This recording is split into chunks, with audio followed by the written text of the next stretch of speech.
Yo, yo, you know the gloves are going on, boys. The gloves are going on, boys. And you know what time it is.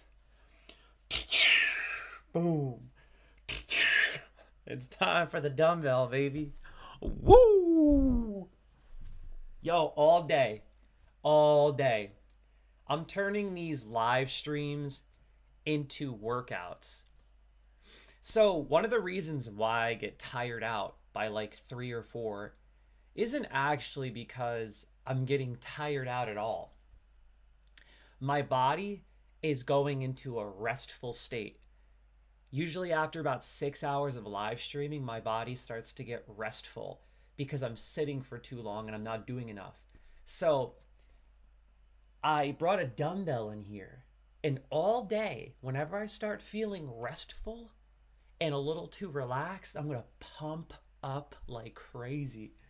And the goal is eventually, in maybe like a few months, work my way up to like 1,000 reps of shoulder press per stream. So that while I'm streaming, I'm also getting a crazy workout in. But now I bet you're wondering, why are you wearing these weird Mario looking gloves? Well, I'll tell you right now. It's because I got jacked up hands. If you don't believe me, I'm going to show you right now. I lift weights a lot. So my hands are all screwed up. I'm going to try to show you. I don't know if you're going to be able to see. But just look at how dry and cracked my hands get. Look at that. You see that? Can you guys see this crack? Do you see these? Can you see that? And that's just one hand. So because I work out constantly, I'm always using my hands. My hands tend to get calluses and cracks. So whenever I use the dumbbells nowadays, especially in my home, because I can't wear these in the gym, of course, that'd look weird. Whenever I use the dumbbells in the house, I put these gloves on. And these are great because you put a little moisturizer on your hands and then you put the gloves on and it keeps your hands nice and moist. They're great. Anyway, I'm going to get a couple reps in, baby. We about to hit some shoulders. I need to start working on my shoulders because I worked on chest way too much last year. So my chest grew a little too much and there's a bit of disproportion. So what I'm going to do is for the next couple of months live on stream, I'm going to hit shoulder press. Yo, what's going down, crew? Yo, and the mod, the M to the O to the D on a daily, the mod extreme Wolfman is in the building, my friend. Thank you for tuning in, man. How was your week, Wolf? How was your week, my friend? I hope you're doing great. Thanks for stopping by and saying hi. And that goes for all of you guys and gals. I'm back. Bam! I am back. And today, the goal is to stream for at least 8 to 10 hours. I'm really hoping I can squeeze in my first 10-hour stream. This could be my first 10-hour stream. The longest I've ever streamed is right around 8 hours. Okay? I'm going for 10 today, but I have to do this smart. I have to preserve my spirit and stamina by hitting the dumbbell, taking breaks as I go. And now something that I think you guys and gals might really like later on today when I need to go eat. Because in order to stream until 8 o'clock tonight or for 10 hours, I got to eat. So when I leave to go eat for like 30 to 40 minutes, I have an idea. I create lo-fi videos, okay? And I love creating lo-fi videos. I I love creating music and I love animating art. It's one of my passions, animating and creating. So I create these awesome lo-fi music videos based on video games and my favorite movies and stuff like that. Like I recently uploaded a lo-fi Batman that you could check out on my YouTube channel. And this is my newest lo-fi video. Lo-fi Monster Hunter Wilds. That's right. Monster Hunter Wilds, baby. And I animated all of this beautiful art. I created all the music myself. So later today, I'll put this on while I'm eating. So you can listen to some of my music, check out some of these beautiful visuals. Just to give you an idea what I'm talking about, I'll just pop it into full screen like this, and then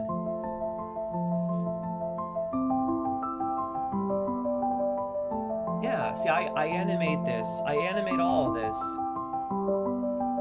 I animate all this, and I make all of this music. So my goal is to just play this later today when it's time to eat.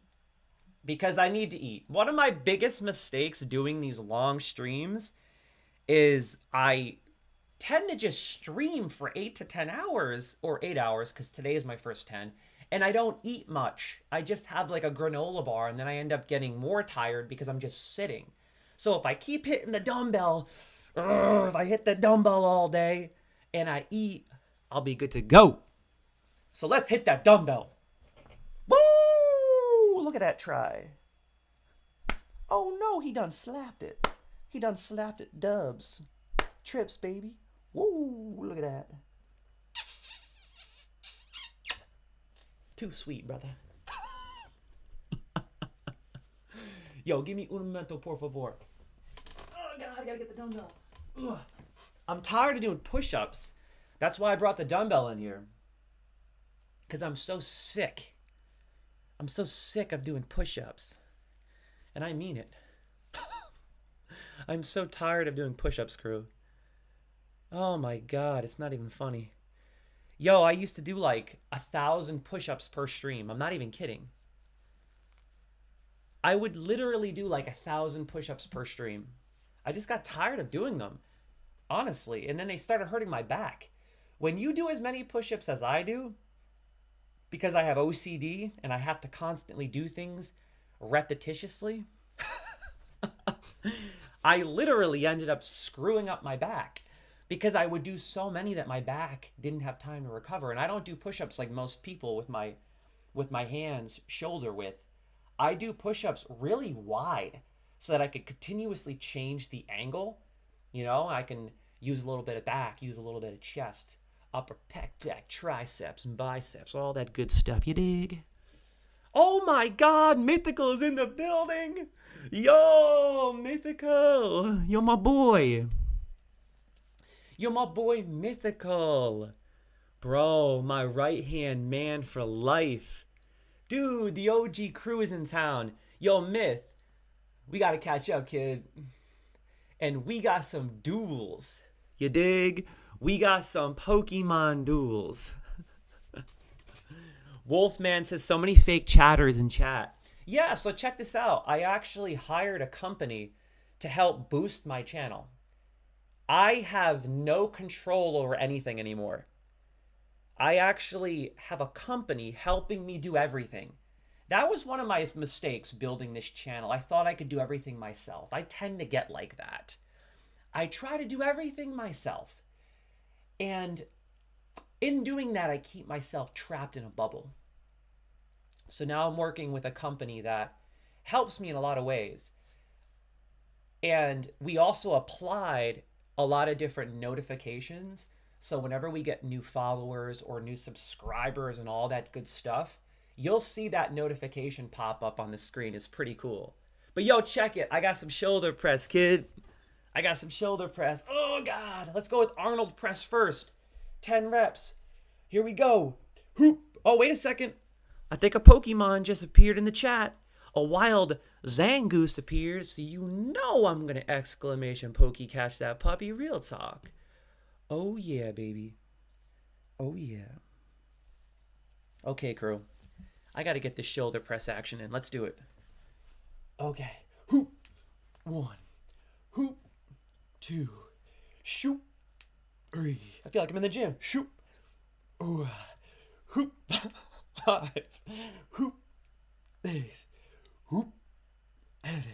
Shoop. 8. Hoop. 9. Whoop. I guarantee I'm the only live streamer. Saturday morning, rocking the Mario gloves, hitting the DB. turning my live streaming studio into the gym. Whatever it takes to make those gains, you dig? I'm going to do this all day. A couple hours of gameplay and then some shoulders. And it's going to be shoulders all day. That's my number one priority this year. I need to get my shoulders up. I worked on chest and back way too much last year. Danielle and I both, we blew up our chest and we blew up our back, but we lack shoulders now. So, yo, let's do this. Hoop. Arnold press. Shoot. 1. Hoop. 2. Shoot. 3. Whoop. Ooh. Hoop. Hop. Is. Whoop. Yoop. Yoop. 9. Let's get it. Yeah. Woo. Oh my God. Yo, what's going on? Alone in Oculate. Thanks for tuning in, buddy. How's it going, my friend? Okay, let me put this dumbbell down. That's my first set of the day. Someone keep track. Count how many reps I do throughout the day. Maybe we can hit like 500. That'd be perfect. I think 500 just for shoulders, like each shoulder, would be perfect. I don't think I'm going to hit 500 though. Okay, the gloves are coming off. These only go on during shoulders. Whew, feels great. Wow. That feels great, man. That's the secret. If you're going to be at a desk all day, you got to work out, man. I almost feel like I want to get some kind of a device that you could put in between your legs. Do you know what I'm talking about? Does anyone know what those are called? It's like a workout device that you put in between your legs and you squeeze your legs together. And it kind of works like, I don't want to say your groin, but like your hamstrings. And you bring your legs together like in. That way when I'm sitting, I can keep doing that and I can work my legs out too. That'd be crazy. Yo, what's going down, Dogma? Thanks for tuning in, brother. Yo, let me scroll up and see what my boy Myth said earlier. He said something about retirement. How is retirement? Oh, never mind. I just got ads. Yo, bro. Honestly, I just needed time to reflect. I needed time to step away from Twitch, reassess, reevaluate, and just ultimately find that passion again. Because every now and then, you have to take a step away from the things you love. And that applies to relationships as well. I'm not saying you need to, take a step away for long, but it's important to take a break. Breaks are critical in life, especially when it comes to your hobbies, passions, endeavors. Because if you don't take a break, you're going to get burnt out. And when you get burnt out, you don't put as much passion into your work. And I think that was my problem. I just felt like I got caught up in that Twitch grind of trying to gain followers, trying to gain viewers. And whenever I do that, anytime I ever start streaming for anyone else except me, that's when I don't want to stream. That's when I lose interest. And I made that mistake again. I'll be honest. I made that mistake again. And I apologize. But with that being said, I'm back. I've been streaming on multiple channels and platforms for over 10 years. A lot of you guys and gals that have been here for a long time know what I'm talking about. And I come and go, but I always come back. And I am back, baby. My goal this year is to hit 100K followers. That's the goal. And I will reach that goal no matter what. By the end of 2025, we will reach 100,000 followers. And now I'm working with a company that is going to help this channel grow that much more. So let's make this happen. But most importantly, let's have some fun. Yo, my boy Mythical, it's so good to see you, bro. You know I love you, man. You know I love all you guys and gals. You're like my second family. I don't stream just for viewers. I don't stream just for followers. I don't even stream for income in any way, shape, or form. I don't do it. For me, all that is a perk, all that is a bonus. I love people. I love talking. I love communicating. I love chatting. I love public speaking. And I love sharing my creativity. But most of all, I love gaming. And when I game, I like to meet people while I game. It's always fun to meet like minded individuals, people that enjoy the same games you play. It's just a really awesome camaraderie and bond, if you know what I mean. Mythical says, I get that. Spinning your wheels gets soul sucking, bro. Exactly. Oh my God. I definitely felt like I was zapping myself.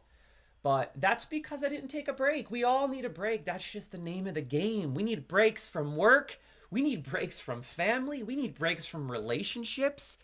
We need breaks from ourselves. That's why we meditate, right? That's the key to life. Balance. That's something that I've learned throughout my 30s. Balance is the key. You can't overdo anything. You can't underdo anything.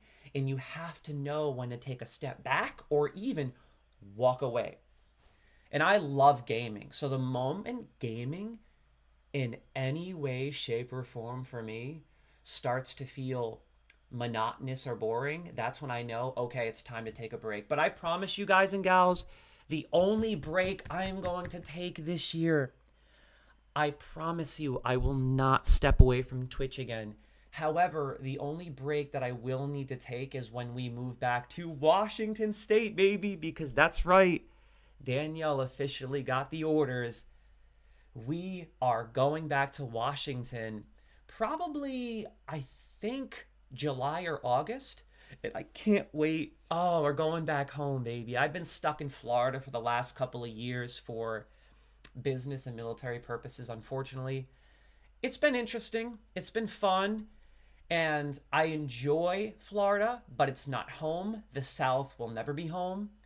The weather is so hard on me. Oh my God. I don't know if you guys and gals have ever actually spent a substantial amount of time in Florida. And I'm not talking about visiting Florida on vacation. It's not the same.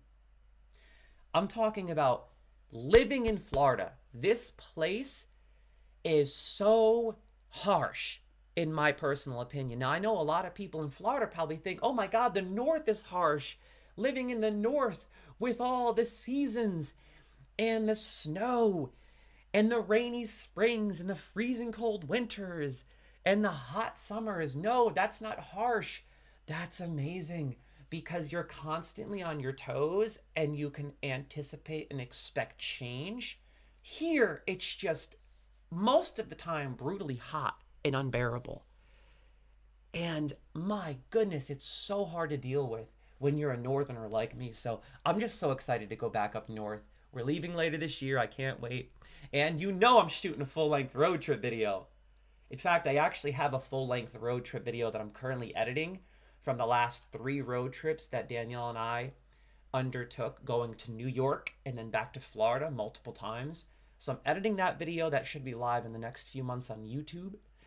And I'm going to be shooting a full-length, epic, legendary road trip video, my best yet, of my adventure back to Washington State. I can't wait. So stay tuned. But today I have a lot to share, crew.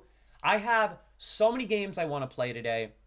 I'm definitely playing World of Warcraft at some point today. Oh my God, I forgot to put my headset on. What am I doing? Holy crap. Let me get my headset on, crew. So I am definitely playing World of Warcraft today. I started a Draenei. That is my primary objective and character in World of Warcraft. That's what I want to play. My Draenei Paladin. I created a Draenei Paladin. I want to level through Azuramist Island so bad. It's not even funny. So that's going to be my primary objective, first and foremost. So I'll probably be investing at least 3 to 4 hours into my Draenei later today. I do plan on starting Cyberpunk 2077 at some point today. as well as Resident Evil 4 Remake, baby. That's right. I finally downloaded Resident Evil 4 Remake, and I can't wait to play it. Hey, what's going on? Convertible Fro. Well, God bless you, Convertible Fro. That's an interesting name you got there. What's going on, Songbird? Thanks for tuning in, guys and gals. Yo, I hope everyone is having an amazing weekend. Thank you for stopping by and saying hi. Happy Saturday. Today I'll be streaming for probably right around, I'm thinking 10 hours. I want to do it. I want to do it so bad. If I could do it, this will be my first 10-hour stream. But I will need to take a break to eat and snack throughout the day. And like you just saw, pump up and maybe even pray and breathe if you guys and gals are cool with that. I hope you guys and gals are okay with that. I might say a few prayers as we go. I might use the sound bowl.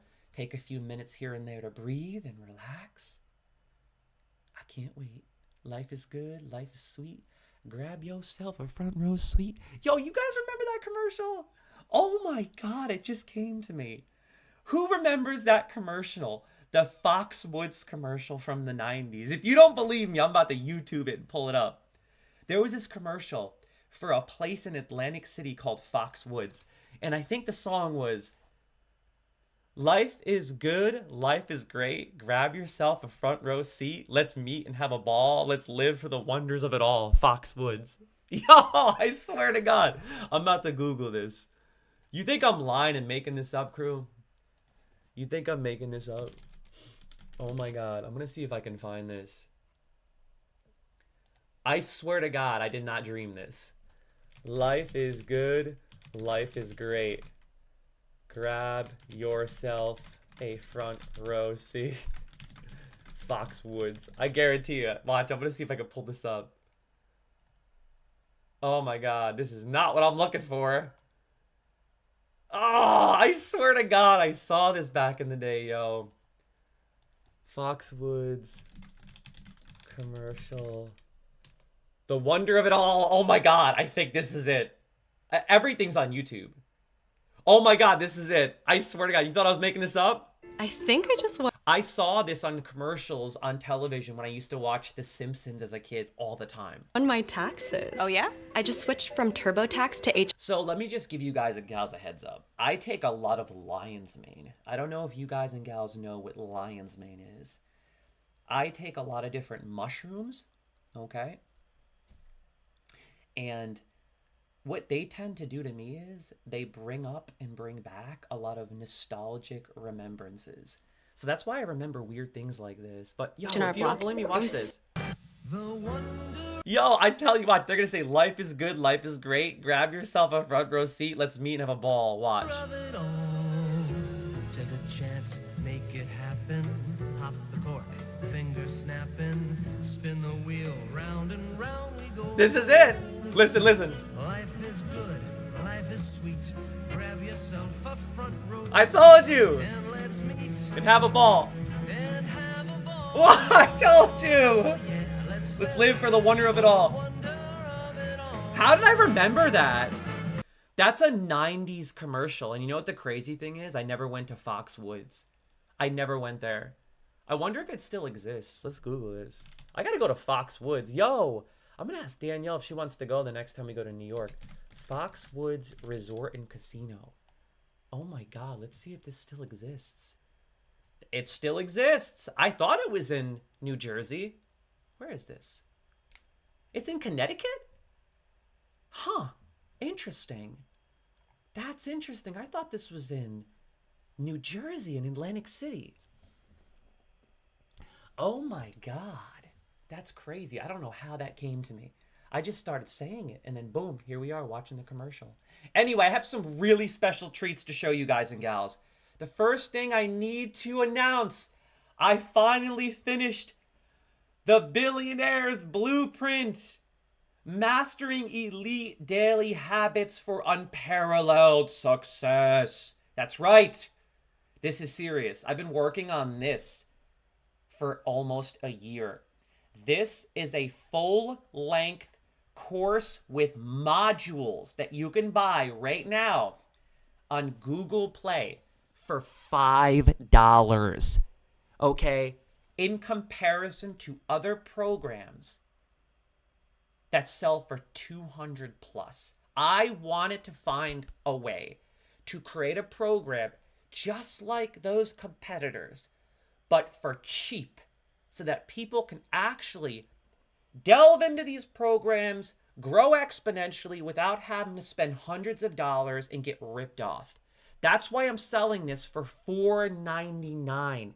And if you don't believe me, you can check out the first 10 pages, see for yourself, read the sample, do your research, and you will see that this is an elite level framework for personal growth. I promise, if you buy this, you will not go wrong. I will steer you in the right direction. I have worked so hard on this, it's not even funny. One of many projects, and I just finished this last night. Now again, this isn't a book. So when you buy it, I don't want you to think that this is an e-book. This isn't just a book, okay? This has modules, so it's like going to college. It's essentially like taking a course in college online, only about how to master elite daily habits for unparalleled success. So let me just read you a little bit about this book. And again, you could purchase this right now for $4.99 on Google Play. I will post this in the chat right now, just in case any of you guys and gals are interested. I promise, if you just take my word for it and you pick up a copy and read it, it will change your life. And that's my goal with this. I want to change lives for next to nothing. This program costs as much as a stinking coffee, and it can change your life. Okay, and I could have charged hundreds for this on multiple websites, but I opted not to do that because I want people to get all of the benefits of this for next to nothing. So listen, valued at over $200 in equivalent coaching materials. This guide is designed as an elite level framework for personal transformation. This isn't just a book, it's your entire daily transformation framework designed using elite habits of billionaires, structured as a 30-day crash course to mental clarity, wealth alignment, and routine mastery. This is a 30-day course. All you have to do is pick it up and do one module per week. And I already made all the checklists and charts for you. So all of that's in there. It's all in there. All you got to do is pay the $4.99. And I'm not forcing you to do anything because you can read the sample and see for yourself how amazing this is. I promise you, it will change your life. The foundation of a billionaire life. There comes a point when we realize that success isn't a mystery, it's a pattern. And that pattern is built brick by brick. What we do with our time, our energy, our focus, and our habits. This book is your blueprint. Whether you're seeking more clarity, control, confidence, or simply a greater sense of fulfillment, what you're holding isn't just a guide, it's a condensed strategic crash course in high performance living modeled after some of the world's most accomplished minds, literally. I dived deep and I did my research, I did my homework, and I got down to the nitty gritty, baby, to provide you everything you need to succeed. Inside, you'll find the core routines and mental frameworks used by billionaires, self-made millionaires, elite thinkers, and relentless creators. These aren't just habits, they're intentional strategies for living. Each chapter will walk you through a distinct phase of the day, the morning, the midday, the evening. And finally, the less conventional practices that truly separate the extraordinary from the average. But this isn't about copying routines. It's about customizing a system that works for you. Think of this book as educational scaffolding for the next version of yourself. Someone more focused, more decisive, more in tune with their own power and purpose. You're not here for fluff. You're here to build something real. And you understand what most people miss, that true freedom and success don't come from doing more. They come from doing what matters consistently. So I want you guys and gals to consider picking this up. I just launched it last night. The Billionaire's Blueprint, baby. Oh my God, I've been working so hard on it. I put my heart and soul into this one. I really did. I put my heart and soul into it.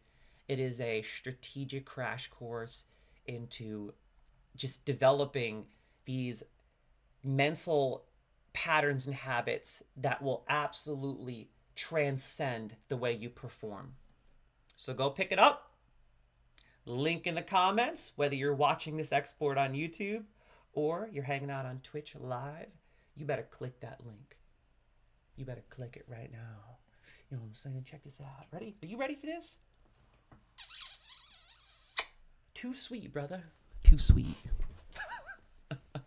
So yeah, the Billionaire's Blueprint is officially live on Google Play. It will be live on many other websites very soon. I'm working on that. Bear with me. Like I said, I just finished this last night. Literally just last night. So anyway, on to the next. Now, so I have a lot of different announcements to make. Now, the first thing I would really like to do is just read a little bit about Shadows of the Crucible, because I have something very special to show you guys and gals. First, I'm going to show you episode 1 of my new animated series based on my book, Shadows of the Crucible, but that's not all. After I show you episode 1, I have a sneak peek into episode 2 that only you guys and gals on Twitch get to see first right here. The trailer for Aelith's episode. The darkest, grittiest, wildest journey you will ever undertake in your life. I promise. You've never seen anything like this before. Aelith's journey will blow your mind and knock your socks off. And you guys and gals here live on Twitch get an exclusive first look. Nowhere else. Okay, but first I want to show you episode 1 that already launched on YouTube. I am so excited for this. So just stick around, take it easy, relax, and enjoy. First, I just want to give you guys an idea of what Shadows of the Crucible is, what you can expect. My phone is going off. I apologize. I think I'm going to put this in airplane mode so there are no distractions. That's disrespectful to my Twitch viewers. I apologize. Airplane mode is on. No more distractions. I apologize. Right now it's Twitch time, you dig? Game time. Check it. Oh no, it's still going off. Leave me alone, phone. Oh God, I'm gonna go put it over here. Don't you hate when you get distracted when you're doing work? Anyway, I wanted to share this with you really quickly. Okay, so let me just read to you a little bit about what Shadows of the Crucible is and what it means to me. This is one of the most impactful projects that I have ever undertaken in my life. It is my passion. It is my love. But even more than that, it is part of my spiritual ascension. It is my way of getting rid of negative karma and ultimately channeling the darkness within into something that enables me to get it out. Because ultimately, one of the number one ways to ascend and get rid of negative karma I've learned and gathered on this journey is by finding some kind of creative outlet that enables you to almost transmutate it into that project, if you know what I mean. I know that sounds absolutely wild, but that's one way that has enabled me to remove negative karma, free myself from the shackles of ancestors or my past by this creative outlet that enables me to get all my darkness out. Rather than trapping all those skeletons and demons in the closet, and we all have them, every single one of us. We can't hide from them forever. We can't shut them in the closet and lock the door. Eventually, that door is going to come crashing down, and haunt you. So the best way to get rid of your negative karma, your indecisive patterns, your bad habits, all of that, is to just open the door and unleash them and then channel them into something as you get rid of them. So that's what I've done with Shadows of the Crucible. In essence, this story is my dark side. It's crazy. Now it's wild because I'm releasing Shadows of the Crucible, which is my dark side, and then I'm releasing Unleash Your Inner Light, which is the light ascension. Both books will be releasing this year. And it's a testament to how critical it is to have these creative outlets that enable you to channel negativity or bad habits, all that stuff. So bear with me, flow with me. That's how this started. I just wanted to give you guys and gals an idea of how Shadows of the Crucible got started, to give you an idea of where my mind's at. There are moments in life when creativity transcends mere expression and becomes something far greater, something deeply personal. Something that defines a journey of the soul. Shadows of the Crucible is more than just a dark fantasy tale. It is the culmination of a vision that has consumed my heart, mind, and spirit for over a year. It is the embodiment of my deepest passions, a project that has demanded every ounce of my energy, every moment of my time, and every spark of inspiration I have drawn from the depths of my being, literally. A lot of this energy comes from energy rising. A lot of this creativity comes from energy rising, and it's just that union with my mind and energy, just that union, that culmination that has enabled me to create all these wonderful stories within Shadows of the Crucible. This book, this world, the story, Shadows of the Crucible, has become an integral part of my spiritual ascension. In crafting its intricate lore, breathing life into its characters, and forging its haunting landscapes, I have found a connection to something far beyond myself. It is not just a work of fiction, but a legacy in the making. A testament to perseverance, creativity, and the relentless pursuit of artistic excellence. There are no words strong enough to express the sheer magnitude of what this project means to me, and I truly mean that from the bottom of my heart. Many days I have spent sitting here just pouring my soul into these words and into these chapters and creating a world that I enjoy living in just as much as the real world. In essence, I escape into this story. I'm not even kidding with you. And I can't wait, even just for a few of you to escape into the world that I escaped into and become a part of it. It is a gateway into a universe I have labored tirelessly to build, one that has pushed my imagination to new heights and forced me to master my craft with unwavering dedication. Yet a story of this magnitude deserves more than ink on pages. It deserves motion, sound, and an audience that can experience it in a way that transcends traditional storytelling. That is why I've committed myself to learning the art of animation, to breathing life into these pages in a way that captures the raw intensity, emotion, and darkness that Shadows of the Crucible was always meant to convey. I've poured my soul into this project, not only in the form of words, but now in the form of moving images, shaping each episode with the same level of devotion that I have given to the book itself. That's right, I'm turning this into a full animated series. This animated series is a labor of love, a creation formed from passion, patience, and an unyielding desire to share this world with others. It is my hope that through these episodes, you will feel the weight of the shadows, the pull of destiny, and the raw, untamed beauty of a world that has become my second home, like I said. I do not yet know whether Shadows of the Crucible will be released as a single epic volume or a trilogy. What I do know is that this is only the beginning. The manuscript has already surpassed 1,000 pages. 1,000. And this is just the beginning. And I'm only just getting started. This story demands to be told in its entirety, and I will honor that demand no matter how many volumes it takes. Until the day comes when the book is finally unleashed upon the world, I invite you to embark on this journey with me. Witness the unfolding of Shadows of the Crucible in its animated form. Experience the darkness, the triumph, the despair, and the wonder. This is more than a series. It is the foundation of something far greater than myself, something I hope one day take its place among the great fantasy epics of our time. Hey, what's going on, Curved Weight? Thanks for tuning in, buddy. Songbird, my main man. How goes, bro? Thank you for stopping by and saying hi. And should destiny allow, perhaps one day, this world will find its way onto television screens, fully realized in all its glory. And I know once you guys and gals read the entire story, you will understand why. But for now, I create, I animate, I tell this story in the way I know best, with unwavering passion and the certainty that this will be a legacy that outlives me. Welcome to Shadows of the Crucible. The journey begins here, my friends. For those who want to stay up to date with my journey and follow the development of Shadows of the Crucible, join me on Facebook for exclusive updates, behind the scenes insights, and early looks at the animation process. You can find the link below. What you're about to witness is more than just an animated adaptation. It is a result of years of dedication, passion, and creative exploration. This project has pushed me beyond my limits. It has taught me to animate, to compose music, to collaborate with artists, and to piece together something truly breathtaking.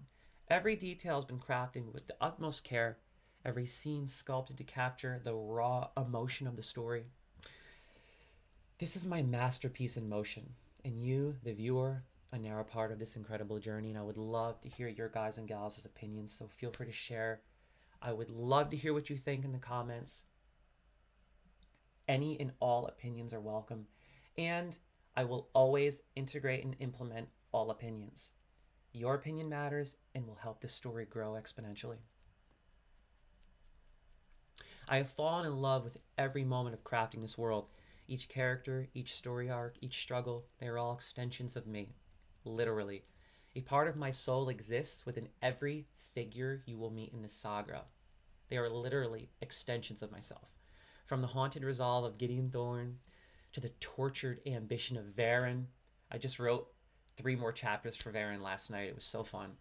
From the relentless path of Aelith Seraphi to the blood-stained destiny of Valen. Each carries a piece of my spirit, my struggle, and my dreams. Hey, what's going on, Lily Best? Thanks for tuning in, bud. The characters you'll meet. Okay, now this is really exciting because the story itself is actually based on many different characters.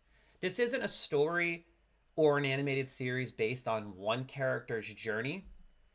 I took that Game of Thrones type approach, if you know what I mean, only way darker. And I applied that. So as you read through this book, you're constantly jumping from character to character to character.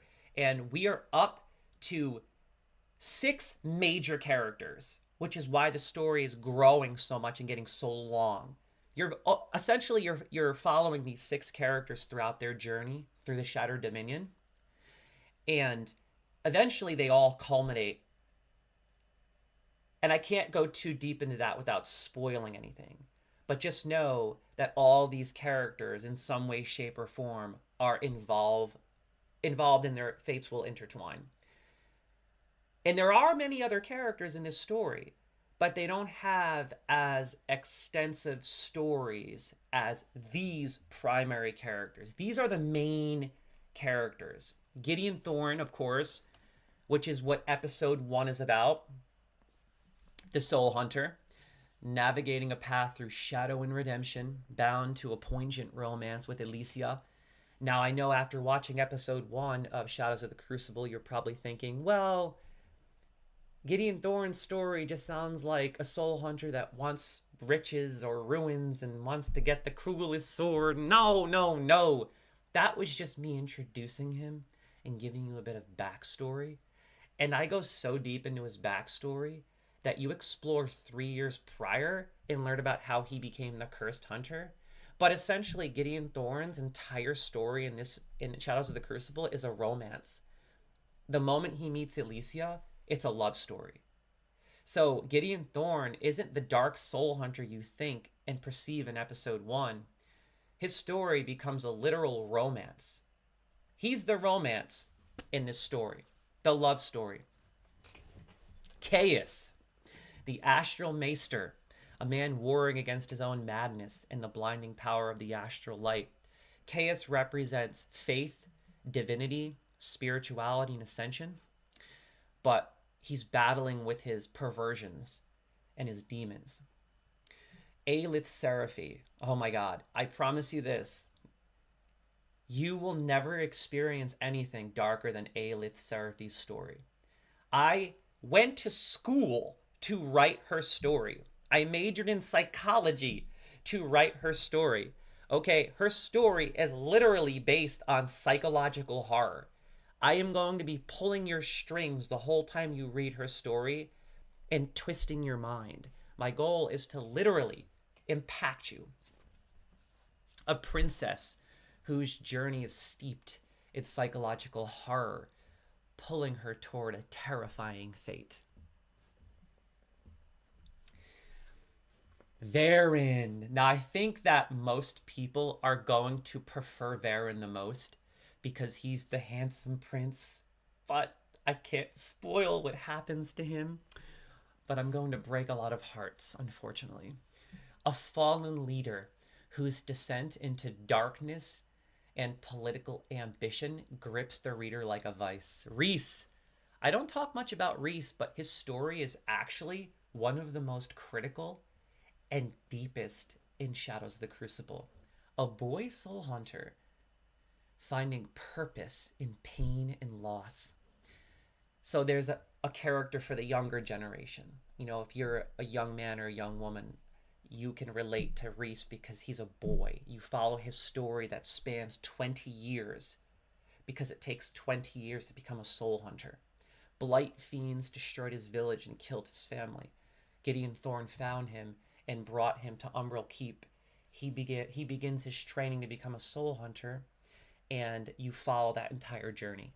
You see how terrifying it is to become a soul hunter. Valen. He is, in essence, one of the big baddies of this story, a warlord drenched in blood.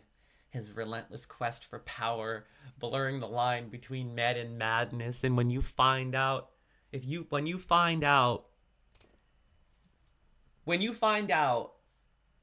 Valen is, you're going to be blown away. I promise. You are going to be shocked. Oh my god, the way this story intertwines is wild. Lily Best says, is this what you wrote?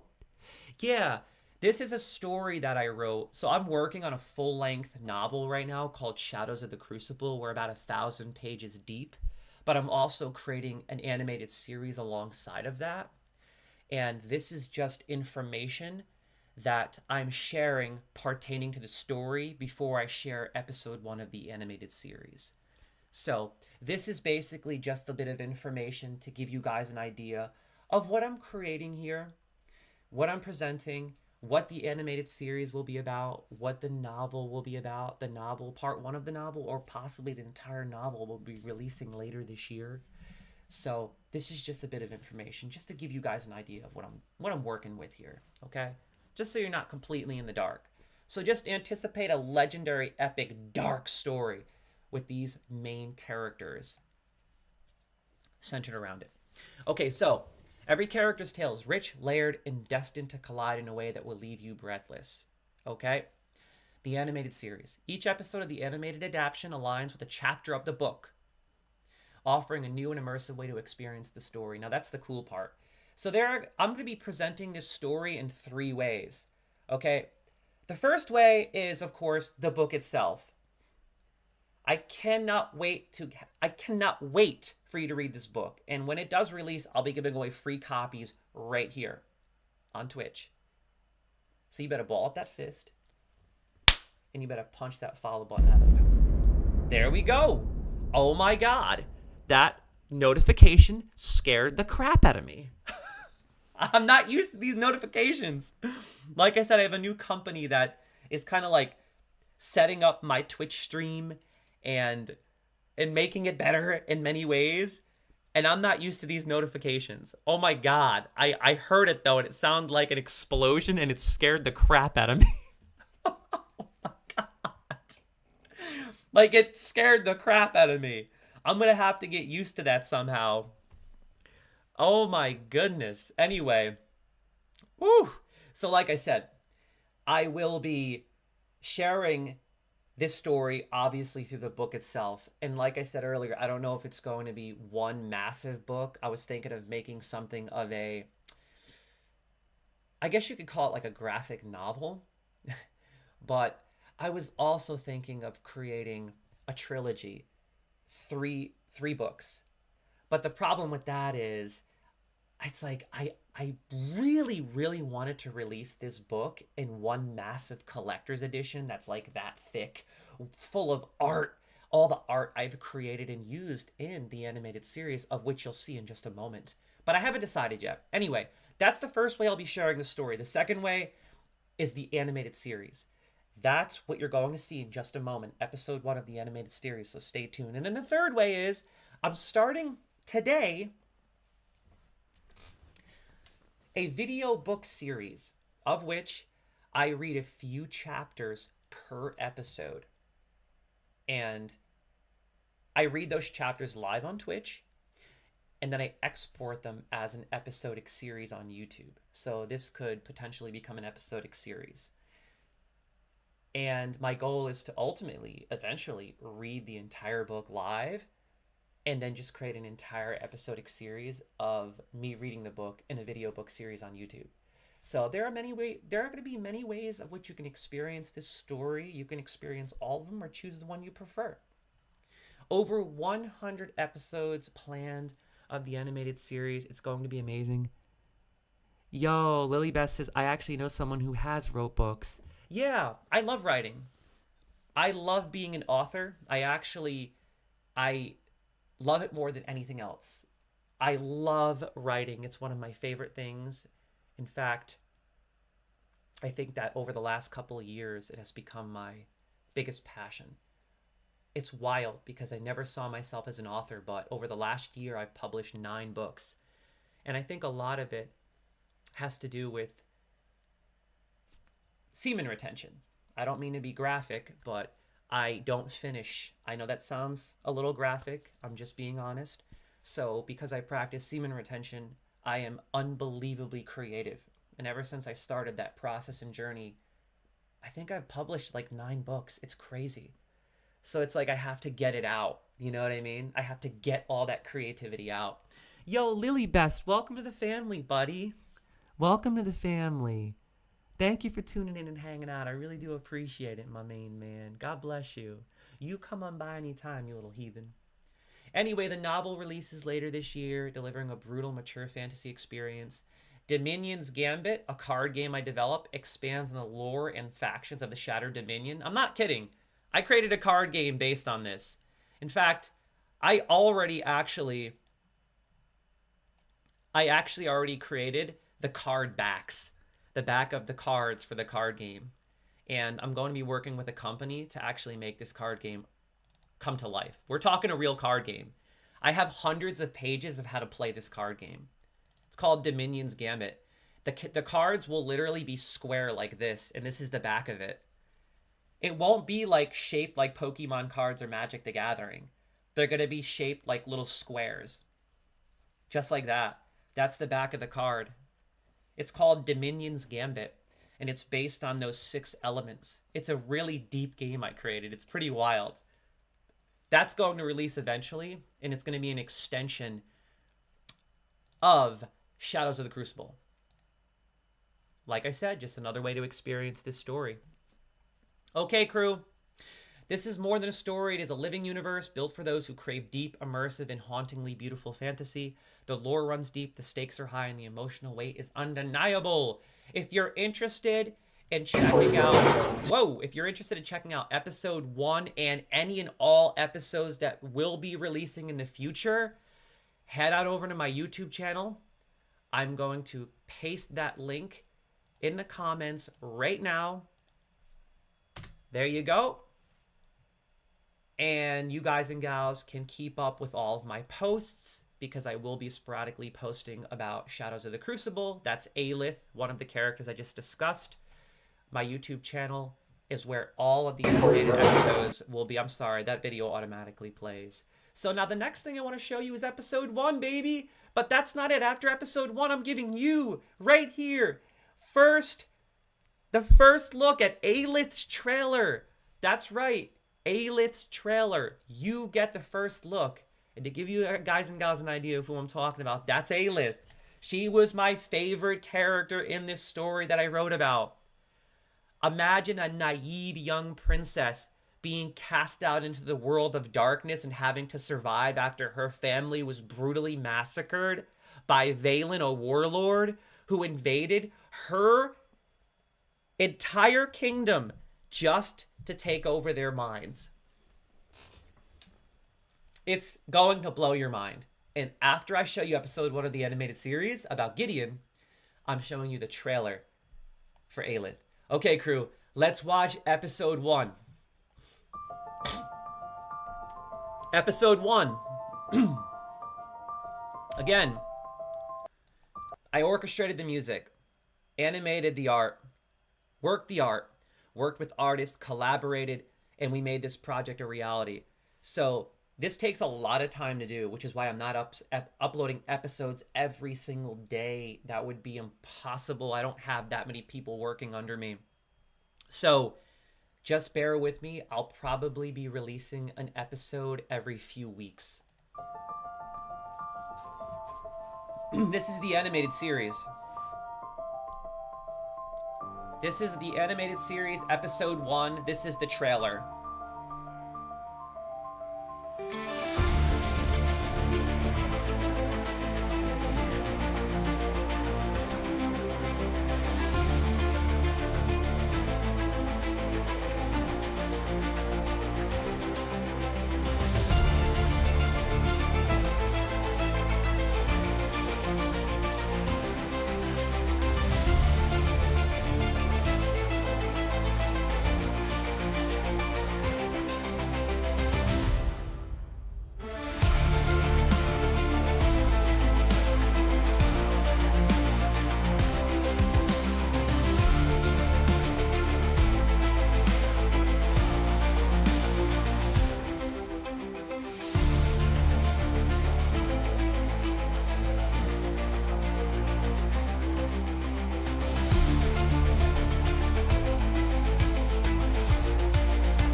Warning, don't believe the AI trading Sorry about the advertisements. I'm watching this on YouTube. Bear with me. hype until you watch this entire video. No, thank you.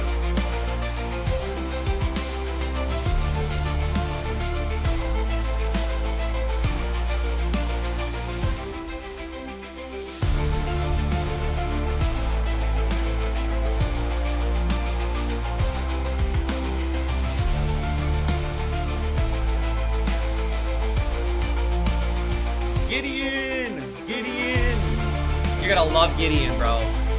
He's not as dark as he looks. It's all a love story. When he falls in love with Alicia, it gets good. That's Alicia. And bear with me, I'm still working on my animation skills. As I progress on this series, we have hundreds of episodes to make, hundreds to crank out. I'll get better and better and better. This is gonna span years. I'll be working on this for the next 5 years. That was Queen Aurelia. This is the War of the Dragons. You experience all of it.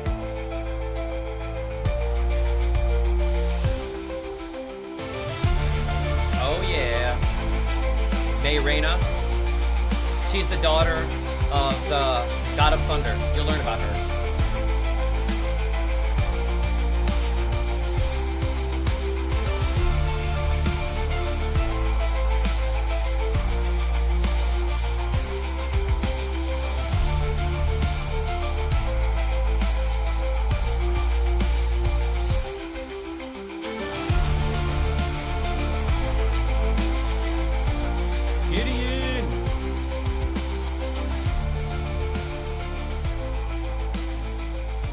So I want to just explain something really quickly.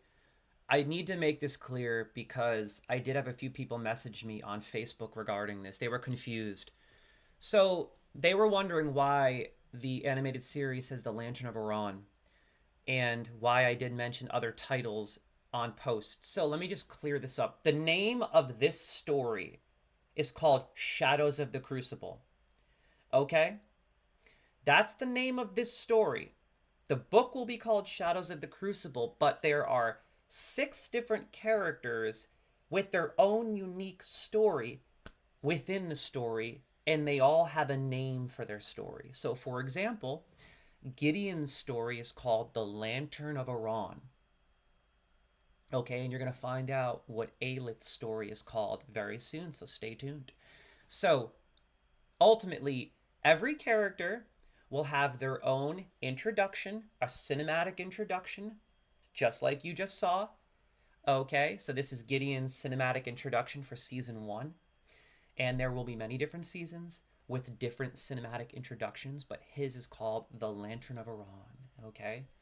And this is season 1's cinematic introduction. Every character will have their own unique title within the story and their own unique cinematic introductions as we go.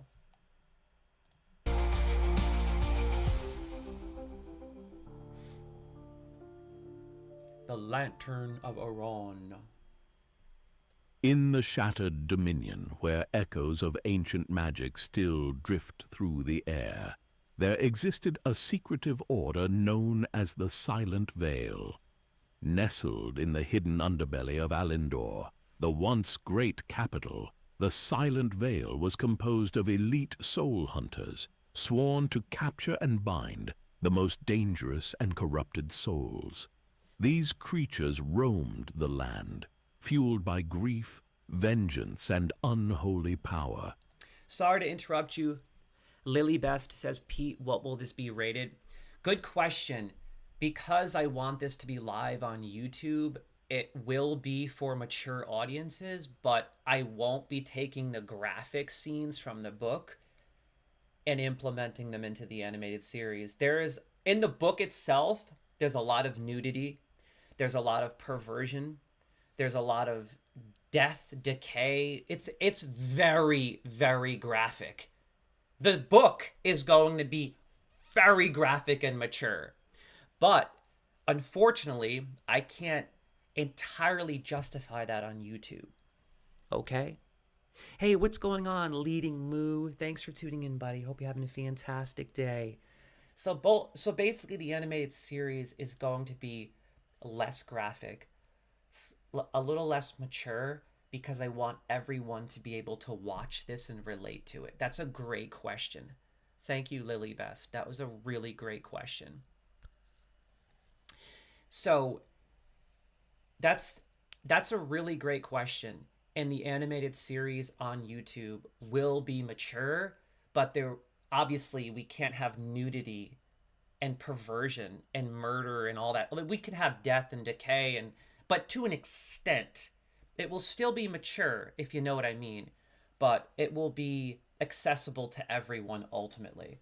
However, the book itself, I'm not altering that. There is a crazy amount of... It's no joke. Okay, it's not by any means a story for a kid. It's serious. But anyway, let's continue. Now, this is episode 1. Please bear with me. This is just the beginning of this journey. I'm going to get better at animating, better at making music. I'm going to be adding sound effects. I'm going to be implementing new techniques and tactics. This is going to get better as we go. So flow with me. Souls too potent to be left untethered. Among these hunters was a man whose name was whispered with both reverence and fear. Gideon Thorne, known to many as the Cursed Hunter. The Cursed Hunter. Gideon's journey began far... Now, the cool part is about the Cursed Hunter, you get to delve in to a 6-chapter story in the beginning of the book after the introduction of the Internal Radiance. There's so much to share, it hurts my mind sometimes, but just flow with me. Basically,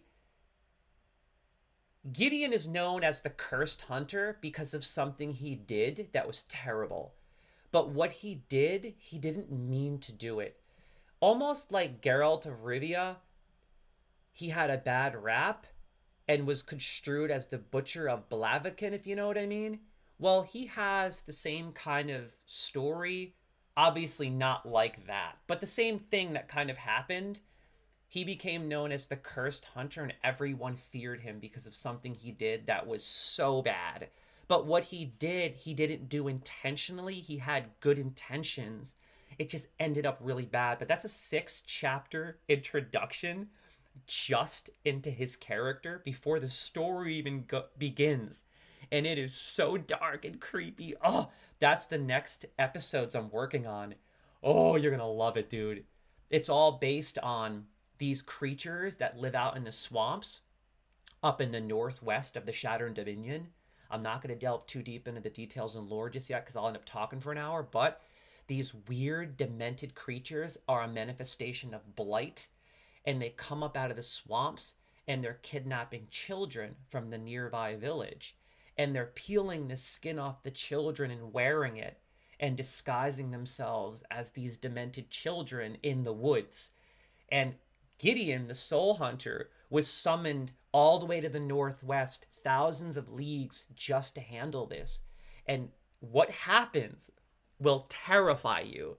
It is so... This is what I mean about being dark. Yo, this story is going to blow your mind. From the grandeur of Alendor, in the cursed and blighted lands of Blightmoor Marsh, this is where just the an earth introduction itself to decayed Gideon. beneath his feet, No more and the interruptions. sky bled with a crimson hue. Born of humble origins, Gideon had wandered the Dominion as Soul Hunter, a relic of an age where his kind had once been near immortal warriors. He sought meaning in a world that had long since fallen from the light of the astral tree. You'll learn all about the his astral skill tree with a soon. blade and his unyielding will caught the eye of the Silent Vale, who saw in him a unique potential even among their ranks. But Gideon was more than just another hunter. He possessed a grim and terrible gift, the ability to commune with the spirits of the dead, an ability that both cursed and empowered him. It was this talent that made him invaluable to the Silent Vale. He was basically They required an empath. more than a mere warrior. They needed someone capable of binding the most terrifying, restless, corrupted souls, imprisoning them within the Order's most sacred relic, the Lantern of Aron. The lantern was no ordinary artifact. Forged in ancient times by the first of the Silent Vale, its creation had been sealed with blood and sacrifice. Its light was a sickly, ethereal glow, casting shadows that seemed to writhe with the tormented souls trapped inside. The lantern was as much a weapon as it was a prison, and it was... So you can see how Gideon is a little shady there. The reason why Gideon is shady is because the lantern is literally haunted. And when you finally get a lantern as a soul hunter, it becomes an extension of your being. And oftentimes, it literally alters the way you think, and it makes you a little psychotic. And that's why soul hunters require 20 years of training. And that's why there's a character, a young boy named Reese, who has to go through the 20 years of training, because I want you guys and gals to understand what it takes to become a soul hunter and why he is the way he is. And then you get to see that perspective through Alicia's eyes, the girl he falls in love with. They fall in love on this journey to the Starlit Sanctuary, which I can't delve any more into because I don't want to spoil anything. You'll learn more about that in episodes or when I do the video book series.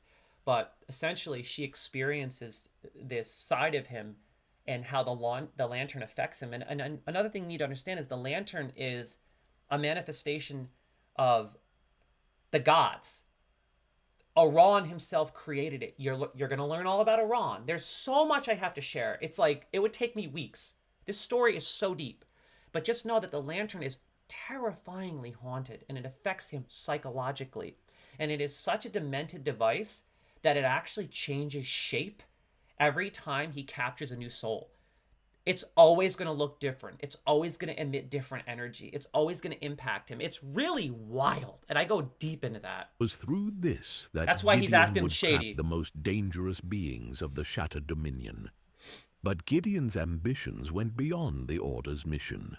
His ultimate goal was to acquire a legendary weapon, From Eshar, Umbra's Grasp, the blacksmithing a giant, sword and Oath said to Rookers. be capable of channeling the very essence of mana, forged in a time when magic and steel were intertwined by a long-forgotten sorcerer of great renown.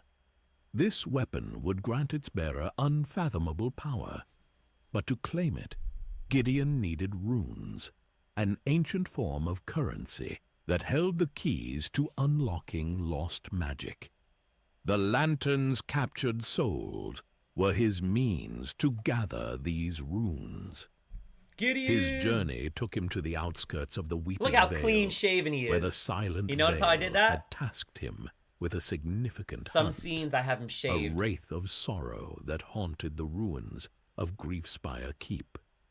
All right, so listen up. State Farm was trying to charge me $197 for car insurance. No. Thank you.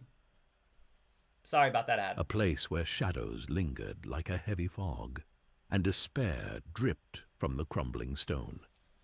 This creature, known as the Grief Wraith, was once a noble knight, twisted by the loss of his kingdom and driven to madness by endless regret. The Wraith's power was immense, drawn from the very essence of its grief, and it was Gideon's task to bind its tormented soul within the Lantern of Aron. This is what When Gideon arrived does. at the gates of Griefspire Keep, night had fallen, and only the pale light of the lantern illuminated his path. Now here's a cool little fun fact for you guys and gals that I think you're really going to like. As the story progresses, every time Gideon captures a soul, that soul impacts him in a certain way. And they will talk to him in his dreams. So they will want to share their story. So as you progress, there are some chapters based on the souls he captured trying to communicate with him and tell their story. And you actually experience that with the Grief Wraith, because he was once a king and now he's full of, well, you'll learn more about that in future chapters and episodes. But it's really cool to see that perspective of him having these nightmares, dealing with them, but also hearing their stories. You know what I mean? It's pretty amazing stuff. The air was thick with decay, He's going and to the Griefspire whispers Keep of now. the dead clung to the walls like ancient scars. His steps echoed in the eerie silence, the weight of the task ahead pressing down on him as the distant sound of weeping began to fill the air. The Grief Wraith was near, its presence unmistakable. A palpable sense of sorrow hung in the air, like the last breath of a dying man. He advanced deeper into the ruins, the wails of the Forsaken growing louder with each step, until he saw it, a figure cloaked in mist, its armor rusted and tattered, its face hidden beneath a helm twisted and bent from ages of decay. Its eyes glowed with an unnatural light, and in its hand it held a blade etched with runes, dark energy pulsing through the metal. The wraith moved with an eerie grace, weighed down by the sorrow that had turned it into a monster. The lantern in Gideon's hand grew warmer, responding to the wraith's presence. He tightened his grip on his sword, the ancient words of the Silent Veil's teachings running through his mind. This was no ordinary battle. He wasn't simply fighting a beast, but an embodiment of pure grief, driven mad by its loss. Yet, he was prepared. He had trained for this moment, and the souls within the lantern stirred, sensing the wraith's power. With a primal scream, Gideon launched himself forward, his blade meeting the wraith's with a clash that echoed through the desolate keep. The battle that followed was a brutal dance of death, each strike and parry sending sparks flying through the gloom. The wraith fought with the fury of a creature whose very existence had been twisted by sorrow. But Gideon's will was ironclad, his every movement honed by years of training under the Silent Veil. As the fight wore on, Gideon felt the wraith's strength begin to falter, its attacks growing slower, more desperate. Sensing the moment, he raised the lantern of Iran, its light flaring as he recited the binding incantation. The wraith let out a terrible, soul-piercing scream as the lantern's power engulfed it, the dark mist that surrounded it dissipating as its soul was drawn into the lantern's depths. When the light faded, Gideon stood alone, the soul of the grief wraith now trapped within the lantern. Another victory for the silent veil. But the weight of the lantern was heavier than ever, its captured souls restless, their torment feeding its power. Gideon knew this was only the beginning. There were more creatures to hunt, more souls to bind, and the lantern's hunger was insatiable. He looked toward the horizon, the shadow of the Umbra's grasped sword still looming in his mind. His path as a soul hunter had only just begun. Oh yeah, baby. That was episode 1, crew. You saw it. That is officially episode 1, Lily Best. Yeah, I already released episode 1. Like I said, it's on my official YouTube channel. Okay, just head on over to my YouTube channel. I could share that link one more time in the comments. And if you want to go check that out, feel free by all means. Also, if you guys and gals want to join our Discord, I'm going to share that link right now. And I'm going to set that link to never expire. So if anyone wants to join our Discord, feel free to come on by and hang out anytime. You're more than welcome. Hey, what's going on, Songbird? Thanks for tuning in. Loco Elephant. How goes, Loco Elephant? Dogmatic, my main man. Thanks for hanging tight and loving life. You know how we do. Okay, so, yeah, head on over to my YouTube channel. That's where I'll be posting every episode of Shadows of the Crucible. The entire animated series, the video book read-along series, as well as all of the other content that I create relating to this epic adventure that I cannot wait to share with you guys and gals. I have so much to share. Okay, now the next thing that I'm really excited to share is a trailer for the next episode. That's right, Aelith's trailer. I've been talking about Aelith for a long time. I'm already about 50 chapters into her story. Hers is the deepest because I love her character so much. I have had such a blast writing this story. It's like, oh my god. Aelith's story has been so fun. All the characters I'm writing about are fun. But I'm telling you, guys and gals are going to love Aelith's story. This is Aelith's trailer. Only you get to see this. Nobody else yet. Only Twitch. Check this out. This is a trailer to Aelith's episode. Okay? Are you ready? Let's do this. This is a trailer for Aelith's whole season. Here we go. Aelith's is my favorite thus far, dude. So dark.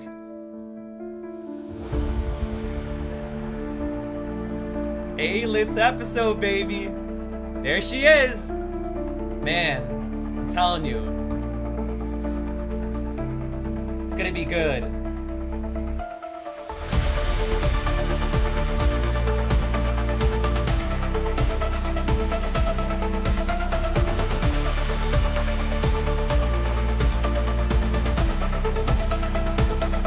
It will boggle your mind.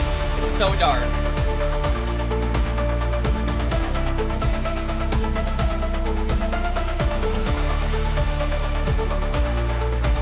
There it is.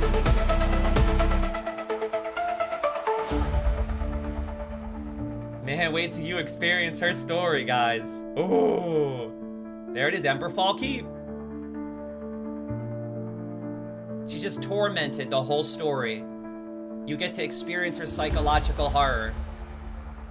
And she's the most important character. But I can't tell you why yet. There's the gold mask, Arindor's mask. You get to learn about his entire empire. Like I said, there's so much going on here. This needs its own TV show, crew. One day, maybe. We will see. It gets dark, man. Trust. She suffers so much, but she becomes so strong.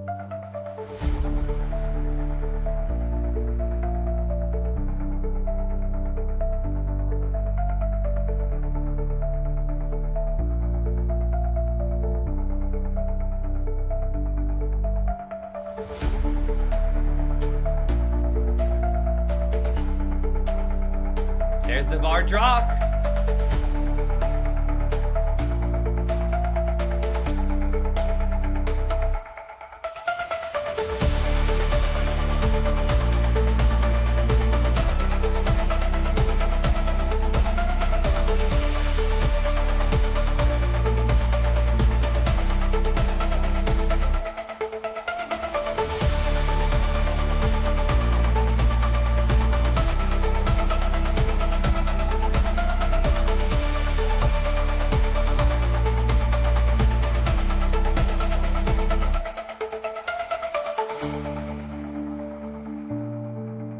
You get to see the title next. Her official title. Here we go, baby. I told you, you guys are gonna love Aelith. You guys are gonna love Aelith. Look closely at her mask. You can see Arindor looking at you through the mask. Arindor, an ancient spirit. You notice that little detail? There it is. The Crown of Ash and Shadows. The name has officially been chosen for Aelith's story. Okay, so Gideon's is the Lantern of Iran within Shadows of the Crucible. And Aelith's is called the Crown of Ash and Shadows. I wonder why it's called the Crown. Yo, this is crazy. I'm so excited. The Crown of Ash and Shadows. It's official. That's right. And that was just her cinematic introduction. I am currently working on her 30-minute long episode. Okay, let's put this into perspective. The last episode I dropped was Gideon's was only about 7 minutes. Okay, minus the introduction. Hers is going to be around 30 minutes with the introduction. So, yeah, the introduction's only 3 minutes long. There you go. I'm working on a 27-minute episode, so stay tuned. I'm working really hard on it. I can't wait to release it on YouTube. Stay tuned, crew. Man, that's what I'm talking about. Woo! It's almost game time, crew. Hey, what's going on? How do you pronounce that? I'm just going to call you Purit. Thanks for tuning in, Purit. I appreciate your commitment to creating a positive environment. Well, I appreciate that. Thank you. Yo, Lily Beth says clap. Oh my gosh, wow. Thank you, Lily. I really appreciate that. You're awesome. You know what? If I can just entertain at least one person with this story, I'll be happy. Because for me, this story, Shadows of the Crucible, is just my passion. I love it so much. I guess it's hard to explain unless you guys and gals have ever created something that you love so much. And imagine creating something that started as a short story. This was only meant to be a few years ago, like a 20-page short story. And it turned into one of the most impactful things I've ever done in my entire life. Here we are, over 1,000 pages of the book. That's nothing because I've written in ideas alone, outlines, another 1,000. Thousands of photos, hundreds of videos. Like, I just love this project. I'm essentially creating a world that I like to escape into when I'm getting tired of reality, you know? And I'm never tired of reality. I love life. Life is amazing. I always love life, but we all need an escape. If there's one thing I've learned as I get older, I escape in many ways. I escape through meditation and I escape through creativity. Creativity is the key to ascension and expanding your mind, getting rid of bad karma, being a better person, being happy. If you don't create in life, you are not fully alive, okay? Especially if you're not procreating. What do? We create life. If you're not creating life, then you must create something else. You understand? Don't squander your spirit, soul, and energy save it, preserve it, and create something else, and it will change your life. And that's what this is for me. But I'm also creating a lot of other projects, one of which I'm really excited to share just for a moment. I'm not going to delve too deep into that. I'm creating my first manga finally. It's called Blood Moon Requiem, and I'm happy to report that I finally finished episode 1, The Crimson Omen. Now, this is an entirely new experience for me because I've never actually created manga art, and I've never wrote manga, so I did have to take a full course on how to write manga. And traditionally, this kind of writing is essentially like expanding upon small stories as you go, almost like a comic book style. It's really hard to elaborate upon, but when you've learned about it and you start applying it, creating manga is so addicting and fun. And this is my first manga, Blood Moon Requiem. It's about a character named Renjiro Takeda who turns into a werewolf during the blood moon, and you learn all about why. It's another really interesting dark story, and I'm hoping to turn that into a manga story eventually. In fact, I've already created some of the art for this. This is Renjiro. Okay, let me give you an idea of what I'm talking about here. Here's Renjiro. This is the blood moon. And these are some of the characters that you're going to meet.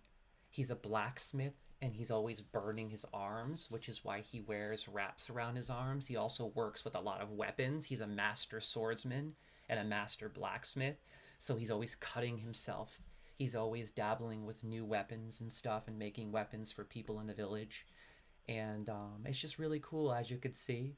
And his story takes a weird turn because he doesn't know why. Something happens to him and he starts to become a werewolf, and it's really dark but so cool. And oh man, this is an actual picture of what's going to be in the manga series I'm working on.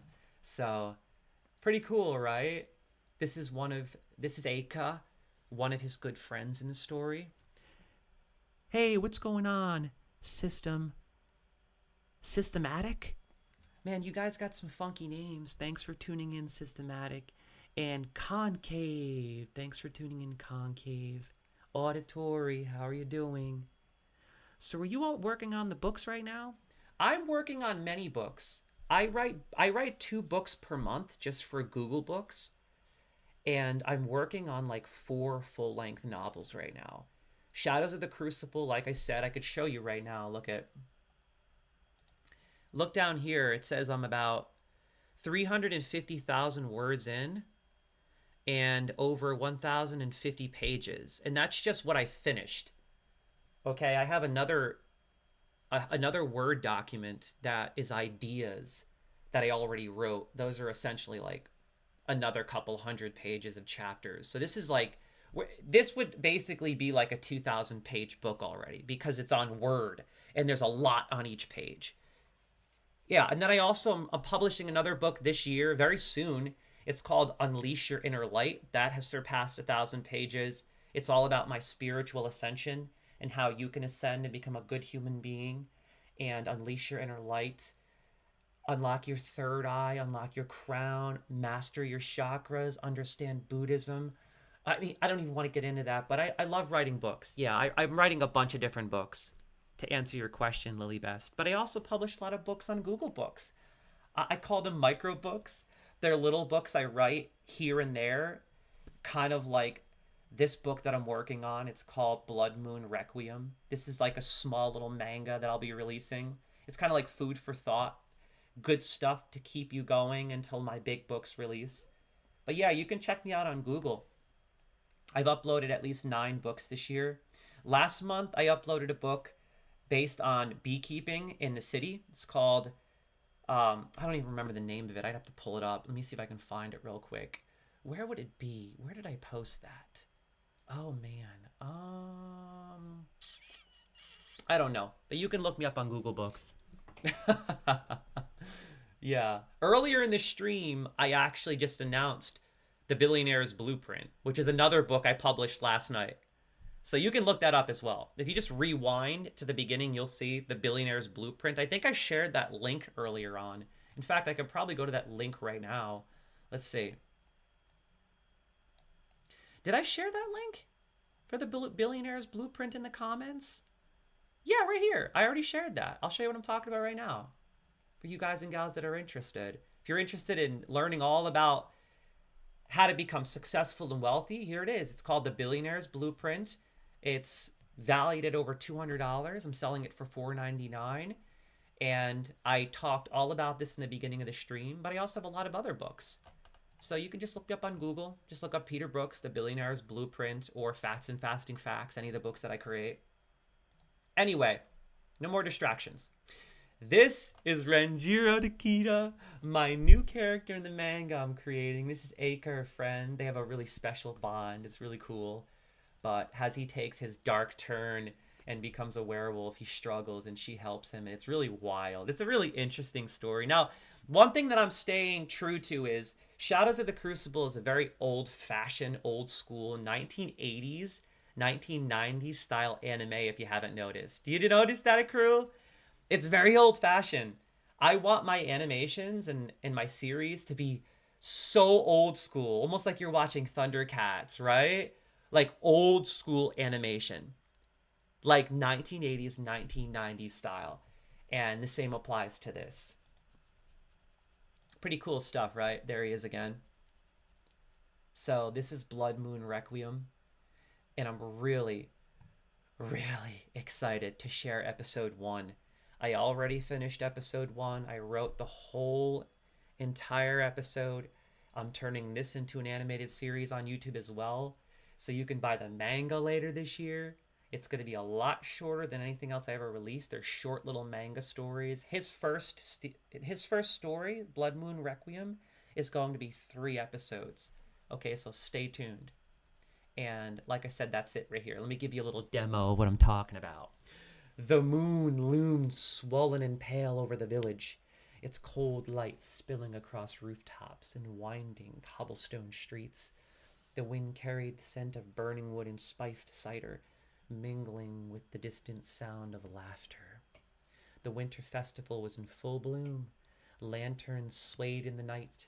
Children darted between stalls and merchants called out their wares with cheerful voices, but Renjo Takeda did not feel their warmth. He stood at the edge of the forge, the dull glow of smoldering embers reflecting in his dark eyes. His hands tightened around a rag, but his mind was elsewhere. Something gnawed at the back of his thoughts, an unease he could not name, a whisper just beyond hearing. Eika's voice pulled him from his thought.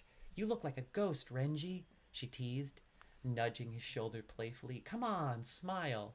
Renjiro forced a smile, or a smirk, just tired. But she saw through him. She always did. "You've been having the nightmares again, haven't you?" Her voice softened, concern replacing her usual lightheartedness. He looked away. How could he explain the visions, the voices, the feeling that something inside him was shifting, becoming something else? Well, I'm going to end it at that because I just wanted to give you a little demo because I do want to read about Shadows of the Crucible. Episode 1 of my video book series starts today, crew. That's right. Episode 1 of my video book series. But don't worry, after I'm done reading episode 1, The Eternal Radiance, I'm going to start some serious gameplay today. I'll be streaming for up to 10 hours. I plan on playing Resident Evil 4, Cyberpunk 2077. I'm going to start my Draenei finally in World of Warcraft later today. I cannot wait. I'm hoping to get him to level 10. I might even start Animal Crossing New Horizons or Enshroud It. Haven't decided yet. I have a lot of games I want to play, so stay tuned. But I really want to start Resident Evil 4 Remake, the new one that just came out. Man, I can't wait. And of course, Cyberpunk. I've been holding Cyberpunk off for way too long, real talk. And I need me some Cyberpunk.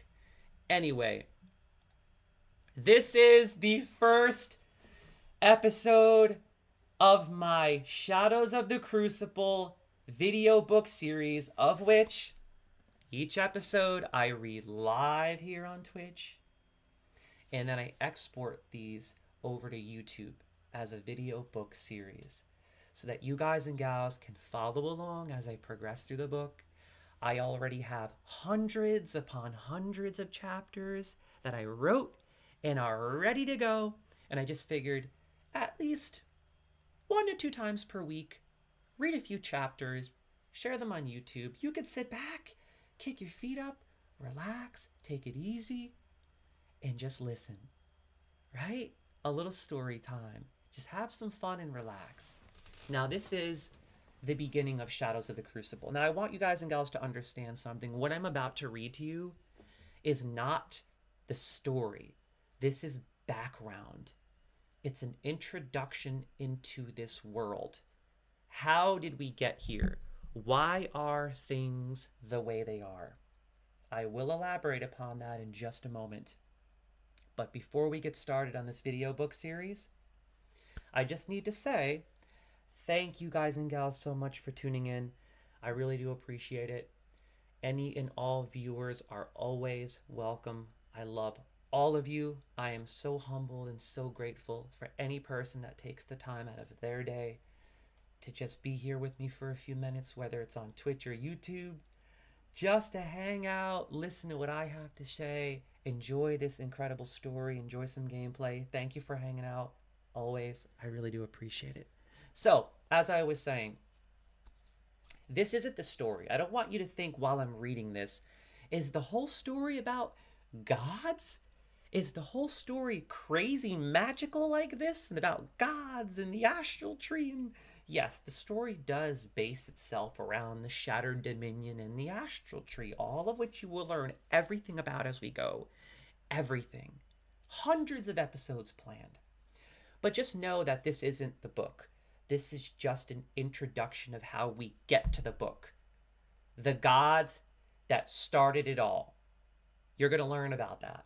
Okay, and it might be a little confusing. So aside from the video book series, I will be doing a questions and answers series because this is a deep story and there's a lot to explain. So, episode 1, part 1 of this video book series. Sit back, enjoy, take it in, take it easy, have some fun. The Radiance Eternal. You like that, huh? The Radiance Eternal. Now, this is the background, okay? This is how we got to where we are. Introduction.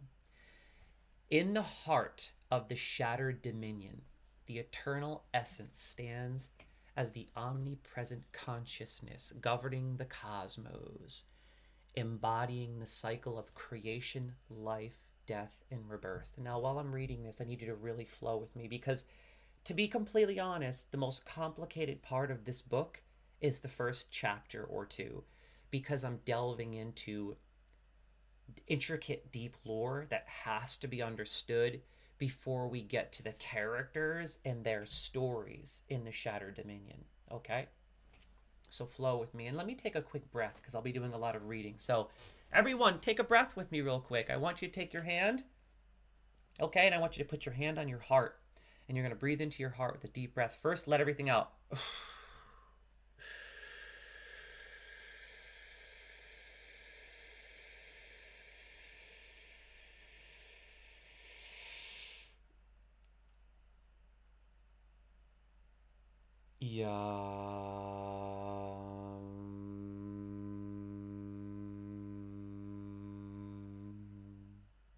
If you want to release negative energy and let your energy flow and remove all blockages, you breathe into your heart with your hand, okay? And then you just say, yam. Remember this always, yam. Yam. Always yam. If you want to be more loving, more sympathetic, more empathetic, more caring, and just let your energy flow. Now allow us to continue. The eternal essence is not merely a force of power, but the very soul of the universe, manifesting its will through the astral tree, a divine creation designed to guide the flow of souls from mortal existence back to their cosmic origins. This flow is the essence of consciousness itself, the unseen currents that connect living beings to the greater tapestry of the cosmos.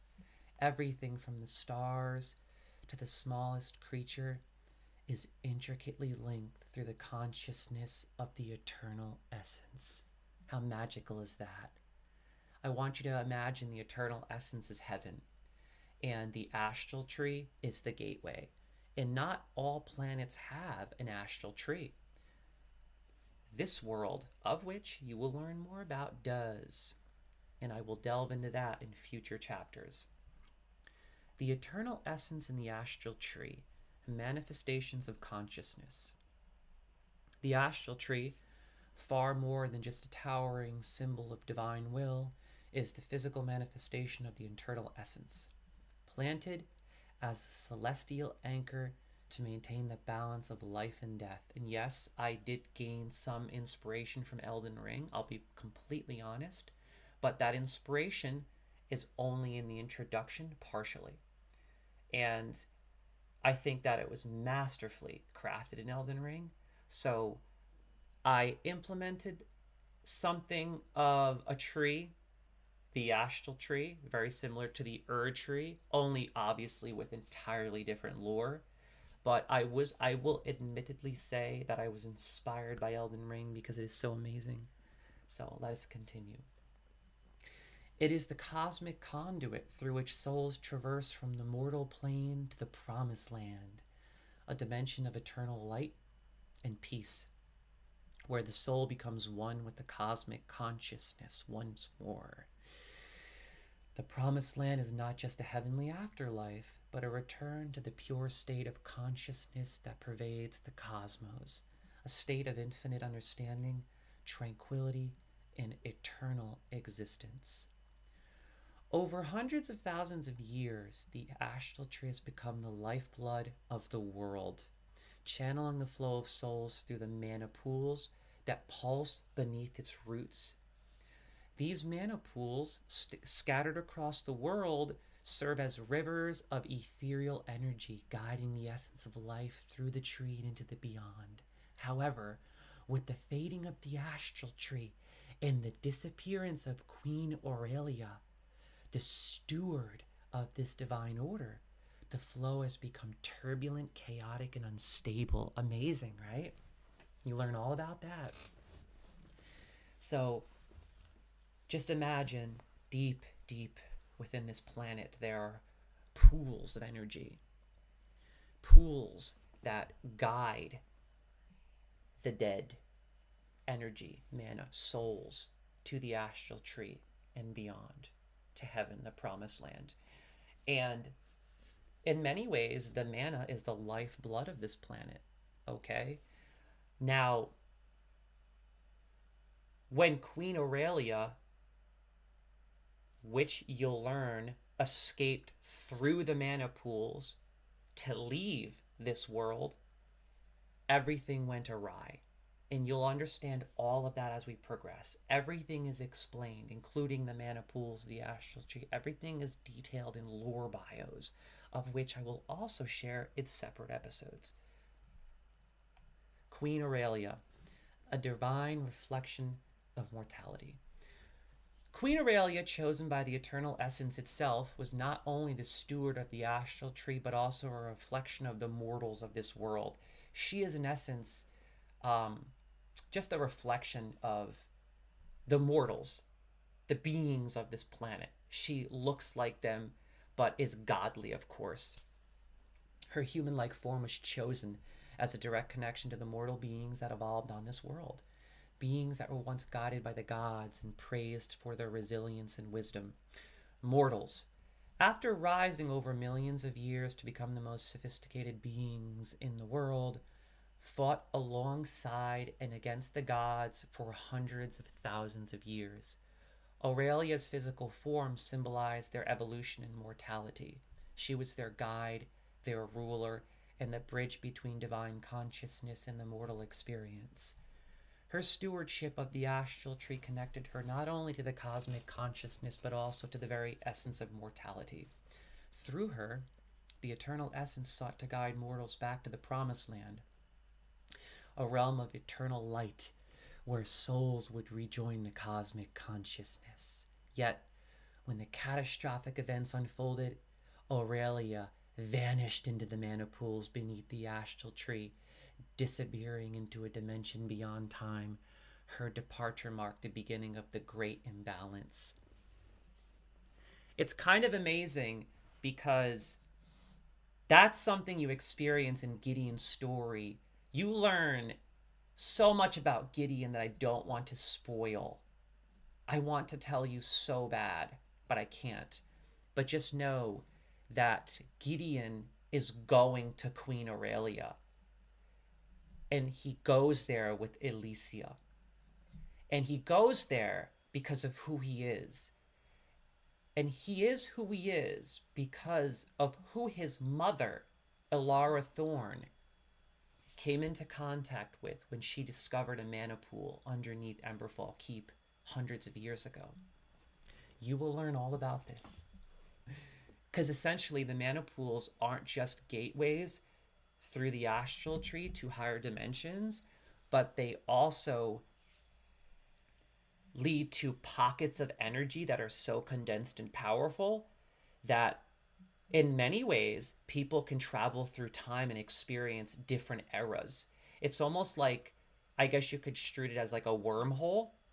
That energy that was left there, the remains of that condensed energy that's been amassing there for millions of years deep within the planet, have enabled a pocket, something of a gateway to another dimension. And the astronomers discovered this below Emberfall Keep, and Elara Thorn was one of them. You'll learn more about Emberfall Keep, the astronomers, the academy. My goodness, there's just so much to share. Bear with me. The Blight. This is major. This is so critical in this story. The Blight is like, it's the number one thing you have to keep your mind on. A consequence of consciousness and chaos. Ooh, it looks like I forgot to add an S there. With the disappearance of the gods and the dimming light of the astral tree, the world is thrown into chaos. The astral tree, which was meant to be a gift from the cosmos, a gift of balance, peace, and eternal consciousness, became the source of turmoil as the gods failed in their duties. As the mana pools, once flowing smoothly across the world, were drawn toward the tree, the balance of life and death became centralized.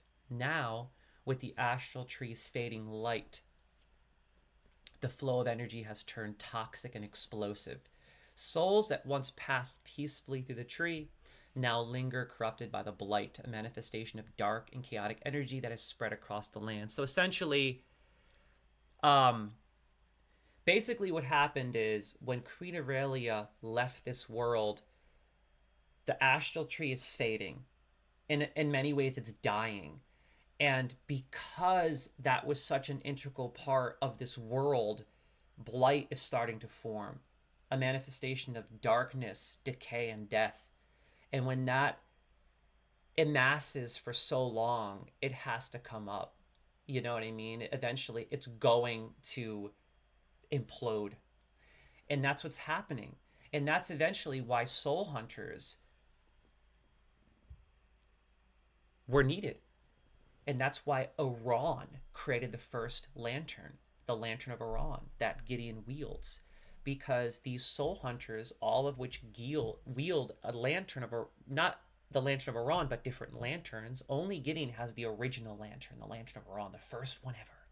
But they all have a lantern that was forged from ancient times.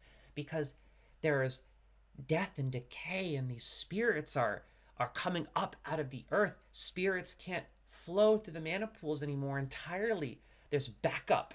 The flow is disrupted, a lack of balance. And because of that, souls are escaping the mana pools. Blight is infusing and infecting them. And ultimately, these soul hunters are trying to capture as many as they can to keep the peace, but it's just impossible. There's no way they can keep the peace anymore. It's getting worse and worse as the tree fades. Okay? And that's what this story revolves around. Will the tree die? Will the tree fade? How will how will humans and all of the other races in this world, in the Shattered Dominion and beyond, free themselves from the blight? You know what I mean? It gets really deep, really dark, and really wild really fast. I bet even the game developers watch your streams for tips. Yeah, I'm very creative for sure. Oh my god. Anyway, let's continue, crew. Where did I leave off?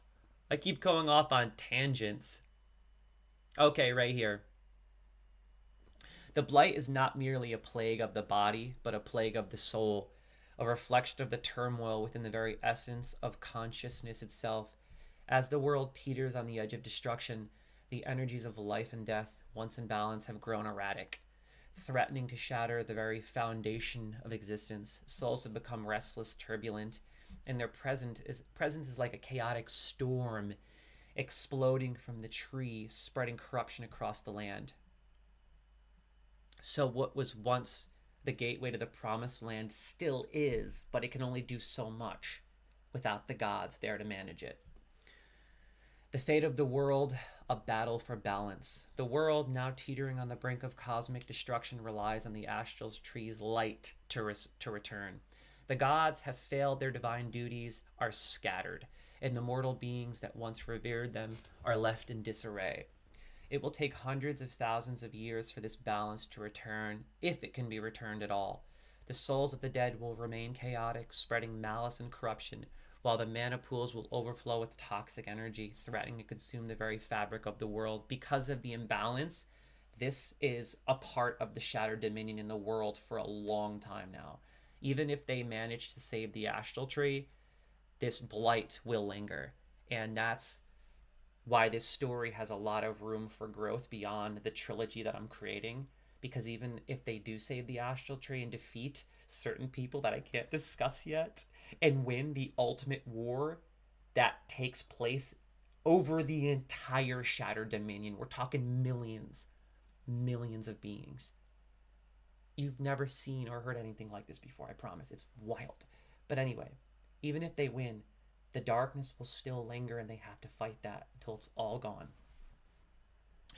So, as we continue, the gods' disappearance, the chaotic blight, and the fading astral tree mark the turning point of this era. The world now given the name Astrion. That's right, you heard it. You heard it. We have the official name for this world. I'm revealing it finally. Astrion.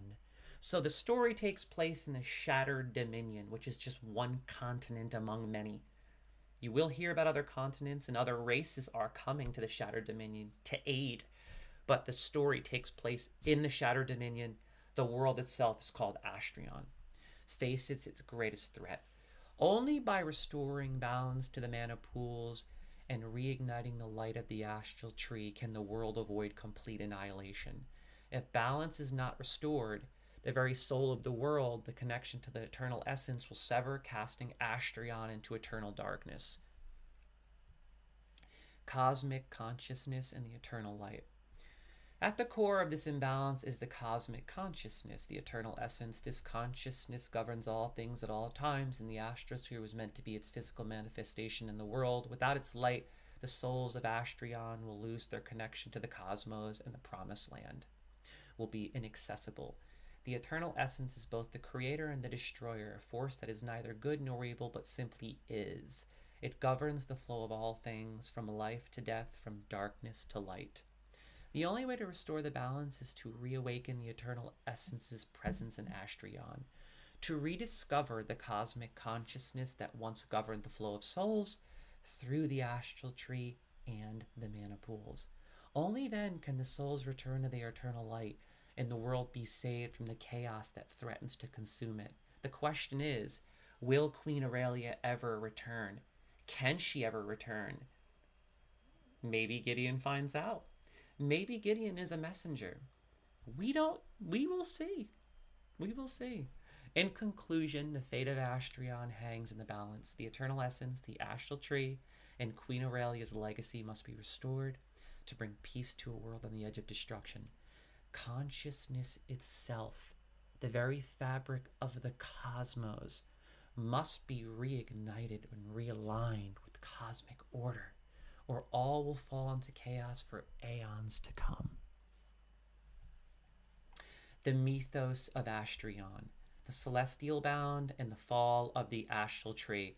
So like I said, this is not what the whole story is about. You're going to be delving into many different characters that are dark, gritty, brutal, powerful, you name it. This is just an introduction to the history and the lore, the background. The eternal essence in Queen Aurelia's role. Now you get to learn a little bit about the gods.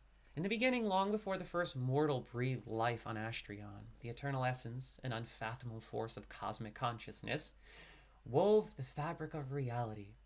The eternal essence was not merely a force, but the embodiment of the universe's consciousness, a boundless power governing the cycles of life, death, and rebirth.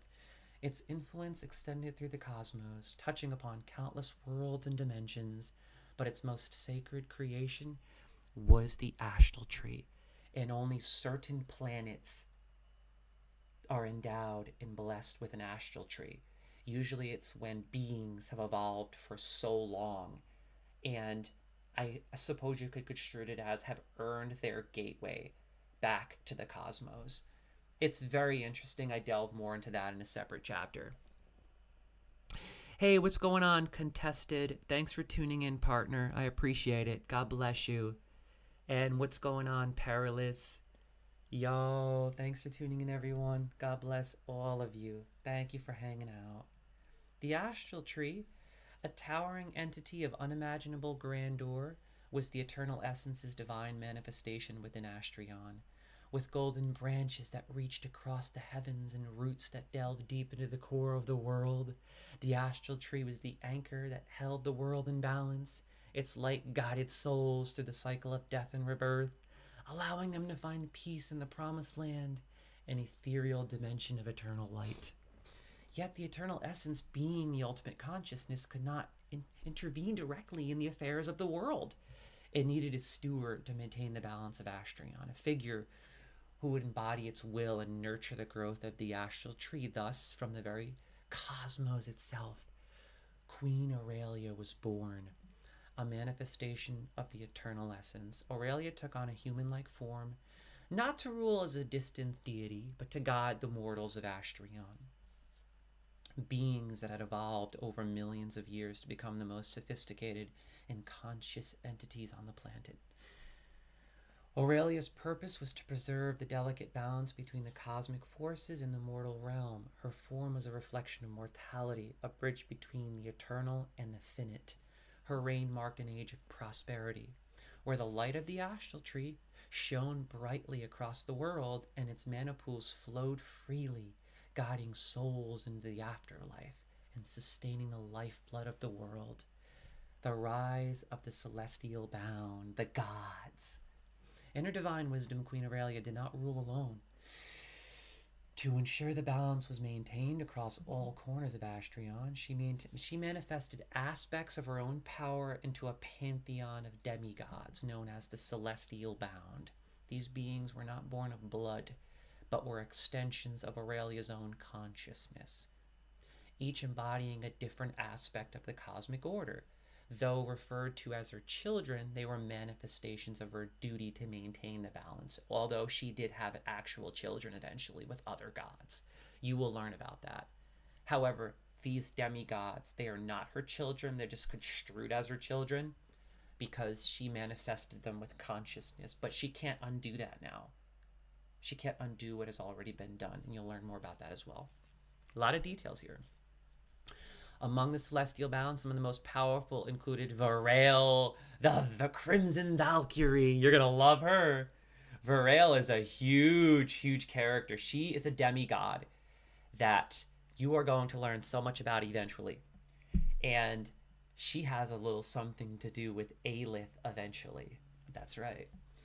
And then Aelion, the Radiant Heir. Lucian, the Dark Lord. He becomes known as the Dark Lord because of what happens. Unfortunately, you'll find out. General Nyreth, the Star Conqueror, and Iran, the Keeper of Souls. Remember that name, Iran. That's right.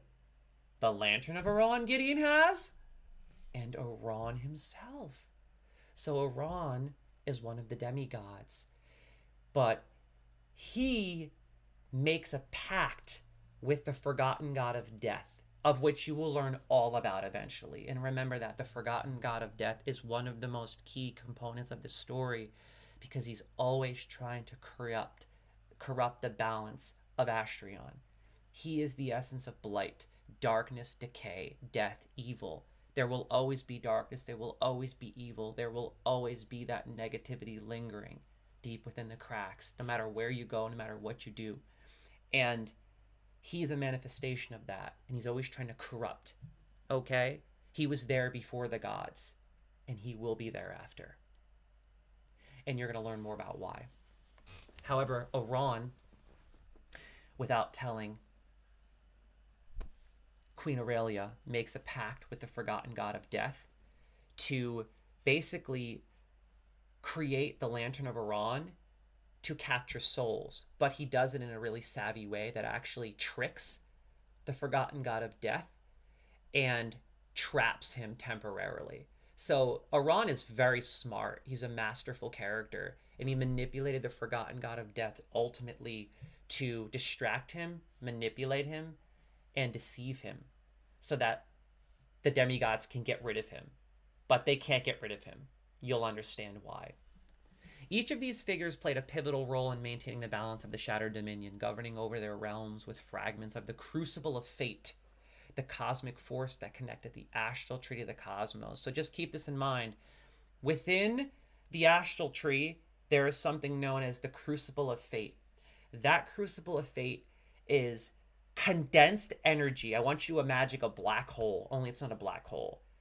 It's condensed cosmic energy, mana infused into it, and it's all just condensed there. That's what the essence of the Crucible of Fate is. The problem is when Queen Aurelia escaped through the mana pools and left Astrion, the Crucible of Fate shattered. Okay? There are a few pieces scattered throughout the Shattered Dominion, and they are going to play a huge role. Okay? And that you have to keep your mind focused on, because I'll be expanding upon that later in lore bios. And I know you have a lot of questions probably. This is a complicated story, but the introduction is the most complicated part because it's just background. Once we get to the characters, I promise it will just be so focused on each character's story. It's a breath of fresh air. This is great. This is deep. This lore is necessary. You must understand. For thousands of years, the Celestial Bound ruled alongside Queen Aurelia, ensuring the continuous flow of mana, the rebirth of souls, and the protection of the mortal realm from cosmic and dark forces that sought to corrupt it. Aelion, the Radiant Heir, was especially beloved, for he represented the hope and purity of the cosmos, being the only true-born child of Queen Aurelia. That's right.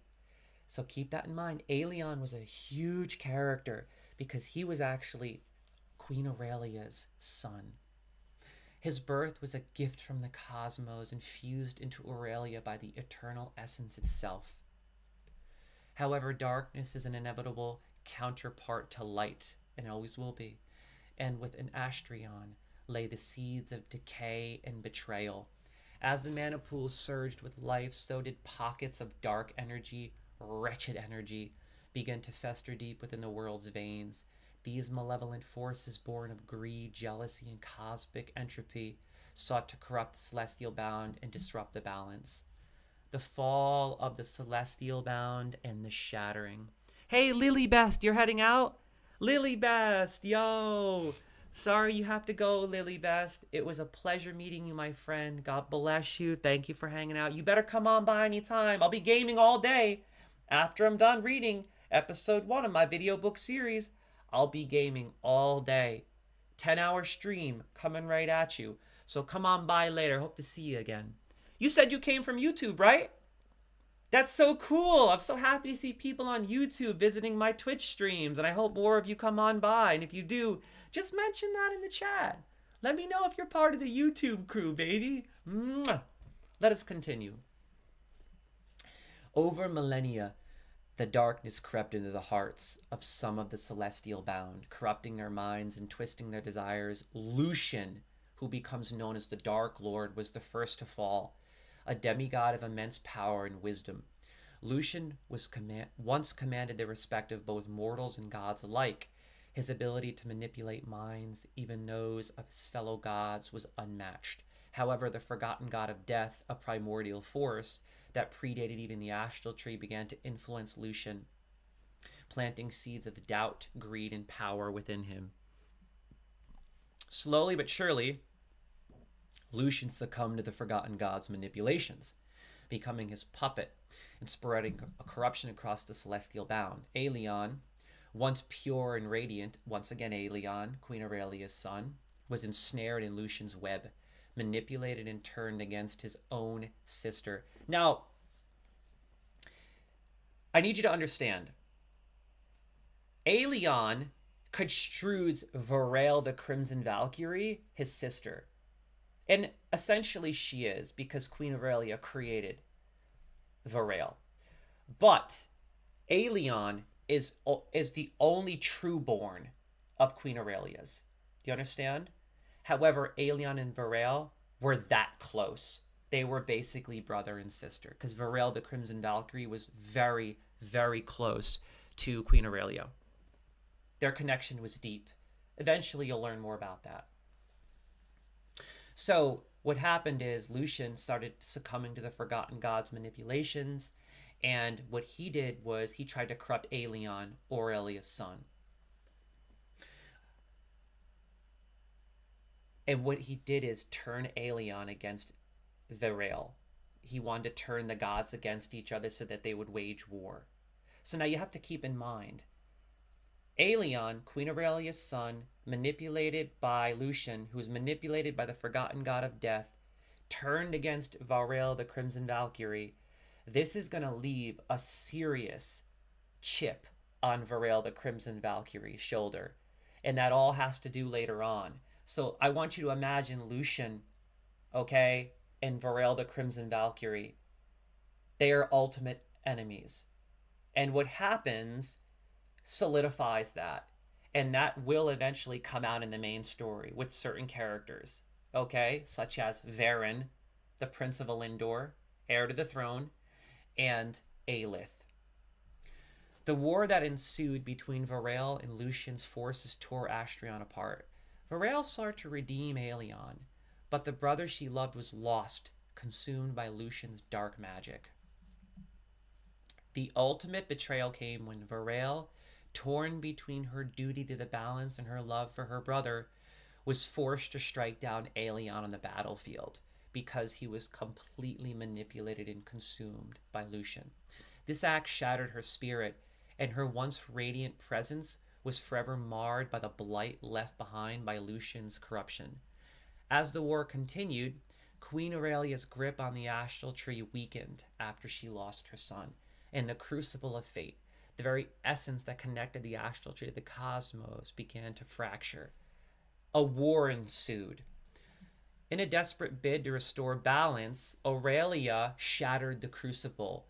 What she wanted to do was end this connection before it could get too bad and spread into the cosmos. But what she did was not the eternal essence's bidding, and it messed everything up.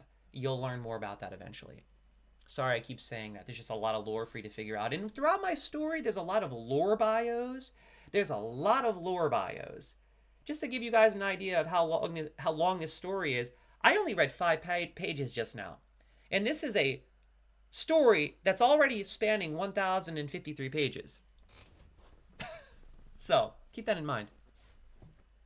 Flow with me. Okay? The astral tree's light began to fade, and Aurelia, weakened and heartbroken, disappeared into the mana pools at the base of the astral tree, never to be seen again. So after she destroyed and shattered the crucible of fate, she escaped into the mana pools, hoping that that would sever the connection and the humans would be left to fend for themselves and figure out how to go on in their own way. but that was the biggest mistake she could have made. She basically tore out the rug from under them. With her disappearance, the world plunged into chaos, and the Celestial Bound, now fractured and corrupted, turned on one another in a battle for control. And I want you to keep this in mind. Maybe Queen Aurelia didn't actually escape. Maybe something happened to her. You'll learn more about that. The Gods of War. The war between the Celestial Bound raged for thousands of years after Queen Aurelia left, tearing the very fabric of Astrion apart. General Nyreth, the Star Conqueror, a colossal figure who once led the mortal armies with honor and valor, was corrupted by the chaos. His legendary conquests, which once united the mortal realms under the light of the astral tree, became tales of destruction as he sought to bend the world to his will. Worshipped as a god by mortals, Nyreth's memory was lost to time after his death, his once great deeds reduced to myth. Aran, the keeper of souls, struggled to maintain order in the afterlife as the souls of the dead grew restless, unable to pass through the dimming light of the astral tree. His lanterns, once a beacon of hope, became prisons for tortured souls. Oran's burden grew heavier with each passing age, and he too was consumed by the darkness that festered within the mana pools. Yet none were as feared as Arcanor, a demigod whose tale was both tragic and terrifying. Arcanor, like the others, was once a protector of Astrion, but he betrayed Queen Aurelia in the most unimaginable way. He killed one of her other only true sons, Solara the Radiant Heir. Now, I know what you're thinking. I thought she only had one. Trust me, flow with me. As we progress, you will understand what happened here. It's complicated. Flow. There's so much lore here. Just understand. Flow with me. So, Arcanor, another demigod, okay? He was once the protector of Astrion. Everyone loved him. But he betrayed Queen Aurelia in the most unimaginable way. This is one of the reasons Queen Aurelia escaped into the mana pools and left. It wasn't just because of Aelion. It was also because of a son she kept secret for the longest time, Solara the Radiant Heir. Solara, a divine gift from the Eternal Essence, was meant to inherit the mantle of the Astral Tree, but his life was cut short by Arcanor's insatiable thirst for power. So, Solara was actually kept secret. He wasn't exposed as Aurelia's true-born heir because he would be in a tight situation where he would be exposed and maybe a corrupt god like this one who ends up killing him would do so. Very dark, very manipulative. We delve into that later. In her rage, Aurelia waged a war against Arcanor that shook the very core of Astrion. After years of bloodshed, Aurelia captured Arcanor and condemned him to eternal torment. This is really cool because there's an island in Astrion, in this world, that affects the weather because of Arcanor. Tsunamis, storms, you name it, they come from this island, from his rage that to this day, some stay, still goes on. He's still trapped on that island after Queen Aurelia banished him there, after Arcanor killed Solara the Radiant Heir. So it's kind of amazing because a lot of the weather that affects the Shattered Dominion is because of Arcanor's chaos on that island. You'll learn about that. Aurelia captured Arcanor and condemned him to the eternal torment on an island known as the Island That Never Sleeps. Arcanor is forced to die endlessly as his mortal body, reborn each time by the rage of the sea. The Luminarian, legendary warriors summoned by Aurelia herself, carry out this eternal punishment, killing Arcanor over and over and again in an endless cycle. The island is a place of great mystery, where storms rage uncontrollably, and the very waves are to be born of Arcanor's dying screams. So what really makes this impactful is it breaks Aurelia. She had two heirs. One she kept secret because he was the heir to the Astral Tree. She wasn't allowed to reveal that. Somehow, the forgotten god of death managed to figure all this out, You will figure that out eventually. Corrupted Arcanor. Arcanor kills Solara. She loses 2 sons. Okay? There's reasons why she left. The northern continent, ruled by Queen Mayrena, the Thunder Queen, who has an integral role in the Shattered Dominion later on in the story, is the only mortal kingdom that dares to speak of the island's existence. Even then, none venture near it, for fear of being swallowed by the raging seas. It's kind of amazing, right? A magical story about that. A god still causing chaos on this island and affecting the weather patterns, even in northern kingdoms and northern continents. You learn all about Mayreda eventually. The balance lost. With the disappearance of Queen Aurelia and the fading of the astral tree's light, the balance that once governed Astrion is shattered. The world teeters on the edge of destruction, as the mana pools, once a source of life and rebirth, have become volatile and corrupted. Souls unable to pass peacefully into the afterlife now explode from the very ground, spreading the blight, a toxic force that warps and corrupts everything it touches. The Luminarian, once the greatest warriors of the realm, are now mere legends. Their tales were whispered among mortal men, but rarely believed. The celestial bound have all but vanished. Their wars now the stuff of myth. Though their influence lingers in the corrupted mana pools and the shattered remnants of the Crucible, Astrion stands at the precipice of a new age, one where the blight of the astral tree may never return. As Queen Aurelia, a manifestation of the eternal essence, failed to prevent the descent of her own manifestations into darkness, the world stands on the brink of collapse. The astral tree's light flickers, and a long-forgotten war rages on, waiting for a new generation of heroes to restore the balance. Celestial birth and cosmic ties. Queen Aurelia wasn't merely born, she was chosen by the eternal essence, a force that governs all existence and flows through the very fabric of the universe. Her creation was not an accident, but a deliberate act by the cosmos, intended to maintain balance between the ethereal and the mortal realms. Aurelia's birth was a cosmic event, heralded by the stars aligning in a dance of celestial bodies, each one glowing with an otherworldly light. Aurelia's connection to the astral tree ran deeper than any other entity in Astrion. She was not just its steward, but a living extension of its will. The astral tree, a divine connection, was the heartbeat of life, death, and rebirth, a cosmic guide for the souls that traversed the realms. The mana pools, the very veins of the world, flowed not only through the earth, but also through her very soul. That's a mistake right there. See, this is why I'm reading over it again with you guys. That should be Astrion. See that? That's another reason why I wanted to read this out loud in a video book series, because I have corrections to be made before I publish this. See? Perfect. This is the second correction I made already. Yeah, I have to read through this entire book multiple times before I even consider publishing it. That's part of the process. So this is helping me. Just as much as it might be entertaining you, I hope a few of you, it's also helping me. In her presence, the trees blossomed and the mana pools pulsed with vibrant energy, reflecting her cosmic nature. In many ways, Aurelia was not only a ruler, but a manifestation of the eternal essence itself. Her very existence ensured the continued cycle of life and death, linking the crucible of fate with the celestial order. This divine selection made her integral to the survival of the cosmos, as her life force was intertwined with that of the astral tree. Without her guidance, the delicate balance would shatter. Much like the tree's branches that stretch towards the stars, she serves as a conduit between the heavens and the earth. A mother's grief. The shattering of the crucible of fate was not a moment of recklessness, but of unbearable sorrow.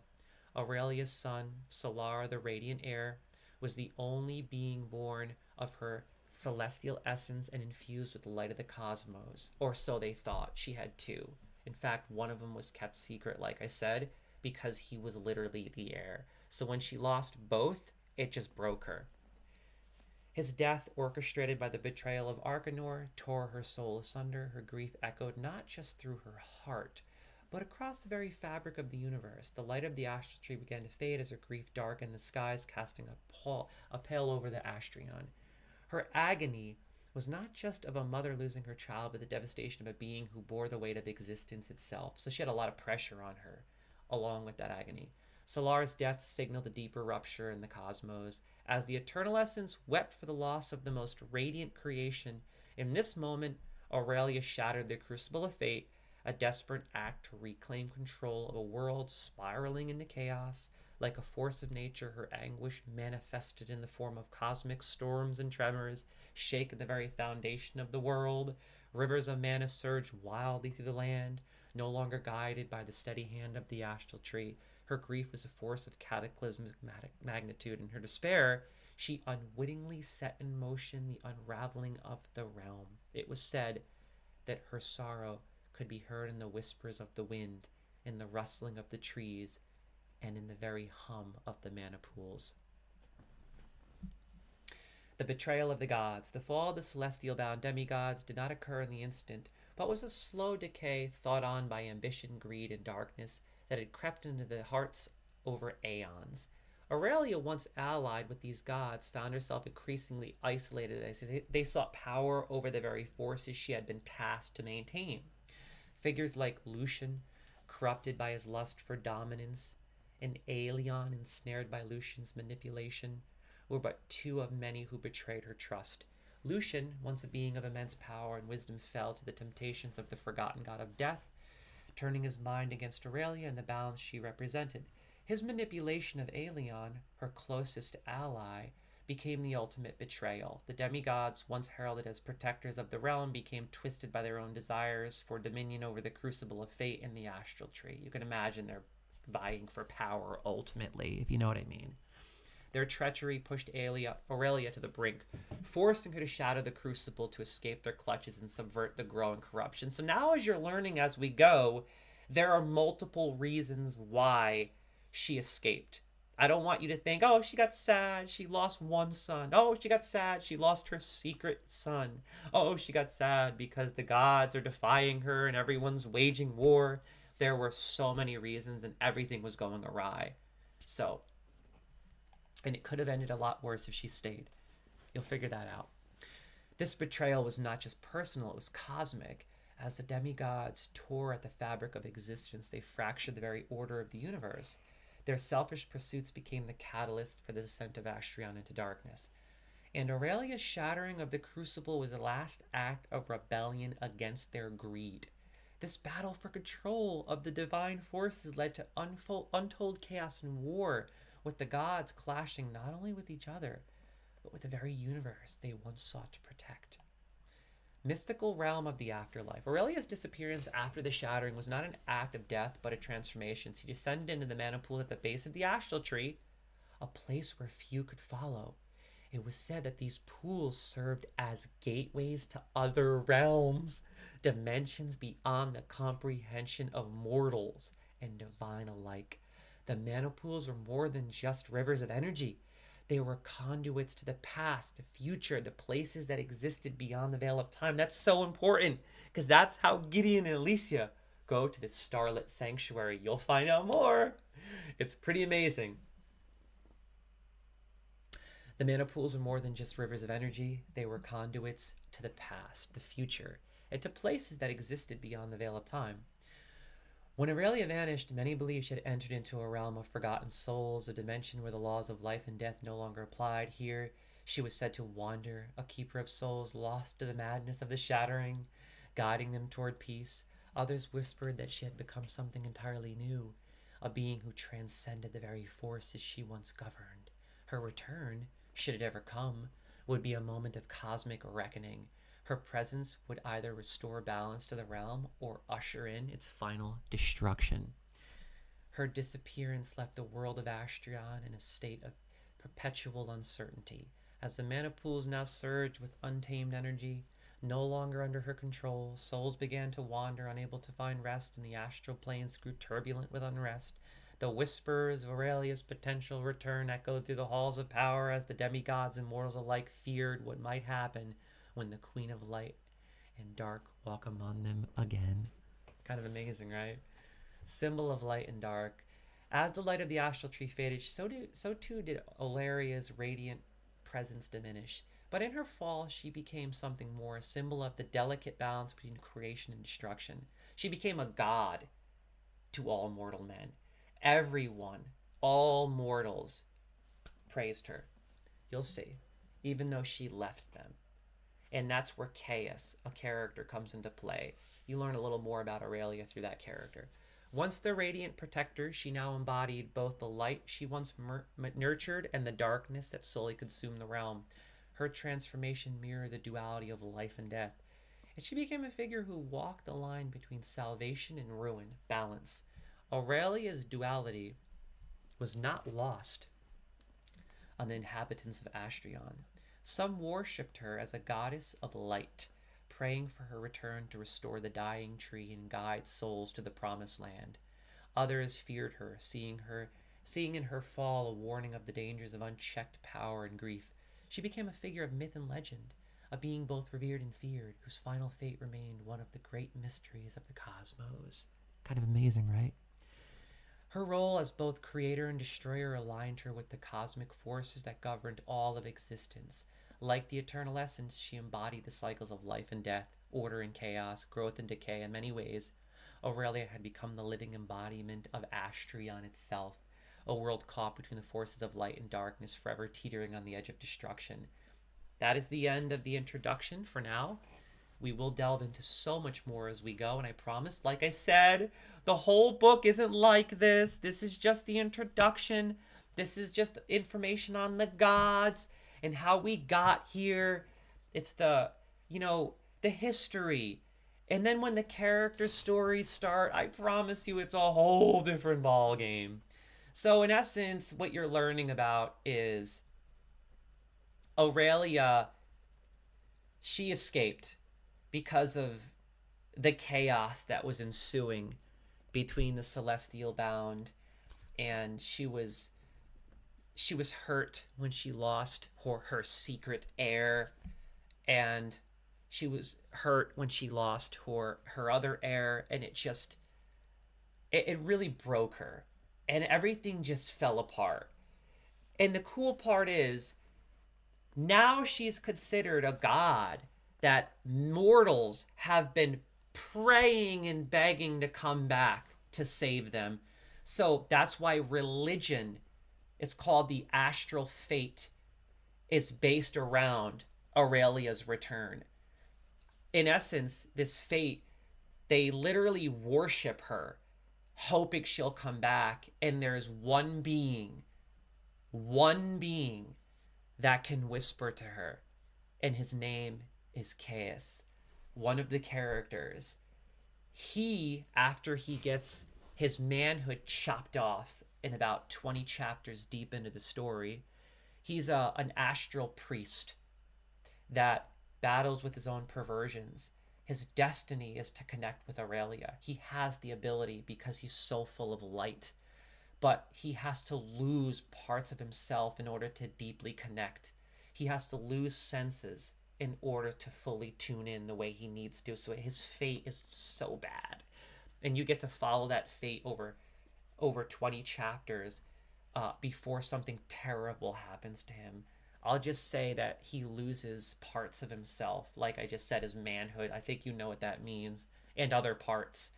And essentially, he eventually becomes a seer. I'm sorry to spoil that, but I had to reveal that for reasons you'll understand soon as we continue. But he can contact and whisper with Aurelia, and then when he finds out what Aurelia's trying to say, he has to come into contact with Aelith for a very specific reason. So that's the story so far, the introduction. We're only 9 pages in, crew. 9 of 1,053. I have hundreds more I already wrote that I haven't even integrated, and we already found some mistakes. Amazing. We already found a few mistakes, which is why I wanted to read this out loud. But real talk, I need water right now. I'm getting parched. So I will be right back. And when I get back, it's game time, baby. I better save this, close this. When I get back, it's game time. We about to game it up. BRB, crew. Woo! I need water ASAP.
Okay, crew.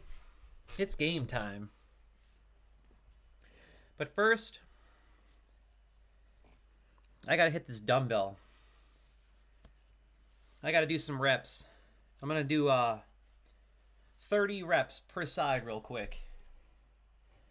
Yes, I'm putting on my funky gloves, baby. Woo! Oh, yeah. I think the first game I'm gonna play today is Resident Evil 4. Oh my god, I can't wait. You know what? Maybe we should start Animal Crossing New Horizons finally. Nah, I'm playing Resident Evil 4 for real. I gotta play. Or, what do you guys think? Cyberpunk or Resident Evil 4? It's gonna be one or the other. I really want to start Cyberpunk, but man, I've been waiting to play Resident Evil 4 for so long. Oh my god, I can't wait. Now we got World of Warcraft today. We'll be leveling that Draenei. Can't wait to level my Draenei today. Okay, here we go. Let's get it. Let's do it. 1, 2, 3, 4, 5, 6, 7, 8, 9, 10, 11, 12, 13, 14, 9, 20, 1, 2, 3, 4, 5, 6, 7, 8, 9. Oh yeah. Woo! Oh my god. That feels good. Let's get it, crew. 30 reps. 30 reps. Let's get it. Bam!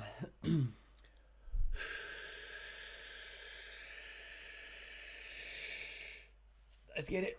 And 1, 2, 3, 4, 5, 6, 7, 8, 9, 10, 11, 12, 13, 14, 15, 16, 9, 20, 1, 2, 3, 4, 5, 6, 7, 8, 9. Easy. Cake. Nice. Oh, man. Oh, yeah, we get a nice pump already. Bam. Oh, we get a nasty pump, baby. We get a nasty pump. You know we pumping, kid. Oh, look at it. Look at it. We getting that pump on or what? Look at that. I'm such a dork. Anyway, let me minimize that. Okay. It's time to game it up, crew. I'm so excited. Yo. I am so excited. Anyway, let's switch the game category over to Resident Evil 4. Because I have to play this game, dude. I have been waiting way too long. And if any of you guys and gals want to join our Discord, I am going to post that link in the comments. Feel free. Okay, and so, let me see. Where? Refresh. Oh man, I really want to play Cyberpunk though. Man, that's a hard choice. Holy crap. Either way, I'm playing one or the other on GeForce Now. So this is really cool. I'm going to be playing... Oh my god, Assassin's Creed Shadows is on GeForce Now? What? Are you kidding me? Already? Yo, crew, we might have to stream Assassin's Creed Shadow. Not today, but maybe later this week. Have you guys and gals heard anything about this game? Is it any good? Has it gotten any good reviews? How is the game so far? Has anyone played it? Have you seen any reviews on YouTube? I haven't looked it up, to be completely honest. I'm just so burnt out of Assassin's Creed games. I feel like I don't know, man. I feel like, you know what Assassin's Creed kind of feels like lately to me? It kind of feels like driving the same car with a different paint job. That's what it feels like, in all honesty. It literally feels like that. You know what game I really want to start as well? A game called Enshrouded. I really want to play Enshrouded as well, but I'm not starting that today. And then PAX Day, I really wanted to play this. There's so many games I want to play. But I will be investing 3 hours minimum into my Draenei later today. That is going to be a brand new World of Warcraft streaming series. My main character that I'm sticking with and focusing on this year. My Draenei, I can't wait. I'm starting that. Well, I already started the character. So I'm going to be playing that character tonight. It'll be episode 1 of my World of Warcraft streaming series. So stay tuned. We might have to stream Assassin's Creed Shadows later this week, crew. Seriously. I'm going to have to check out the reviews. Okay, so, oh my god, Monster Hunter Wilds is also on GeForce now. I haven't logged in a few days, so... Wow, look at this. The Witcher 3 Wild Hunt is 80% off, probably on Steam. I already own it, so I've been planning on starting that over again as well. You know what I think I'm going to do? I think I'm going to start Cyberpunk finally. I haven't played this since launch, and I've been wanting to play this bad. Like, real bad, dude. I want to see if the game's any better. Seriously, like, I gotta see if this game is any better. I think I'm playing Cyberpunk. Day 1, Part 1, Episode 1 of Cyberpunk. And also, crew, don't forget, we started Final Fantasy 16 over the holidays, and you know that's my favorite game ever made. And you know I'm going to be continuing that bad boy, real talk. Right there, baby. Final Fantasy 16. You know what game I also plan on starting? I created a character, a New World Aeternum. And I plan on playing that character very soon. So if any of you guys and gals have New World, hit me up, let me know, let's do this. I'll be streaming this very soon. Not today, though. Anyway, I think I might squeeze in Assassin's Creed Shadows later this week. Maybe like Thursday, I'll do another stream, like an 8-hour stream, and we'll squeeze in 3 or 4 hours of Assassin's Creed Shadows. Depending on the reviews. If the reviews are good, I'll play it. Anyway, let's start Cyberpunk first. I gotta change the game category quick. Sorry if I keep snorting like that. I don't mean to sound unprofessional. I just, my throat's a little weird. Let me just mute this real quick. Out of respect, I didn't want to do that. So, you ever get that springtime, like, thing in your throat? Wow, look at this. There is 867 viewers on Cyberpunk. I wonder how many Resident Evil 4 has.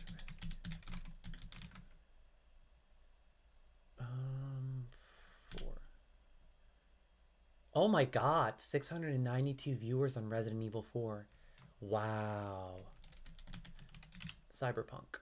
And don't forget, crew, we also started Black Desert. Black Desert is so cool.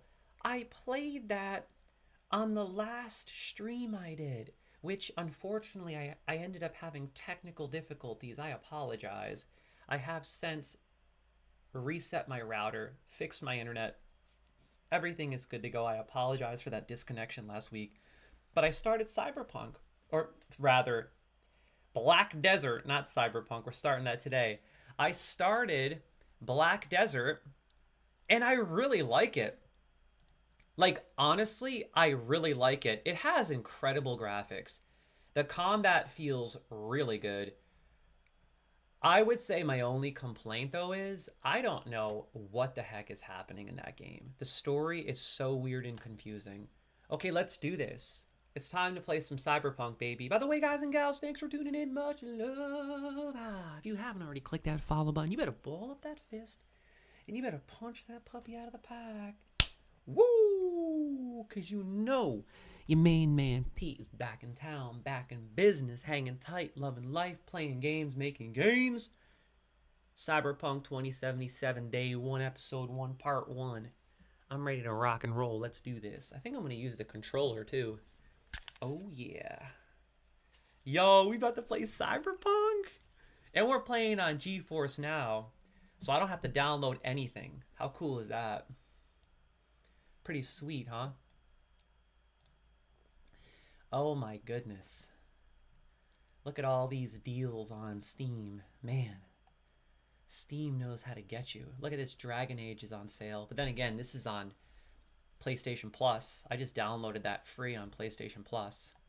So if you got a PS4, you can download this for free, crew. Real talk. Right now, it's free. PlayStation Plus. There it is. There it is. Oh my god. Oh man. So what is happening here with GeForce Now? Is it loading? I don't know how this works. If I click on this? Huh? Install? What? Okay. Just go like this and accept. I think it automatically installs and I can just play it. Yeah. There we go. That's so cool, yo. GeForce Now is amazing. Yo, GeForce Now is so sick. Oh my god, I got an exclamation pokey catch today. I haven't been doing that as much, crew. Oh my god. There we go. Hopefully I get this clauncher. A wild clauncher appeared. Continue without account. I don't want an account. Oh my, do I have to make an account? Do I have an account? Huh, I don't think I have an account, to be honest. Maybe... let me see if I have an account. I don't think I have one, to be honest.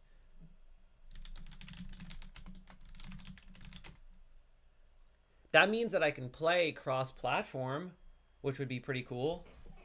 That would be actually pretty cool, because then I can play on PS5, and I can play my character that I'm playing online, live with you guys and gals, maybe on PS5 as well.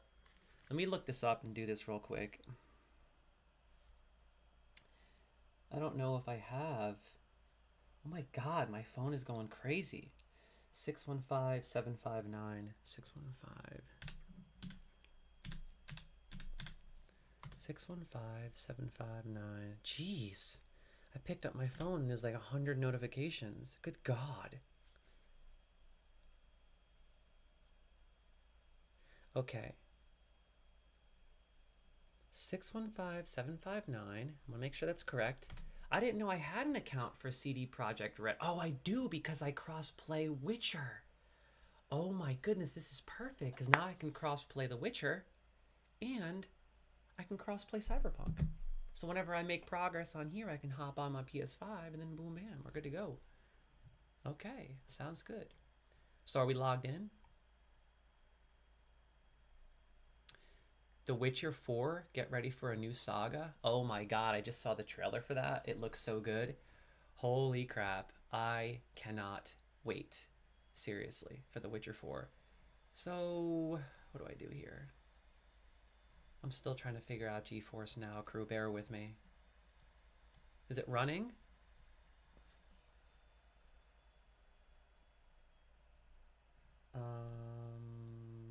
Oh no, I have to actually... play? It should load now. There's already a Witcher 4 option. That's crazy. They're getting people ready. Oh my god. Dude, I cannot wait. And I think the whole game is based on... I think it's Ciri? Am I wrong? I think the whole game is based on her. Ooh, I gotta turn down this volume.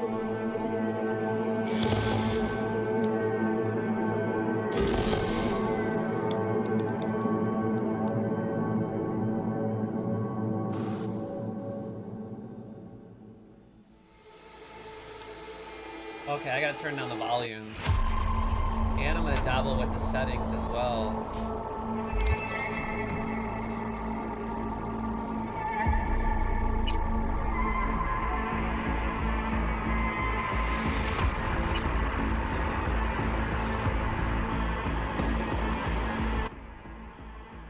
I think while I'm streaming, I'm gonna keep it at 20.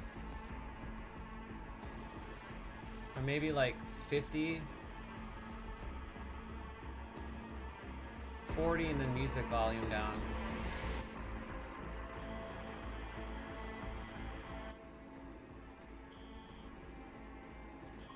You know what? I'll keep everything up here and just turn this down to like 25, 20. Oh, that's still too loud.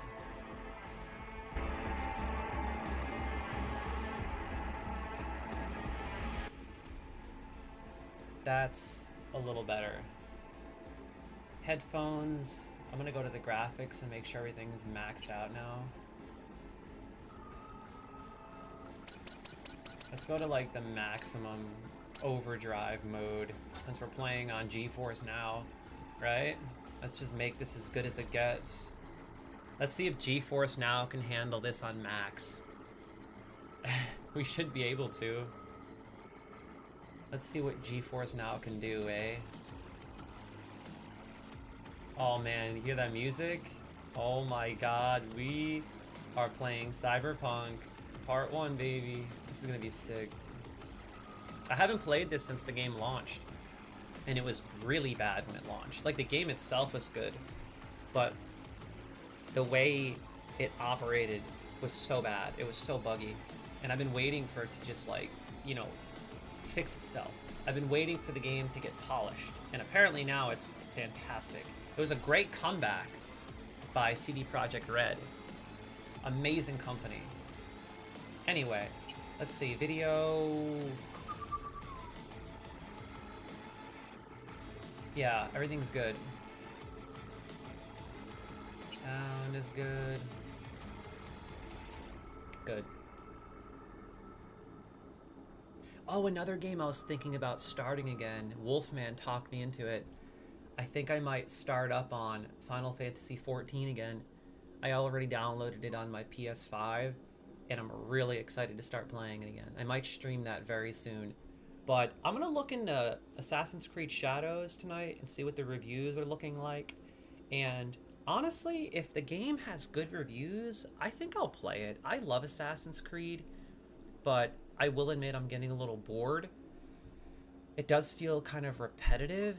However, man, this one looks good. This one looks really good. But I'll have to check in on the reviews first. Okay, I think we're good on the sound quality and graphics and all that stuff. I think it's time to start a whole new... Continue? Okay, so I do have... I think this is a character I made. Thank God. Okay. I made this character on my PS5, so now I have my crossplay. That's perfect. Now I have my crossplay crew. We don't have to spend an hour in the character creator. Thank God, because I really didn't want to do that. Oh my God. So I downloaded Cyberpunk 2077 on my PS5, and I created a character. I think it was in December. Yeah. Oh my God. No. Oh my God. This was December 14th, 2020. What? I made this character in 2020? Is that even possible? Did this game come out in 2020? Oh my God, 5 years ago I made this character? I'm like kind of curious really quickly to just see like where I left off. If I made my character and I'm still in the starting zone where you start the game, then I'll play this. But if not, we're gonna have to create one. Let me just see where we're at. This might be my PS5 save, and that's just a mistake or a glitch. Okay, I'm gonna use the controller.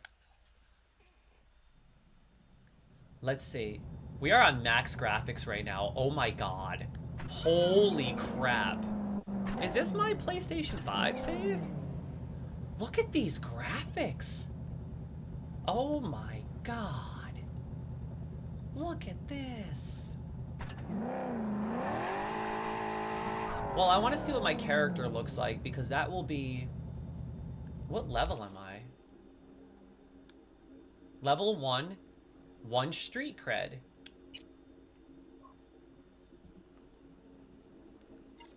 I don't know what I'm doing right now, to be honest. Oh, okay. So I haven't even gone to the telecom tower yet. So this is a character that I just started. I think I did start this character on PS5. Well, you know what? We don't have to create a character, which is good. Oh, yeah. This looks like me, kind of.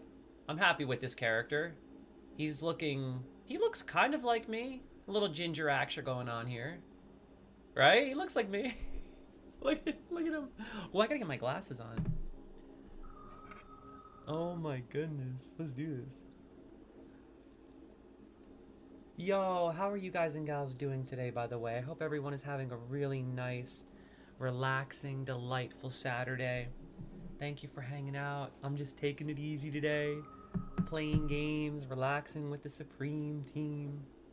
Having a good time. Back on Twitch, it feels great. Lovely to have you guys and gals here. Always good to hear from you. God bless.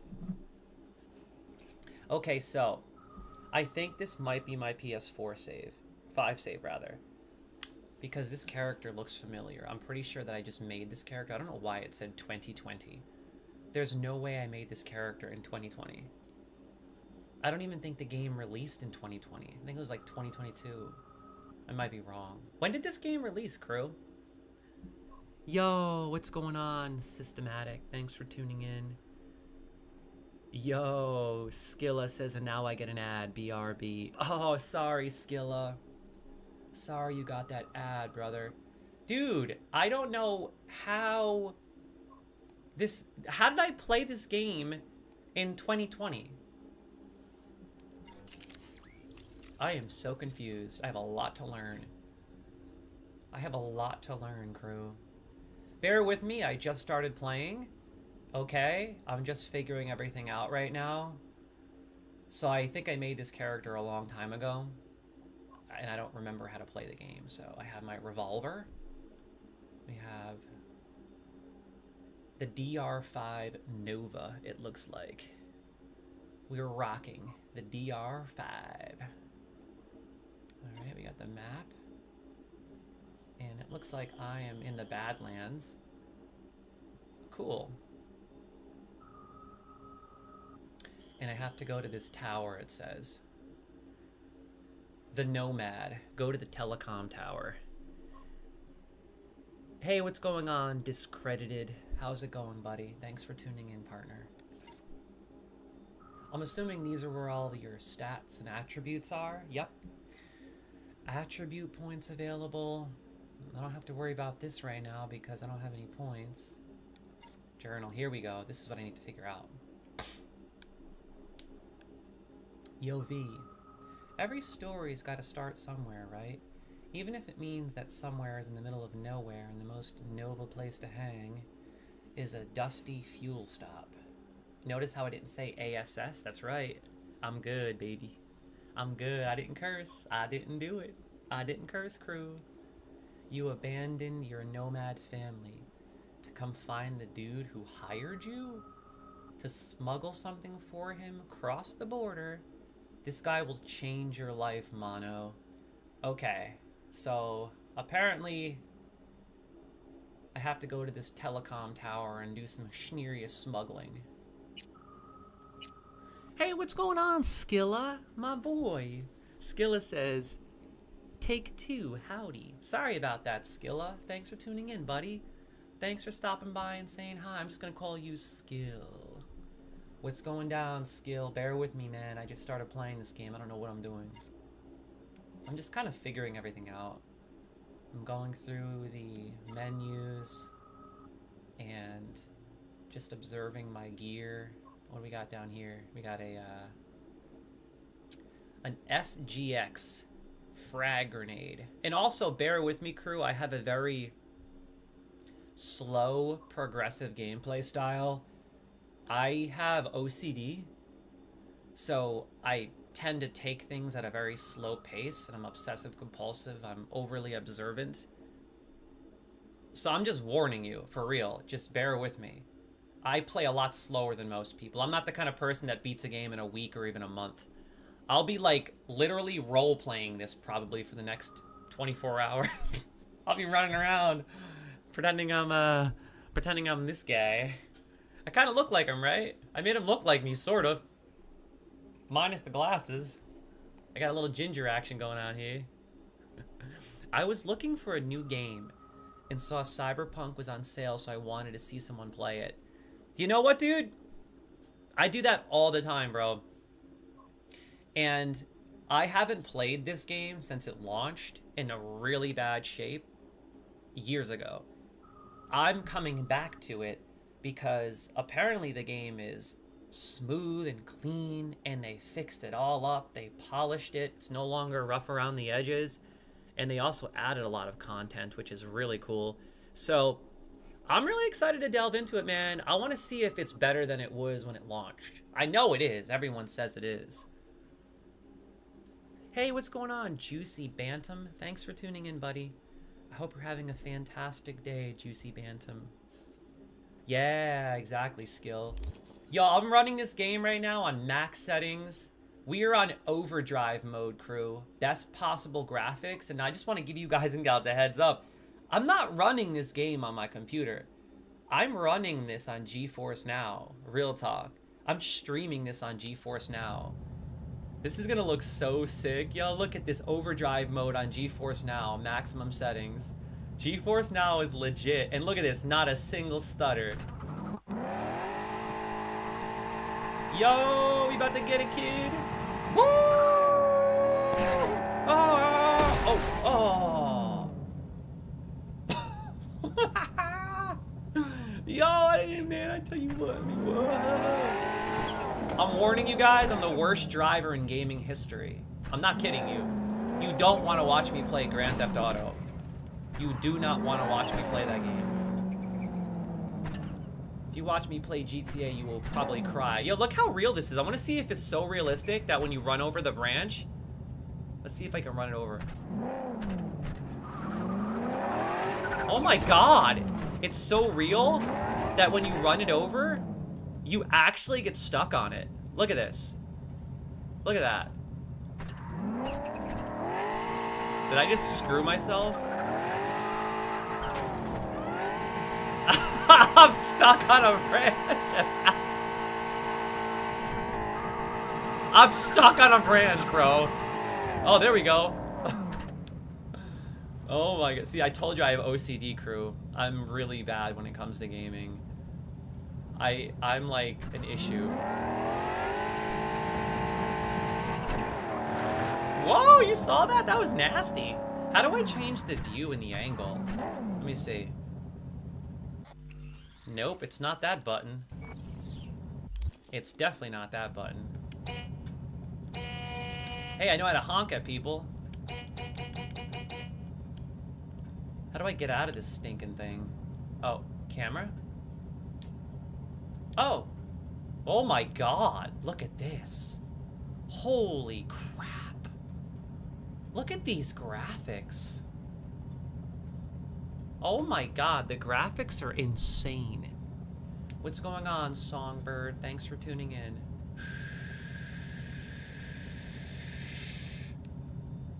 That's a peculiar looking rear view mirror. Moo. So I do a lot of meditation and breathing. So if you hear me do that, it's just because I'm taking deep breaths.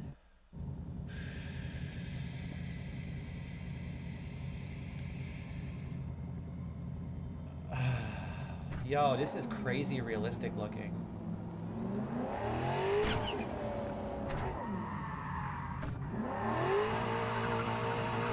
I wonder if I can run these guys over. Oh my god, like, oh. I actually can.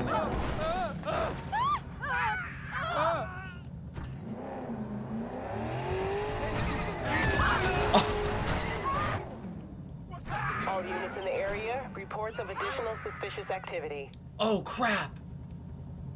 The cops are coming, bro. I'm out. If I could get out of here.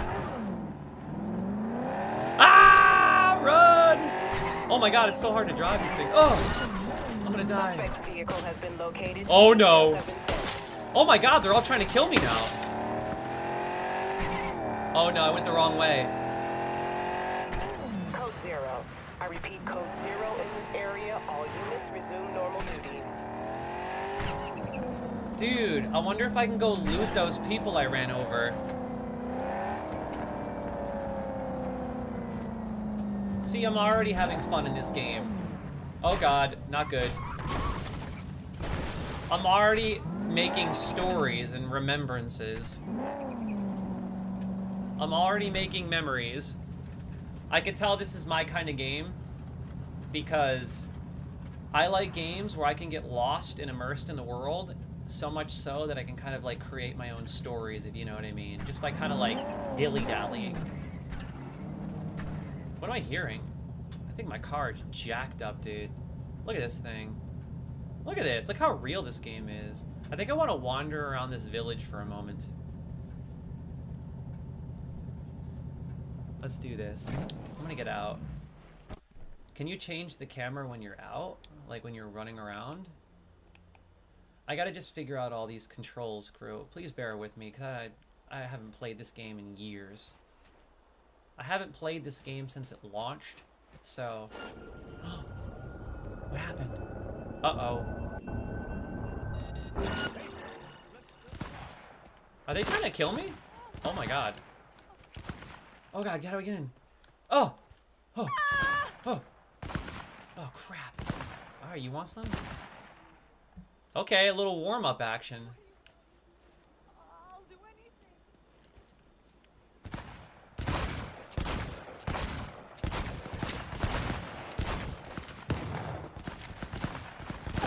Oh god! Oh my god! Dude, there's a lot of them! Oh crap! Uh-oh. Run! No! Run! Oh god! How did this happen? Oh my god, dude. I don't know what I'm doing right now, to be honest. I just started the game, I accidentally ran someone over, and now everyone wants to kill me. Ooh, can I loot this? What is this? Chinese food?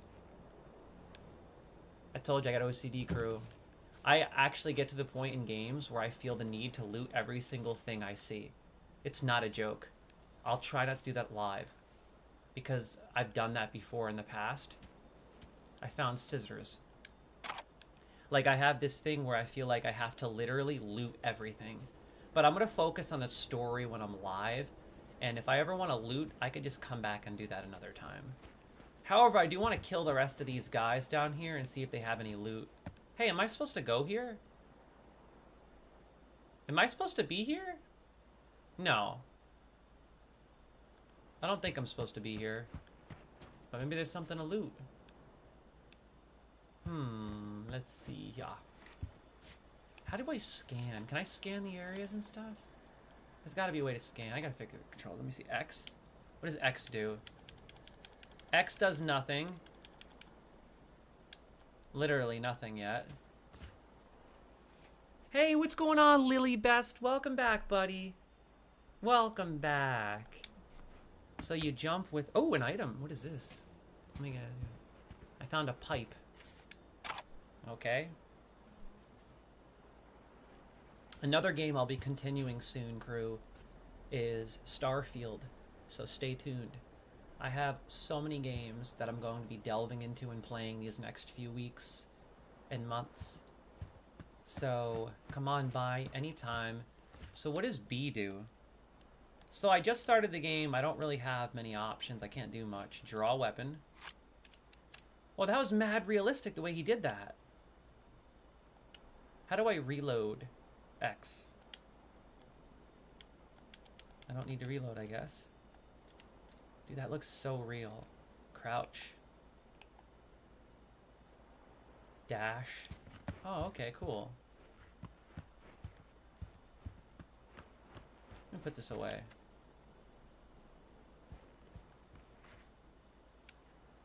How do... Ooh, melee? Oh. Oh, cool. I like the way he does that. He, like, whacks him and then spins it. Very cool. How do I put the gun away now?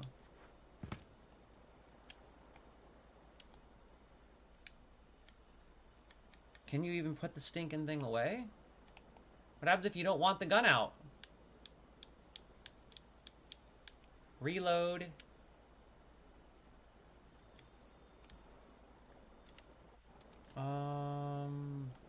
I guess you can't. You just gotta run around and play. Okay, anyway, let's just cruise. Dude, there's a lot of crap laying around. We got a Nicola Blue. Okay, I found some cola. Some Cyberpunk cola, crew.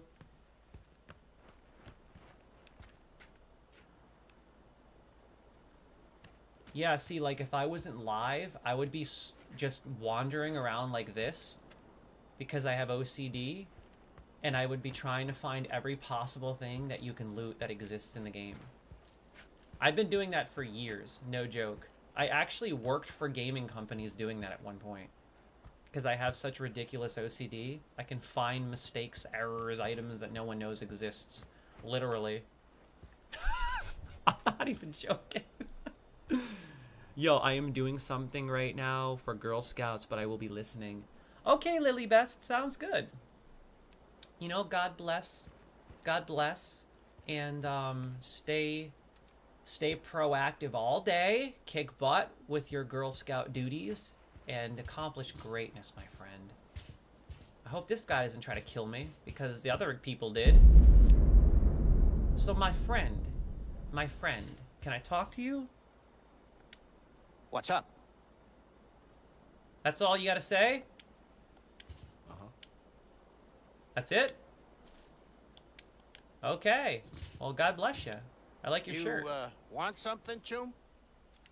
What is this game, Lily Best says? I'm just gonna call you Lily from now on. I hope you don't mind if I just call you Lily. Lily. This is a game called Cyberpunk 2077 by CD Projekt Red. The same company, devs, that made The Witcher 3 Wild Hunt. Great, great, great company. One of my favorites. The Witcher 3 Wild Hunt is one of the best games ever made. In fact, I might start streaming the enhanced version of that game very soon. I'm actually writing a story for Girl Scouts. Oh, really, Lily? That's so cool. What kind of story are you writing? What kind of story are you writing, partner? Okay, I'm gonna go back down below and see if these guys are still gonna try to kill me. Maybe they're over it. They're over their attitude. I don't know how to put my stinking gun away. What the heck? Put the gun away, dude. There's got to be a way to put the gun away. That doesn't even make sense. Oh no, he's still there. Are you coming to try? Oh, you piece of crap. Hello? Headshot. 2 shots and drop. PUBG action, baby. You know how we do. 2 shots and drop. Headshot. I'm gonna run you down. Run and gun. They call me Pistol Pete for a reason, baby. Run and gun, run and gun. You know what I gotta start playing again? Oh, God! I gotta start playing PUBG again. I miss that game so much. I wonder if it's still relevant. I feel like I want to start playing PUBG again and get nasty at that game. I'm just gonna take out all these heathens as a warm-up. This will be like my way of learning how to play the game. Look at this guy. Look at him. Look at this glutton. Oh no. I'm the worst at shooters right now. I bet you if I use the keyboard and mouse, I'll get nasty. Watch this. Watch this. When it comes to shooters, I'm nasty with the keyboard and mouse. Because I used to play a lot of PUBG. This weapon stinks. Oh, no wonder. I think this is the cop. Oh, no! No!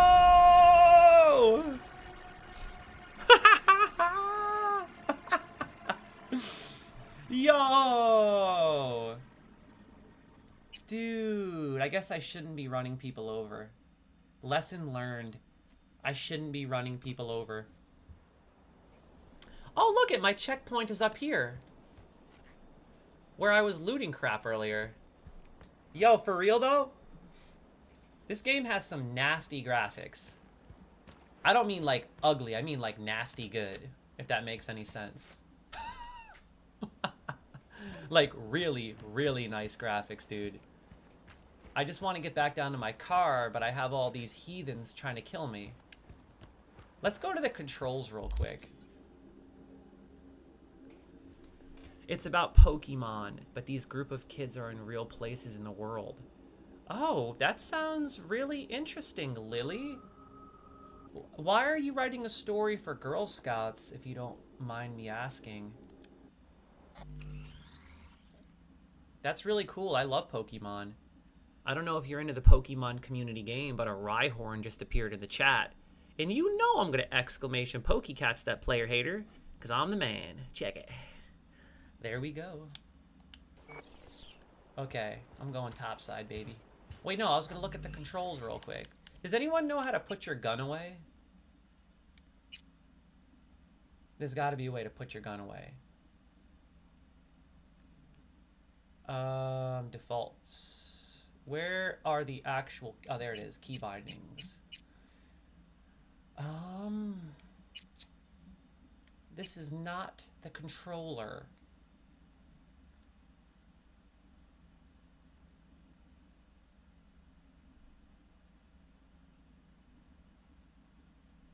I don't understand. Why is it that you could... It seems like you could do way more with the keyboard and mouse. I don't want to use a keyboard and mouse, dude. Maybe I have to set it up so I'm using a controller in the controls. Control scheme. What is the difference here? Let me see what this is all about. Classic? Alternative?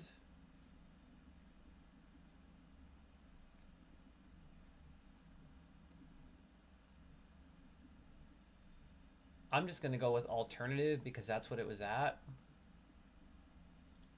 I don't see a key binding for controller. I'm only seeing it for a keyboard and mouse, which is a little weird, to be honest. And I really want to play with a controller. Dude, there's a lot of controls in this game. Double tap triangle to put away gun. Oh my god, thank you so much. I'm really slow when it comes to games, crew. It's bad.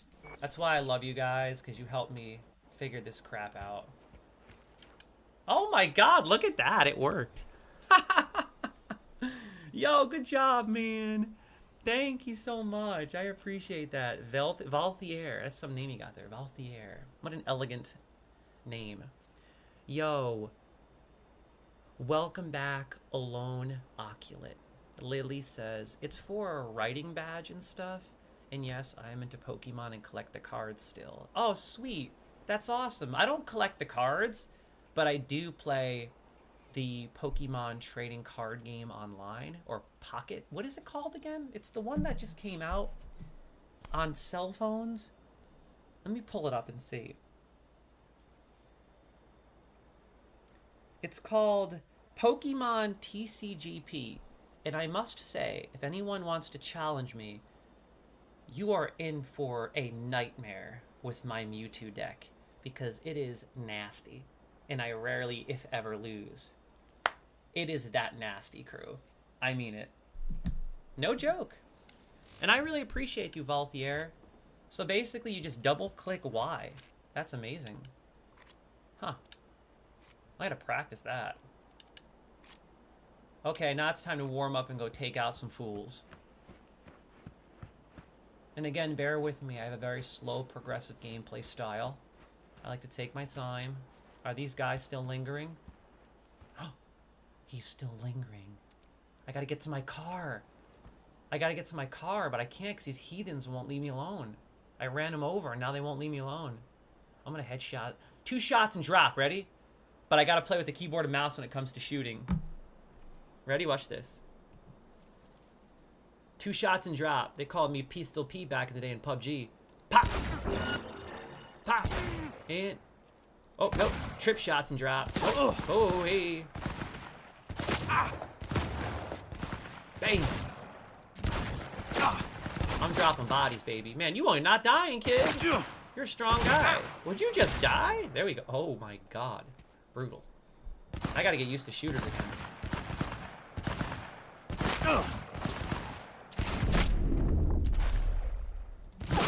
Oh my god, this police officer's kicking my butt. This guy with the cowboy hat. And I'm getting distracted because Oh my god, my cell phone's going off and losing its mind. Whenever I leave it on my desk, it's like... Ugh. Cell phones, I can't stand them. They're so annoying. They just don't shut up and stop. Oh, you know what? It's not my cell phone. It's my controller shaking. I'm losing my mind. I'm the worst. I'm the worst gamer ever. I'm absolutely horrible. Yo, it was my controller the whole time shaking my desk. I just died again, I think. I'm sorry. I won't die this time. I don't think I'm supposed to fight them. I don't think I'm supposed to fight them. I just started the game. I don't know what I'm doing. And I have a group of heathens trying to kill me. They're literally blocking my car, and I can't get to the car. So I don't know what to do here. I think I gotta 2 shots and drop these players. I gotta sneak in here. Alright, we're going back to Pistol Pete with the controller. Forget about it. Let's squat. We're gonna sneak around the bushes. Oh, here we go. Look at this. Look at, see, they're blocking my car. What am I supposed to do? I don't know what to do. I'm gonna take him out from topside, baby. Ready? Watch this. Here we go, topside. I got the controller in one hand, keyboard in the other. Dubs. Ready? Pop.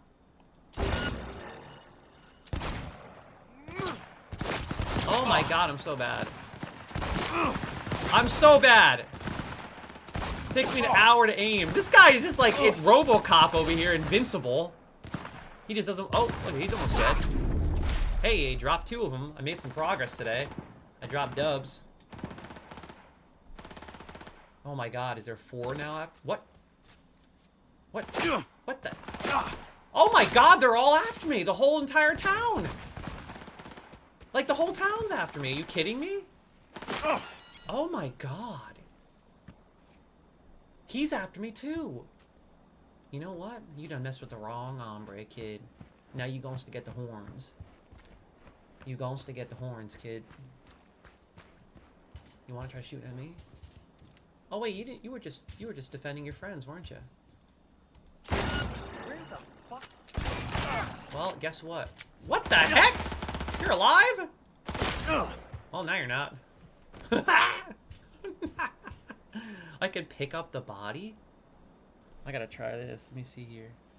Again, crew, I'm kind of just learning right now. I'm learning how to play Y. I can literally pick... He's laughing? He's dead. Can't have imagined it. He's laughing at me while he's dead. What in the world? I guess the game is still buggy. He was just laughing while I had him on my shoulder. I just headshots and dropped you, and you're laughing at me. I'm confused, crew. Oh my god. Okay, well, he's got to be dead. Let me see. Move him around a little bit. I wonder if... Oh. What was that? Is there someone sneaking up on me? I hear someone. I heard a gun. I heard a gun just reload. Someone's sneaking around. What the heck? You hear that, crew? I don't know if it was this guy laughing or it was somebody else. I wonder if I could drop him over the edge of something. Let me see. I want to see if I could drop him from a high height. Oh my god, that's so realistic. It even left smoke came up from the fall.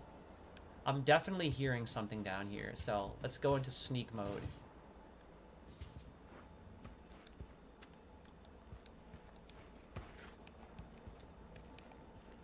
Well, I heard someone laughing earlier, and I don't know if that was the dead guy.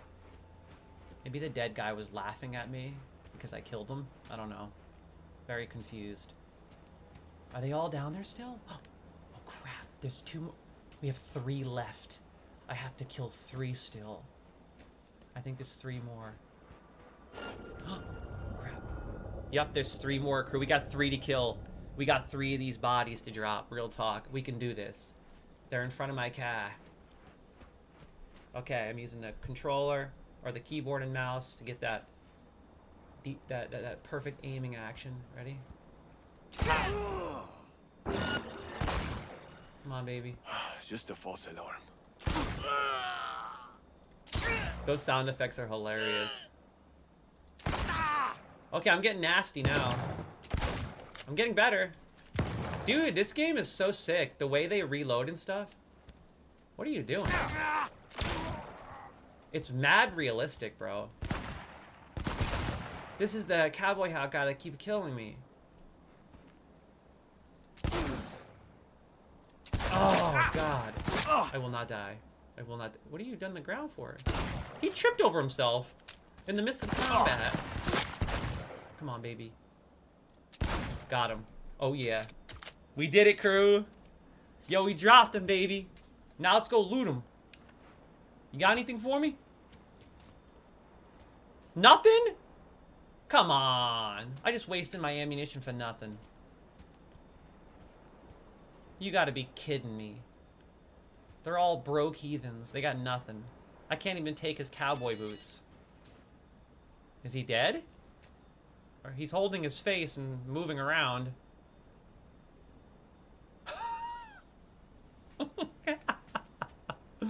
I can't loot any of them. That stinks. I was hoping for some loot, man. I think that I'm supposed to just go to this telecom tower. I'm not supposed to be here at all. I'm just kind of wandering around, looking for some loot and stuff. You never know, right? Are they gonna come at me? Let's see.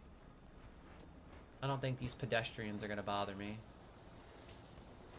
Yeah, he seems pretty cool. I like your outfit, dude.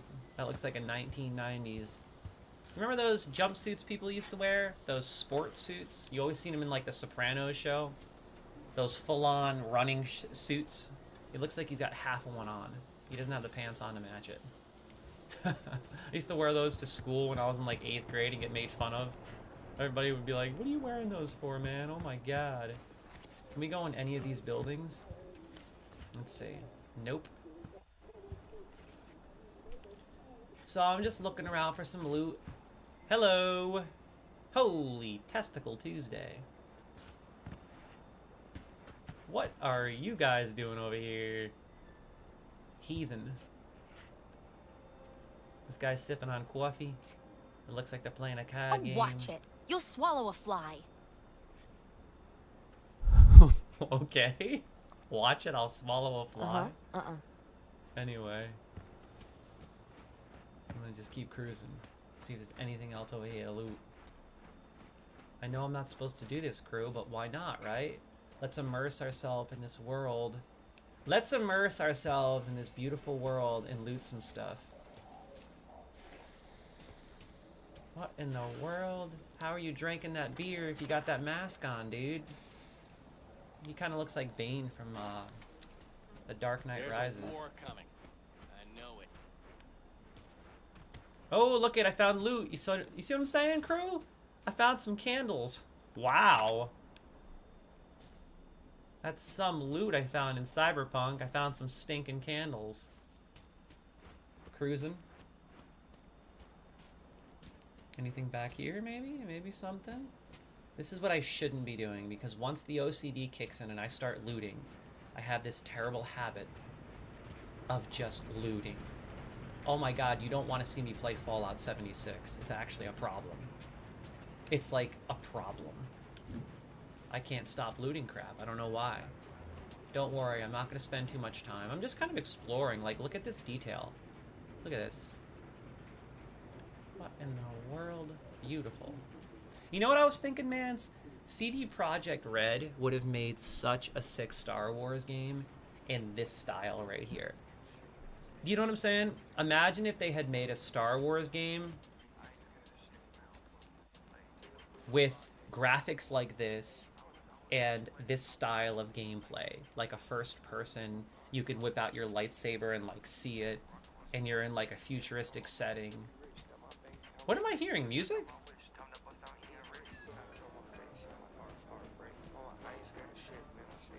What in the world? There's that cop. Die on you after all. Yo, my boy Lily says, hey Pete, do you play Fortnite? You know what? I've never actually tried it, but I've always wanted to. I played PUBG for a while. I played PlayerUnknown's Battlegrounds a lot, but I never played Fortnite. I really want to play it though. Is Fortnite on GeForce Now? Hey, a Vika Volt appeared in the chat. I don't know what that is. I've never heard of that Pokemon. I'm gonna try catching that thing, dude. A Vika Volt. It die on you after all. I never heard of a Vika Volt. I'm gonna try catching it. Hey, look, I can loot this too. Take some water. I'm pretty sure I saw something over here. What is this? You after all. In the shadows of mega buildings. Should we read this? I think this is lore. One could say we're living in stable times. The Fourth Corporate War is ancient history. The Unification War is over and done with. And Night City is a free city. A jewel embedded between two Californias. Living here, you might have the impression that everything is okay in the world, but look around. Yo, I'm so excited to delve into the lore of this game, seriously. Like, I'm really excited. It's one thing I've heard that this game masterfully did was create an immersive world with so much detail and lore. And honestly, I'm really looking forward to just delving into that. Because I love these cyberpunk worlds, man. Like, I think that these are so fascinating, these stories like this. And a lot of games are doing this. More games are starting to do this. That cyberpunk style. The world is not okay despite technological recession between 2020 and 2040, reducing global pollution levels. Humanity is still facing monumental existential threats. Climate change has turned into a climate disaster. Its effects are irreversible and dangerously unpredictable. Hey, and a quick shout out, you can head on over to Amazon and buy my book on climate change. Hey, quick shout out, right? That's right.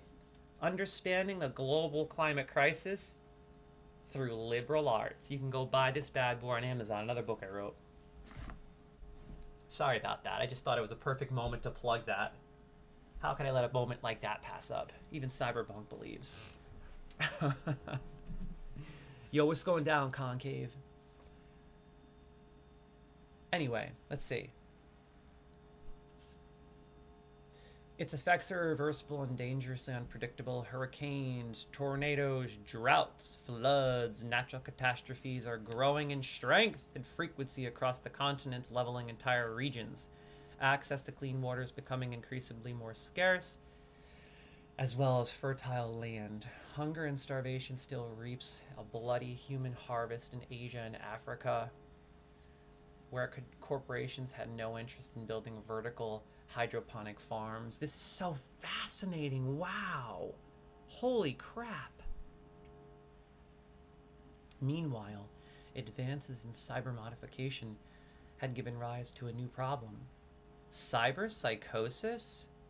As though we've been aware of cyberpsychosis for over half a century and know that incidents of cyberpsychosis are inextricably linked to a person's level of implantation? I think that's implants are affecting their psychology. Is that what this is all about? Can someone let me know in the comments? I'm confused. So basically these implants people are getting are causing them to go crazy? Is that what they mean by cyberpsychosis? I love delving into lore. We'll do this as we progress through the story. Every now and then we'll read these and we'll just discuss them, just so that we understand what's happening as we progress. Let's not also forget, oh wait, no, I missed this part. And though we've been aware of cyberpsychosis for half a century and know that incidents of cyberpsychosis are inextricably linked to a person's level of implantation, we still do not know why some are more prone to carrying out violent attacks than others. Let's not also forget the more serious issue of mass inequality.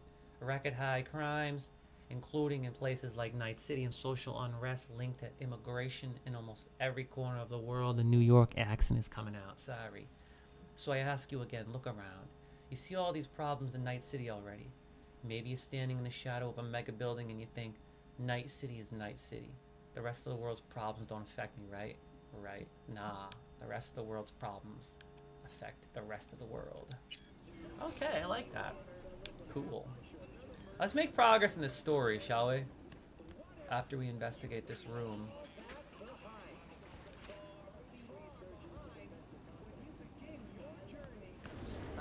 It die on you after all. Okay, where is my car? I don't remember where I left my car. Is this it? This isn't my car.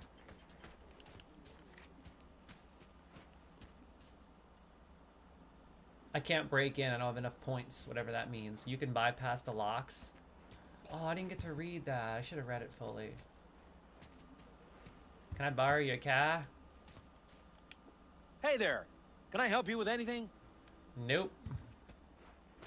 I need to find my car. I don't know where I left it. Where did I leave my car? Does anyone remember where I left the car? Oh, is this it? This is my car? Nope, that's not mine either. What is going downtown, crew? These kids are playing around in here being heathens. What are you doing, you buck wild gluttons? What is this person doing over here? Okay. Wait, I think my car was around here somewhere. Is it over here? Yup, there it is. Found it. I found the car, crew. And look at this. We found a bunch of loot. Looks like I found another candle. And over here, I found another pipe. I keep finding pipes and candles. I don't know what I'm supposed to do with them. I'm doing good, Juicy Bantam. Thanks for asking. How you doing? How you feeling? Okay. Okay. Let's do this. Let's go over to that tower now, shall we? No more running into people. I will not run anyone over. Oh, better be careful or I'm gonna end up running someone over. Woo! Man, this thing's got some pep in it. Wow. Listen to that bad boy roar. Curious, do you guys play in first person or third person? I don't like when I'm driving really far away. Like, I don't like this. I can't play like that. It kills the immersion, you know what I'm saying? I don't know, it just kills the immersion. I like it like this. What do you guys and gals think? I'm curious. How do you play this game? Do you play in first person like this, or do you play in third person? I don't mind playing in third person as long as it's like right there, not too far away. It still feels kind of realistic, but like this, that doesn't feel real at all, man. I don't like that. I'm gonna try playing this way. Oh man, this is crazy. Woo, baby. I think this is where I'm supposed to go. Yeah.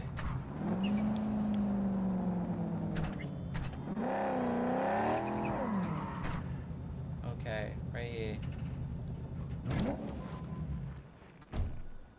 We made it to the telecom tower. I guess we gotta go up top. How do we get in here? Right here. Dude, I'm so excited to be playing Cyberpunk again. Kick. Ruh. I am so excited because, you know, I started playing this game when it launched. I don't remember when it launched. It was like 4 years ago. And I remember it was so popular, but not in a good way. Everyone was talking about this game. I'll never forget that year. It was such a good year because Cyberpunk dropped, Valheim dropped. Valheim is one of my favorite games ever made. Have you guys played Valheim? Curious, let me know in the comments. And then also Elden Ring dropped. So it was like so many sick games dropped all at once. But the thing that was so crazy was this game dropped in such an unfinished state. It got so much hate and negativity. It was all over the news. Everyone was talking about it. Everyone was farming it for content. And I just remember playing it and it being hilarious. There were so many bugs. I was like falling through the road in my car. I remember people that I killed, like dead NPCs, would just sit there and talk still and laugh. It was hilarious. But I still had fun. Like, I thought the game was incredible. It was just buggy. And then over the years, I decided, you know, I played it for a few hours when it launched. It was too buggy for me.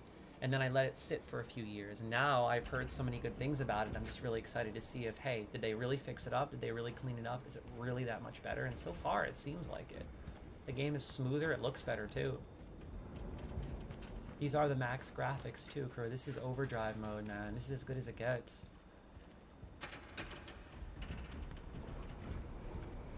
Hey, we got rosary. Cool.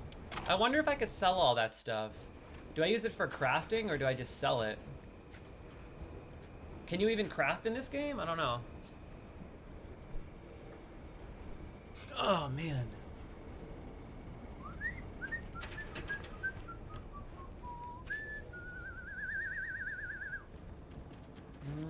Okay, I think I'm supposed to climb this tower. I don't know where. Where am I supposed to do this? Man, it's so beautiful. Look at the lighting, man. Do you have to play the game in first person? Is there a third person mode? Is there a third person mode, crew? I don't think so. I think this is a first person game.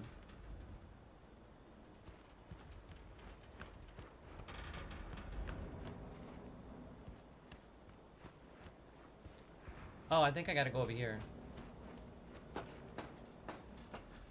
Am I? Nope. Aha! Over there. Bam! Yeah, this game is beautiful. Oh my god. So beautiful. I can't believe how good this is running on GeForce Now. Crew, I don't know if you guys and gals know what GeForce Now is. It's basically a live streaming service where you can play all the games you own on Steam, Epic, Console, you name it. Like basically over 2,000 games. There's thousands of games. And you can play them on the latest and greatest hardware at the best settings. So like I've been playing all my games with like literally the best possible graphics settings and I don't have to download anything. And if you have good internet, the games will run perfect. Like you see how good this is running. This is GeForce Now, dude. I've been playing all my games on GeForce Now. It's also great for streaming because then I don't have a game sucking up, you know, resources on my computer, especially if the game is demanding.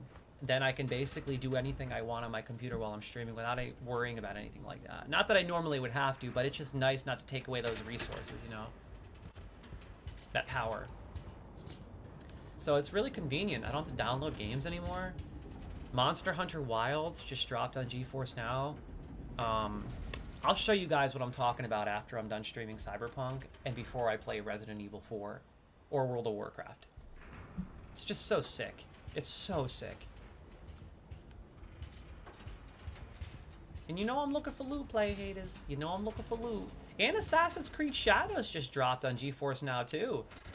I am so excited to play that on GeForce Now, dude. I was thinking of streaming Assassin's Creed Shadows later this week, but I'm waiting for some impressions. How is it? Has anyone in the chat played Assassin's Creed Shadows yet? Let me know in the comments. I'm really curious how it is. I loved Valhalla. It was one of my favorite games. I absolutely enjoyed Valhalla, and I do want to play Shadows. All the Assassin's Creed games are starting to feel so monotonous. It's like, I said it earlier, it's like playing an Assassin's Creed game, although is good. It's like having a really nice car, right? But you're tired of driving that car, so then you get another car. Well, it's the same car with a different paint job. You know what I'm saying? It's just like, it's so repetitive, and I feel like they really need to change it up and add some new systems and whatnot. And I'm not talking simplistic systems, I'm talking like more advanced systems, operations. Just the way the game is played is just so monotonous. So if they changed it up and Shadows is a little more advanced, maybe that combat is more traditional, like the original Assassin's Creeds, or Mirage even, I think I'd be more inclined to playing it. They need to do something like they did with Origins, where in Origins, it went from being that old school traditional style to a massive change and leap into that RPG style that was just systematically required in order to keep the game breathing. But now it's like they've kept that system in place and intact for so long that the game's getting monotonous. I feel like they need another massive alteration. And you know what I think that massive alteration would be to keep it going even longer and even better? They need to make that leap from they went traditional to RPG, third person, all those elements. And then they need to go from traditional RPG with those third person elements to first person. Imagine playing an Assassin's Creed game in first person, right? Imagine you're jumping off a building and then stabbing someone. That'd be so sick. Insanity. I don't know why they haven't implemented that yet. That's what they need next. That's the next step. Hey, clam pearl. You know I gotta catch that clam pearl. I'm trying to catch more of these Pokemon, dude, for real. Okay, so I have to click on this thing. Let's do it. I can't get over how insanely detailed this game is. Like, you could see the rust on this container. Oh my god, look at the wiring and stuff. This is crazy, dude. Connect to radio station.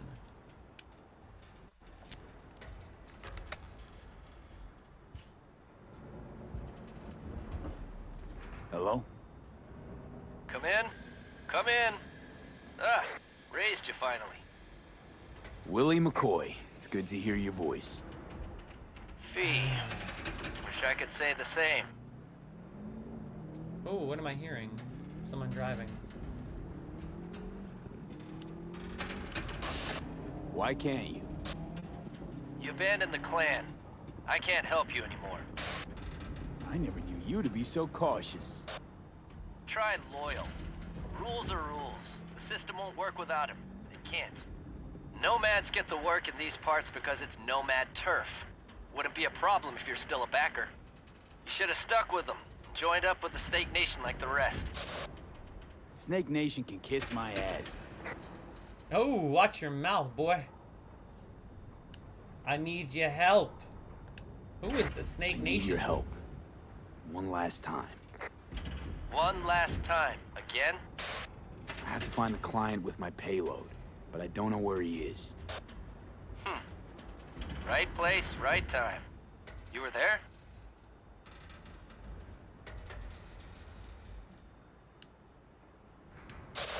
My car gave out. The electric coupling. It's a miracle I made it here.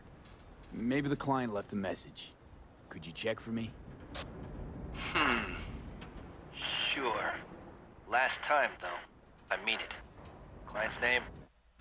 Jackie Wells. Huh. Actually left a message. He's waiting on a farm. Flicking you the geoloc data. Thanks, Willie. I So owe you I'm one. supposed to meet this guy, Jackie do. Wells. Just don't get yourself killed. And don't call again. So I have to meet up with someone called Jackie Wells. Hey, what's going on, Lily? Lily says, will your new series have about the same or more violence and stuff like the Harry Potter series? I don't know how to ask. Okay, so like I said, Lily, I am making the animated series on YouTube, okay? The animated series that I'm uploading on YouTube will be accessible to everyone. Everyone. It is not necessarily for mature audiences. I'm going to try to dumb that maturity down a bit so that all ages can enjoy Shadows of the Crucible. For those of you guys and gals that have no idea what I'm talking about, if you were here 3 hours ago when I first started the stream, I was unveiling a massive book I'm writing that has grown exponentially, and I also revealed the first few episodes. Well, episode 1 and a trailer. So that's what Lily is talking about. So just bear with me for a moment. And you can learn more about that by just going to my YouTube channel. I upload so much content.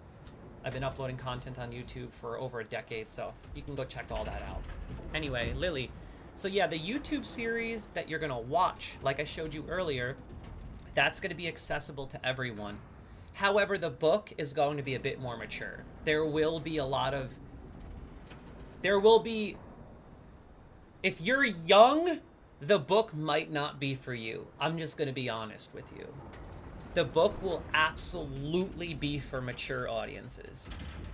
Not entirely, not the whole story, especially if you opt to follow one character's journey of the 6. Like, I'm assuming you'd probably want to follow Aelith's journey, and hers is definitely accessible to anyone, although it is very dark because of the psychological horror implemented. So, yeah, the book is definitely going to be graphic, for sure. But the animated series is going to be accessible to everyone. Thank you for asking, Lily. I appreciate that. And I'm really happy that you're enjoying it, and I'm so excited to show you more, sincerely. Come on by anytime. I'll be exploring more of Shadows of the Crucible each week and each month as I progress. Oh, yeah. Yo, what's going on, Malforto? Thanks for tuning in, buddy. Okay, so. I think that's all I need to do here. I think that's it. Can I climb any higher? I think I can go up there, right? I should be able to. Let's see. There's got to be a way to climb this. Maybe not. Nope, I don't think we can go any higher. I'm just looking for treasure, items, anything I can loot. I'm always looking for loot, crew, real talk. You never know. CD Projekt Red, they love to hide goods. They love to hide the goods, you dig? Let's do it. They love to hide the goods. Okay, I gotta go down. We really can't go up to the top over there? Huh. Wait a second. Whoa, I see a ladder right there. Oh, it's broken. Dang it. Can I pick this up? Nope. Like, want to go up there for some reason, dude. That's my OCD. I want to explore every little nook and cranny. Oh my god. That's how I play games, dude. Later today, I'll be starting my Draenei in World of Warcraft. I'm so excited. Oh my god, I can't wait. I'll probably be ending the stream with World of Warcraft. All evening, I'll just be playing WoW, for sure. Playing my Draenei, cruising through Azura Mist Isles, just relaxing. I can't wait. So excited. Hoping to reach at least level like 5 or 6 tonight in WoW. Maybe even higher. Today I'm streaming for 10 hours. That's the goal. This is my first 10-hour stream ever. I've done 8-hour streams, but never 10. So just bear with me as I will have to take a break to get some food later. And when I do that, I'm just gonna play lo-fi music that I orchestrate and animate. So I have some really cool content to share later today, some awesome music. I'll let you guys choose. You can either choose Monster Hunter Wilds lo-fi or Batman lo-fi. That's right, I'll let you choose. I'm just looking for an item or two. I guarantee there's something here to loot. Oh, I was right! Look it! Oh, I got some, Naranjita Zero. What is that, a consumable? Yep. Oh, and we got some moon cheese. See, if you explore and take your time, you never know what you're gonna find. You never know what you're gonna find, right? You just gotta take your time and look around. Now, it's funny because when I first started playing this game back in the day, you were able to loot a deck of cards right there, and they got rid of that. So you could tell they're polishing this game and making it really clean. Because that deck of cards that was laying there that said you could loot it, you couldn't loot it. Lily Best says, I see on the top right corner of your screen it says like that, the next task to do. Yeah, it says return to the car. No, I know, I see that. I like to dilly-dally. I dilly-dally in games, man. I tend to get distracted and loot crap. I dilly-dally and indulge. We're going back to the car right now. How do you sprint in this game? Let me see. Okay, you have to click and hold the joystick.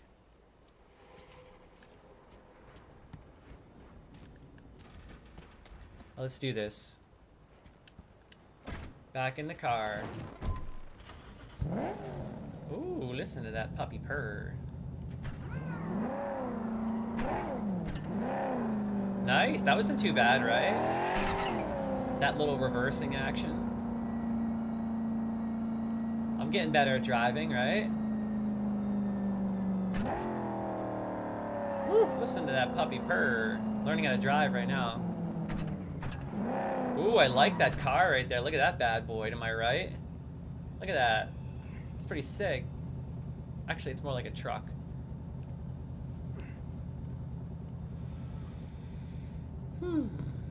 Let's roll. I have a feeling that there's more stuff here to loot, but I'll come back another time, honestly.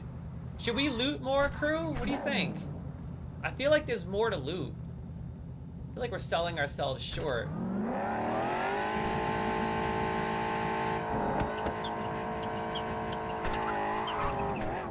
Whoa, if you look closely, the engine's turning orange. Oh crap. Is my engine turning orange when I drive? Holy crap, it is. Look at that. Look at the detail in this game. Look at. Watch this. Look at. Dude, that's so crazy. Like, the engine is turning orange. That's insane. Such crazy detail.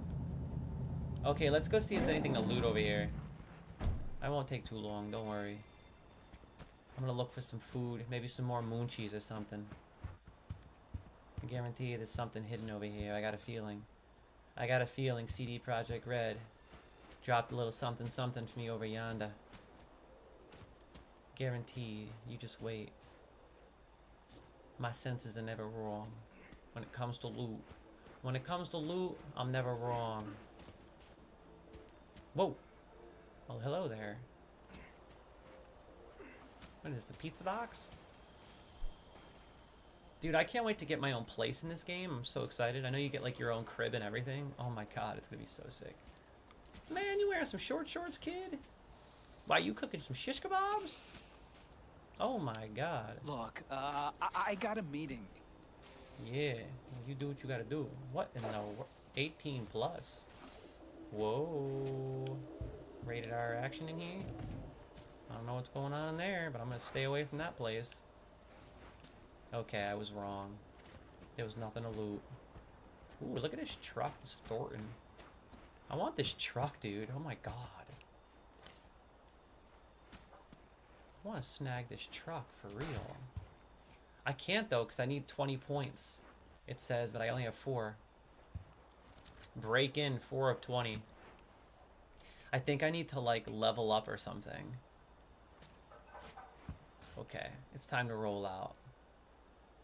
I get really addicted to looting stuff. Let's do this. I'm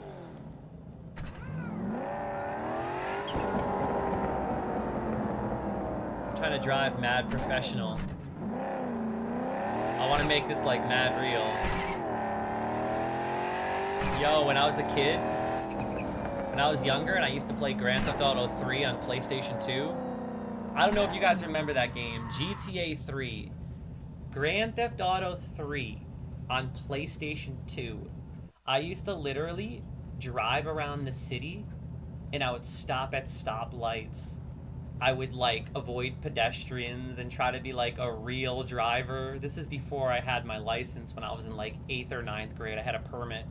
And I would try to drive all like professional and perfect. And then I'd get an ambulance and I'd actually like help people that were injured. So funny. I didn't play like a normal person.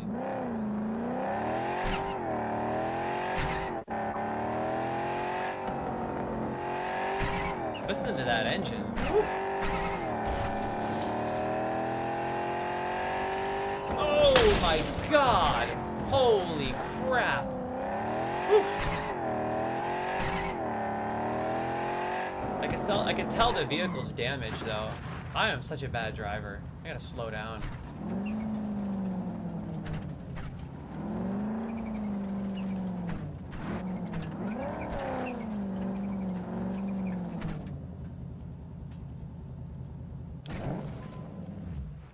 Okay. Dude, the driving in this game is very realistic, I must say.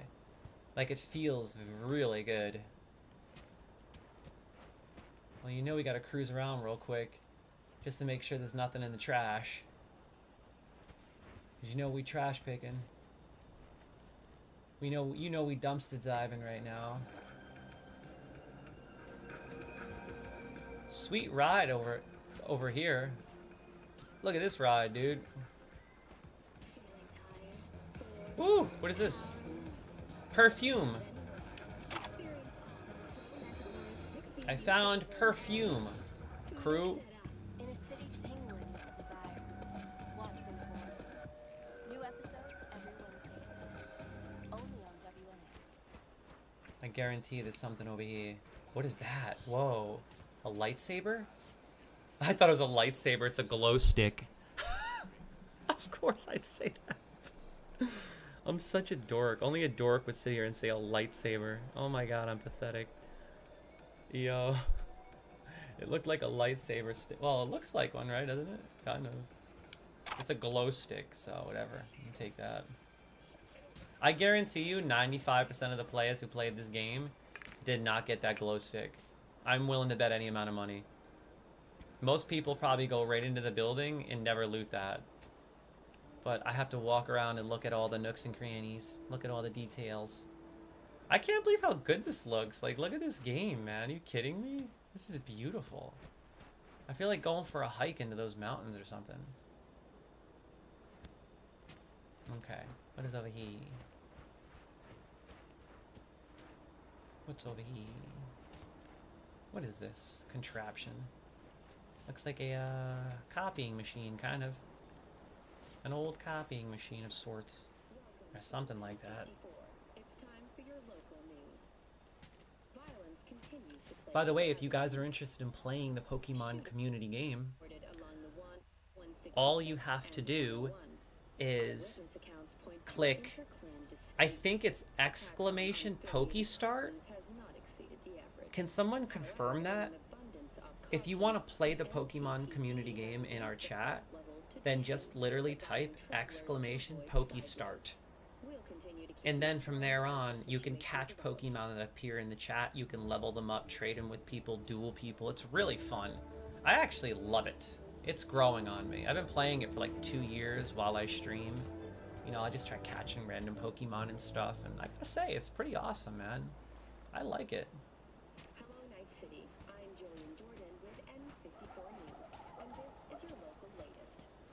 Okay.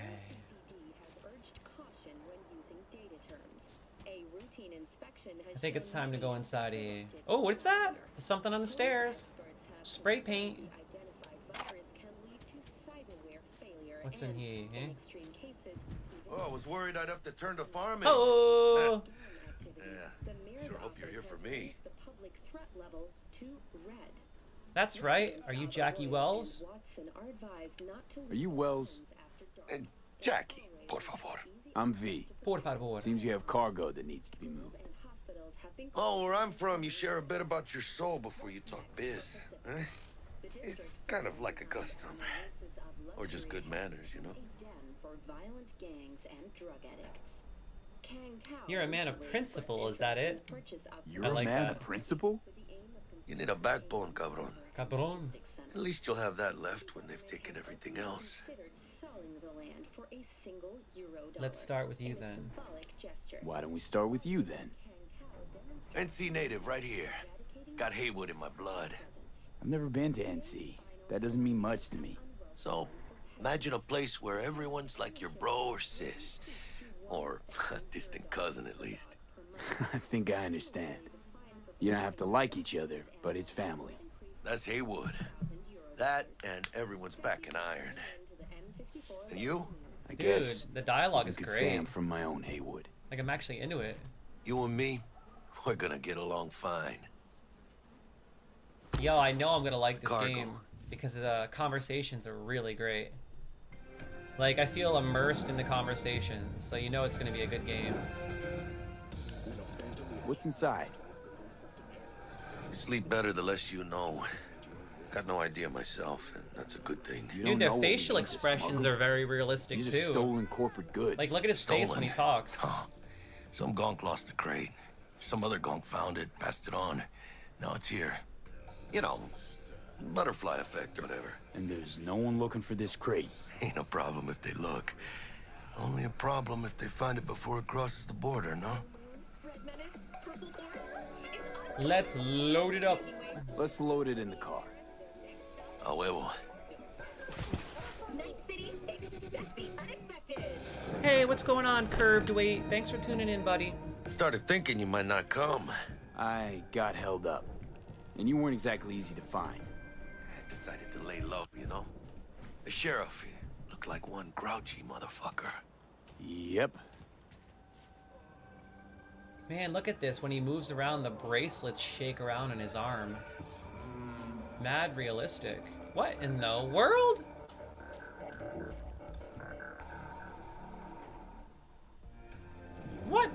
What am I hearing? Is that on television or a radio station? Ooh, is there loot in here? Hey! More, I think this is more lore. A History of the Nomads by B.B. Pyrus. I want to read this, but I feel like I want to pause the radio first. Because if I don't, I won't hear myself think. If you even can. Can I jump in here? Nope, I can't get in there. I don't think there's anything to loot, so it's fine.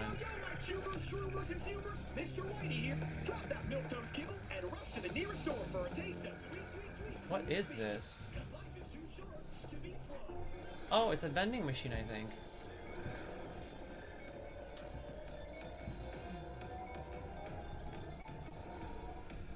Be bad, do bad, feel effing good.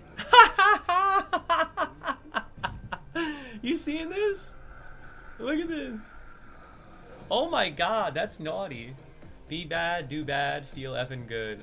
That's real nice to teach kids. Good job, CD Projekt Red. No, do good. Feels good. Be effing good. Real talk. I'm gonna read this, even though I can't hear myself think because it's radio. Read. Oh, it automatically goes off. The first nomad code. Protect and respect your clan, and especially your family. Oh, so this is the nomads. This is the clan that I was in, I think. So this is a clan that I was in, correct me if I'm wrong, and I'm now not in. So I'm out of the nomads. I'm doing my own thing. Because the guy I contacted on the tower was a nomad. I don't know, am I right here? Is that part of a clan or something? I don't think I'm in that clan anymore. You are worth as much as your word. Share with others in your clan. Respect the privacy and well-being of your clan. Never put your clan in danger. Always take honest pay for honest work. Mythical! Yo, the mod is in the building, my boy. Yo, earlier you were talking about me retiring. Forget about it. I'll never retire from Twitch. I just take breaks. I failed. I'm sorry. I won't let you guys down again. The only break I'm taking this year is when I move across country to Washington. I'll probably have to take like 2 or 3 months off because I'm moving and stuff. There are a lot of sexual themes and even more violence. Most conversations have some sort of profanity and fictional slang. Dude, I'm cool with that. Honestly, I'm cool with that. I don't mind that. I love it. But for the sake of kids, I'm going to make that violence and that profanity a positive influence. Chucky! Yeah! By the way, guys and gals, thanks for tuning in. Much love. If you haven't already clicked that follow button, you better ball up that fist and you better uppercut it out of the pack. Feel me? Done deal. It's a wrap. Let me get these glasses back on. Yeah, Mythical, have you beaten this game yet? Dude, I got like 15 minutes into it when it first released, and I couldn't deal with the bugs. I haven't experienced one bug yet. So I think we're on the right track. Yo, my boy Mythical says, nah, dude, you didn't fail anyone. If you need to retire for your own mental health, then do so. Well, I'll never retire, but every now and then you need a break. That's just the way life is. Every now and then you need a break. And I needed a little break. Truth be told, I needed time to reflect. I needed time to reflect.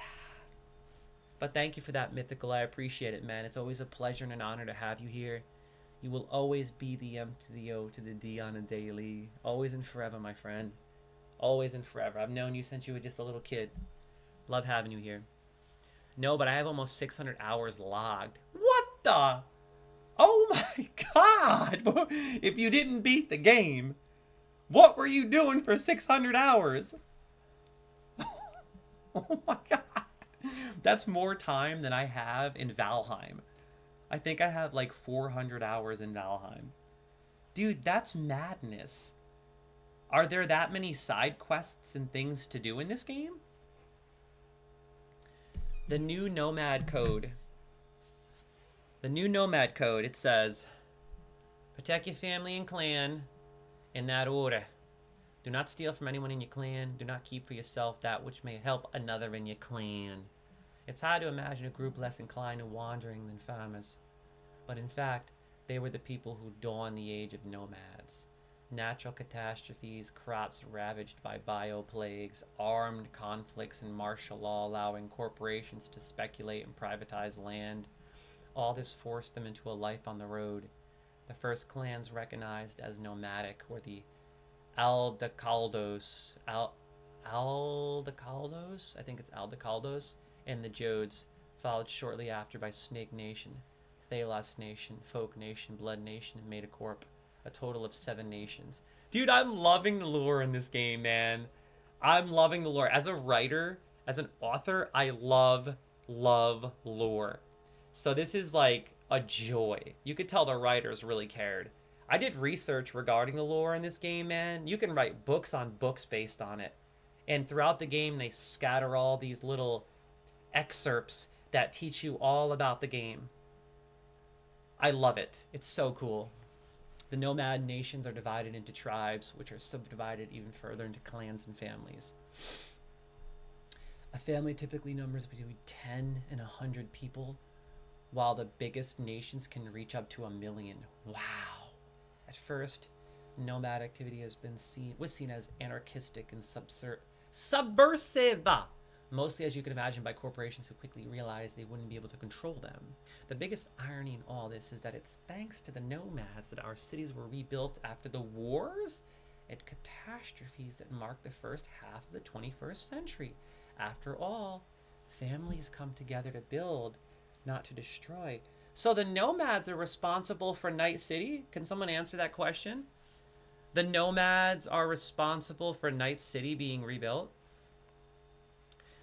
Absolutely. There are various side quest lines that can impact the outcome of the game. Love the Nomad life path, by the way. Corpo is personally my favorite, but Nomad is definitely a good one. How do you choose different stories? I thought that, because in the beginning you choose Nomad, Corpo, and something else. It's been a while. I created this character in 2020, and I just left my character in the beginning of the game. So I didn't create this character today. I completely forgot about that. So maybe when we beat the game as a nomad, we can try a different storyline. That's awesome. That leads to a lot of replayability. I love that. Replayability is a good thing. Hey crew, I think I need to pump real quick. So don't go anywheres. I'm going to be right here. Don't worry. Just give me 1 sec. We finished reading that. Let me just get my dumbbell really quickly. I need to pump fast. I'm just going to pump right here in front of you. I do this throughout my stream to stay awake and focused. Are you ready? We all about to pump it up, kid. I got to take this sweater off too. This long sleeve. Ugh. Ooh. Okay. Oh, God. I'll put it back on if I get cold. My house is like 50 degrees because I'm crazy. I gotta keep my house freezing cold all the time. Alright. It's dumbbell time, which means the weird white gloves are going on. Because my hands are all jacked up and cut up from going to the gym too much. So I gotta wear these gloves whenever I hit the dumbbells in my home. Hey, Mythical, you remember these things? You remember these from back in the day, bro? You remember when I used to wear these playing Valheim for hours on end because my hands were screwed up from deadlifting too much? That was like 5 years ago. Woo! Yo, the new viewers are probably like, what is wrong with this guy? Alright, here we go. Shoulder time. Woo! Let's get it. I'm gonna Arnold press this time for 5 first, or 10. He's like, yeah, bro, the Mickey Mouse gloves. Hoop. Hoop. 2. 3. Hoop. 4. Hoop. 5. Hoop. 6. Hoop. 7. Hoop. 8. Hoop. 9. Hoop. Okay, let's switch it up. Next side. Okay. Hoop. 1. Hoop. 2. Hoop. 3. Hoop. 4. Hoop. 5. Hoop. 6. Hoop. 7. 8. 9. Okay, next. Now I gotta do traditional.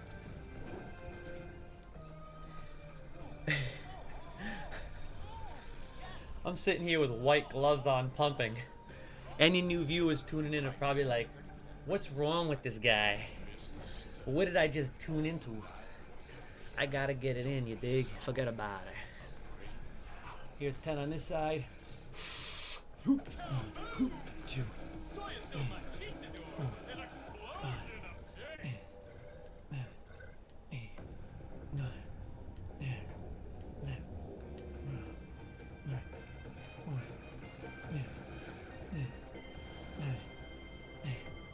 9. I'm sitting here doing shoulder press, and Lily's like, hydrate. Yo, that got me laughing. Yo, I'm sitting here pumping up, and Lily's like, hydrate. Yo, let's get it. 20. 1, 2, 3, 4, 5, 6, 7, 8, 9, 10, 11, 12, 13, 14, 9. You know what's weird? For a moment there, I thought I was looking out my window. I thought I was pumping up in my own home looking out my window because the video game is so realistic. Like, look at that. It looks like I'm looking out a real window. Oh my god, it looks like the West Coast. I miss the West Coast so much. I'm moving back to the West Coast in about 5 months, and I can't wait. Alright. Let me do 5 more like this now. 1, 2, 3, 4, 5, 6, 7, 8, 9, 10. I gotta get a bigger dumbbell up here. This 40 pounder is not enough. 1, 2, 3, 5, 6, 7, 8, 9, 10. Ooh. Yo, my boy Mythical says I gotta duel you later. I'm working on my water deck and spamming Palkia packs for Palkia EX. Oh, you are? Nice. Bro, I'm down. I will duel you with my Mewtwo deck, bro. I worked on it so much. I worked on my Mewtwo deck so much, man. It's getting nasty. I haven't lost a match in like 2 months, bro. But then again, I don't play that much. My Mewtwo deck is getting nasty. Like, really good. Alright, the gloves are coming off, which means it's game time. Got a little pump in. A little pumping action. Gotta get it in, right? Woo. And then I go like this and hold myself up on my chair.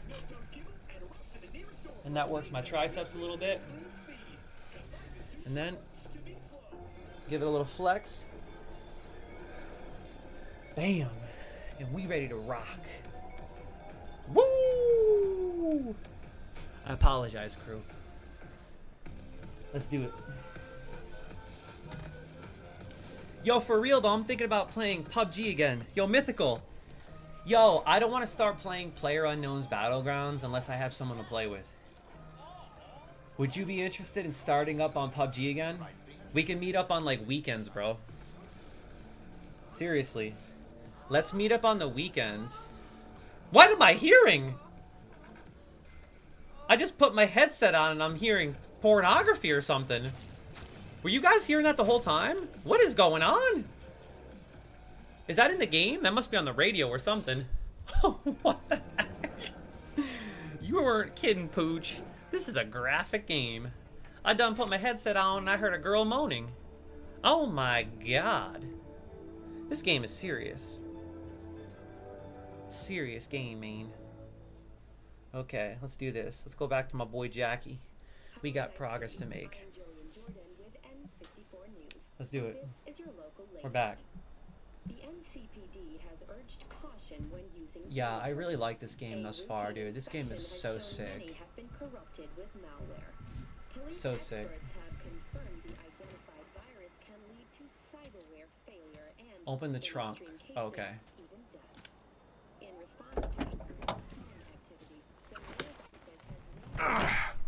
What a fat ass. Dude, it's so realistic. Even the way he gets in the car. So, we headed out? My god. This game is crazy. Look at this trailer. That's funny, right? Okay, let's get in the car. Yo, my boy Mythical says possibly. Life is really hectic right now and I haven't had time to play like I used to. I bet, bro. That's life, man. Life always gets hectic, bro. That's why I took a little break too, man. I had business, books I was publishing, clients I was working with. But if there's one thing I learned from taking a break, is that life is not as good if you're not doing what you love. And if you don't balance, like Mr. Miyagi said, if you don't balance, then you squish, right? You remember? Yeah. So basically, you have to know when to take a break. You got to know when to come back down to earth, do what you love, enjoy what you love, have fun, pursue your passions and hobbies, but also not pursue them too much. Do you know what I mean? I kind of like to give myself a little time to reflect, and then a little time to enjoy, and then a lot of time to work hard. So this is what game time is all about. Reflecting, hanging out with people, meeting really cool people, playing games and making games, having fun. I think I'll probably implement 1 to 2 streams per week. I don't want to overdo it and shoot for 3 or 4. I'm just having fun with this. And I really want to capitalize on my streams when I do stream and stream like 8 to 10 hours. These really long ones, I just feel like for me, they feel better when I can just get on here for a long time and really just get lost. Just get consumed by the games I'm playing and the people I'm hanging out with. But I feel you, Mythical. Life is no joke, man, especially when you get older and you have a family and a career. But like I said, always find balance, my friend. If there's one thing I can teach you that I've learned in my 30s is find balance. Always balance, balance, balance. That's like the #1 thing everyone needs to know and remember.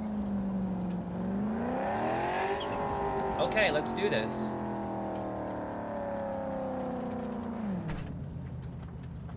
Yo, my boy Puritan says, I love how interactive you are with your audience. Makes the stream so much more engaging. Yeah, that's one thing I've always been pretty good at, I think, when it comes to streaming is communication. I don't just disregard comments. I try to respond to as many comments as possible. You know, ordinarily I'll respond to everyone at least once, and I try to respond to all of the comments. So, you know, I appreciate when you tune in. You guys have taken time out of your day to hang out with me, and I appreciate that more than you can imagine. Give you the job deeds? He did. I was just making sure. And Listen, friend, look at that driving skills. professionals, ain't we? I'm just dilly-dallying. Look at these Hey, potholes. Look how realistic they look. Sure you've moved contraband before? Why? You nervous? Me? This is sick, dude. Well, I'm starting up on PUBG maybe a again. little. I miss that game so much. I'm gonna implement an hour or two per session of PUBG and go like pro at that, dude. I want to get like nasty at PUBG again. Like I'm talking nasty, bro.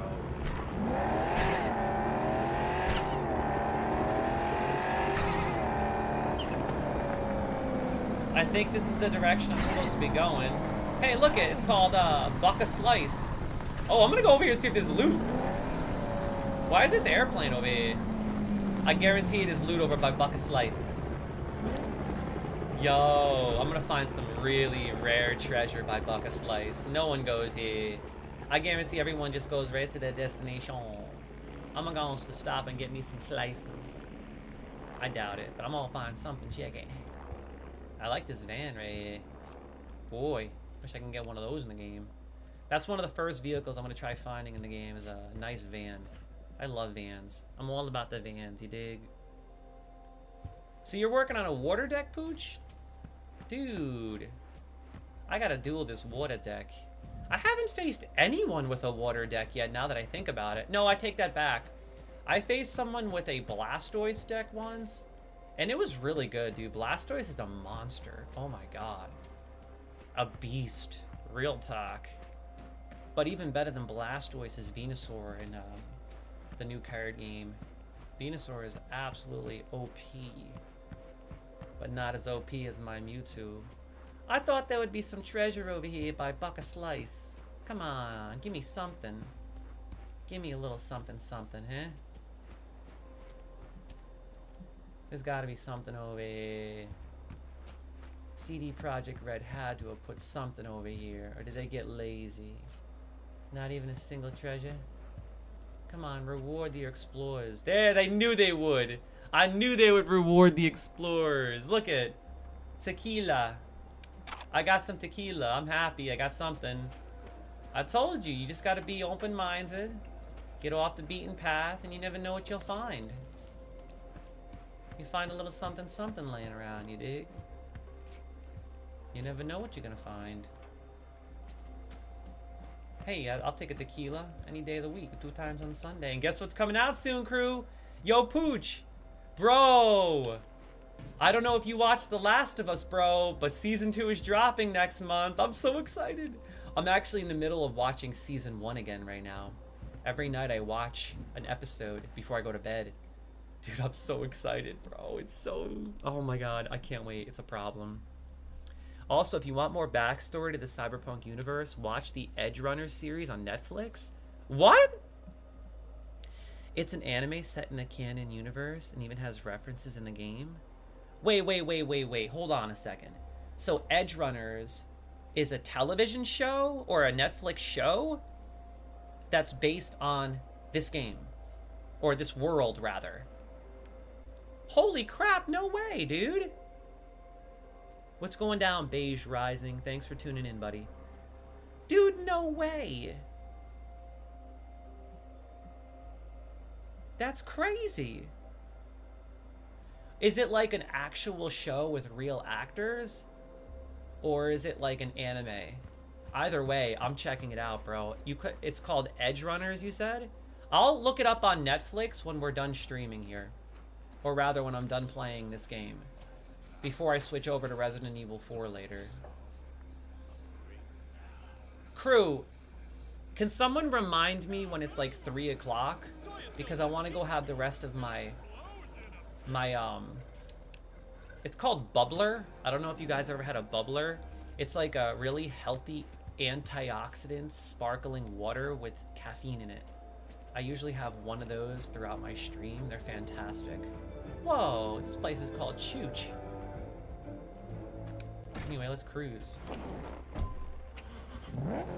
Alright, let's do a perfect back out, like a professional driver. Yeah, look at that. That was nasty. A nasty ride. What's over here? I want to go to Chooch's. What's over at Chooch's? What is that? Wonder if there's anything over at Chooch. Oh, I see a treasure chest over at Chooch's. Oh my god. See? They reward the explorers, baby. That better have something in it. I'm gonna get angry. Oh, I bet you nobody ever goes over here to loot this stuff. I guarantee it. See, the OCD prevails. You think I'm kidding, crew? You never know what you're gonna find when you get off the beaten path. I'm gonna loot it. What do we got in here? Tier 1 item components. Check it. Hey, a wild moral appeared. I'm gonna catch that puppy right now. Okay. I just went for that exclamation pokey catch action in the chat. And I hopefully caught that wild moral. I'd have never heard of that Pokemon, seriously. Good God. 95% of the Pokemon that appear in the chat these days, I have no idea what they are because I'm familiar with Gen 1 and some of Gen 2. Okay, we need to make some progress, crew. I keep getting off the primary objective because I'm getting distracted by looting and whatnot. It's just really hard to not. And you look, I feel like I'm literally, like the game is so realistic looking and so beautiful that I feel like I'm actually here. You know where I feel like I am? I feel like I'm in Nevada. I feel like I'm in Nevada on my way to LA. Not quite in Las Vegas, but like near the Mojave Desert on the way to LA. I've driven that route so many times, and this feels like it when you go to truck stops and you're like off the beaten path. That's what I feel like right now, and that's why I'm kind of just wandering, dude. This is like so well done. This game is so sick. The graphics, the vibes, the lighting, like everything looks so good. It definitely reminds me of Nevada. Alright, let's get back to the car. Anything over here in the trash? Man, even the trash looks real in this game. My goodness. This guy's probably like, yo, what are you doing, man? Keeping me waiting all day? Sorry, bro. Alright, let's do this. Professional driver over here. Oh, professional driver? I almost ran into that. Any more treasure over there? I see a gas station. Oh! Sorry. See, that's what happens when you get distracted. Oh, I think those are police officers. I would love to steal that truck. That'd be so sick, right? Alright, let's cruise. Hey, border crossing up ahead. What now? Nothing. They'll scan us and check our papers. Okay. I'll do the talking.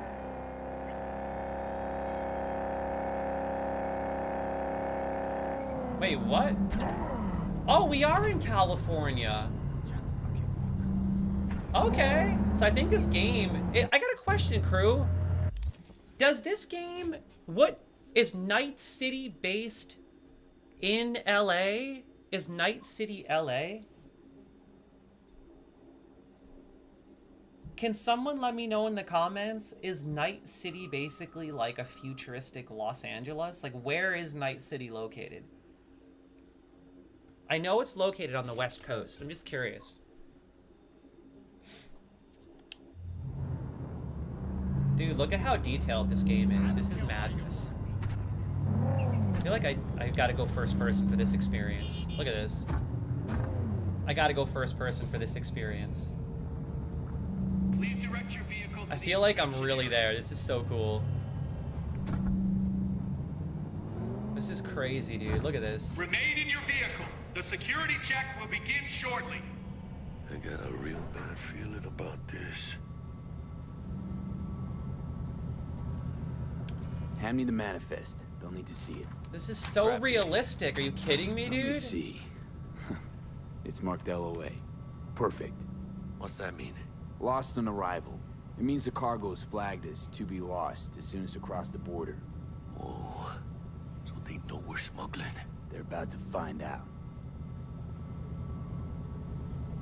The owner of the vehicle in the inspection area will report for further questioning. Chingada madre. What now? you want the customs officer to turn a blind eye to our dubious dock use, we'll need a sweetener. Do you have the credit chip with the bribe? Oh, yeah. Forgot about that. Credit chip. Dude, this is insane looking. Are you kidding me? Like, I feel like I am literally there in a car with this guy. Come on. Look at Don't the make me lighting, wait too the ray tracing, the detail. And I'm not even playing on my big screen TV. Oh my god. So I gotta give the officer this cash. I'll keep the engine running in case of a cock-up. Do that. Hello, sir.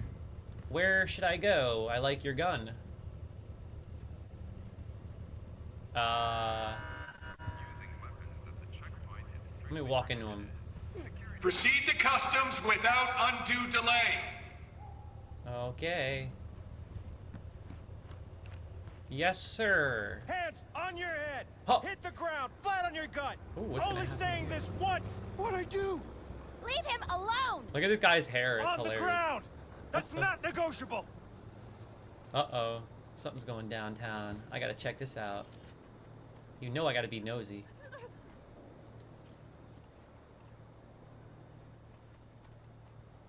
Proceed to customs without undue delay. Yeah, zip it, bruh. Before I take your gun. I'm just taking this all in, man. It looks so realistic. My god. You kidding me? Okay. So I think I gotta go inside of here. If you're armed, place your weapon here. Oh my god, look at how real this screen looks cracked. Are you kidding me? Gaming is getting insane, bro. Gaming is getting way too gnarly. Sincerely, like, graphics are just getting so good. And this is like 4 years old. This isn't even new. Oh my god. I can't even imagine The Witcher 4. Holy crap, that's gonna be too good. Wait a second, I think I answered my question. Look at Night City right there. Night City, I'm pretty sure, is where LA is. So I think Night City is based in LA. It's like future LA. Ooh, what's this? The wall? Why does a wall separate South California from its northern sibling? NUSA officials will tell you it's about ensuring freedom and safety. After all, the first thing that come to people's minds when they hear North California are shifty nomad families, illegal immigrants, and violent criminals of every stripe. They'll say the wall is necessary for custom officers to prevent smuggling. And we're not just talking drugs. Markets on the rise for trafficking include illegal cyberware, assembled in old hangars, biotech equipment, and precious items from orbital stations and lunar colonies. Lunar colonies? This game has lunar colonies and orbital stations? I feel like there's a lot of room for expansion in this game. I wonder if they're going to make like a Cyberpunk 2. Do you guys know if they plan on doing that, or was the first one just too rocky at launch? I can even understand that when you cross the border, you willingly waive your right to privacy from having your face scanned and registered to your car being tracked by heavily armed drones that transit your real-time coordinates to a rapid response defensive system in orbit. Wow. All on the off chance you're in fact a terrorist. For the split second that you go through the security gates, Militech, or whoever won the bid to secure the wall, won't allow you to forget that you're a potential war zone. And that's exactly what the wall is, a reminder. A reminder how fragile peace and the independence of our city is. As a night citizen, I see the wall relatively frequently. Thanks to that concrete monstrosity, there's really no other way for you to describe it. I always bear the cost of peace in mind. Is that good? Bad? You decide for yourselves. Huh. I mean, I think that the security protocols are necessary in this futuristic environment. You never know what can happen. You never know what they're going to smuggle. A lot of contraband, a lot of technological innovations and sophistications. You never know. What are you looking at? What are you doing over here? Well, what are you eating? Some French fries? Hey, friend. Hey, friend. You good? I'll take some French fries. He's just indulging. Look at his face, mad realistic. What in the world? It's important that you good. The televisions are playing real ads. Mr. Stud. Hey, friend. You good?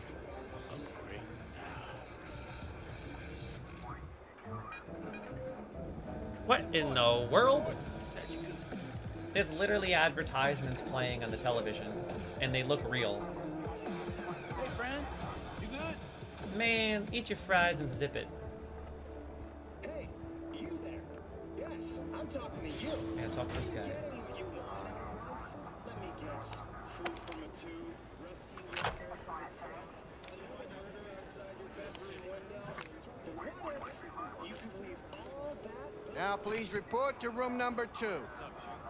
Want some?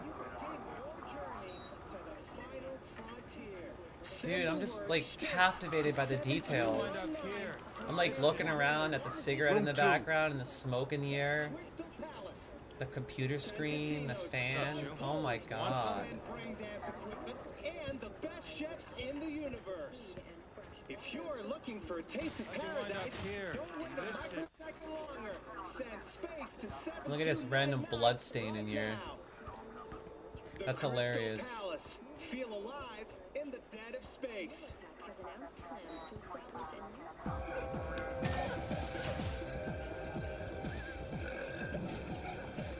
Please sit. Look at the blood on the seat. That's intimidating for sure. Look at the Papers. table, how scuffed up and real it looks. I know the rules. Everything's there. It might be, it might not be. We'll see.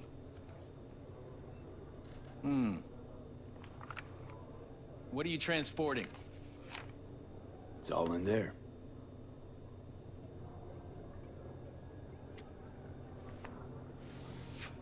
Everything? There's one additional enclosure to the manifest.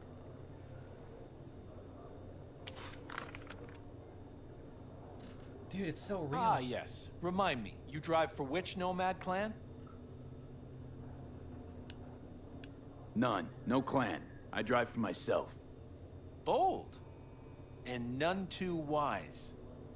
You know, whenever I see someone like you, I'm oh so grateful not to be on that side of the table. The feeling's mutual. Go on now. Your associate's waiting for you in the car. Oh man, I feel like I answered wrong and this guy is going to do something that I don't like. But in the meantime, I'm gonna indulge in Out of my these sight details. before I change my mind. Okay, God bless you. Can't believe how real this game looks. It's insanity. Even the way he covered the credits, this is like overwhelmingly realistic and detailed. Ooh, what's going on in here? Investigation.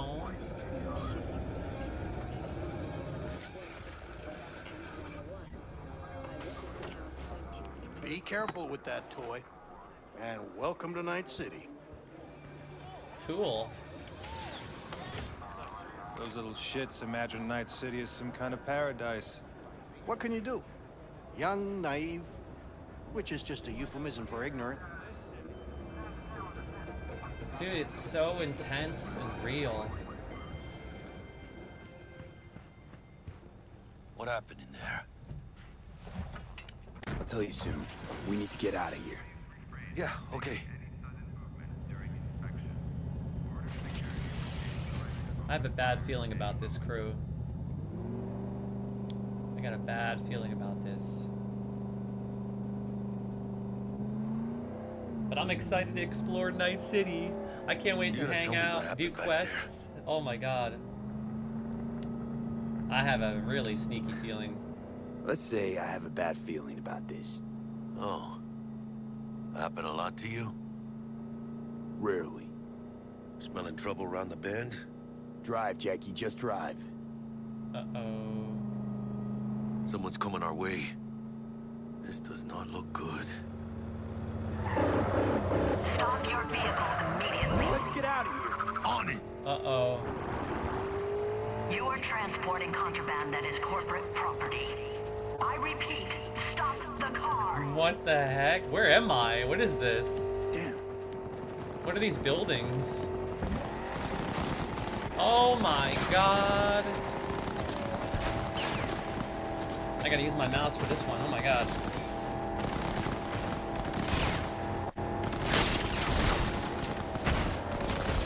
Oh man, it's really hard to shoot these guys on the move like this. Even with my mouse, it's hard. Oh my god. Jackie, keep it steady, boy. Oh, I can't hit him. This is really hard. Chinga, chinga.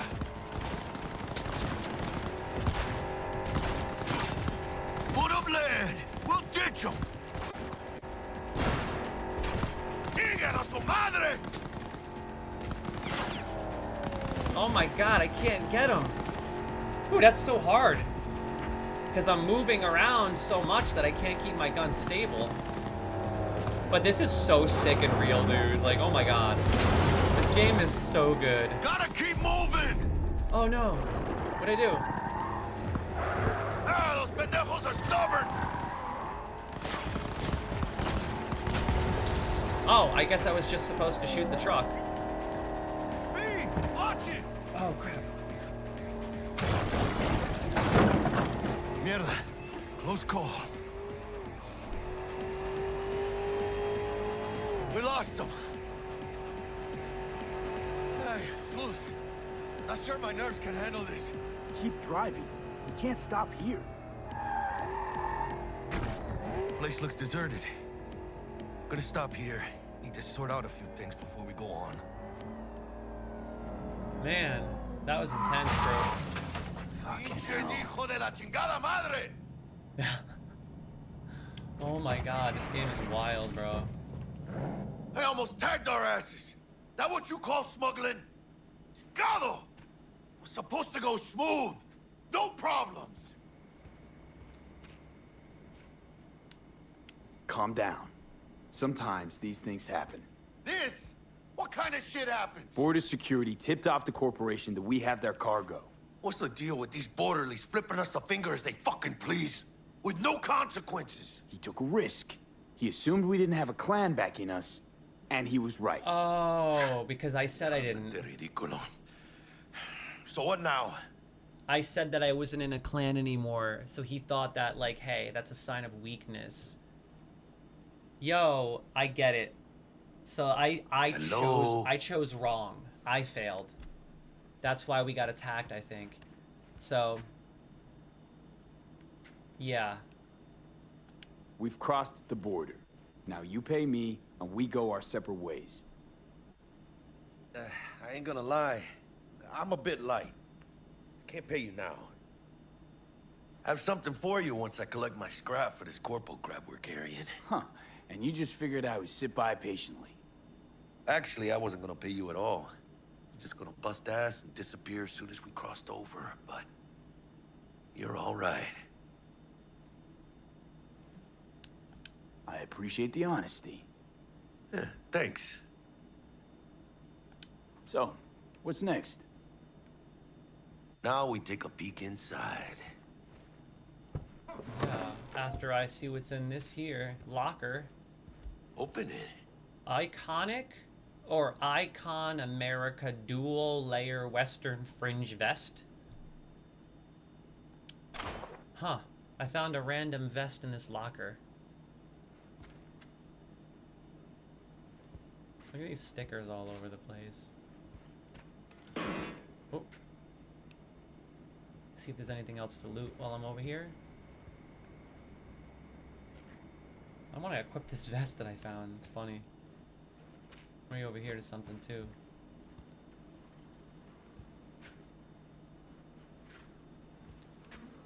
Nope. Shh. Gonna be long? Well, first thing I'm gonna do is go over to my character. I think it is. How do I how do I equip? I think I equip it from here. Yeah. I'm wearing V's old tank top. I think it's time to switch up.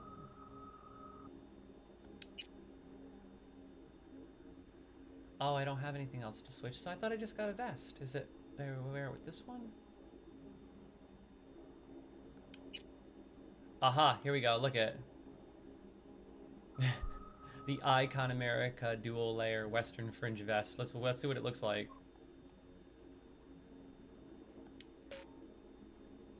Action blocked? Why? I can't equip anything yet? I don't think I can equip anything yet. Okay, I don't think I'm able to equip anything yet. I have to wait a little while until I actually make progress. Okay, what's inside of this here box? What am I transporting? What got all these soldiers? What got all these soldiers in Corpo? Crazy. Why were they chasing me? Hello? Oh, it's a good stretch. All right.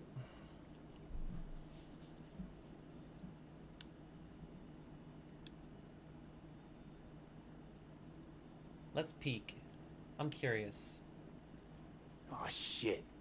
It says Arasaka on the crate. We are robbing some heavy hitters. And maybe we'll make some heavy money.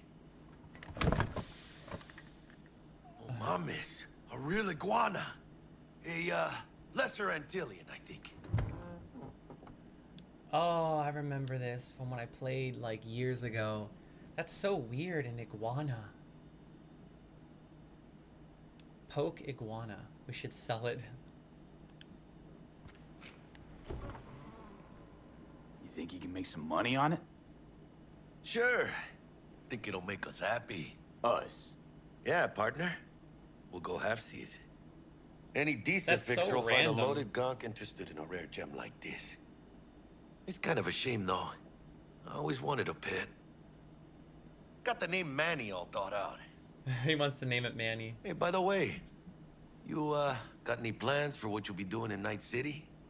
Yo, Lily says you don't forget to hydrate when you can. Yeah, I need to drink some water soon. I talk so much I get patched. I'm probably gonna take a break to eat around 4 o'clock, crew. Gonna be long? I'm gonna eat around 4 so that I can keep streaming until at least 8 o'clock tonight. I really want to stream for 10 hours today. This will be my first 10-hour stream ever. So, in order to do that, I'm gonna need to grab a bite around 4 o'clock. Hello? I have no plans at the moment. Why do you ask? Why do you ask? Because I got this feeling you got a lot of time and nothing to spend it on. And NC ain't a city that lets you get by without buddies. But don't you worry. Let me help you find digs. You gotta live somewhere. It's important to have people you can turn to. You know, like, family. Maybe you'll find your own down in Night City. Huh, cool. He wants to be my friend. Nice. He wants to be my friend. Gonna Cool. be long? Thanks. Much appreciated. Hey, come on. It's nothing. We got chemistry, you and me. Be a crying shame to waste it. Partner. Hey! Aw, cuddly little fucker. Ah, look at this thing, right? Oh my god. Shake Jackie's hands. Let's move, partner. Okay, partner. Time to grab the lizard and scurry out of here. So I guess we become friends. Cool. Ha, nice. That's cool. We become like friends, and I'm assuming he helps me get situated in Night City. I don't remember. I only played this for a few hours, like 4 years ago.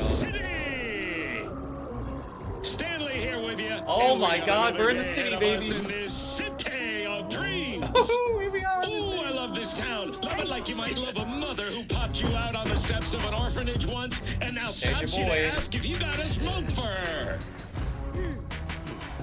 Every new day here means 100 new arrivals, but only half these gonks will survive a year, and that's if it's a good one. And why do these peeps come to NC? Well, to be street samurai like Dude, this game Morgan, looks so Blackhand, and cool. Waylon Boa Boa. The greater the risk, the bigger the bounty. Or so they say, but you can only be a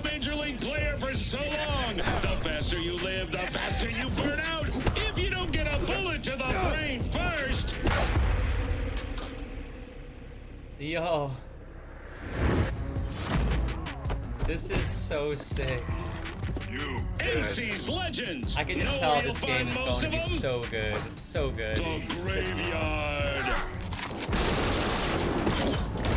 Matters not where you're from. Matters not where you start. What matters here is the walk you walk. It looks like I got my apartment. In Night City. The city of dreams. Dude, can you actually throw your gun at someone? I noticed he did that in that little cutscene. Can you actually throw your gun at someone? That'd be so cool. Chick we're looking for is somewhere in this building. Probably crawling with the pendejos that kidnapped her. Eyes and ears open, all right? Speaking of which, got you a little something. Militech training shard. In case you need to brush up on your dance moves. Definitely Down need for to some brush target up on my practice dance in moves. VR? For sure. Virtual reality? Cool. Tutorial. Sure, a little warm-up can't hurt. Skip tutorial. Don't have time for this. Well? I think that we should do it, even though it might be a little boring, crew. Just because I don't remember how to play this game, to be completely honest. Hey, Giannis Hannes! Welcome back, brother. Long time no chat, Giannis, you little glutton. Yo, my main man Giannis is in town. Well? How are you doing? Which life path did you choose? I chose the Nomad. I'm the Nomad. And honestly, I have to say, it's pretty cool thus far. I think it was the perfect choice for me. Because if I was in this world and it was me, I would definitely opt to be a Nomad for sure. That's just my personality, no doubt. I'm gonna go with this tutorial, crew. I think we should do this, but first, I need to get a quick drink. I'm gonna quickly go get some of this bubbler. It's like a caffeinated tea seltzer. So give me just a minute. I'm gonna go grab this seltzer really fast, and when I get back, we'll bang out this tutorial and make some more progress. But after that, I'm probably going to play Resident Evil 4 for a few hours, and then I'll probably end the night with World of Warcraft because I want to level my Draenei until around 8 o'clock tonight. But I'm still cranking, I'm still cruising. I plan on streaming for 10 hours today. I feel really good. So long as I keep taking breaks, getting drinks, and indulging, I think we can do it. We got this, crew. Give me a minute, I'll be right back.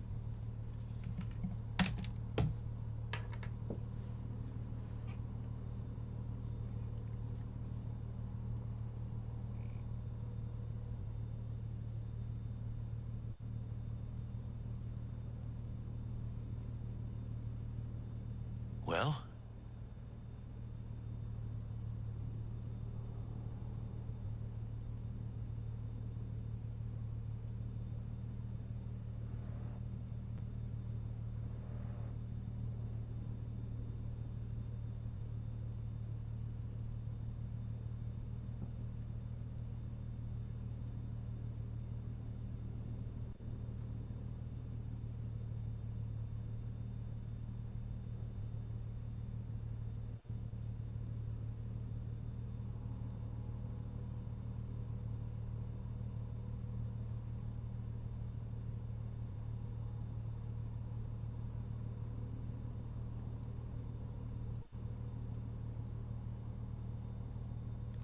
Okay, crew, give me 1 second. I'll be right back. Yo, Lily says, I'm going to make some lunch. Sounds good, Lily. Enjoy. You enjoy your lunch. I'll be back in like 5 minutes. I'm just getting a drink really fast. And then when I get back, I'm going to continue playing Cyberpunk until probably, I'm thinking like 3:30, 4 o'clock.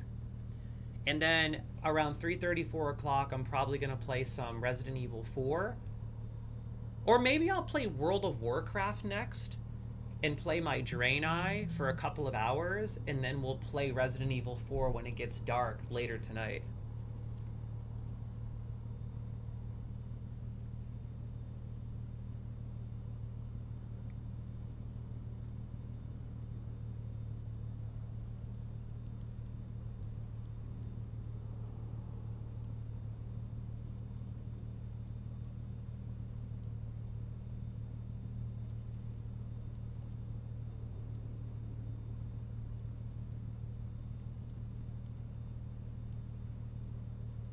Well?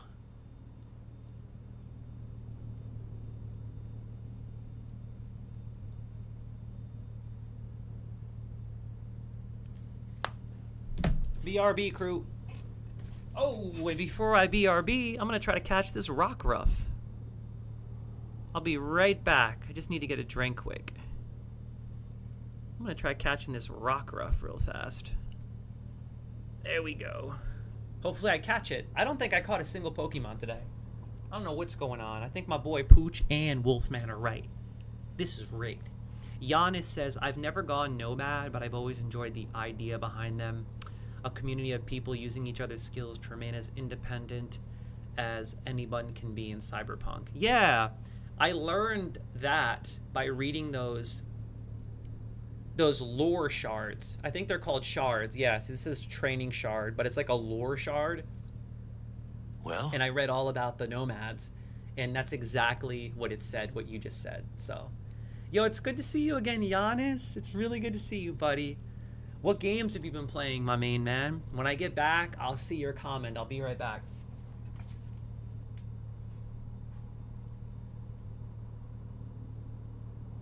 Look at that. Perfect timing. The fireplace went out right when I was gonna click it. That's perfect.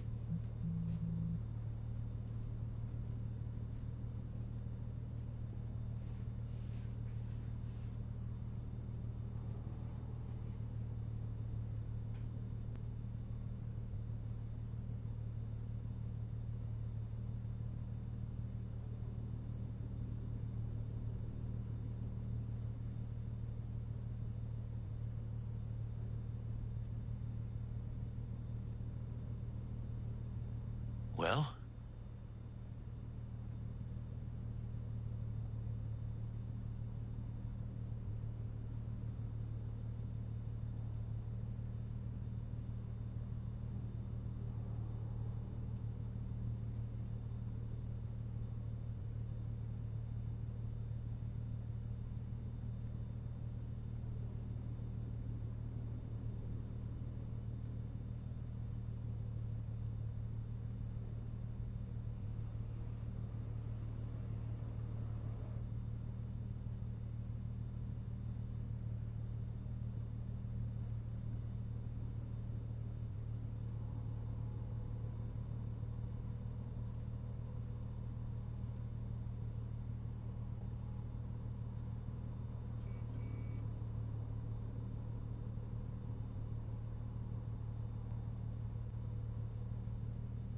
Well?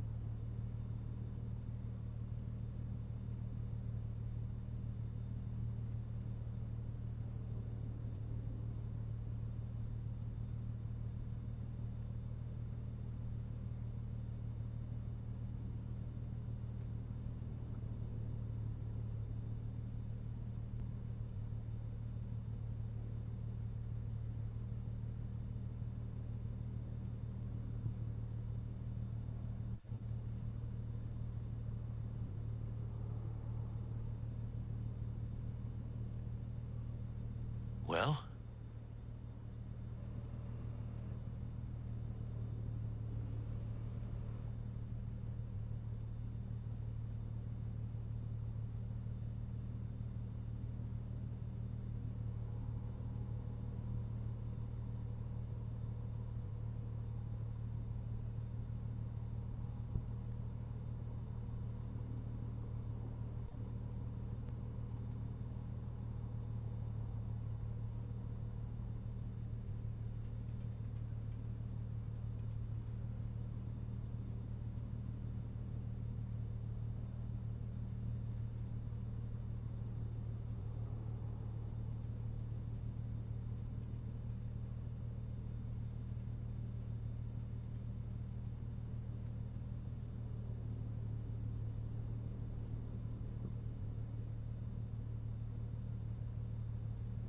Well?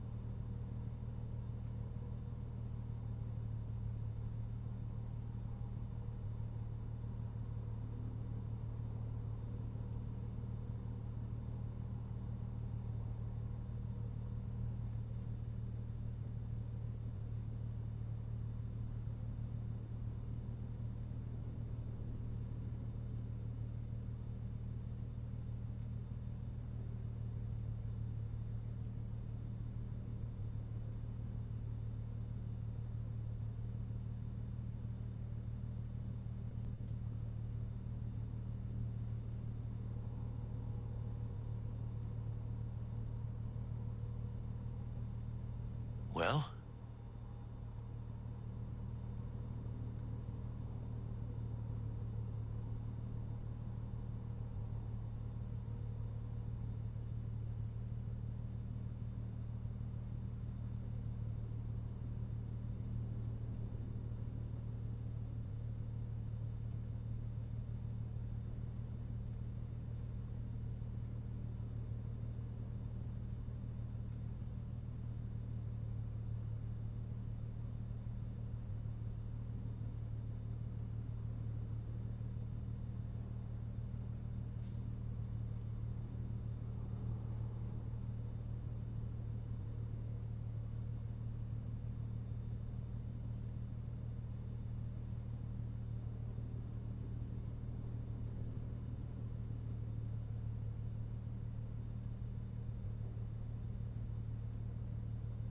Well?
Oh, crap. My session ended due to inactivity. I hope I saved the game or I'm screwed. Oh, crap. I hope that it automatically saved or I'm screwed, crew. Yikes. I think there's an autosave feature. I'm pretty sure there's autosave. I'm going to put on my long sleeve. I feel like being warm right now. I don't know why. Usually I seek to be cold. But all day I've been wanting to be warm. I hope I'm not getting a cold. What is going on here? Connect to Ethernet or move closer to your router? I was just playing perfectly fine. What do you mean?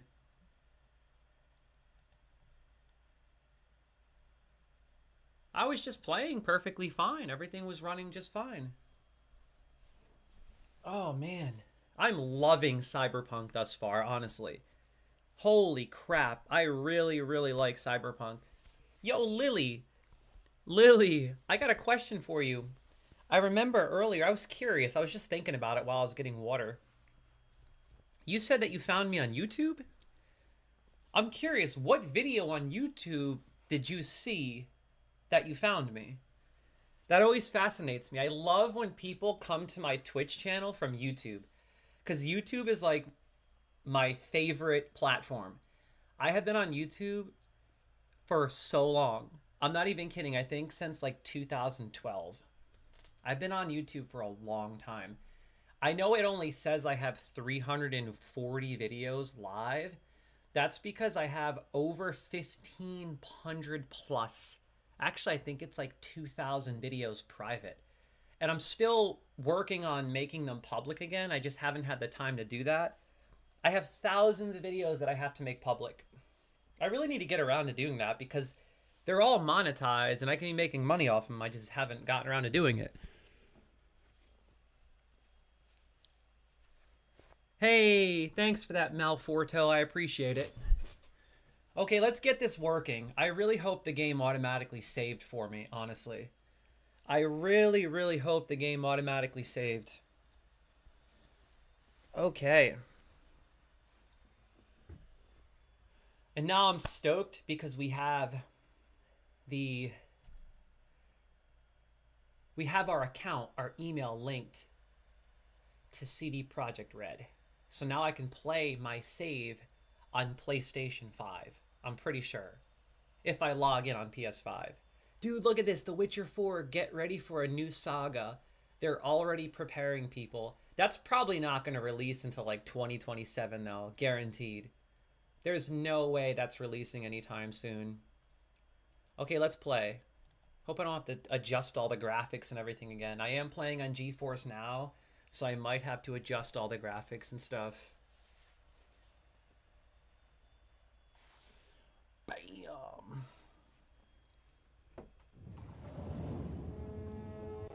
So I'm gonna leave to eat dinner and take a break at around 4:30. But I'm gonna keep the stream live because I'm only gonna be gone for like 30 minutes. But what I'm gonna do is I'm gonna play one of my lo-fi videos. I create these lo-fi videos of which I animate all on my own entirely, and I orchestrate all my own music. So I'm gonna actually play either Batman or Monster Hunter Wilds. So right around 4:30 I'll be doing that, crew. Hey, welcome back, Lily. I was asking you a question earlier, Lily. What video on YouTube did you see that brought you to my Twitch channel? I'm curious. Because you mentioned earlier that you discovered me on YouTube. I'm always fascinated by that. Okay, it looks like it's saved. I think it's saved where I left off, but not quite. Wait, actually, yeah, this is not where I left off. This was actually before that really awesome cutscene. First things first, let me see if my volume's still at 40. Yep, the volume is good. How about the graphics? Nope. It changed the graphics on me, I think. Oh no, they're still ultra. I'm gonna go with... I'm going with Ray Tracing Ultra Crew.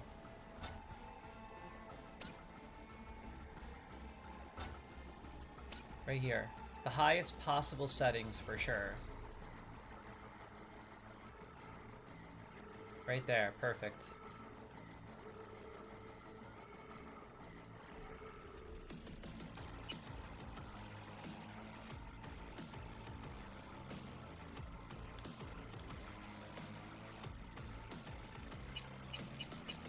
Okay. Now I think we're gonna have to do that cutscene again. I think we're gonna have to do that cutscene again because we got disconnected due to inactivity. Hey, congratulations! Yo, my boy Pooch caught Rampardos. I was too late. I was just about to click that. I was actually literally just about to exclamation pokey catch that, but I was too late. Yo, Pooch, do you remember that really sick Minecraft world that we made? I was gonna play hard mode on it. That really sick, amazing looking Minecraft world. Well, I deleted that last world that we played, that every single time I activated the subscription, no one ever joined because of all the mods, and because it ran really poorly from all the mods. I added all these different add-ons that ruined it. I want to play traditional Minecraft with the original skins and everything, no alterations whatsoever, in that new world that I created but we never played on. So let me know if you're interested in something like that. I'm talking hardcore mode, the hardest mode on that world, right where I left off. What I'll do is I'll activate like creative mode just so that you guys can safely get to me. And then once you get to me, I'll activate hard mode and lock that in permanently. It will be traditional old school Minecraft like you had planned and wanted, only it'll be in that new world where we start from scratch. Period. And I'll always keep the settings at that. And it's in that really awesome seed that I made with all those incredible biomes in the mountains. So I'm really thinking about starting that. That's going to be my official world. I'm really thinking about it. I'm going to mull it over a little longer. Anyway, let me get my headset on for real. I'm going to start up on Minecraft and make a subscription again. I'm going to make a little realm. And then, after that, I'm going to start up on PUBG for sure. I don't know, lately I've just been craving both of them. I just didn't want to play in that last realm because I screwed it up by downloading all those add-ons and then just like the world and playing in creative and I don't know. I feel like it's best to play Minecraft as is, the way it's supposed to be played in survival. If you dabble too much with all the other stuff and add-ons, it just takes away from that joy, in my opinion. Yo, Lily says, no, I was on Twitch and just saw you on, but when you did a link on here earlier, I went to look at your YouTube channel. Oh, okay, cool. Yeah, that's awesome, because I just started sharing my Twitch channel on YouTube. So I'm hoping that I get a lot of my YouTube subscribers over to my Twitch channel. I'm really hoping I can get the YouTube subscribers over here. I would love to meet some of the people that I hang out with on YouTube. Let's do this. Okay, so we have to do this part over again. It's not much though. I'll make it fast. I almost tagged our asses. That what you call smuggling? Chingado! Was supposed to go smooth. I don't think there was any other items. We're gonna have to watch that cutscene again, and then we're gonna start that tutorial where we learn how to use weapons, I'm assuming, and abilities and stuff. Hello. So, we have to watch that cutscene again. Unfortunately. Then again, actually, I don't mind because it's so sick.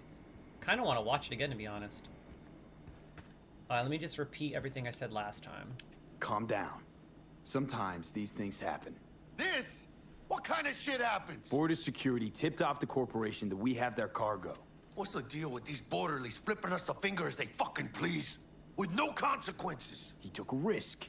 He assumed we didn't have a clan backing us, and he was right. Pendejamente ridículo. So what now? Is he speaking Spanish? I think he's speaking Spanish, right, crew? Lily says, so like a Minecraft world where your fans can join you and play as well? Yeah, exactly.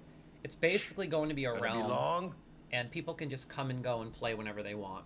I've done it in the past, but I made the mistake of basically implementing add-ons, and those add-ons just took away from the experience because it slowed everything down and just ran poorly.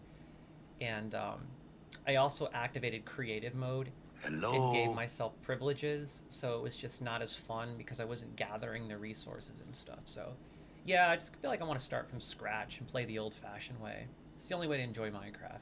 Dude, look how real this is. This is crazy. Look at this. Like the lighting on the ground and the rocks and all that stuff. It's just wild how realistic this game is. You can see like the smoke or the humidity, whatever that is, coming out of the air conditioner or a heating vent. Gonna be long? Oh my god, graphics are just insane. I wonder how much it costs to make this game. If I remember correctly, I'm pretty sure that this is one of the most expensive games ever made. Correct me if I'm wrong, crew. Like, one of the most expensive games. Yo, Mythical says, I'm down. I've been waiting for fresh vanilla Minecraft experience. Yes, but it has to be fresh. We cannot screw around with creative mode. We cannot download a single add-on. It's going to be literally the original Minecraft with the original graphics and the original settings. And maybe not hard mode right away. Maybe like normal mode, just to kind of get warmed up, and then we activate hard mode. But I will never go to... Actually, you know what? Screw that, because that'll ruin the experience. Do you know what I mean? Like, I feel like we need to pick a mode and never change it. Never change it. Always keep it as is. I'm working on that subscription for the Realm. I'm hoping to get that situated within the next week or so. That'll be a new part of our streams for sure. And it's going to be that 6 seed, man. That was like the coolest seed ever that I've ever seen in Minecraft. I still have that seed saved just in case. I agree, but we also can't go wandering for the perfect place to build. We need to gear up before we go anywhere. No, see, here's the thing, Mythical. I already found the perfect place to build in that seed, remember? Remember when I was investigating it, I activated creative mode in that seed temporarily, just so that I can fly around and find the perfect spot. Okay? I gave myself that privilege to do that just so that I can do that. So I found the spot, and I'll activate basically peaceful mode so that you guys can safely get to me. And then once you get to me and we meet in the area, then I'll activate hard mode, and then that will be it. Boom. We start playing. Do you understand what I'm saying, then? Because I already found the spot. We're good to go on that. Like the perfect spot. It's like this perfect valley, and it's surrounded by alpine peaks that are absolutely glorious. I'm going to try to pull that clip out of the stream that I made like 3 or 4 months ago and upload that on YouTube just so you can know what I'm talking about. Yo, Lily says, I wish I would be able to play Minecraft with others like that. Why can't you? It's really easy. You just download Minecraft. Doesn't take much to play Minecraft. Pretty sure it's like $10 to play Minecraft nowadays. It's probably free, and your computer can, any computer can run that. You could probably run that on dial-up. I don't even think you need internet. Well, you need internet to play on our realm, obviously, but Minecraft can run on anything. Anyway, let's do this. You pay my transport fee, Jackie boy. We've crossed the border. Now you pay me, and we go our separate ways. I'm loving this game thus far. 10 out of 10. 10 out of 10. I feel like I'm watching a movie. I have something for you once And I collect my love scrap the for this lore. corporal crap we're I love it. carrying. I want to read And all you the just figured shards. out we sit by patiently. Actually, I wasn't gonna pay you at all. It's just gonna bust ass and disappear as soon as we crossed over. But you're all right. I appreciate the honesty. Yeah, thanks. So, what's next? Now we take a peek inside. Yeah. I already saw the iguana. We're replaying this because we got disconnected earlier while I was getting a snack. Yeah, let's check it out for sure. Oh shit. It says Arasaka on the crate. We are robbing some heavy hitters. And maybe we'll make some heavy money. I got a question for anyone that plays Cyberpunk a lot. A lesser Antillian, I think. I got a question. Can you modify cars in this game? Are there any like expansions that enable you to like bring your car to a shop and work on it? You know, like repaint it, find the perfect car, kind of like in Grand Theft Auto. Do you know what I'm saying? Where you could basically like modify your car and make it like unique. Can you do that in Cyberpunk or no? Mythical says, hot, my computer can't run anything. My AIO pump burned out and almost burned out my CPU too. Oh no! Are you serious, bro? So your computer isn't running at all? Like you can't play anything? What are you gonna play Minecraft on, man? I mean, I think you have an Xbox One S, right? Not really modify them, but you can alter some cars' color scheme. Oh, that's cool. At least you could customize them a little bit. Dude, how are you gonna play Minecraft then, bro? Are you gonna play on Xbox One S? I think you have a 1S, right? The white one from back in the day. I think Tori got it for you years ago. I remember that. On Christmas, she got you like a 1S. I think, right? The white one years ago. Yo, I love the 1S. That was so sick.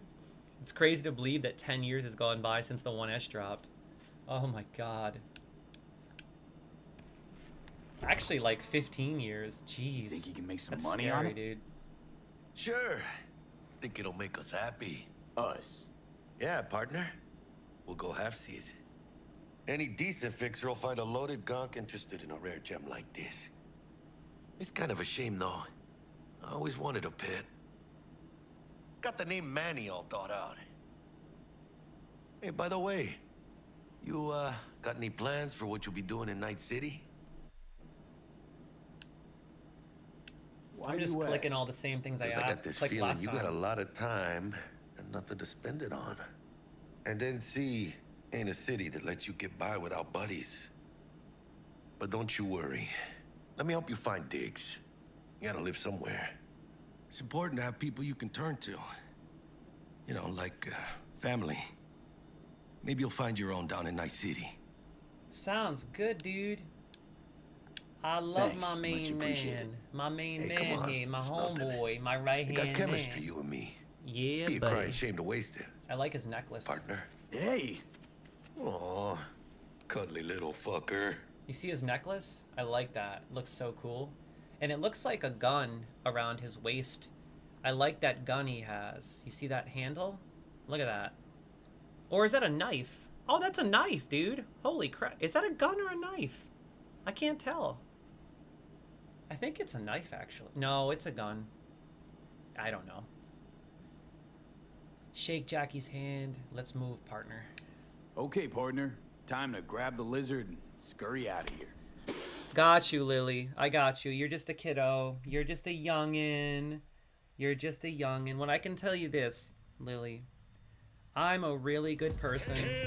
Very holy, very spiritual. I'm a good influence. I don't even curse. And we got another day ahead of us in this city of You can ask any of my viewers. I haven't cursed on stream in years. I'm all about the light. Of an orphanage once, and now stops you to ask if you got a smoke for her.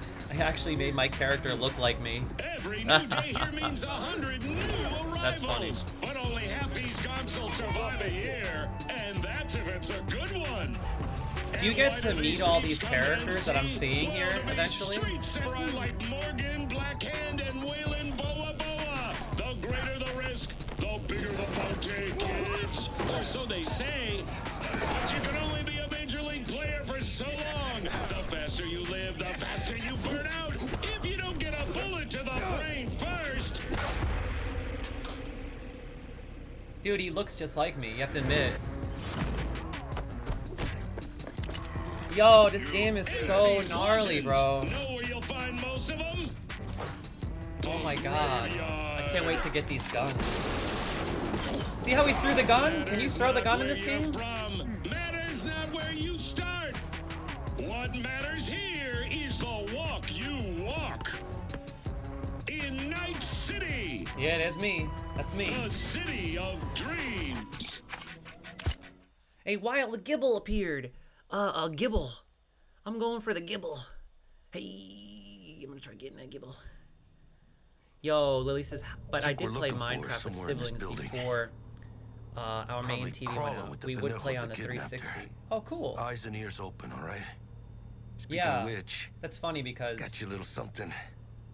I actually used to play on Xbox 360 In as case well. you need to brush up on your dance moves. No, I take it Down back. for some target practice in VR? I take it back. I didn't play on 360. I started playing Minecraft actually on was it Xbox One, Pooch? Do you remember? When did I started playing?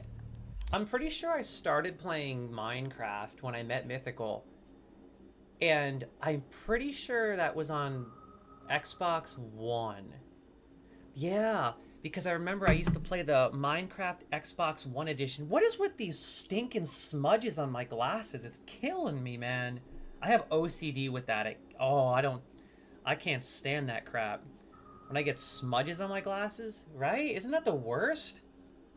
That is the worst, dude. I'm trying to use these cotton gloves to clean my glasses off. Oh my god. If I see one more smudge, I'm gonna lose my mind. These stinking cotton gloves. They're not doing the trick. Okay, that lens looks good. This one is really dirty. Good lord.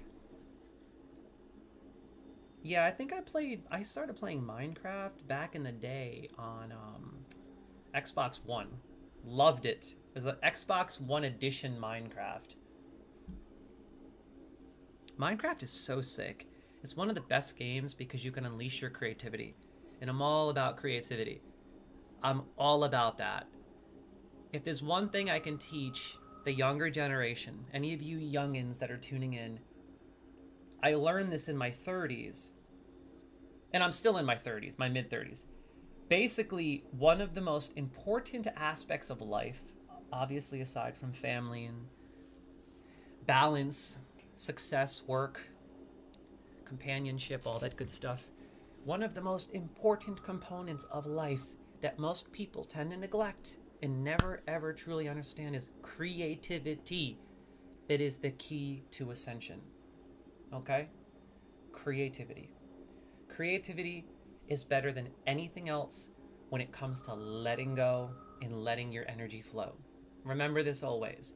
If you're ever feeling instigative, argumentative, negative, derogatory, or anything in any way, shape, or form has implicated your mood or your vibe, it doesn't matter what it is. Find something you love to do and create. It could even be in a game like Minecraft. Just create. Trust. You will understand once you implement this. Creation is the key. Okay, let's bang out this tutorial because I am rusty and I only played this game for a few hours back in the day. So I feel like I owe it to myself to bang out this tutorial. I hope you guys and gals are cool with that. And if you have any tips and tricks, please leave them in the comments. Let me know how I can play this game better. Give me some tips and tricks as we go. Let's do this tutorial. Sure. Why the hell not? Yeah. Let's bang it out. Let's learn how to play this bad boy. Love it. Dude. Let's begin with basic combat training. This session will be recorded for subsequent evaluation.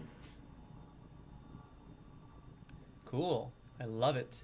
Could you imagine if you can do this in real life? You could put a chip in your head or something and then be transported to some kind of a training program and become lethal. I would live in this program and be lethal. You know what I'm saying? I would just like transport to this for an hour a day, probably longer, and just be like insanely lethal, bro. That would be crazy. That would be so wild, bro. Oh my god. I mean, I kind of went through that when I got out of college, when I was in the Army. I had to go through Green Beret training and all that stuff, but I don't know, man. Being able to do it on your own time without being told what to do and screamed at every day, and having all of these protocols and rules before and after training, it'd be nice to just be like, oh, a chip. Let me put it in here. Bam, you're in training. And then if you get shot, you regenerate and respawn. That would be crazy, right? Oh my god. Look how cool this looks. Oh my god. I wonder if I can fall off of this. Can I fall off of this? Nope. The attention to detail is so sick, dude. Okay, let's go over here to this guy. Militech. This course is designed to reinforce your fundamental combat abilities and hone your reflexes. Whoa. The skills you gain Look here at how will help real. you survive, even excel Oh on my the god, battlefield. look at his head. It looks so I will real. train you to be effective with firearms, to use stealth tactics to your advantage, and to hack into enemy networks. Dude, look at this. Because at Militech...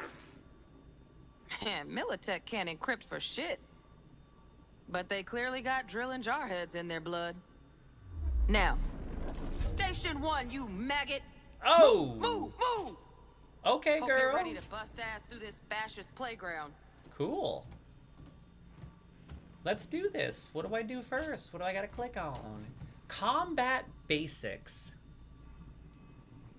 Hey, discredited. I'm doing Need a good. Thanks handwritten for invite? asking. How's it going, auditory?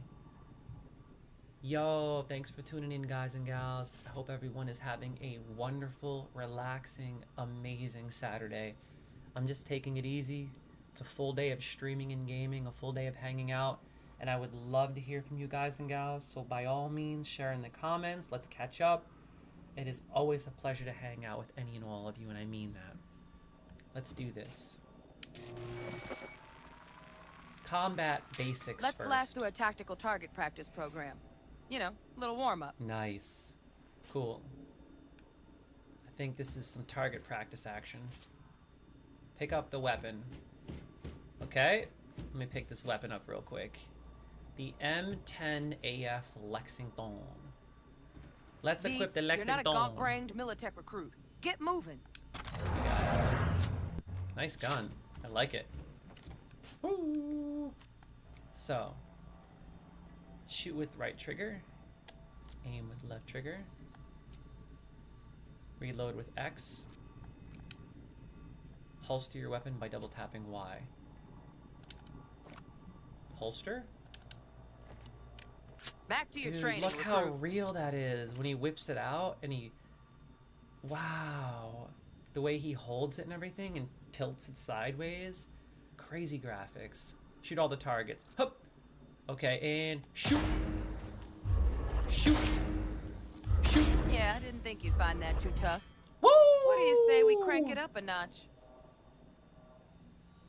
I think it's probably best to use the keyboard and mouse for shooting. I found that shooting with the keyboard and mouse is easier. Pop. Told you. We making gains, Not kid. bad. But it's more realistic if the target's packing iron. What is this? Ooh, the M251S Ajax. Sounds good. Let's take it. Yeah. Quit standing around and take cover. Oh! Press right stick to crouch and hide behind cover. Cover can protect you from enemy fire. Where is this? Oh, right here. Okay, I'm crouched. Basically, when he reloads, I attack. Shoot, hoop, hoop. Hup, hup, hup. Headshot. Oh. Bam. Yo, the You took a shooting hit. in this game Use is the reanimator to legit. patch yourself up. This is crazy. This feels like a legit shooter. Actually, it feels smoother and better than a lot of shooters I've played, honestly. I'm not even exaggerating. The max stock. When you pick up a consumable item, It will automatically be added to an empty quick slot in your inventory. Consumable items such as grenades and health items have charges and can be used as long as you have charges remaining. The number of charges is indicated by number on the Come on, item don't need icon. you hurt. Charges replenish over time. Okay.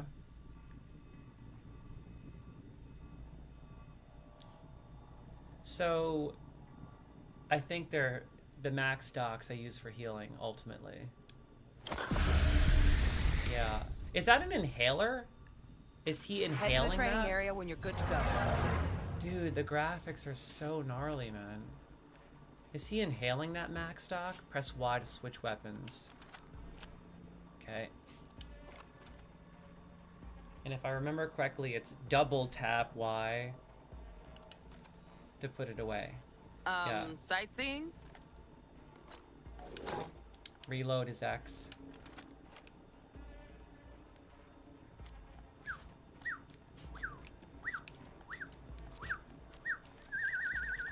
I gotta get used to this, man.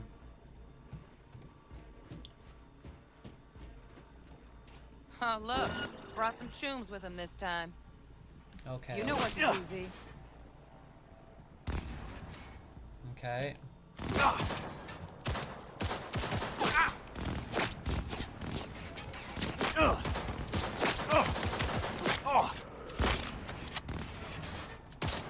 Got him. Look at this, I'm using the controller too. You don't want to see me with the keyboard and mouse. Watch this. I'll show you. I don't know how to crouch with the keyboard and mouse. I gotta figure that out.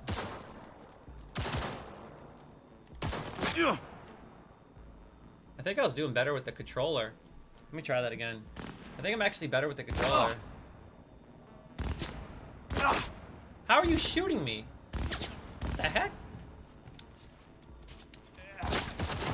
Got him. Dream work, V. Stand on the platform and we'll move on. I gotta figure out how to crouch with the... It's C? Oh, let me see. Oh, thank you, Mythical. So I love you, bro.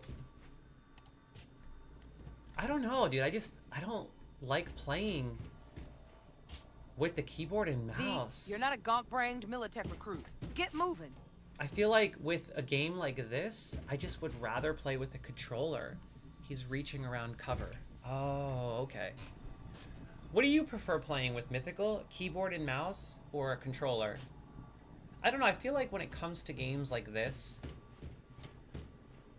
I don't know. I think I prefer playing them with a controller. However, it's easier to aim with the mouse, for sure. Okay, next step.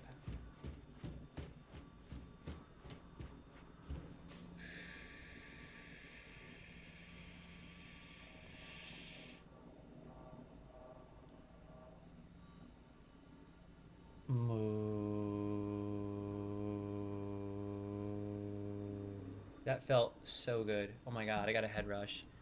I like to toggle walk for immersion. How do you toggle walk? Keyboard, really? You like the keyboard more? I guess I could give the keyboard a try for longer. I suppose I can give it a try. I gotta just give it a couple of minutes, I suppose, and get used to it. I guess it's worth giving it a try. I mean, I gotta get used to using the keyboard and mouse because... You know what I'll do? I will use the keyboard and mouse whenever I'm in combat. That's the rule. But when I'm just hanging out and wandering around and stuff, I'll use the controller. So I'll have the best of both worlds, if you know what I mean. How do you toggle walk, though? Okay, I gotta go here. Hacking's the next item on the menu. Might notice I tweaked the course material a bit.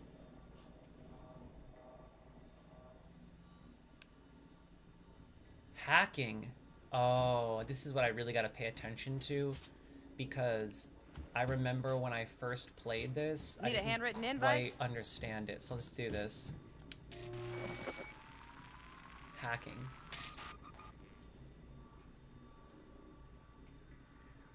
Oh, a wild Boonery. Yo, seriously, dude? Why is it that every Pokemon I see I don't recognize? Oh my god, dude. It's kind of crazy. Like, real talk, how many stinking Pokemon exist nowadays? I was familiar with, like, the first 150. I'm a Charmander, Charmeleon, Charizard guy. I don't know what's his name again? Boonieri? Booney. I don't know. Every Pokemon that appeared today, I cannot even pronounce. Oh my god, what am I doing here? Yo, my boy Mythical says hacking is so fun though. I bet it is. I just didn't understand how to do it when I played like 5 years ago. But I'm gonna pay close attention. Please help me if I screw up. I'm gonna pay close attention so that I really understand hacking. So you have to click and hold the left button to hack. Yo, Wolfman says exclamation Pidgey catch. You spelled it wrong. He says activate. Wolfman threw down the exclamation Pidgey catch. What are you trying to catch, a Pidgeot? Pidgeotto? I'm sorry, that was stupid. That was pathetic. Boonieri. They must be doing a Sinnoh event because I've only seen a Sinnoh Pokemon today. Oh, really?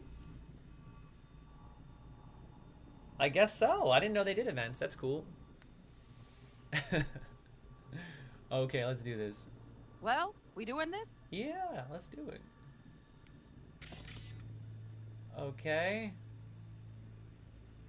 Job-related items are highlighted gold. Scan to such objects.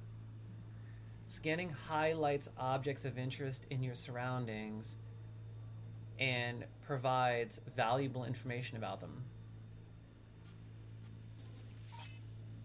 Okay, so I'm scanning objects that basically I can interact with in the environment. Is that what I'm doing? And anything gold is interactable ultimately. Or hackable, I'm assuming. Yeah. Hacked. So I scan that one. You could scan anything, huh? Look at this. You could scan weapons. You could scan items. Cameras, it looks like. Surveillance camera. We got this guy here, robot. Computer.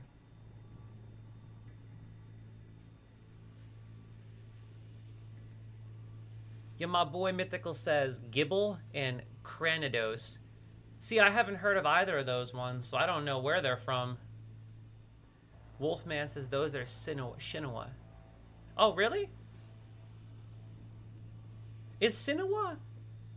Is Sinnoh, oh god. Sinnoh. I think that's gold and silver, right? I am familiar. No, it's not. Because I don't remember Gibble or Cranidos, and I did play Pokemon Gold, Silver, and Crystal. Those are the last ones I played, aside from the new one that just came out that I started streaming around the holidays and will continue. I can't wait to continue it, honestly. I loved it. It was so good on Nintendo Switch. I think it's like Scarlet and Violet. Dude, did they announce a new Pokemon at Pokemon Direct or Nintendo Direct? Did they announce a new Pokemon game in Nintendo Direct? Mythica says, yeah, because you've only known Kanto and Johto. Exactly. You know what's crazy? My entire Mewtwo deck is pretty much... No, I take that back. It's not. It's not entirely original. My Pokemon deck in the TCG card game, the new one that just released, I think there's actually a couple of newer Pokemon. Yeah. Mythical says Sinnoh is Diamond and Pearl. Oh, you know what? That's good, because I actually downloaded Diamond and Pearl on my Nintendo DS emulator because I never played them and I always wanted to. And I'm going to have a day where I literally watch Pokemon on YouTube with you guys and gals and play Pokemon games. How cool would that be, right? Just sitting back, playing some Pokemon games on like 3DS and DS, and then just watching the original series on YouTube. And I think we can actually do that now. I can actually do that because it's on YouTube. It's actually on YouTube, so I can stream it so long as that I talk and there's commentary. Wolfman says Pokemon Legends ZA takes place after the events of Pokemon X and Y. Oh, no way. Dude, that is amazing. Because you know what's crazy? X and Y is the only modern Pokemon game that I actually played. And it was for Nintendo 3DS, and I loved it. That's perfect then, because it's the only modern one, aside from Scarlet and Violet, that I'm somewhat familiar with. That's amazing. Wow. Okay, danger is highlighted red. Devices that can be hacked are marked in green. Green, hack. Interactive objects are highlighted blue. So that means I can hack this gun? No, this is blue.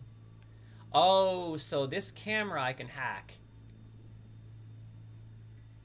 This I can hack. This is construed as danger. This robot is danger. And these two are blue, which means that they're interactive. Cool. This training module will teach you how to apply technological tools to combat situations. Jesus, corpo speak can even make hacking sound boring. Do you know if they dropped a trailer for Pokemon Legends ZA at Nintendo Direct? I haven't seen it or heard of it yet. Like, is there an actual trailer Well, online? we doing this? Maybe we'll check that out later today. Dude, there's so many games coming out this year. It's crazy. This year is going to be so wild. Oh my god. This is going to be such a good year, crew. I'm going back to Washington home, and there's so many games dropping. Yo, when I get back to Washington, crew, I'm going to have an entirely new live streaming studio, and I'm going to take it up a notch. I'm going to take it up a notch. I'm going to create a whole room just for live streaming in the background. I'm going to have set up so that I can actually, like, do things. Like, move around and do workouts while I'm streaming and, like, hang out and make it more interactive and fun. So, I can't wait. I'm going to have a whole live streaming studio, crew. Okay, next. Work a little hack magic on the screen to distract the guard. Use the TV screen to distract your enemies.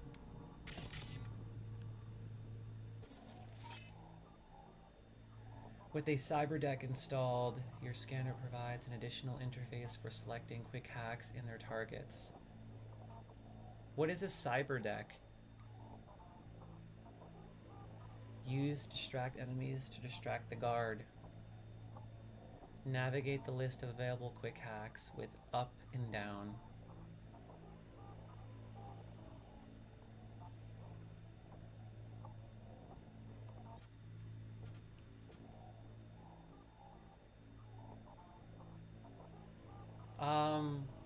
With up and down? I don't see an up and down option. Oh, there's only one. One quick hack. Distract enemies.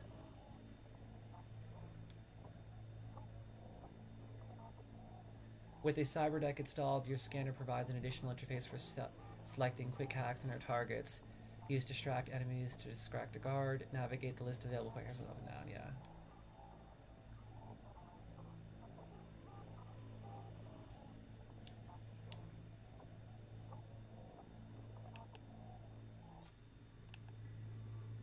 Okay, so I could track him with that. Tag him.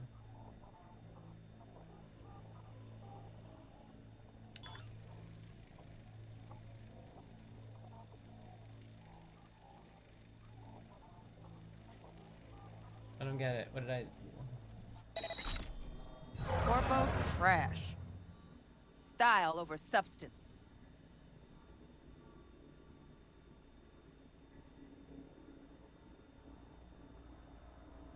Okay, so he's distracted. Now what?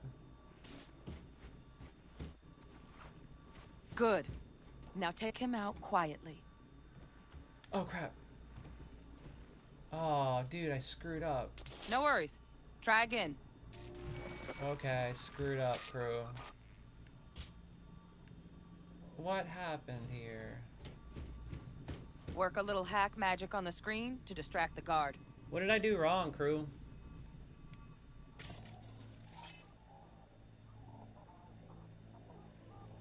When you're hacking objects like TVs, each device will have its own set of quick hacks available. The ones you'll later install onto your cyberdeck will affect enemies. So essentially, I can install additional hacks with cyberdecks, and I'm assuming there's quite a few cyberdecks and quite a few hacks as I progress, correct? Dude, that sounds so cool.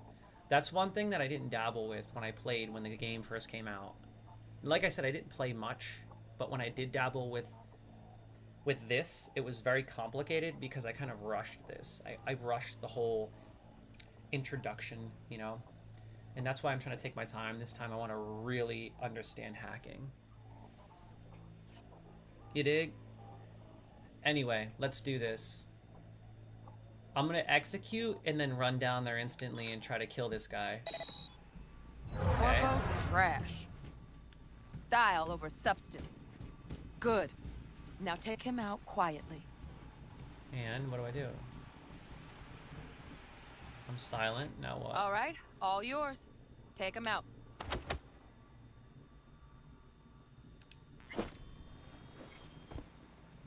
Dude. Never smart to leave behind any trace of your handiwork. Non-lethal takedown. Especially the dead kind. Look how detailed now this is. Pick up the body and hide it somewhere. Look at that technological device on his chest. This game's crazy.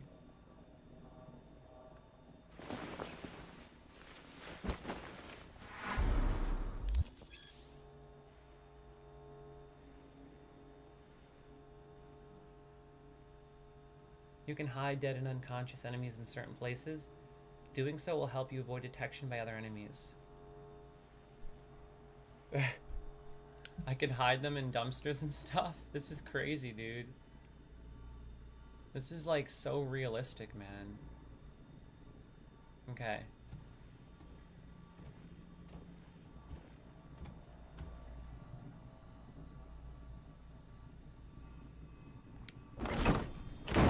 Okay. Nice. Okay. Crouched, you can move. Now, silently. try to take him down in one slick move. One slick move? Oh, so you basically attack him silently and then he goes into the box, I'm assuming. Kill and hide body. So you could do like, you could assassinate enemies in this game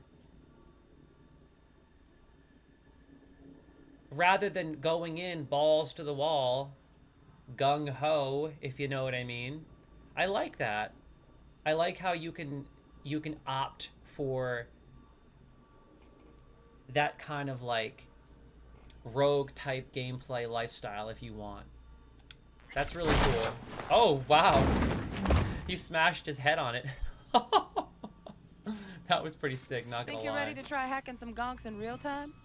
Have fun. You know what this kind of reminds me of? It reminds me of this game I used to play back in the day. Oh God, what is it called? It was Bethesda created it. It was called Dishonored.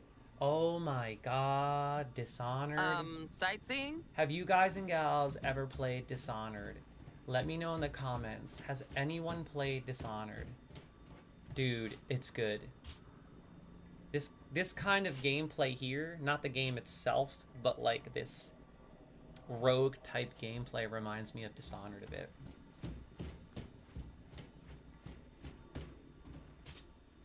Okay.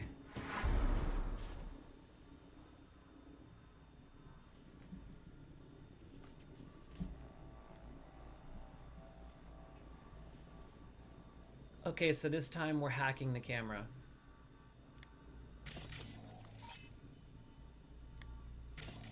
So this time I'm hacking the camera.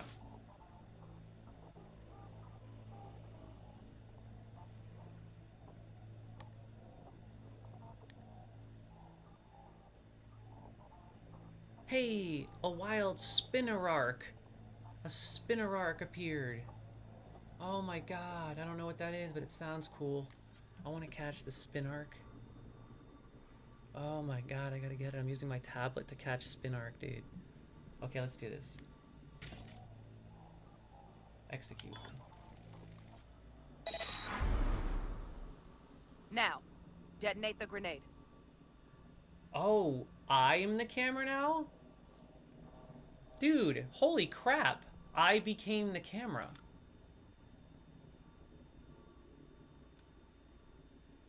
While in control of a camera or turret, you could still quick hack other devices and enemies. Holy crap, so I'm hacking a camera, which is essentially thereafter hacking other devices. This is deep. I love this. This is deep.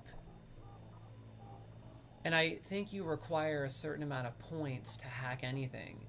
RAM. Interesting. This will make for some very deep, engaging gameplay that's creative as we progress, rather than just opting to even take that rogue route, assassinating, or taking that blunt force trauma route and just melee. We can do this as well. Quick hacking. Really cool. The technologically sophisticated approach. Check it. Detonate grenade.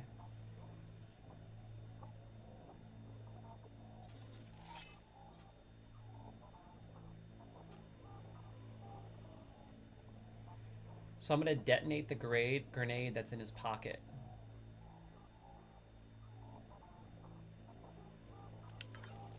No way.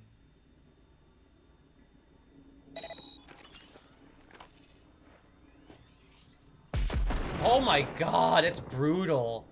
Jeez. Dude, this is sick. Imagine going through like a warehouse or something in this game and then just quick hacking cameras and blowing people up, and then jumping from the camera on the wall to a laptop and then hacking the laptop and then maybe hacking a turret and shooting another guy and then going back to your character, running and gunning to the next area, hacking. Oh my god. That's gonna be gnarly, bro. Oh my god, what's going on? Throaty Gout. Thanks for tuning in, Throaty Gout and Perilous. Thanks for tuning in, you player haters. Okay, now what do I do? Exit. Certain devices like computer terminals, network access points can be hacked directly using special interface called the breach protocol. Doing so can unlock new information, benefits, and resources. Crew, this is a new streaming series. I'm hoping to squeeze in at least 3 to 4 hours of Cyberpunk per week. I'm loving it. I'm hooked. Well, I'm all we doing in. this? I've been waiting for years to do this, so it's about time. But I also have many other games to stream, so bear with me. However, I would really, really like to at least play this for a few hours every stream, honestly. I want to run through this game so bad. It's not that I didn't like it when I first played it, because it was actually one of my favorite games when it dropped. I just couldn't deal with the bugs, man. It was that bad. What really broke it for me, I'll never forget this. This is when I had finally got into Night City. I had got my apartment and I was able to drive around. I was driving and doing some mission, and I think police officers were trying to kill me. And while I was on the highway, my car fell through the ground. And then when I fell through the ground, it went like this and came back up, and it was like halfway in the ground and halfway out. And then the game was auto-saved right before that, and it kept happening. It was the weirdest thing. The game bugged out. I couldn't make progress. That actually happened. I think I have that stream too on an older YouTube channel. But that's really what did it for me. And I've been waiting around. I've been like stalking this game for years. And they've been updating the crap out of it. Oh my god. Does anyone know if they're dropping another one? Like a Cyberpunk 2 or another story within this world? And I really have to check out this series that Mythical was talking about. Mythical, you never answered my question though, bro. Is it an anime or an actual like show with real actors?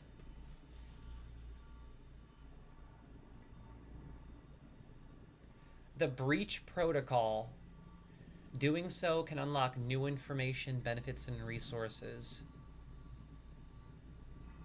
Doing so can unlock new information, benefits, and resources.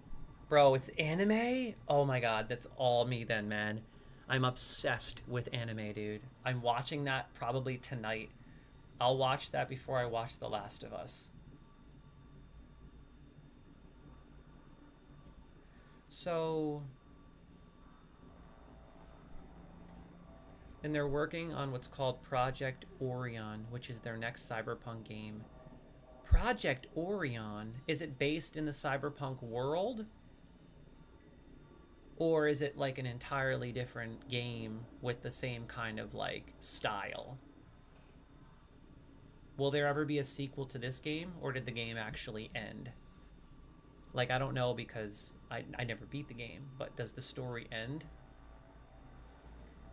It's crazy that you have 600 hours and you didn't beat the game, bro. That's kind of mind-boggling. You have to tune in when I play this, okay? Because I need help. I need help. You got 600 hours, bruh. You help your boy. Help your boy. Feel me? Let me click on this really cool gadget. Look at this. Look at this thing. Oh my god. Look at that. Look at that detail. Those real words? Nope, just gibberish. Okay, how do I click it? Jack in.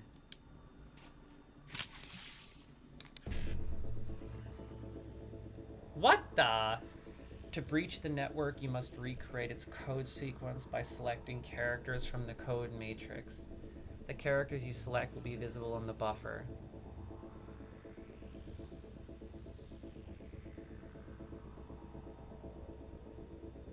Sequence required to upload daemon.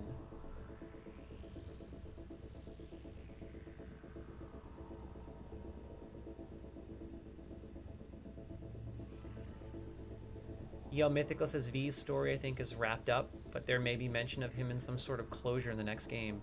Oh, cool. We literally have no idea though, it's completely speculative. Yeah, I think they're prioritizing The Witcher 4 though. They better. I need a Witcher ASAP. I need a Witcher, and I promise you, this year, we're gonna beat The Witcher 3 Wild Hunt again. Only we're playing that remastered version, baby. That's right. I'm gonna start streaming that real soon. We're gonna run through The Witcher 3 Wild Hunt, no doubt. We're gonna beat that before The Witcher 4 drops. So I have to recreate this code matrix. I don't know what's going on here, so you guys gotta help me.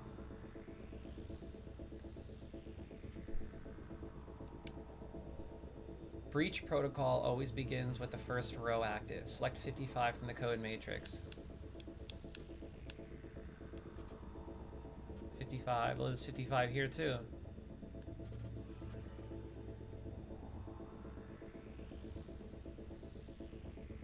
Yeah, but I like that, Mythical. I love how they're hush-hush. That's the way that you have to be. I cannot stand when companies drop trailers for games 5 years before it releases. It's more annoying than anything. It's like, just tease us. Let's just get teased for half a decade. I cannot stand when companies do that. You know what company did that crap?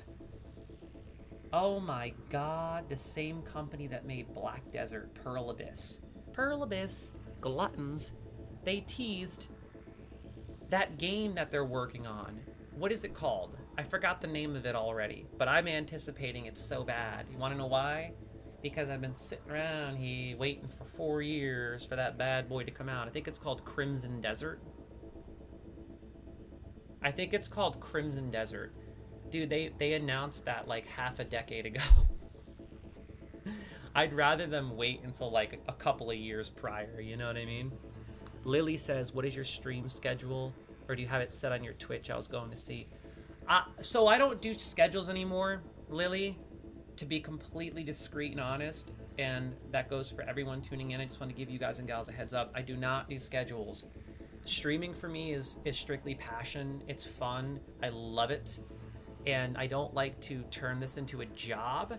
I kind of just stream when I feel like it. Okay? Whenever I feel like streaming, I stream. So just basically set your notifications, and I would recommend joining our Discord. I'll post that link when I'm done playing Cyberpunk, because I hang out in the Discord a lot, and that's where I'll post if I'm going live or not. And I just started a new Discord because my last one got hacked. Okay? My last one literally got hacked over the holidays. And that was my bad. I was dabbling with different programs, that were basically exposing it. I was trying to get us more followers at Discord, and someone hacked it. I'm just being fully discreet here. And you know what's funny? I'm a glutton for punishment because I'm doing the same thing again. I love dabbling with Discord. It's really addicting. I don't know if you guys ever dabbled with Discord. Like, really dig deep. It's a rabbit hole, bro. It's a rabbit hole. There's more to it than meets the eye. Yeah, Lily, I just kind of stream whenever I want to. But I do also upload content on YouTube almost every day. I just started again. And I'll be continuing to upload content on YouTube almost every day. I have so many videos I have to upload, so stay tuned. You can go hang out on YouTube and keep in touch. As far as Twitch, I just, whenever I feel like coming online, I stream. Now, I do want to give you guys and gals a heads up as well. Sometimes if you tune in, like if you see that I'm live and you tune in and it's just a game and I'm not on webcam and I'm not talking, it's because I'm streaming on my PS5 and I'm just gaming. And I will have those streams coming up soon. I plan on implementing them because some days I just want to game. And I have a lot of games that I want to stream on PS5, but I don't want to talk on PS5 because I don't have a webcam attached. So basically, when I'm on my PC, I'm on webcam, microphone, hanging out, talking just like this, having a good time. But occasionally, not often, if you tune in and I'm just playing a game and I don't respond, it's nothing personal. So I just wanted to give you guys and gals a heads up.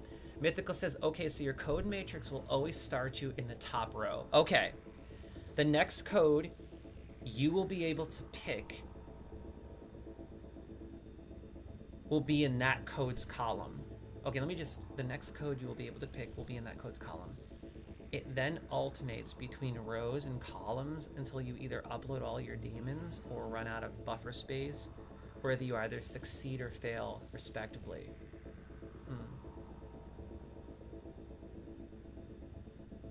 Yo, you got me confused already, Mythical. Bro, you got me confused.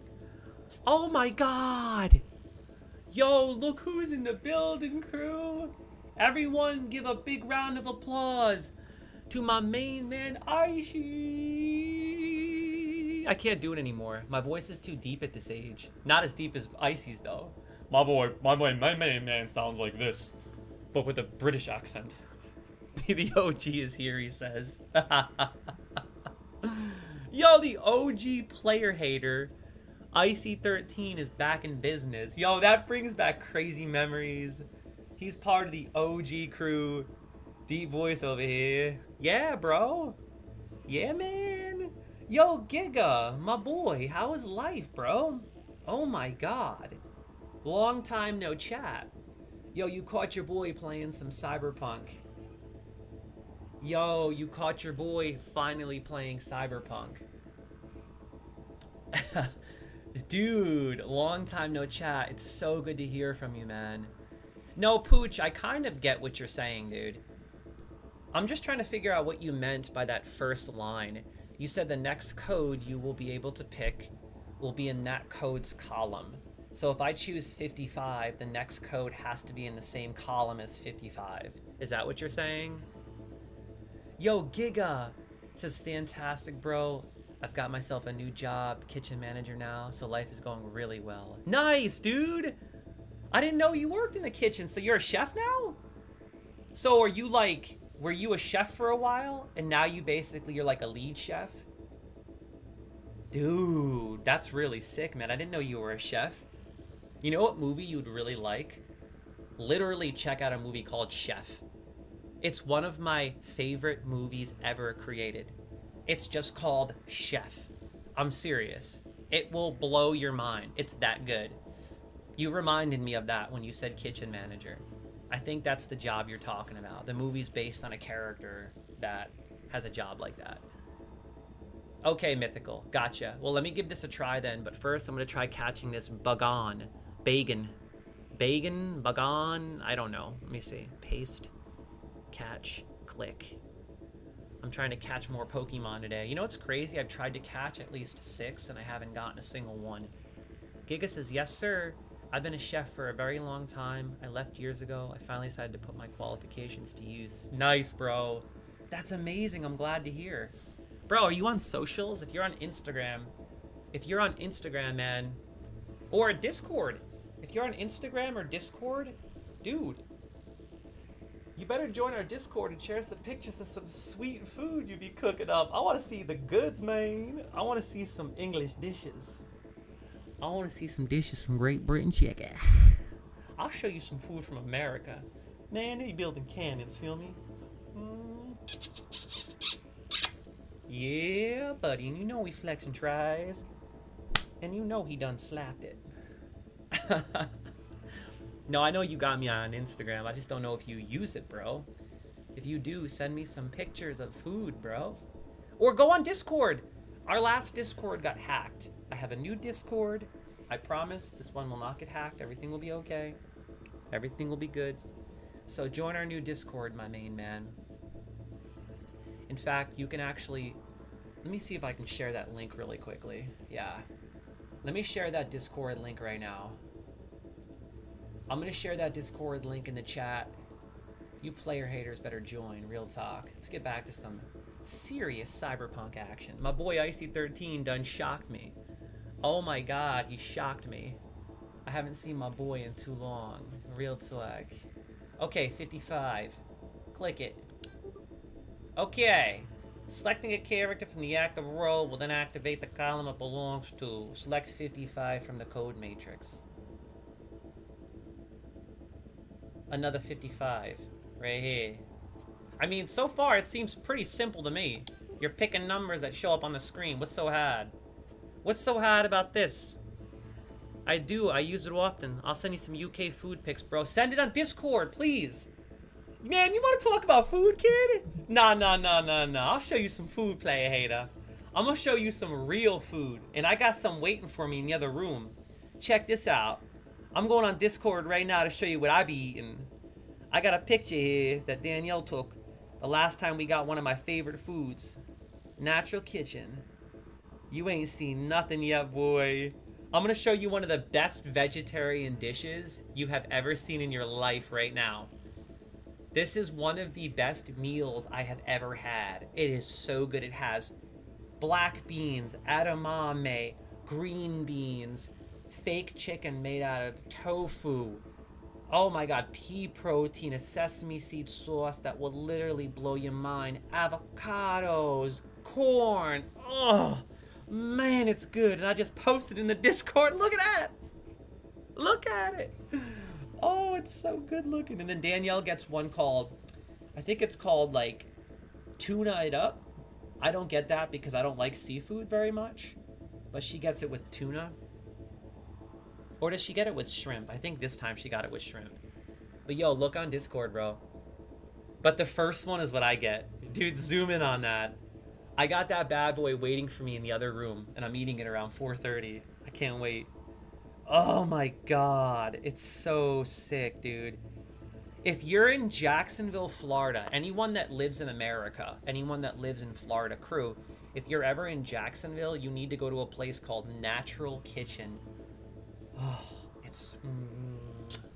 it's the best food I ever had, and I'm telling you, I'm gonna miss it. When I move back to Washington State later this year, that is the only thing I will miss. It can get some very long code strings. Oh, so that's what makes it difficult, the code strings. I mean, it seems pretty simple thus far, honestly. It's just jump from number to number. Yo, IC13, curious. I know you work like a dog, but what games have you been playing, bro? What games have you been playing, if you don't mind me asking? Program is now successfully uploaded to the network. If you don't succeed, try again after a time. There are no penalties for failing. I mean, that seems pretty simple so far. Done. I also extracted a small amount of Euro dollars. What does that mean? Is that cash? Did I get paper? Did I get that paper or what? Yo, my boy says GYA. Wow. What is GYA? And also Conan Exiles. Can't stand that game. And I've recently been streaming the new Assassin's Creed Shadows! Yo! Yo! Hold the phone, Giga. I don't like calling you Giga. I don't like that. Sorry, I gotta go back to Icy. That's not gonna fly here. Yo, Icy, time out. Listen, I was just talking to the Supreme team about that. Listen. I was just talking to the Supreme team about that. Can you please give me an honest to goodness impression? And don't sugarcoat it. Don't waste my $70. Do you understand what I'm saying to you? Do not do it. Okay? Because I'm getting tired of playing Assassin's Creed. I'll be honest with you. I love them so much. But it's starting to feel like a new car with the same paint, the same engine, and the same interior. Everything is always the same. With a different color. I'm getting sick of it, bro. I'm so tired of it's getting boring, man.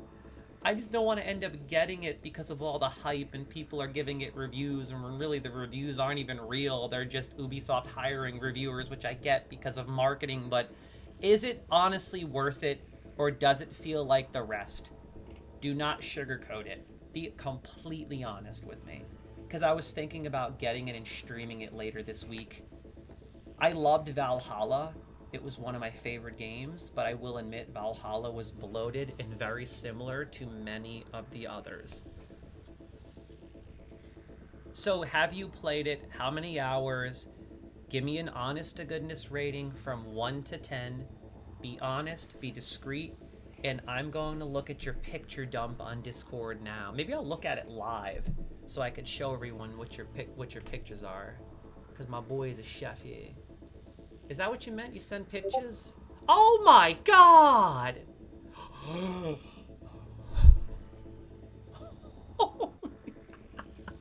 I thought what I got done looked good. This is what I'm rocking. This is what your boy's rocking tonight. Feel me? Look at this.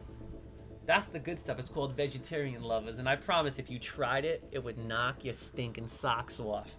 But my boy over here, he's throwing down the goods. What do you got here? Oh, well, I can't eat this because I don't eat meat.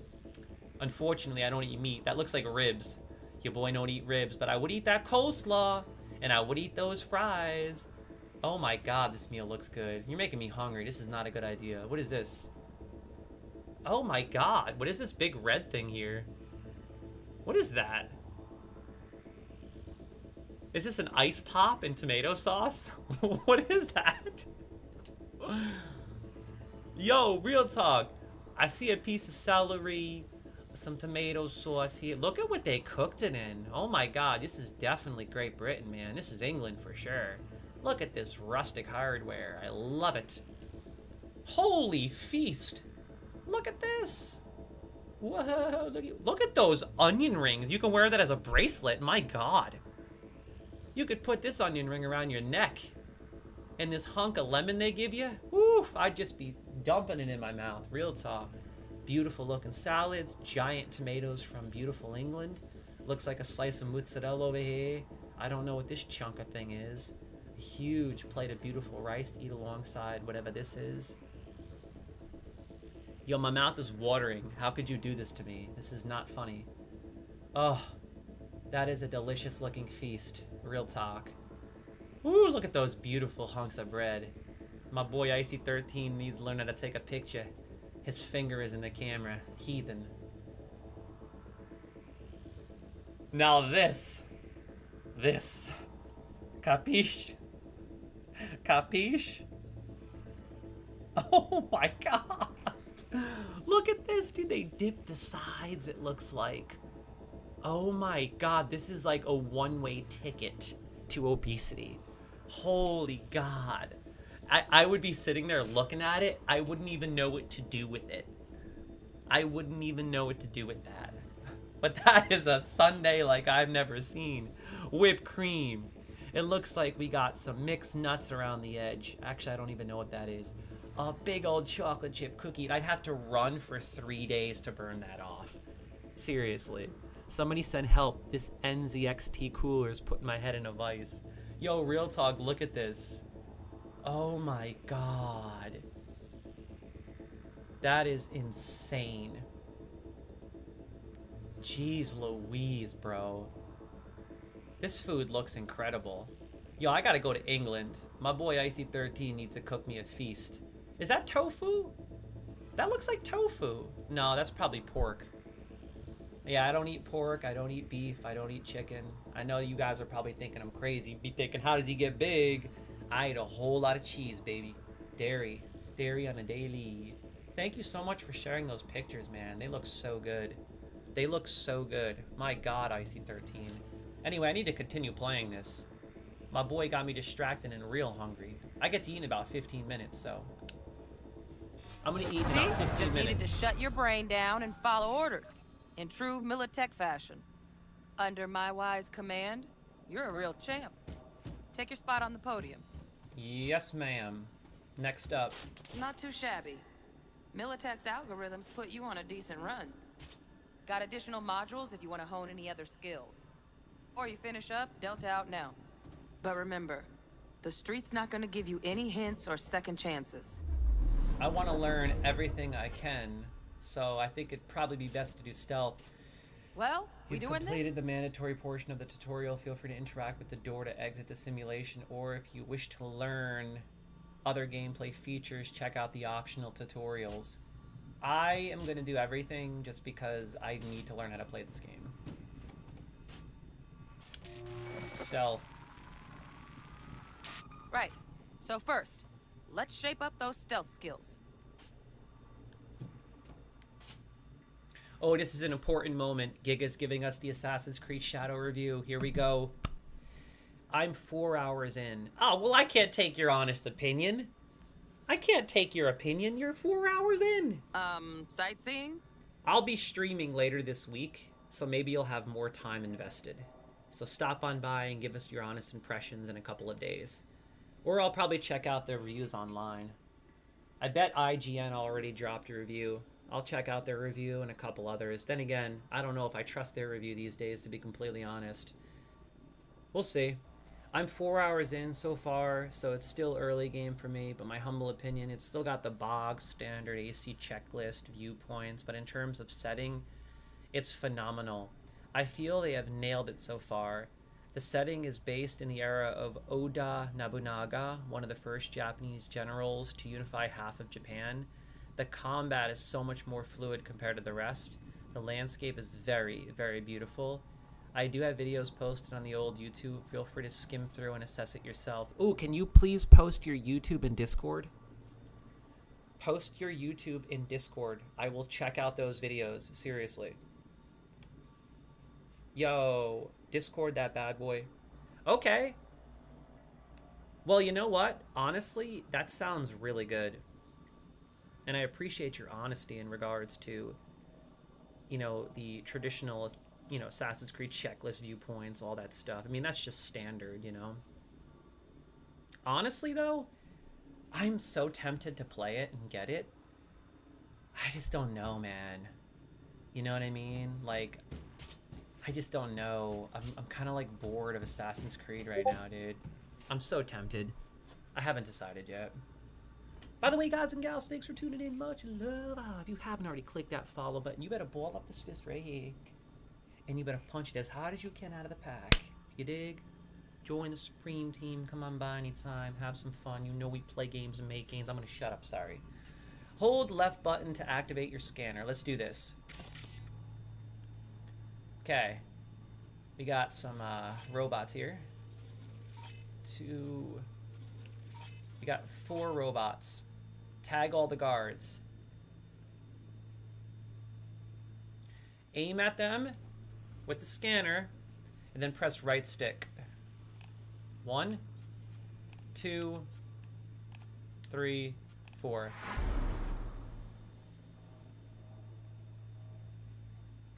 Thank you so much, Giga.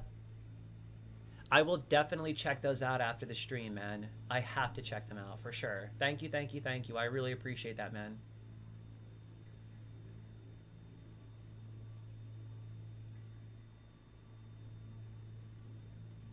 Okay, so I have to memorize their behavior patterns and sneak around them.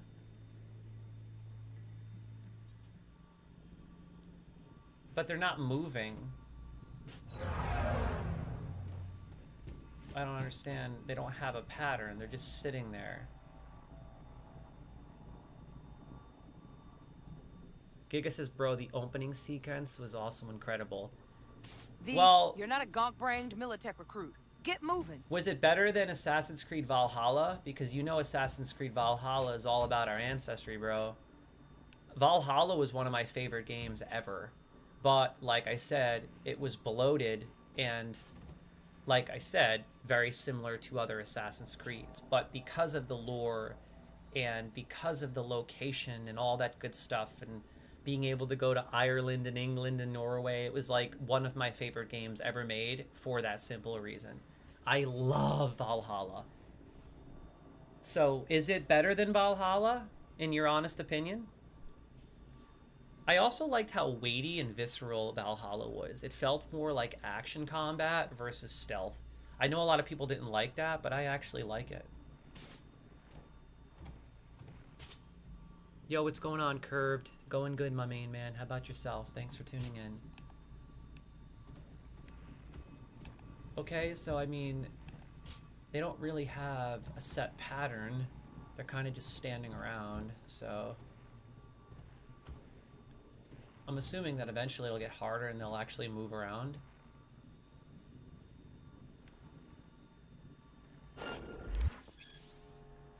When you enter an enemy's line of sight, their alert indicator will begin to fill. Find cover to avoid detection. Find cover, quick. Nice, nice. Now, move slowly towards the exit. Stay out of sight. How am I supposed to stay out of sight if he's standing right there? This doesn't make any sense. Stealthy now, V. You ever relive a ninja BD? Just like that.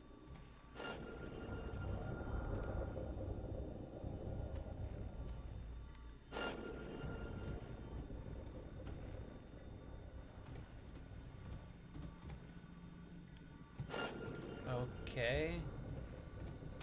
Nova, well done. There's no On to way. the next area. There's no way I would have been able to sneak past them in real life like that. The moment they see me, they're gonna come at me. That doesn't make any sense. You would think you'd want to go around behind them or something. There seems to be a lot less bloat and shadows from what I can see so far in this way. Back to your training, I would say recruit. there's pros and cons to both naturally, but it's also early for me to say. That's true. Like, you only have 4 hours, though. Yeah, I did read that. I have read a couple of reviews that people were saying that the game is less bloated and the exploration is a little better because you can't just go to something on the map. You kind of are forced to explore and find that, and along the way you kind of like, you know, find things and explore new areas, find new stuff. It kind of makes the exploration factor better when everything is unexpected. I can't stand when a game gives you a list of things to do, bloat your map full of crap, and then it turns into go here, go there, because you're going, you're losing sight of, oh, it's over here, oh, wow, this is magical, oh, look at this, oh, whoa, look what I found. You know what I mean? Mythical says it's a timer. You can be in the line of sight for a little while before you're detected. Yeah, so basically it's a timer. I get that. You can be in the line of sight for a little bit. Got it. Keep an eye out for security systems such as turrets and surveillance cameras, which can trigger alarms to alert enemies to your position. So I gotta look out for the cameras. Now the same thing, only with the camera. Oh, so now it's a little harder.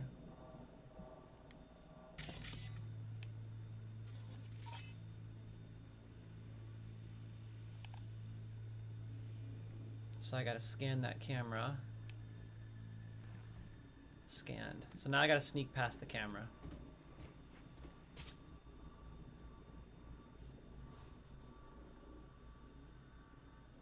Cameras will detect you if you enter the field of vision, but they do not register noise. So green ones are more like passive. You're not a gonk-brained Militech recruit. Get moving. Yo, Giga says, also, unlike the last Assassin's Creed, the quests are miles better. It doesn't tell you where to go. It said it clues. Exactly, that's what I like, bro. It's kind of like comparing quests in World of Warcraft retail to quests in Classic. I like questing in Classic more because they give you subtle hints and directions. Whereas in World of Warcraft retail, everything is so easy and oversimplified because you could just go to A, go to B, done. And then you lose that exploration factor. Dude, Classic questing is the best, yo. I have a level 15 Paladin I'm currently leveling, and I started a streaming series around the holidays. I'm actually continuing it. Bro, I love Classic World of Warcraft. I cannot wait to continue my Classic character. Tonight I'm playing retail, though, because I'm starting my Draenei. I'm going to be playing my Draenei after this, so. But maybe later this week I'll play some Classic. Yo, we need a level in WoW, man. It's been a while. I got a level 34 Warrior, I believe, in Classic. Nice. Dude, I'm approaching Darkshire. That's where I want to go next. I am approaching Darkshire, and I cannot wait. Oh my god. Not Darkshire, Duskwood. Am I right? Is it Duskwood? Darkshire is in Duskwood. I apologize, not Duskwood. No, yes, it is Duskwood. That's what I'm getting to next. I cannot wait. I haven't leveled through old school Duskwood in literally over 15 years. Yes, Wolfman Duskwood. Darkshire is the little town in Duskwood, right? Correct me if I'm wrong. It's been a long time. The setting and the fear of dying was much more relevant in Classic compared to retail. Yeah, exactly. And I also loved how, because the game was harder, everything you looted felt more personal. So everything you got was worth getting. Sometimes in retail, the thing that kind of stinks is like the game is so easy that a lot of the gear and stuff you loot just isn't really reliable. So it makes the leveling process not as fun, proactive, and engaged because it's not as rewarding to get things. Thank you, Concave. Yeah, I love Netflix. Oh my god. Yo, Wolfman, are you going to be available to play some WoW tonight, buddy? If you're available, man, I don't know if you're busy. I know you're always working really hard. I know you're on the night shift and stuff, dude. I don't want to bother you. But if you're down to level with me, I have that Draenei that I started. I'm probably going to be leveling my Draenei tonight. I want to get to at least level 6. Azura Mist Isles, baby. This is the first time I'm leveling a character in retail in a long time. I cannot wait. Yeah, exactly. Retail does do... I love retail, but it does handhold for sure. I do love retail, though. I will always love retail, but it's nice to be able to go into Classic and play that harder version sometimes. Anyway, let's do this. I gotta sneak past this stinking camera. If I can get my PC to work, I'll probably be playing this or Helldivers 2. Bro, I can't believe your PC stopped working, man. How are we gonna play Minecraft when I start that world? Bro. So you can't play anything right now? Do you have a console at least? Are you able to game at all? What am I gonna do here? How do I get past this camera? I think I just gotta go around here like this. Oh crap. It's turning right now, see? Yeah. Nope. Haha. Easy. Cakewalk. That was easy. That was really easy. Nice work today. Just stand on the platform to exit the sim. Dude, that was pretty easy, not gonna lie. My phone keeps going off. Yo, I'll tell you what, Pooch. If Helldivers drops, if Helldivers ever drops... Well, we doing this? On... Oh, what am I thinking? What's it called? I always forget the name of this. GeForce Now, which is what I'm playing Cyberpunk on. If Helldivers ever drops on GeForce Now, I will start playing with you. I'm just not downloading any more games. I'm trying to keep it simple these days. I try to play what's primarily on my Steam, Epic, or Xbox account on GeForce Now. Mythical says I have my Xbox One. I'm putting in a new AIO cooler right now. Oh, you're installing it in your PC. Nice, dude. How did that manage to blow, bro? What were you playing? I'm telling you, it's Helldivers. Helldivers blows out systems, bruh. I've had multiple people tell me their computers will get overheated and blow out. You know, Helldivers is no joke. It's crazy. That's why I'm waiting for Helldivers to drop on GeForce. You know? Yo, Lily says maybe at some point I will get Minecraft on my Switch. Oh, nice. Yeah, I've never played Minecraft on Switch, but I know you can play it on there. Dude, that's awesome, man. Anyway, Alright, let's cruise. some advanced combat techniques for dessert. So we Then finished wrap this these party 3. up. Okay, one more, and then we can continue the story. Begin training. Let's do it.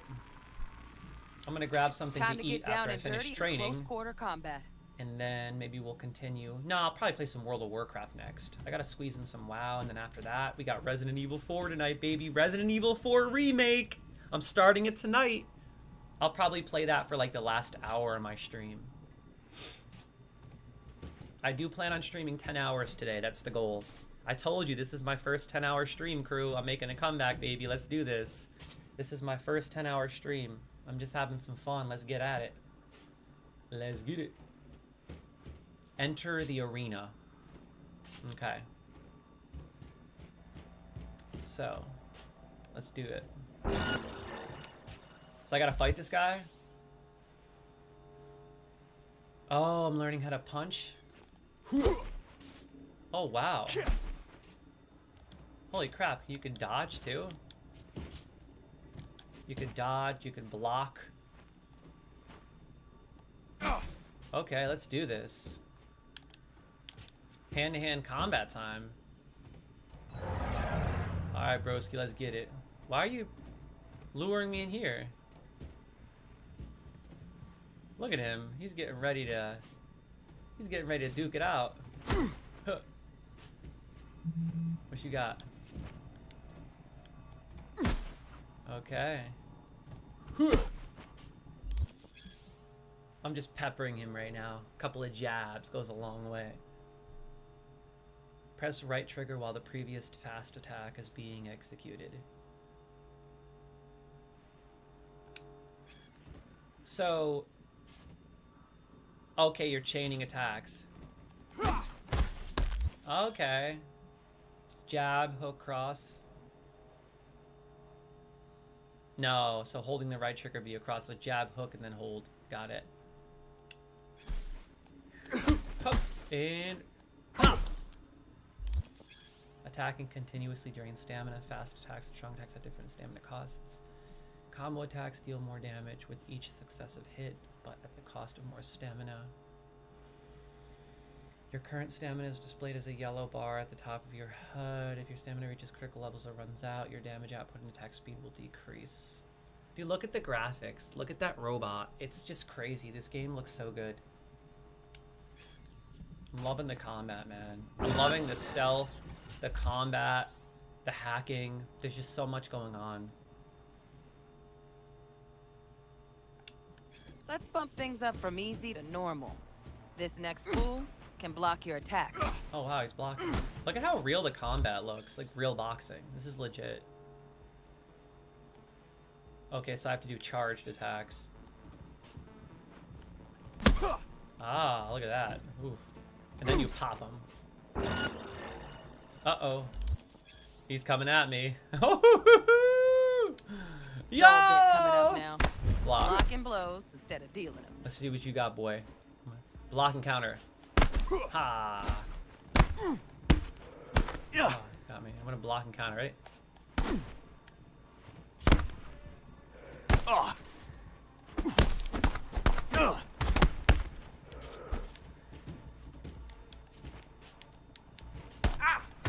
I dodged you. This is legit. Oh my god. Yo, he's kicking too? What? He's kicking? Oh my god. Holy crap. Did I lose? Oh, I have to block. I'm trying to attack and I'm supposed to be blocking. I'm getting too into this.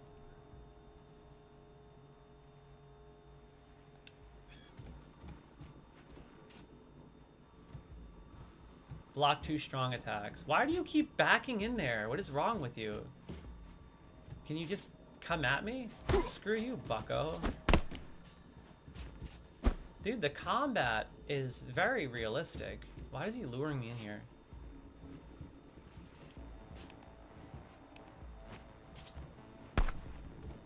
God, block 2. I thought I blocked that.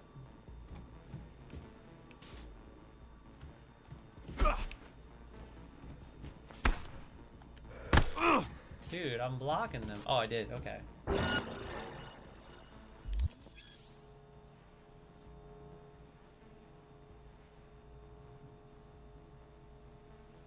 Okay, so for this one I have to block just in time. Now this fool loses his footing every time he swings. Ah. Use that. Get in there and land a counterpunch.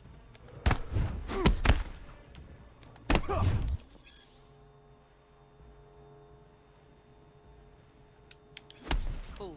I wish I could lock on. Can you lock on enemies? Want to see this fool punch in air next? Don't let him land anything. Can you lock on in this game? It'd be really easy if I could lock on.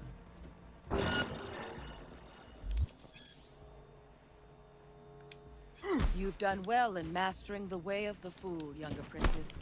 I can teach you no more. This is the part where you face your final test. I'm gonna just keep countering them. Ready? Watch. Bam! Bam! Bam. Just keep countering them is the secret. Let's move on to melee weapons. Grab a sword. Yo, Mythical says, it may be the 80 plus mods I've installed for Cyberpunk. It may also be the fact that not only was my original AIO was cheap, but I also plugged it into the CPO fan header. And the smart temp features variable voltage burned out pump. I think the only reason my CPU hasn't overheated was because the heat sink was still keeping the CPO cool, but it wasn't pumping through the radiator. Oh my god. Jeez Louise, bro. That's serious. Why don't you send some pictures in Discord? I'm curious. I would love to see the process you're going through to remake that. Or repair it, rather. I'm not familiar with all that. I don't ever build PCs. I usually just buy them built for me. It's easier. You know what I mean? I would love to do that one day. I think it'd be fascinating and fun, you know, like putting a puzzle together, and I love creating. So one day I do plan on building my own PC, but yeah, send some pictures in Discord, bro. That's interesting. Let's do this. Now we gotta take a weapon here and whip his butt. A katana.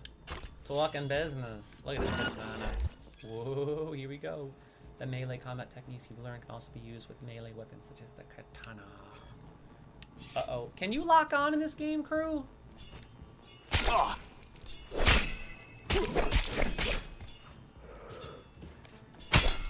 want to counter. Ready? I'm gonna counter it. Bam! I guess I didn't do it in time. I don't get it. I'm countering.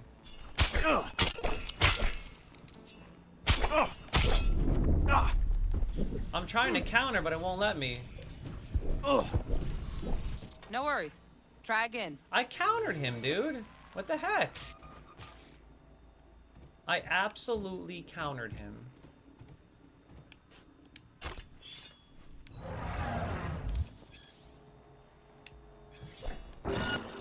So do you counter it by holding it, or is it just one click? There we go. I'm not timing it right. Ooh, that's like Elden Ring status timing. I love how perfect Good. that is. Now show me what you've learned. Oh, you made a hunter? Oh, you dirty dog. You're gonna make me want to play a hunter, bro. I've played too many hunters, though. I'm sticking with my paladin for sure. See, the reason why I made a paladin is because I thought that by playing a paladin in retail, it would sharpen my skills and enable me to play my paladin in classic a little better. Because I'm also leveling a paladin in classic, as you know, Wolfman, because we leveled together for a while. So I was thinking I would just basically level a paladin in retail, and even though it's so much different than classic, you know, there still are some similarities. And I've never played a paladin, you know? Well, I take that back. I played a paladin like 15 years ago in 2008. I played that years ago. literally in 2008. But it's been that long since I truly delved into one. I was idling at like 50 degrees. After a couple of days of troubleshooting, I started getting some flickering and serious lags. I'm hoping once I can get my CPU cool that it'll right itself, but I also hope that I don't need a new CPU as well. Oh my gosh, dude, that's crazy. Yeah. So you might be looking at some expensive repairs. Hopefully you don't have to do that though, man. You know, hopefully it all works out and it's a simple fix. Computers are good like that. You know, usually if you just give them a little break, let them refresh and reset, they usually work pretty well. So that's crazy though, man. I wish I could help you, but like I said, I never built a PC, so I'm not really familiar, if you know what I mean. Like, I know what you're talking about. I kind of have an idea of the parts and all the stuff you're saying, but I wouldn't know how to go about fixing that. I would ask AI to do the research for you. Maybe ask AI and see what the best course of action would be before you spend money. Do you know what I mean? You have 24 hunters, Wolfman? Oh my god. That's madness. How do you play so many characters? I try to stick with just like one or two that I love. Oh my god. That's wild. Yeah. That's crazy, bro. You nuts, my main man. Wolfman, 24 hunters. Oh my god. That's insane. Yeah, he could have said 4, 8, 14. Now he throws out the 24. Oh my god, you are equipped with a ranged weapon and a cyber deck. You will now face a mix of enemies whom you already encountered in training. Defeat them however you choose. Huh. Dude. Okay. So, sorry, I'm fixing my glasses. I gotta defeat a bunch of enemies now, I guess.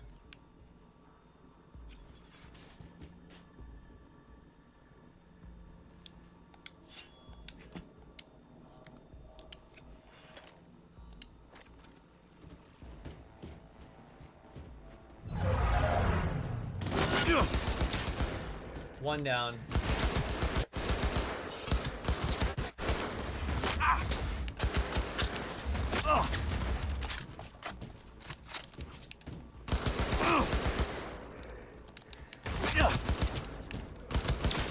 Got him. Good Not stuff. bad, huh? Looks like you're cruising already. Not too shabby, On the huh? platform. Not too shabby. I did pretty good there, too. I did pretty good, crew. I'm proud of myself. I did pretty good right there. Good luck, V. I'm gonna take this headset off for just a minute. It's hurting my ears.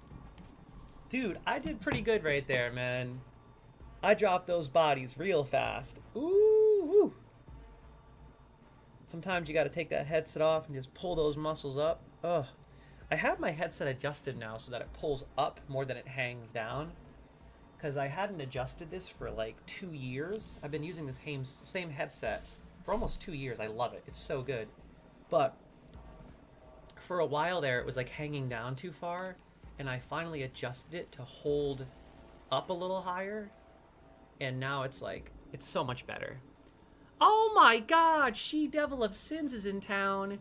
Holy Testicle Tuesday. Yo, my boy She-Devil of Sins is in the building. Long time no chat, you stinking glutton. Yo, She-Devil, one of my top 10 favorite games of all time. Bro, that's so sick because I just started playing this. Okay, Wolfman, be back soon. Gotta get food for my girl. You got it, broski. I will see you on some World of Warcraft later tonight, my main man. What are you getting her? Just curious. What are you guys and gals eating over there, huh? What are you getting your girl, Wolfman? What kind of food we talking about here? I gotta eat soon, too. I'm probably gonna leave in a couple of minutes. I'm not leaving. I'm not ending the stream. Don't worry.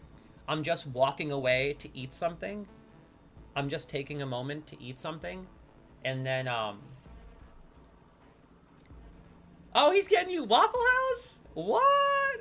Yo, She-Devil, you getting your boy Wolfman to get you Waffle House?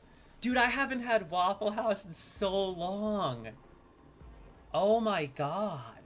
Yo, I love Waffle House. It's so underrated. It's like an American tradition.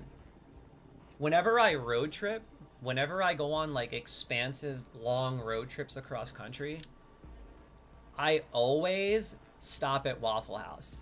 It's like one of my favorite places to get breakfast. What I do is I usually get like scrambled eggs, right? And then I get the waffle with the syrup. I take the scrambled eggs, I put it on the waffle, and then I put the syrup all over the scrambled eggs and the waffle, and then I just eat it together. Oh, it's so good. Oh, it's so good. I love Waffle House, man. I haven't had that in so long. Now you make me want Waffle House. I might have to hit that up ASAP. Okay, let's do this. What do I do here? Am I done? I want to make sure I did everything here. I did everything here. I literally did everything. Good. We finished the tutorial. It's almost time for me to eat. And then we playing some World of Warcraft, baby. You know how we do. I think I finished the tutorial. Yeah. I better save the game. So? Not bad, huh? I know that GeForce Now we can likes get down to biz. crash. Well, that doesn't crash. What it does is it you only have a certain amount of time you can play for before it disconnects you and you have to start over. So, but you can always restart. Gonna be long? Look how real the inside of this car looks. Look at this. This is madness.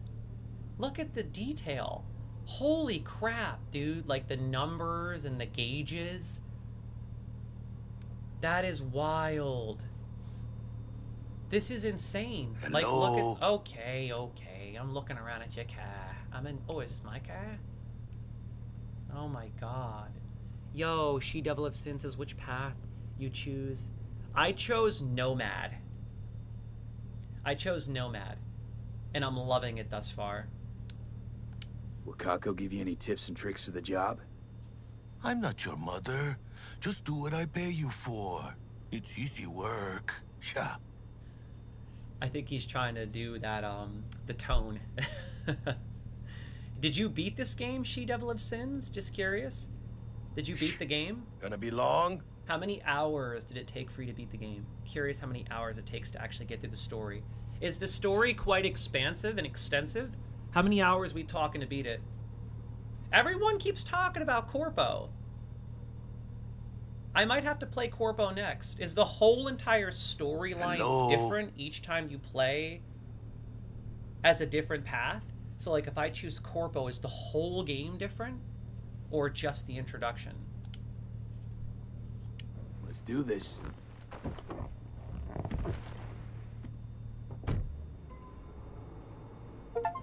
Elevator. This way. Okay.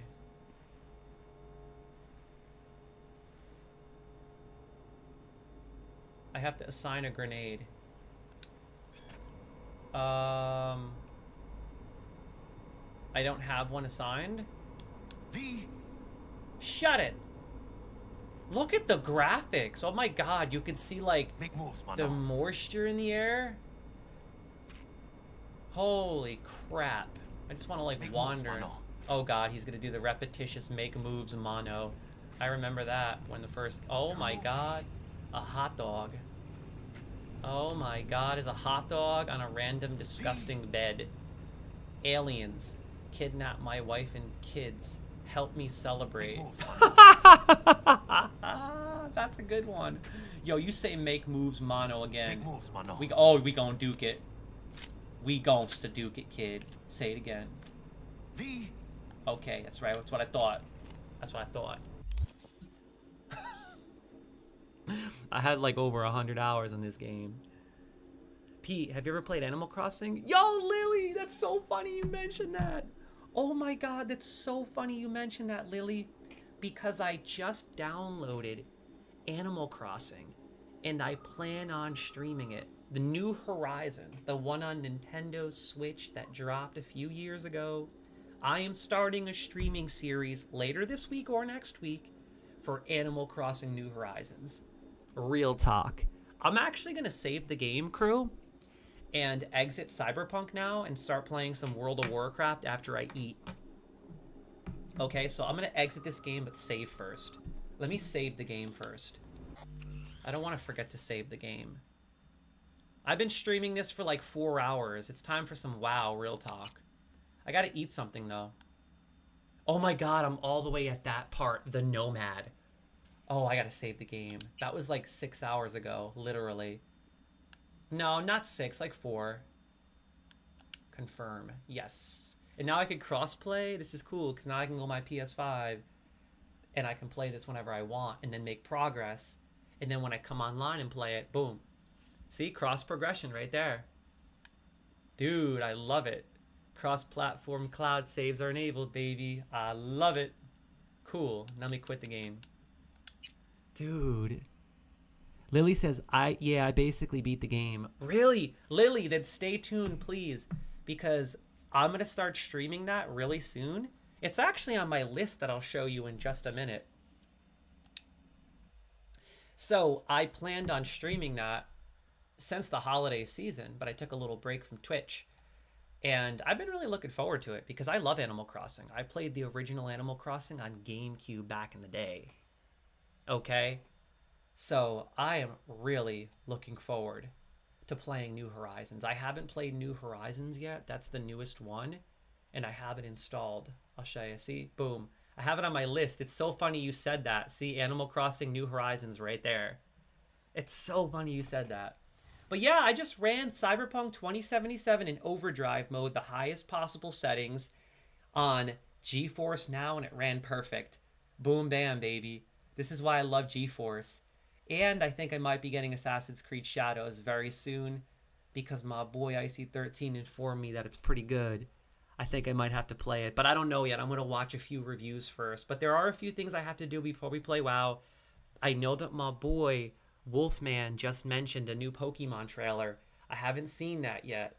So I got to check that out first. And then I'm going to play some WoW. And then I'm probably going to end the night with Resident Evil 4 later today. The remake, baby. Because that is on GeForce Now. Check this out. Look at this. Boom. There it is, baby. The original. Remade. Boom. Oh, you don't know. This game is too good. Resident Evil 4 is that good? Oh my god. Good stretch. Oh. Whew. Yeah. So that's the plan today. We've made some good progress, and just in case you guys and gals are just tuning in, I've been streaming we're about 7 hours deep. I'm going for 10 hours today. So I'll still be online for quite some time.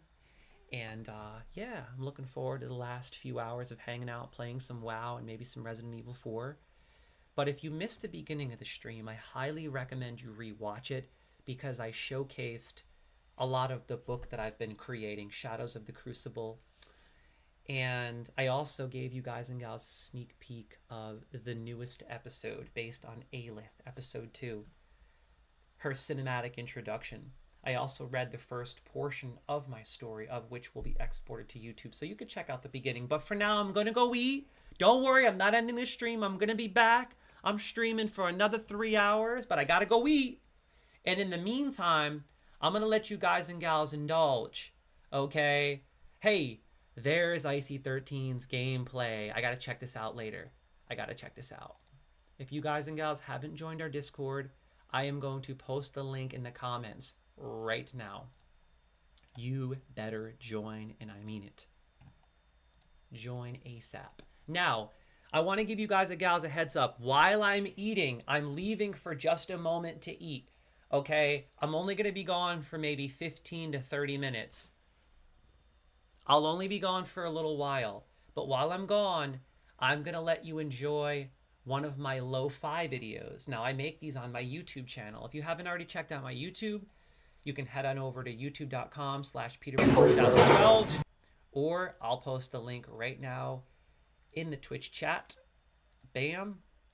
And in the Discord, just in case you guys are on Discord hanging out. So I upload a little bit of everything on my YouTube channel. Wait, did I just copy and paste the wrong link? No, this is the one. Yeah, I upload a little bit of everything. Gaming-related content, gaming reviews, retro and new, motivational content, my new animated series, lo-fi videos, like I said, everything, you name it. I have... This is not a niche channel. I do what I want when I want. I upload whatever I want, period. So it's a fun channel to hang out on. But anyway, my point is, I make these lo-fi videos, okay, that are based on movies, games, whatever I enjoy. And I just recently made this lo-fi Monster Hunter Wilds based on the new Monster Hunter game. I created all the art, I animated the art, and I created all the music. And then I make these lo-fi videos where you could just kind of sit back and enjoy the beautiful scenery, listen to the beautiful music, and take a load off. My question is, really quickly before I go, would you rather listen to the lo-fi Batman while I'm gone, because I made a Batman one, or would you rather listen to lo-fi Monster Hunter Wilds? Because I'm going to just play it while I'm eating so that you guys can listen to something while I'm gone. So what do you think?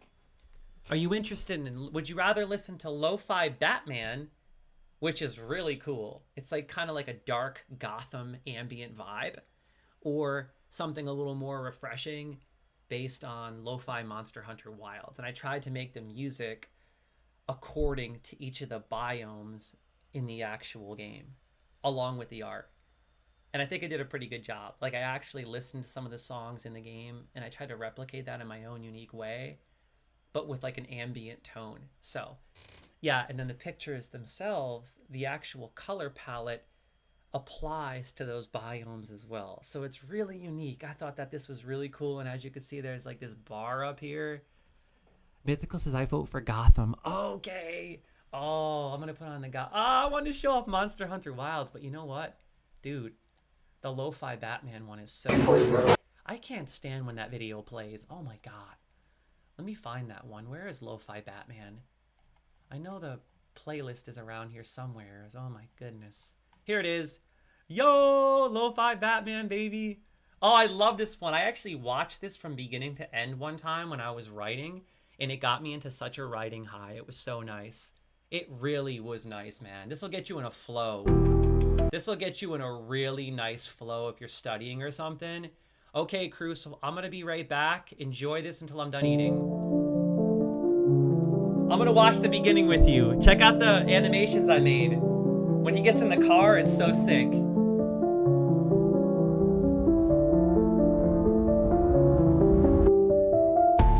You know what I better do? Change up the category really quick so people aren't trying to tune into Cyberpunk and wondering why Batman's on the screen. They're going to be like, what is this? What is this? All right?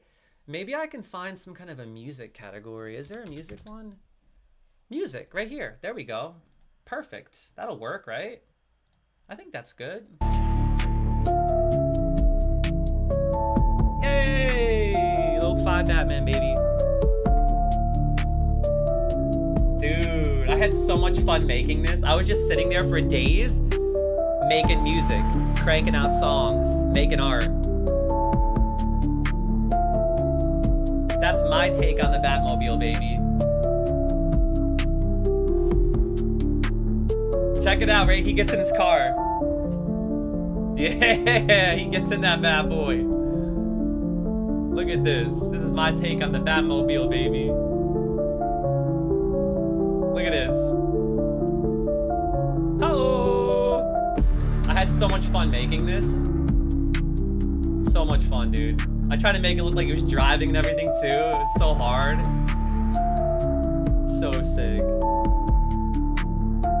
Anyway, crew, I'm gonna go eat. I'll be back. Enjoy. Give me like 15-20 minutes and then we're gonna play some WoW.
think I just won my taxes. Oh yeah? I just switched from TurboTax to H&R Block. It was so easy. You mean I don't have to go back through all this to switch? Nope.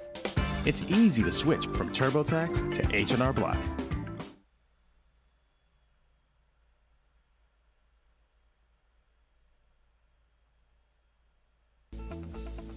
Let me tell you, working on a game engine, there are so many different terms to keep track of, and that's where Grammarly's style guide comes in. It's like the perfect thing to make sure that everything is cohesive and consistent across all of your branding. You can use the style guide to build up this entire dictionary of various different definitions and terms that your team uses. This is particularly useful and important for anything that is public facing. It can make sure that your brand, your team delivers everything consistently and cohesively across all of the different authors that might actually write that content. Join the 70,000 plus teams that are using Grammarly.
This Charmin Ultra Soft Smooth Tear has wavy edges. It's no ordinary square. Charmin Ultra Soft Smooth Tear has wavy perforations that tear so much better, with more cushiony softness.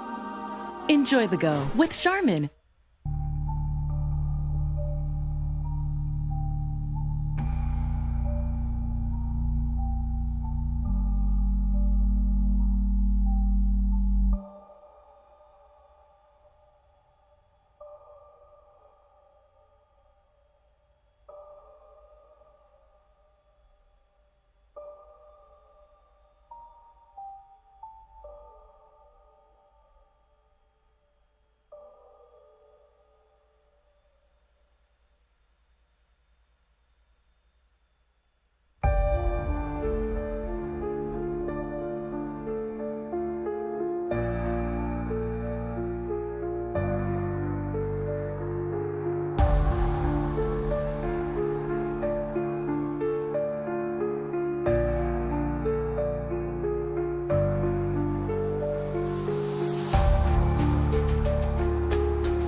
The greatest rush Hey Google, play my slowdown playlist.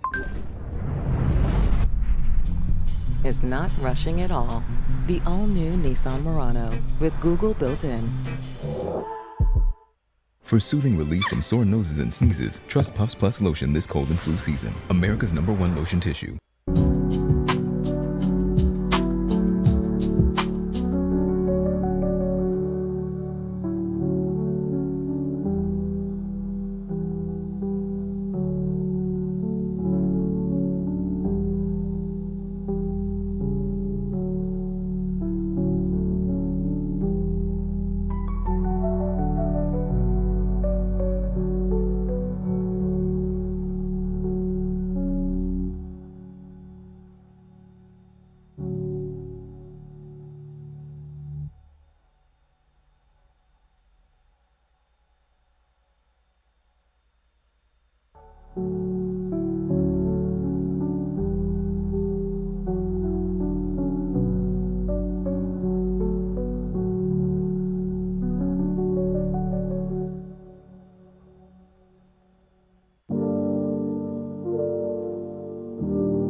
With Swiffer Duster, you get a clean even Mom approves of. That reach. Swiffer, love it or your money back.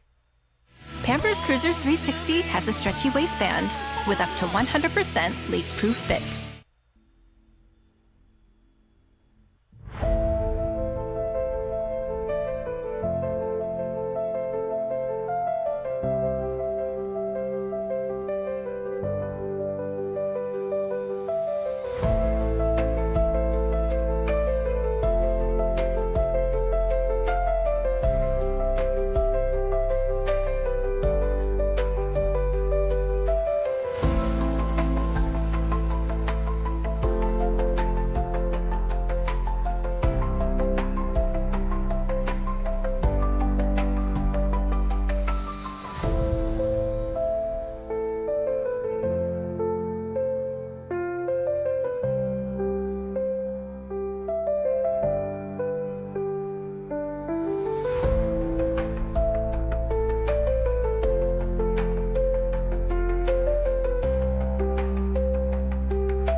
Thirsty hair? Meet Aussie. It's giving moisture with a capital M, made for every type and texture. So you can drench curls, make waves, and turn up the volume. Moisture made for everyone. Get Aussie. Awesome hair for everyone.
Febreze. Have you tried these Febreze car vent clips? The intensity dial gives you total control. I could turn it up. That smells good. Or turn it down. Nice and light. Enjoy 40 days of freshness your way. A diaper this leak-free sets them free. Only Pampers Cruisers 360 have a 360 stretchy waistband for up to 100% leak-proof fit on every wild child. Pampers Cruisers 360, the #1 pull-on diaper.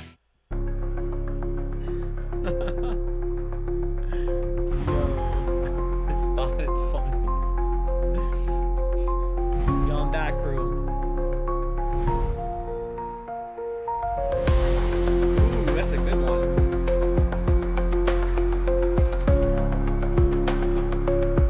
So, how do you guys and gals like this lo-fi? I'm curious. How do you like it? How do you like that lo-fi? If you like it, you can go on over to my YouTube channel. That link is in my About Me, and you can check out all these different lo-fi videos. I recently uploaded a Monster Hunter Wilds lo-fi video based on the new game that just dropped. So go check that out. I don't want to stop this and interrupt anyone. I feel bad, but I only put this on whenever I'm taking a break and eating and stuff. So I'm actually going to start playing some World of Warcraft, baby. So I oftentimes, like I said, I throw on lo-fi music videos that I create. And what I'll do is I'll share my YouTube link right now in case you want to check out other lo-fi videos. And if you're interested in that sort of thing, if you enjoyed that video. So I'm going to copy and paste that link in the comments right now. Feel free to head on over to that YouTube channel. And if you're interested, come on over to our Discord. I oftentimes post a lot of links there of really cool content that I create. I'm very creative. I'm always posting really interesting stuff. Okay. Wow, we hit 8 hours today, crew. So far, so good. We got to hit that 10-hour mark. I said I would do it. I said I would do it, and I'm hitting 10 hours today. Okay, so now I got to switch up the gaming category to World of Warcraft. Let's do this. Yeah. Start my Draenei, baby. I'm so excited. Yo, I'm so excited. Oh, we only have 2 hours left, though. Yo, Lily says, welcome back. It got me writing. I told you, that music I make that music for my writing because I'm always writing books. So I like to have lo-fi music that also, like, is something of a really chill ambient vibe that doesn't necessarily motivate me to write, but gets me into like a flow state, like a really relaxing flow. So yeah, anyway, Lily says it's very calming. Yeah, that's the point. It's not too calming though, because if it was too calming, you would get tired. And I don't want you guys and gals to get tired. What you want to do is check out my meditation videos on that same YouTube video, or rather on that same YouTube channel, because I upload meditation tracks, very high quality meditation tracks, like the highest quality. And a lot of them put you to sleep. A lot of them are literally designed to put you to sleep because of the beta and theta waves. Okay, so it's time to play some World of Warcraft. I started a Draenei, but before I do that, the gloves are going on, baby. That's right. The gloves are going on. Not because I'm playing World of Warcraft. Because it's time to hit that dumbbell. I got to hit that dumbbell and get my reps in, baby. I got to get my reps in. I just had a little dinner. And you know how it is when you eat a meal. You tend to get tired. So these last few hours of the stream are going to be a little harder for me. I've been 8 hours deep. But I might get a little more tired. Because I had a meal. Now the question is, would you guys rather play World of Warcraft for a few hours until 8 o'clock? Should we play the Draenei? Or should we finally start Resident Evil 4? That is the question. What do you think? Please let me know in the comments. Should I start Resident Evil 4 Remake or World of Warcraft for 2 hours? I'd really like to go later. I feel like I can stream all night. I feel great. To be honest, I really feel like I could stream later. But the thing isn't that I can't stream later. I could tell my body needs to do something physical because I start to get like my heart rate starts to go up. So I think that I'll probably have to do a few hours of chores around the house or do some kind of a workout because I've been sitting for 8 hours and it'll be 10 by 8 o'clock because I streamed for, so long today. So I feel like I'm going to have to get offline around 8 after 10 hours. I would love to go longer, but then I won't sleep tonight. I have to do something physical. And that's why I want to set up cameras in different rooms of my house. Because I was thinking, I have a home gym. I could set a camera up in my home gym. And then when I'm done streaming gameplay like this, I can go downstairs and then you guys can just hang out with me when I work out. How cool would that be, right? Do like a little home gym session live. Just so that I could keep the streams going for a long time. I know I'm playing with these gloves, but I got to get this dumbbell. We got some home gym action right here. We got some home gym action right here, right now, baby. Let's get it. I got to get my reps in. First, Arnold press. 10 reps. Shoot. 1. Hoop. 2. Hoop. 3. Hoop. 4. Hoop. 5. Hoop, 9, hoop, 8, hoop, 9, hoop, and oh yeah. Next, left side. I am sick right now, actually. Oh, I'm sorry to hear you're sick, Lily. What do you have, like a little head cold or something?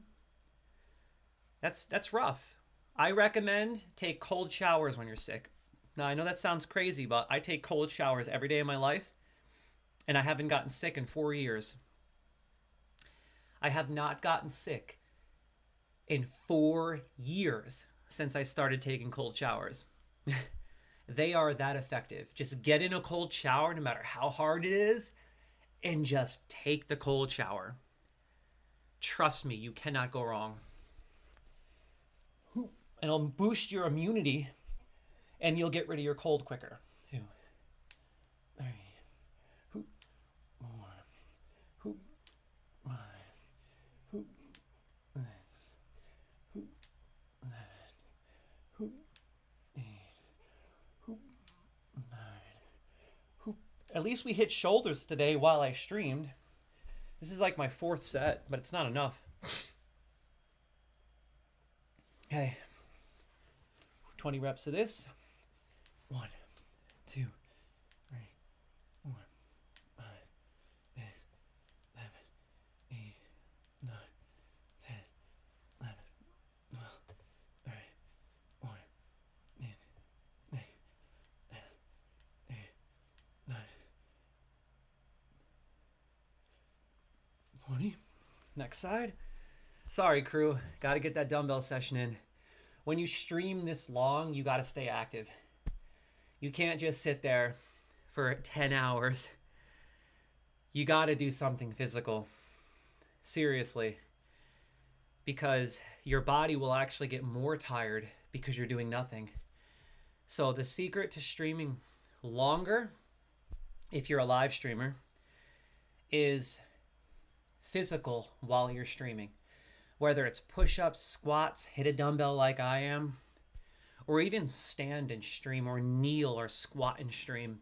You got to keep doing something or you're just going to get stagnant and then your mind gets dull. And it's the same thing with writing or studying if you're in school. If you sit for too long, you can't do as much. So I recommend having a dumbbell with you at all times in your home. Whatever you do that requires a lot of mental focus, keep a dumbbell next to you. And then boom, hit that dumbbell every 40 minutes or even every hour, and you're good. 1, 2, 3, 4, 5, 6, 7, 8, 9, 10, 11, 12, 13, 14, 15, 16, 17, 18, 19. Okay. Next side. 10. 1, 2, 3, 4, 5, 6, 7, 8, 9.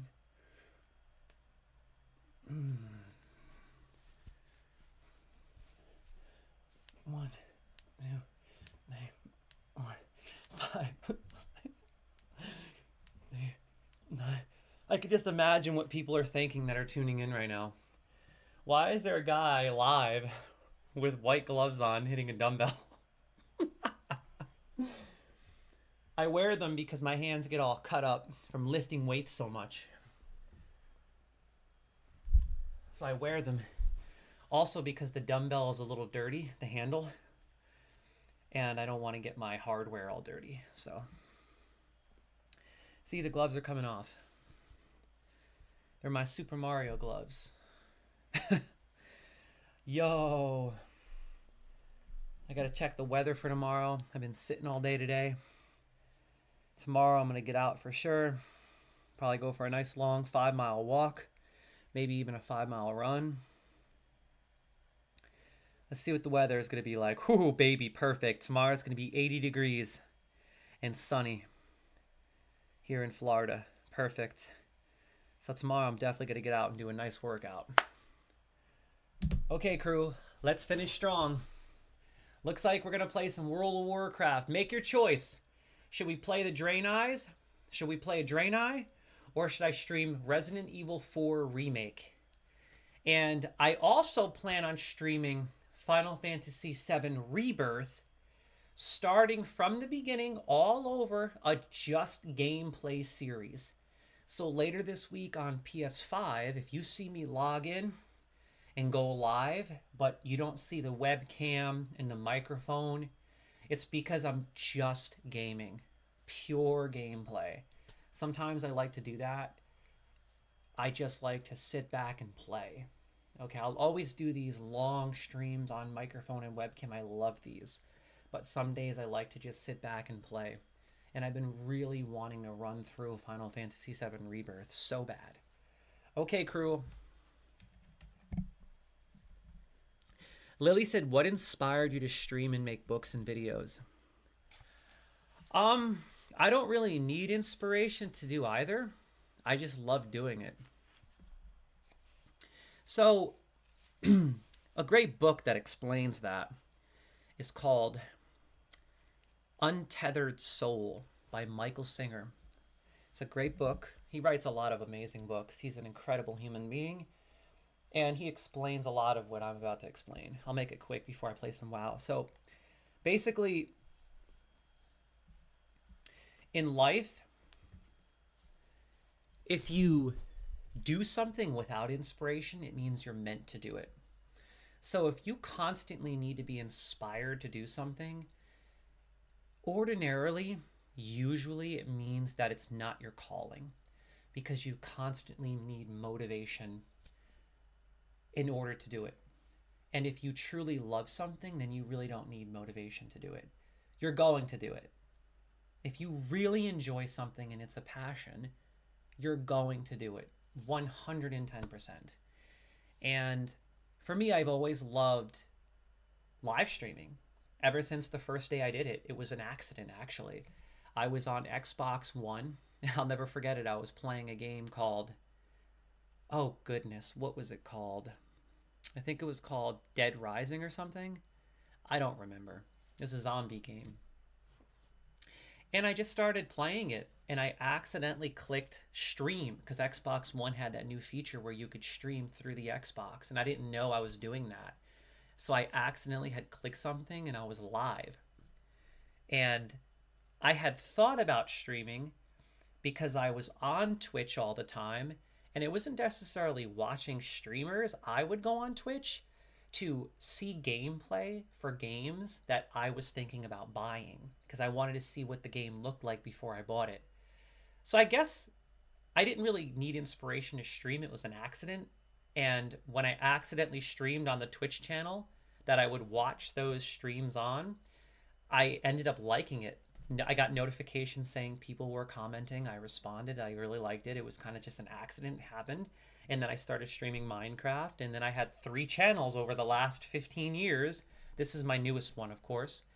And yeah, I didn't really ever need inspiration. I've always loved streaming. I love gaming. And for me, it's like, okay, fine. If you want to know what my inspiration is, I guess you could say it's I like to give my gaming sessions a bit more purpose. Like if I'm just sitting alone in gaming, I love it. It's fun. I've been doing it my whole life. But to be able to share gameplay with people and not just share it, but talk about it with people, communicate about it with people, learn how to play from people, meet people, build a community, it just makes the experience that much better, that much sweeter. You know what I mean? Being part of a community. So I guess that's why I stream. Now, as far as writing was also an accident. I majored in psychology. I had to write a lot in school. And, you know, I just spent so much time writing in school that I ended up, you know, publishing some books. One of them was called Understanding the Global Climate Crisis. I published quite a few others, but I don't really, you know, make them, I'm not publicly disclosing that as much as I publicly disclose this one, because this one I'm really proud of. It's just trying to teach people that, you know, we do have an impact on our environment and we really need to be mindful about that. So that's why I market this one. But I also published a lot of other books. My point is, the things that I do, I don't really need inspiration to do them because I love them. And if you really love something, you don't need inspiration. If you truly love something, you don't need to be inspired by anyone or anything else. You're just going to create because creation is a natural part of life. And those that create are happy. The happiest people are the ones that have creative outlets and endeavors that they indulge in, whether it's painting, art, drawing, writing, music. Those are the happiest people because they are creating, and creating is the ticket. It's a one-way ticket to ascension. It's a one-way ticket to happiness. That's what I've found throughout my journey and gathered. So it's getting warmer in here. I'm going to take this long sleeve off. One sec.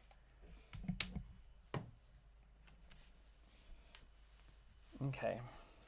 Ooh, it's getting warmer in here now.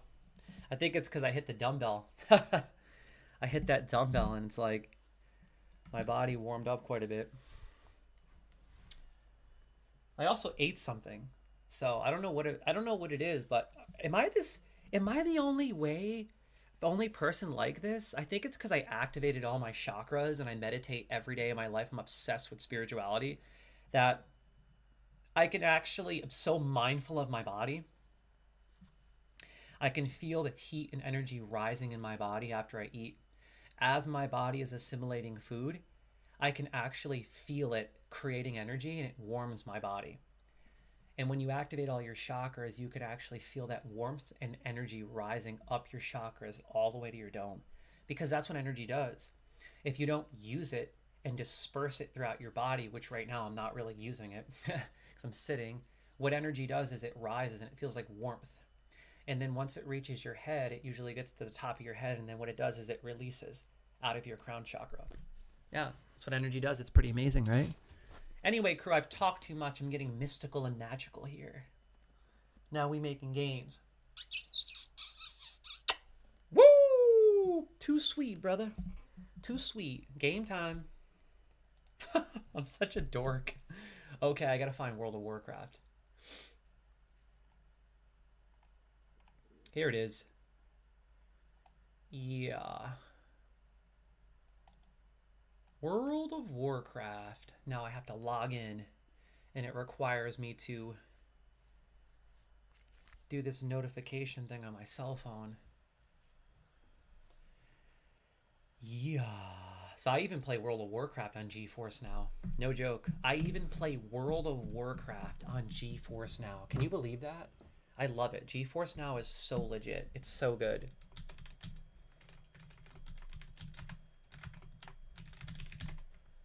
I think that's my password. Yeah. Submit. Oh no! I meant to play resend code.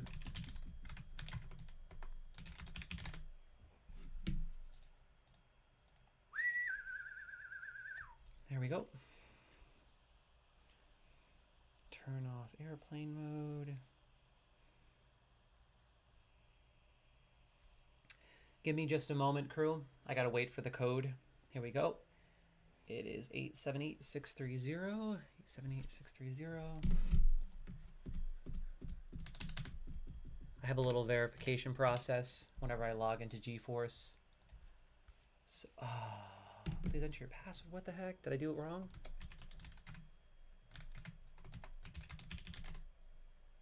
If that's not the password, then it's probably... I think it's a different one. Let's see.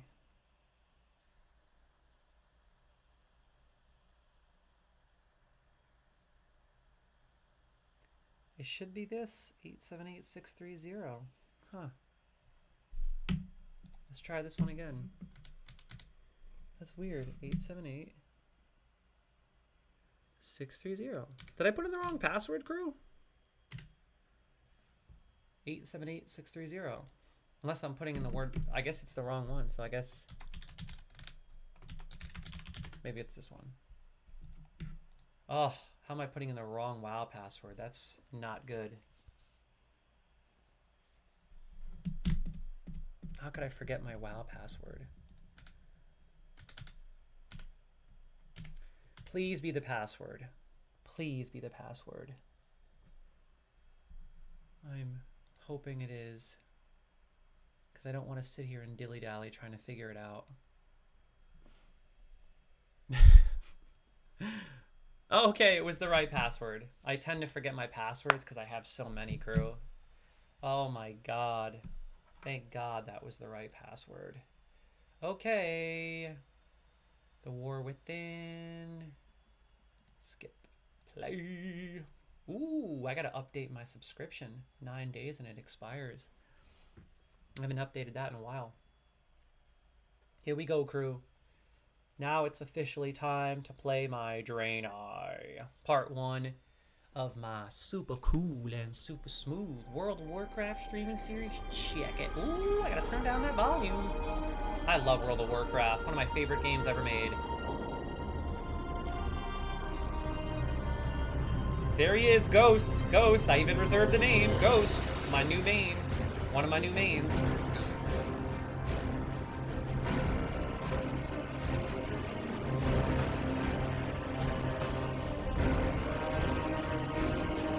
Put this on max settings. Yeah.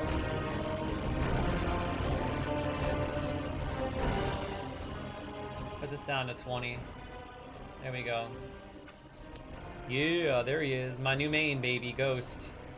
That's right, my new Pally boy. My Draenei Ghost, there he is, the Beast. The Beast. And I got that special name reserved. You know how we do. Here we go, baby. Woo! This is my new streaming series for my Draenei Paladin. So excited. So excited. I've been wanting to level a Draenei for so long. It's actually my favorite race in the game. And this is one of my favorite starting zones. I love this starting zone. Oh, yeah, there he is. Look at how demonic and crazy he looks. Dude, he looks so sick. Look at this. Oh my god, he looks so gnarly. I love the Draenei. They look so sick. Oh, of course, that's Wolfman. He's got to be called Wolf. Hey, there he was. Look at here. Hey, look at, we got the same look. What the heck? How did we pull that off? How did we manage to pull that off? We accidentally made the same exact look. That is incredible. Two great minds think alike, but you know what the difference is? Ah, the difference is his skin's a little darker than mine. His is like a dark blue. Mine is light blue. Okay, so I gotta grab some quests and indulge this journey. Look at me, man. Dude. A Draenei Paladin. This guy's gonna look so gnarly in some decked out sick gear. He's gonna look huge. This is gonna be so peaceful playing World of Warcraft. Dude, this is gonna be so peaceful. I already have all my action bars set up. I did that offline the other day. I set everything up and everything looks good. I have a few pets out. I have a few mounts out. I still have a lot of organizing to do. I have a lot to set up, but this is a good start, to be honest. This is good. I need to get closer. All right, let's do this. Let me do a little deeps, baby. Pally deeps. Woo, woo. You saw how I tried to attack from afar? That's because I've been playing a hunter for 15 plus years. It's 2006, brah. Literally. That's why I need to start playing a melee class. This pally boy. Because I'm so used to doing range DPS that it's like, it's a habit, dude. It's literally a stinking habit. Okay, well, the first thing I ought to do is grab a quest. And eventually, probably not today, Wolf. In fact, I'm going to designate a stream coming up within the next week or so. Maybe even on like Thursday or Friday of this week. I'm thinking of doing a stream. And the first half of the stream will literally be Animal Crossing New Horizons, just like Lily had mentioned in the comments. That's legitimately what I had planned on playing today. It's on my list, but I ran out of time.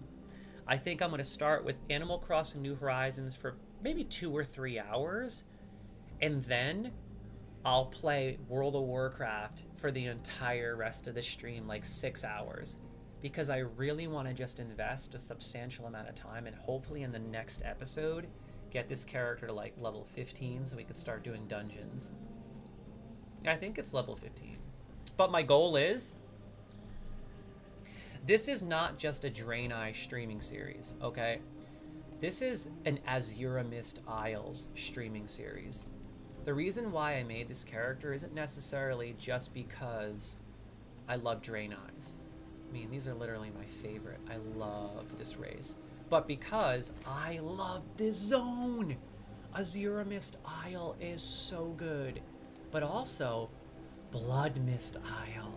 So I refuse to leave this area over here until I've done every single quest in Azura Mist and Blood Mist. We are going to be here for like 6 or 7 episodes, probably at least 20 hours of gameplay, maybe even more. And the Exodar is going to be our new home city. We're going to be spending a lot of time there. And that's what I was just saying. On the next episode, Wolf, man, we got to go to the Exodar, and we need to get all of our professions, cooking, fishing, everything. And I'll send us a few 100,000 gold so that we could get whatever we need. You know, gear, you name it. So I got to do that too. I don't think I have any cash on me. No, I'll send that another time. Oh, wait, Wolf God. I got a question, bro.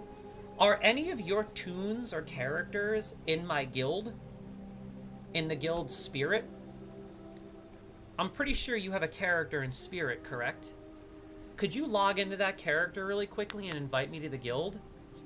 I want to join Spirit. We should both join Spirit. Invite me and then I'll invite you. Because then we'll have guild bank access, and there's so much crap in there, it's ridiculous.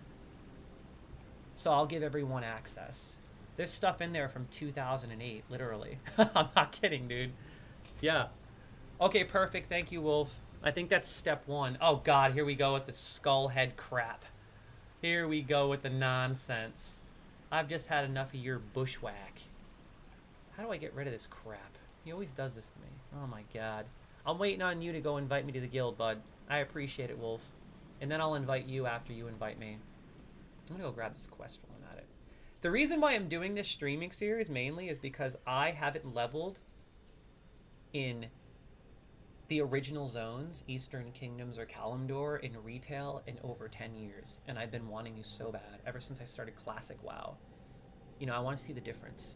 I want to see how much different it is and how it's progressed and evolved over the years. But not only that, I just really want to explore Azura Mist Isles and Blood Mist Isles. I just really want to explore these zones. They are the most memorable zones I've ever leveled, and I love them so much.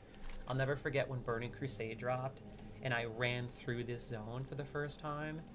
I was literally in Cloud 9. I had one of the best times of my life playing WoW. So, yeah, these are my favorite zones. I want to do every single thing here and just make a 6 series out of it. There's my guild, baby. Woo! I love it.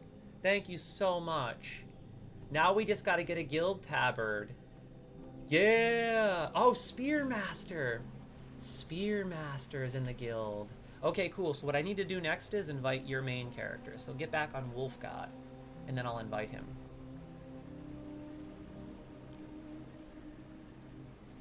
Thank you, Dogma. I appreciate that. God bless you, my friend.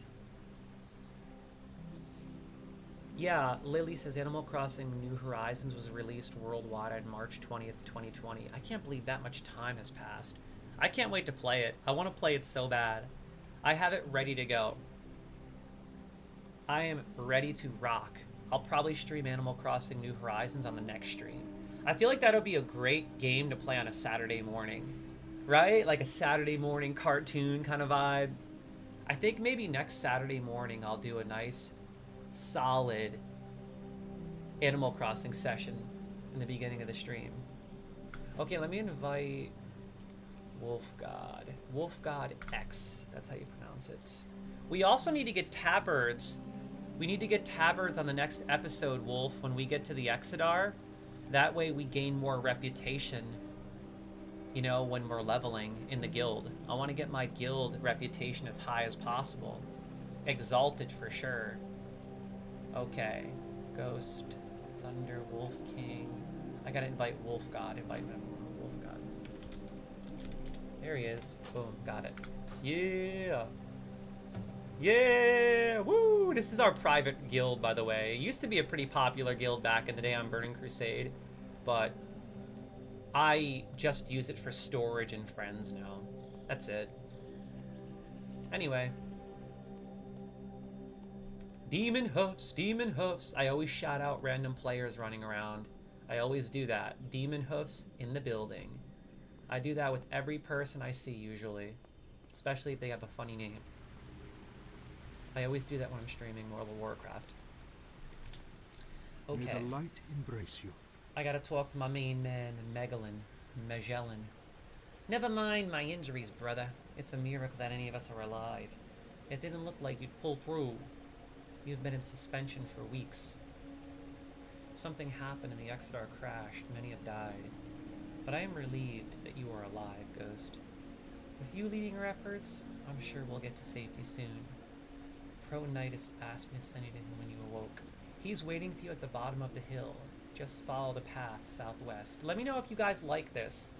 When I do these World of Warcraft streaming series, I don't just play like most people and run through quests and grind. I try to make it a little more immersive and pretend I'm there. I do something of a role-playing gameplay. You know, I kind of do like a role-playing gameplay series, if you know what I mean. And I like to read all the quests, word for word, try to make it come to life. Okay, I'm gonna speak to Pro-Nitus. I love the music here. Azure Mist Isles reminds me of Washington State. That's why I love it so much. Doesn't it remind you of like the Pacific Northwest? Right? With like the pine trees and stuff, and then the music. Oh, look at that. It's just, look at this. I love it. It literally reminds me of the Pacific Northwest. I think that's the vibe they were going for. Ugh. This is my main place to hang, for sure. I'm gonna be chilling in the Exodar on the daily, and you know nobody goes there anymore.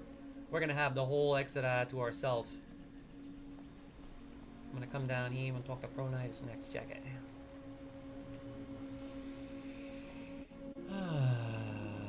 Let's do this. Pro-Nitus. Whoa, is there an event going on?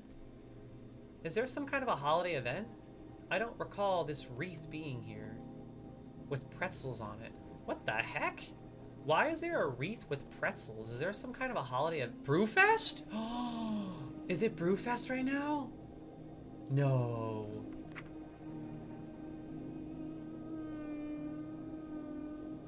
Why is that there? It's not Brewfest. Is that a Trial for Style celebration? Do you guys and gals know what that is? I guess it's Trial of Style? I thought this is a Brewfest symbol. That's a Trial of Style symbol? Really? That's weird. I thought it was Brewfest because of the whole, you know, ale and bubbles. Weird. Huh. I've never dabbled with Trial of Style. Yo, we got Not Shadow in the house. Not Shadow. Let me talk to Pro Knights over here. The Legion's end draws near. Ghost, by my eternal soul, it is good to see you. I don't know why the Exodar crashed. Only those of us that were in this part of the ship remain. There's not much time if we're to save everyone that we can. Remember the lessons of the past. Yo, we really need to get tabards. I'm seriously considering going to the Exodar now to get those tabards real quick. Or we could wait until we get to... We'll finish the starting zone first. Once we finish here, then we'll go there. Our immediate concern is the depleted state of our healing crystals. We must replenish them quickly. Unfortunately, the only way to do this at this point is to extract the blood from the local Veil moths.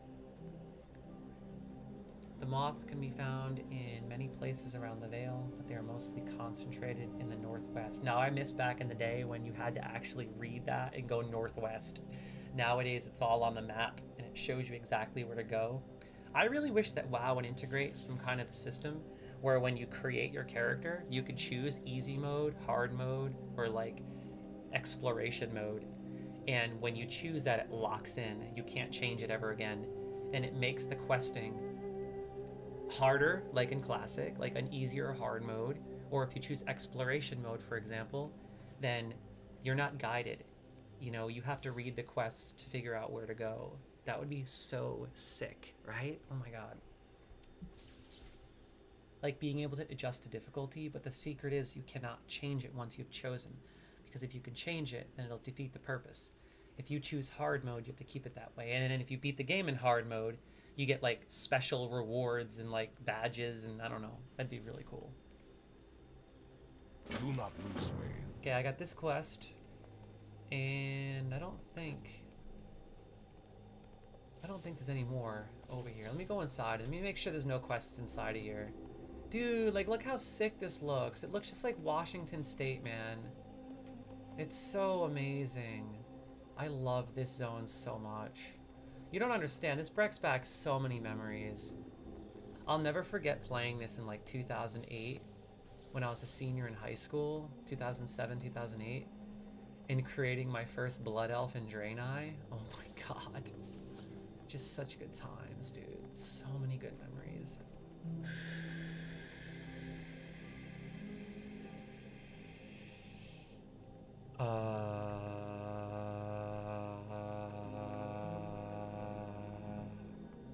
That felt great. Try it one day. It activates your crown chakra. Take a deep breath and just go, I know a lot of you people think it's crazy. Trust me.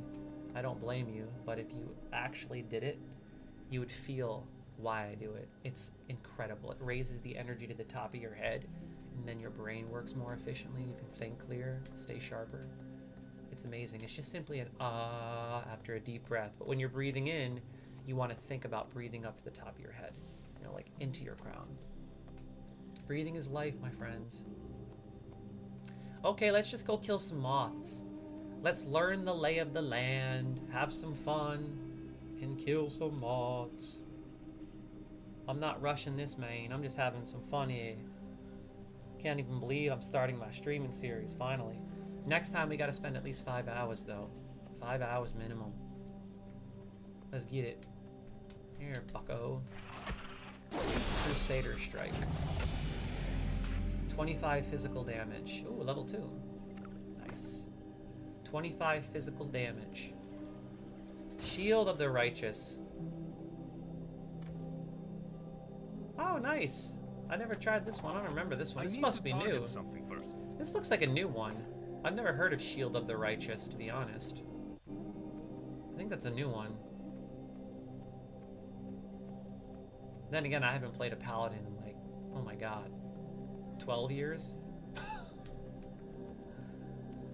Just gonna cruise around and kill some of these moths mainly.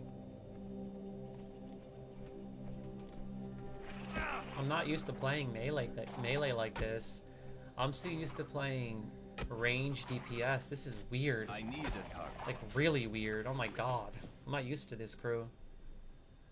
Let's just cruise and grind.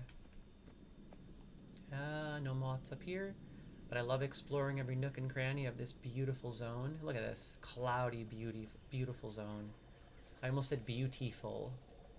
B-E-A-U-tiful, as Jim Carrey would say, remember? What movie was that from? I think that was Bruce Almighty. He goes, B-E-A-U-tiful. I'm pretty sure it was Bruce Almighty. Maybe it was Cable Guy. How do I use my shield? Oh, I think I gotta power this up first.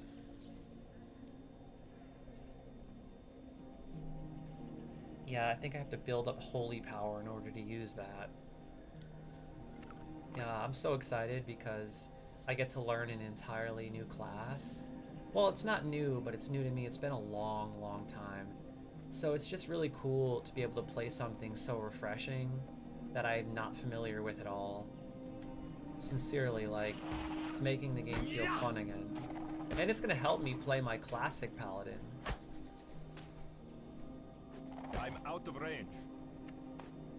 I don't think I have to kill these guys yet, the volatile mutations.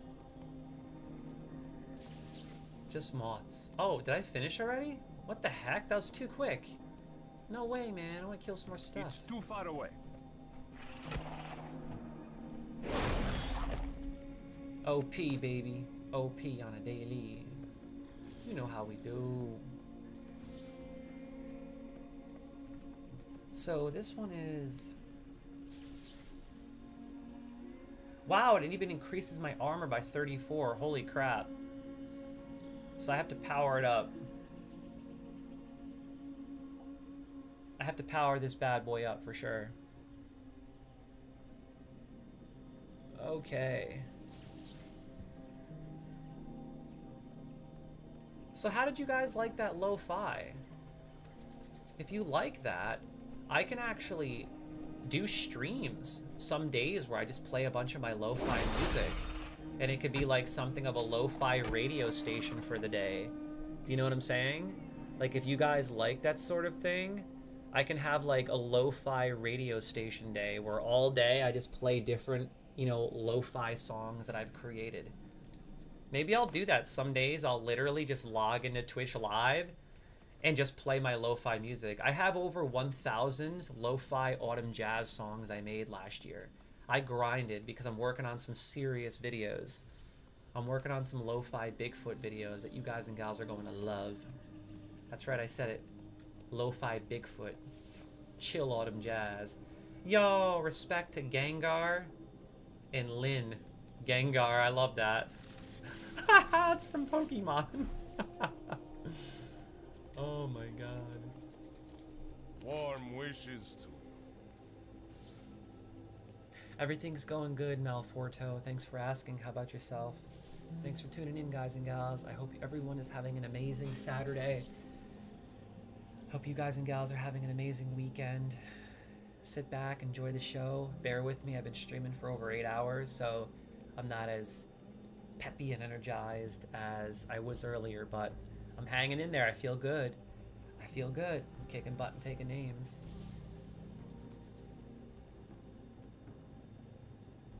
Yes. Good health, long life. Regrettable that those creatures had to die so that we might live.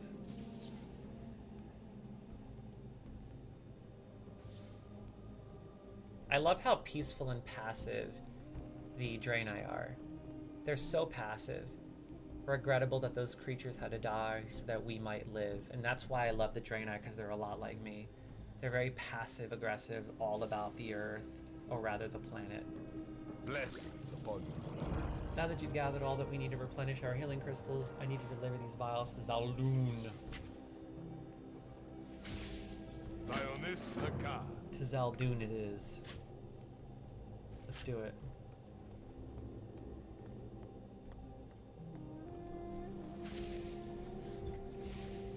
Zaldun.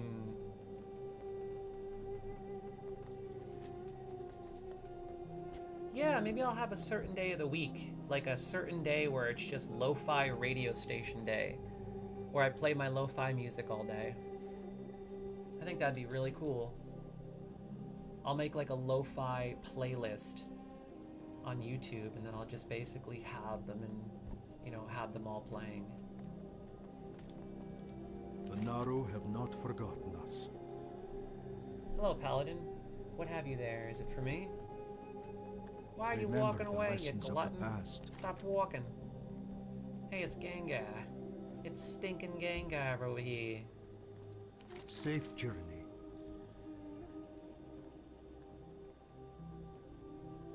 Be well. My goodness, I'm leveling so fast. The healing crystals are replenished, but that is not the only way we can help the injured. All Draenei can tap the gift of the Naru to heal. You must use this ability to heal one of the crash survivors. You'll find most of the survivors in the area to the west and northwest, but the crash scattered us all over the Vale. The survivors have suffered from exposure to the irradiated power crystals, so you should be able to find them by the red glow that surrounded them. You must save them, Ghost. You know what? I would love to get the book based on the Draenei. I think I'm going to look that up on eBay, because I really want to read more about the Draenei. Do you know if there's a Draenei book? May your days be long. A novel based on the Draenei? Dionys Akka. Like a specific novel of World of Warcraft. Open your heart to the light. That's Be kind based to those exclusively on the Draenei. I don't remember which novel it is. Do you guys know which one I'm talking about? Is there one? Man, I would love to read a book based on the Draenei. But I'd probably have to basically read the book based on the Burning Crusade. Okay, so I got the quest in here.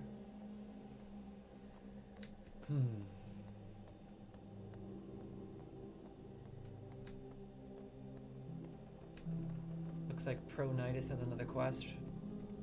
Let's grab this one. Blessings upon you. Ghost Botanist Teryx.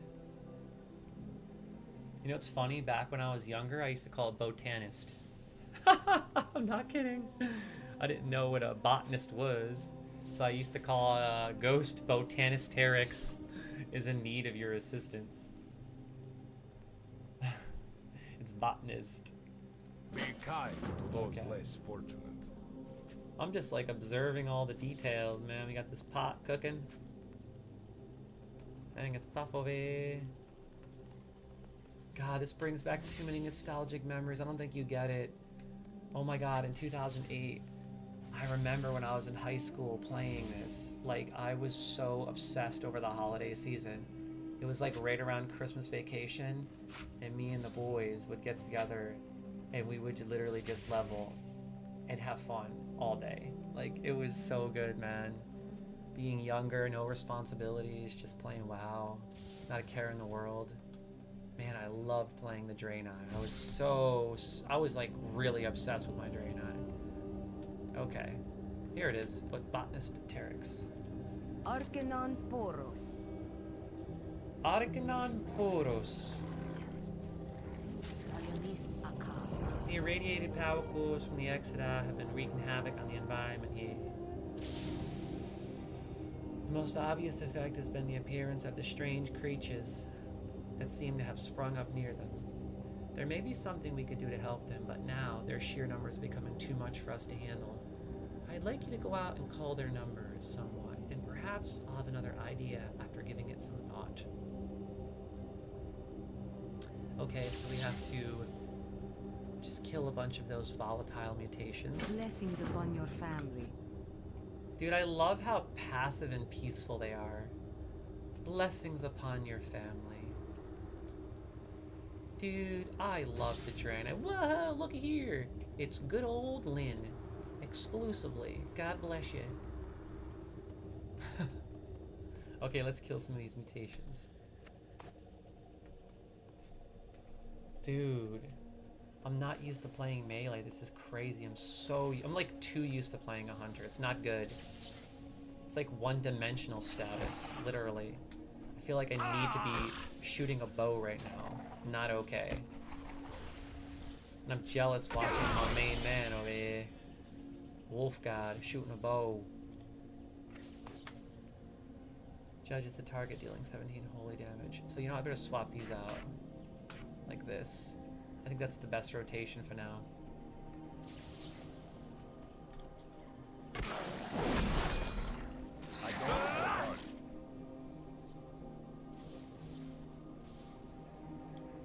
Deeps. Deeps on deeps, baby.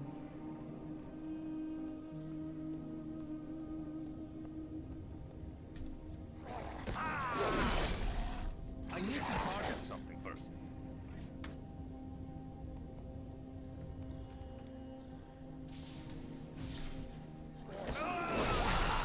I got a question for you guys and gals.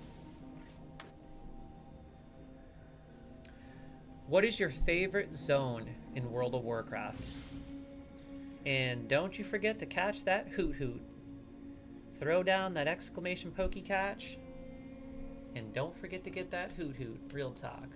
What is your favorite zone that you've ever leveled in World of Warcraft? Mine is definitely Azure Mist Isles. Gilneas. Ooh, Gilneas is good. I love Gilneas. Gilneas is definitely up there. I love Gilneas, but I don't know if it's my favorite.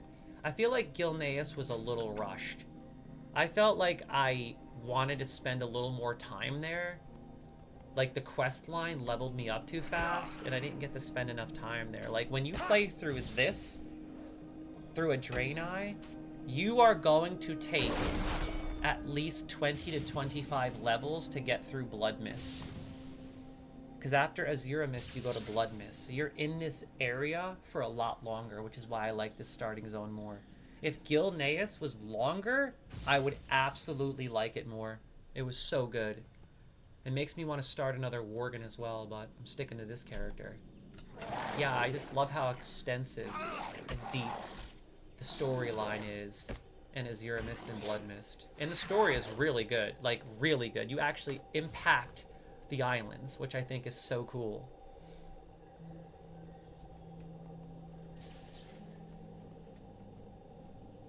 Dude, I'm banging out these quests way too fast. What the heck?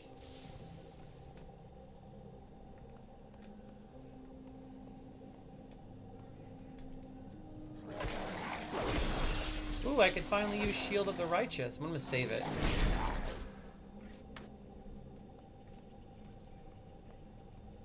I'm debating whether I want to heal with this Paladin or DPS. I'm definitely not tanking. I don't have the confidence for that. I haven't been playing World of Warcraft. But I think I want to heal. I think it would be really fun to heal on this character, to be honest. Yeah, Gilneas was good. That was a good answer, Wolf. You never played World of Warcraft, Lily? Oh my god, what is wrong with you? Dude, you gotta play WoW. This is like the game. This is the game of my life. Well, I take that back. Final Fantasy VII is the game of my life. I played that game for most of my childhood. The original. But I would say like, this game has taken up way more of my life because I played it a lot longer. Final Fantasy VII was like 6 or 7 years when I was in high school. This game has been from high school until still now at 36 years old into adulthood. I've been playing this game since 2006, crew. I'm not kidding. Yeah, Wolfman says not everyone has a PC in order to play WoW. That's true. It's very true. But it's worth it. If you do have a PC, it is 100% worth it. It is literally one of the best games. The only thing that I don't like, honestly, is the subscription. Because I don't play every single day like I used to. So it's a little annoying when I'm paying a subscription for a game that I'm not playing every single day. It almost makes me feel like I need to play every single day, which, you know, is the whole point. But who has the time to do that, you know? I think I just need to invest more time, and if I stream it, then I definitely will. I didn't get my own PC until Battle for Azeroth. Oh, wow, really? Are you serious? That's crazy. Till Battle for Azeroth? Wow! You're a late bloomer. Oh my god, Wolfman's a late bloomer. Woo!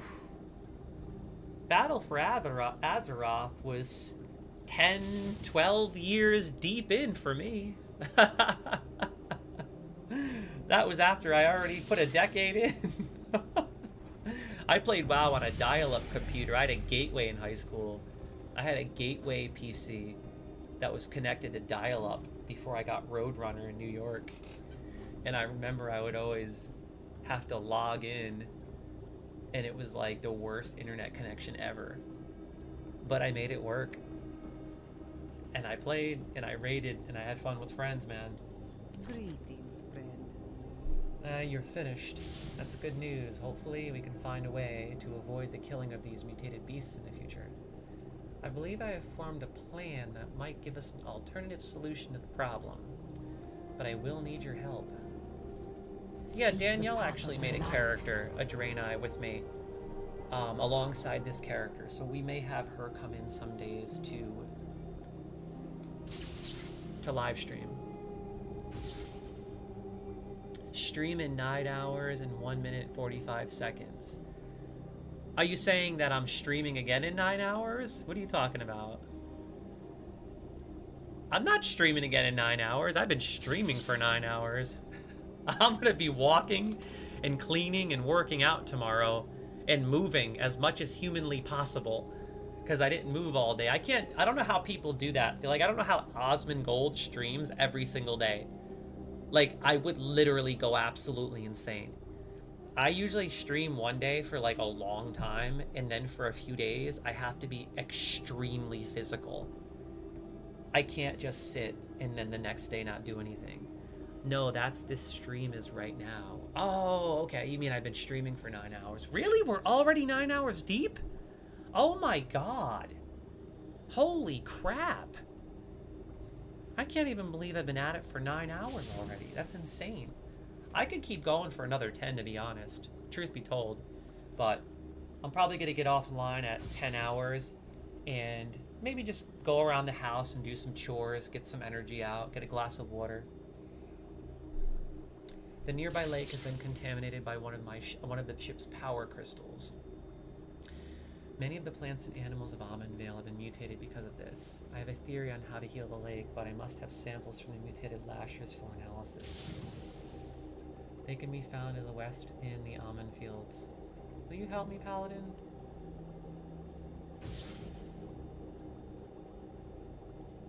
Yeah. Less fortunate. So, oh, I gotta talk to Vishal. Be kind to those less fortunate. What a wonderful race. The best race. Open your heart to the light. Look at this. They're talking about ascension. This is my kind of race. From now on, I only play Draenei for life. Always and forever. I love the Draenei. The almond fields to the west are the primary breeding ground for the local lasher population. With the corruption of the water table from the nearby lake, botanist Terex is worried that the lashers will not be able to repopulate themselves once we've cleansed the lake. Go to the almond fields and pick some of the corrupted flowers for me so that I may take a look at them and see what can be done.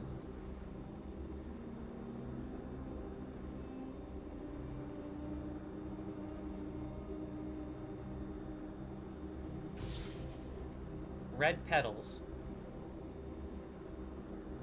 I have to pick corrupted flowers.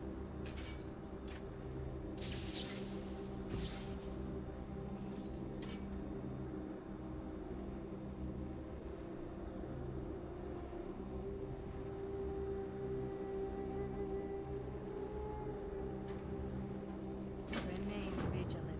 Okay. So I got these quests here. Are there any more? Oh, I have to hand in a quest inside.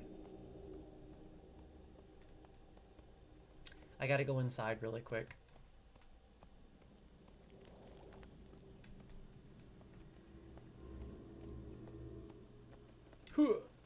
Yeah.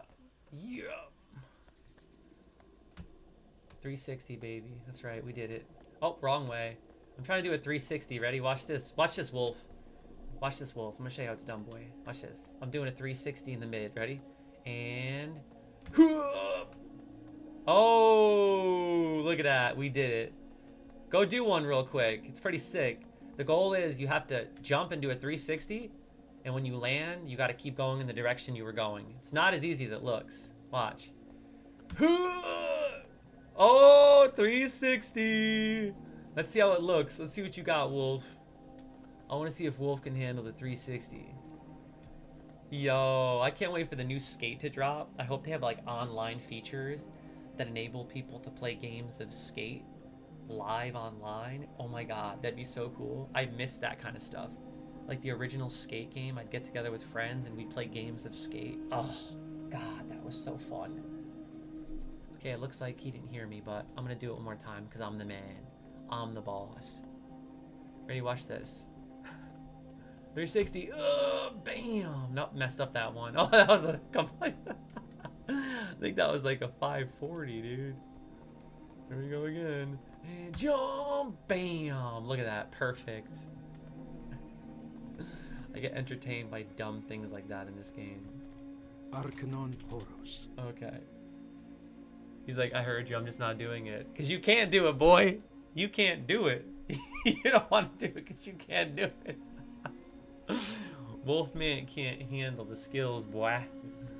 Oh, you think you a hotshot kid? Let's see what you got. Well. Let's see a 360 right now. Right here, right in front of me in this perp. 360. You can't handle it. He thinks he thinks he can do it all. Well, let me show you how it's done one more time. Let me show you how it's done, right? See, this is the OG stuff. We used to do this back in the day. We used to do this in the 2000s. Ready? Watch this. Cheer up! Oh, look at that. That was a glitch one. That one was a glitch one. One more time. Clearly, I can entertain myself very easily in WoW. Bam. Oh, no, I screwed that one up because I went backwards. It's not as easy as it looks. You have to jump, turn, and just right. See? You have to time it just right. Anyway, let me get this quest. That's my OCD right there. Each day is a blessing. Let's see. Dionys Hakar. Oh, he keeps running away from me, you heathen. Warm wishes to you. The light be praised. You've done what only a true hero could have done, Ghost. The Draenei you saved owes their continued life to your selflessness. Please take the supply pouch. You look like you can use it more than I. That's another thing I need to do. When I get to the Exodar, I need to get a bunch of bags. Because I'm not using this 4-slot crap for very long. Quickly heal a friendly target for 85. Nice. We have our first official healing ability. Bam. And that's what I primarily plan on doing in this game. I primarily plan on healing. Like when I queue for dungeons and stuff, I'm going to be a healer for sure. Oh, there's another quest over yonder, actually. See, you can't handle the 360. You're not cool enough, Wolf. Oh my god, did you see that one? That was masterful. That was a masterful 360. I jumped over him and landed perfect and kept on going. Yeah, I know there's one over here. Hey, look, it's a monk. Check it, it's the Pandaren. My main man over here. Cool. Oh, there's 2 quests over here. What the heck? Zana needs our help to salvage parts from the Exodar. Tarek's prepared an inoculum that can be given to the Nestlewood Alkin that live in the area of a lot of salvage. Oh, dude, I love the Nestlewood Alkin. One thing I loved about the Draenei, dude, this zone had such cool creatures. So many sick creatures. I loved leveling through here. You forgot I was doing 360 jumps on controller during our Northern End adventure. Yeah, but dude, it doesn't count. It's harder with the keyboard and mouse. I dare you to try it. I dare you to try it. Let's see you do a 360 over me right now. Okay? If you can do it first try, I will give you, on the next stream, 25,000 gold. But I gotta see you do it right in front of me. And when you do it, you gotta land facing me and keep going towards me. He's like, I don't want to do it for 25,000 gold? Oh my god. I would jump off a cliff in the game for 25,000 gold. Oh, Wolfman. Wolfman doesn't want the 25k. So I'm gonna do it. Watch this. I'm gonna do it perfect right over Wolfman down the hill. And Bam! Perfect landing. Look at that. It's like skateboarding. Boom. He's like, I already have that much gold. Hey, 25,000 doesn't hurt, right? 25,000 extra quiche goes a long way, my friend. Who doesn't need 25,000? Anyway, let me finish that quest I was reading because I didn't finish reading it. It had to do with the Nestlewood Owlkin, I think. The more we can do to clear up Nestlewood, the faster Zana can get back to work. Remember that's the not the lessons one. of the past. Right here. I didn't get to finish this one. Just get close to the unaffected ones and use the crystal on them. Unfortunately, you'll have to kill the others. You'll find the Owlkin at Nestlewood Thicket and Nestlewood Hills to the southeast. Got it. Now there's one more quest here. Okay, let's see. Right here. Oh. Judging by your signal, we put you just southeast of the larger part of the island we crashed onto. I think this is for somebody else's quest. Eventually, I get to do this.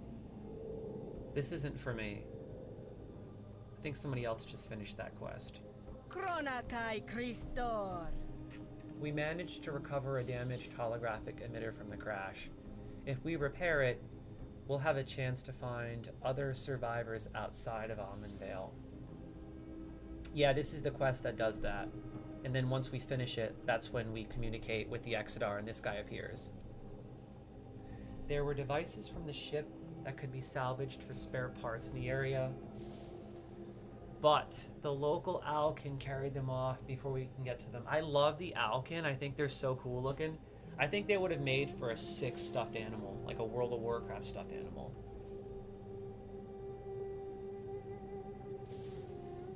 Okay. Be kind to those less So we're fortunate. looking for like spare parts. We're inoculating Owlkin. We have quite a few quests to do then. They're sending us out to do a bunch of stuff. Cool. Oh, this stupid skull he always puts on me. He thinks I'm annoying asking him to do a 360. This guy has been putting skulls over my character for near 3 years. And he thinks that I'm annoying asking to do a 360? I'm gonna give you a taste of your own medicine, Wolf. I'm gonna show you what it's like. I'm gonna go over here first. I'm gonna go kill these mutated lashers. Screw you, dude. I wish I could deactivate that, but I'm just gonna leave it. I'm not even gonna bother. Oh my god, what a glutton he is, dude. What an absolute heathen. This is so beautiful. Look at this. Look at this. Oh my god, with the mushrooms and the blue and purple flowers. That is awesome. Dude, you gotta love Burning Crusade. Ooh, I gotta get this too. Yo, save some of the Nestlewood Owlkin inoculations for me, dude. I want to do some of those bad boys for real. For real. Oh yeah. Let's get it. I gotta kill 10 of these things? Oh my god. Holy crap.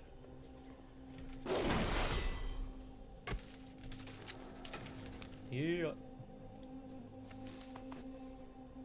So I just gotta kill a bunch of these bad boys for real. I'm out of range.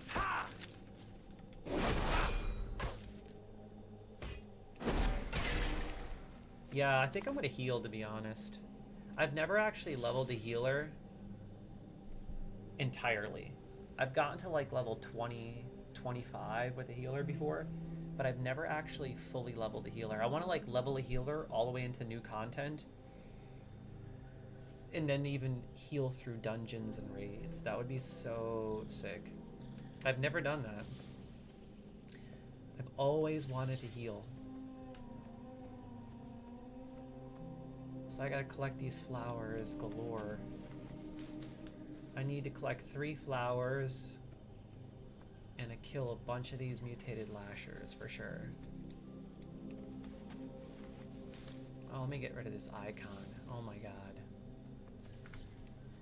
Swear to God, he puts an icon on me. I'm gonna start putting them on him again. Heathen. I don't have a target. Absolute glutton. Okay, let's do it.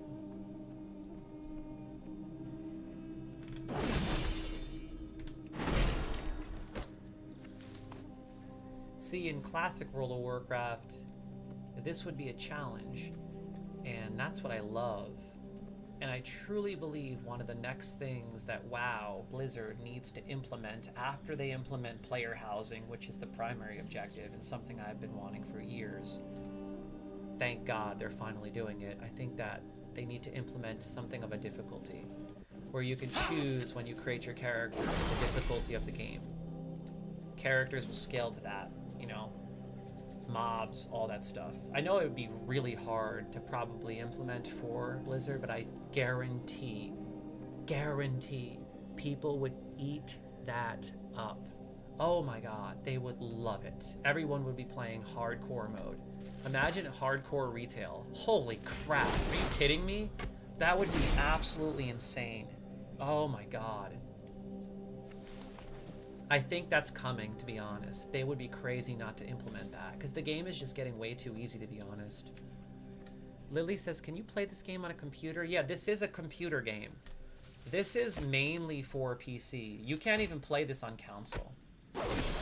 This is like one of the only massive multiplayer online games that has only ever been on PC. So, yeah, this is a PC game. It's World of Warcraft. It's been out for, my goodness, 20 years now? I need a target. Yeah, it's been out for a long time. A long time. So, I think... Yeah, I killed all the lashers. In Wolf, I think it says you have to kill 10 of them as well. So, look at the pollen in the air. Look at how beautiful... Dude, this expansion was so far ahead of its time. I mean, look at this. Look at the pollen in the air. How beautiful it is. Right? Amazing. Over this little thicket here of flowers. Just gorgeous. Gotta love it, right? Look at this. So well done. It was so well done. So, we did this one here. Okay, so we gotta go over yonder. But I think I'll help Wolf finish his quest, and then we'll head over here next. So I'm gonna help Wolf bang out this, and then we will head over yonder.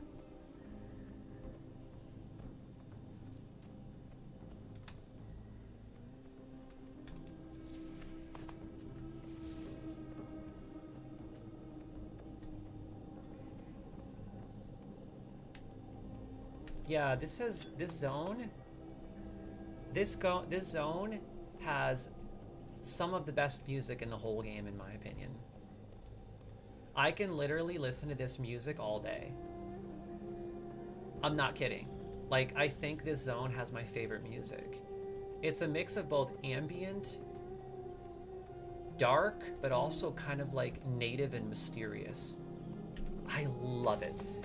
I remember when I first started leveling my character, back when Burning Crusade dropped, I think it was in like 2007. I remember I used to leave my character on. I would literally leave my character on and just listen to the music at night because it was so relaxing.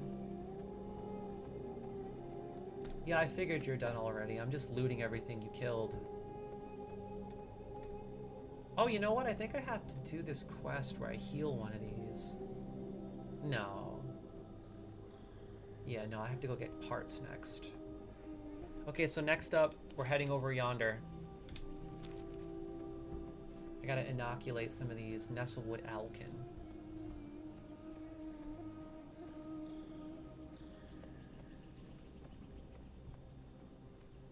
Ooh, I better summon my Ethereal Soul Trader. I forgot about my main man. I gotta start collecting some of those credits. Watch, I'll show you what I'm talking about. This companion is literally from the card game. It's too far away. It's very old. I think it was from 2008. I might be wrong. Uh-oh, I can't see the chat. My Twitch app just crashed. So let me reboot it real quick. Give me a sec, crew. I cannot see the chat right now. If anyone posted a comment or anything, I can't see it. So I'm loading that right now. And creator dashboard. And stream manager. There we go.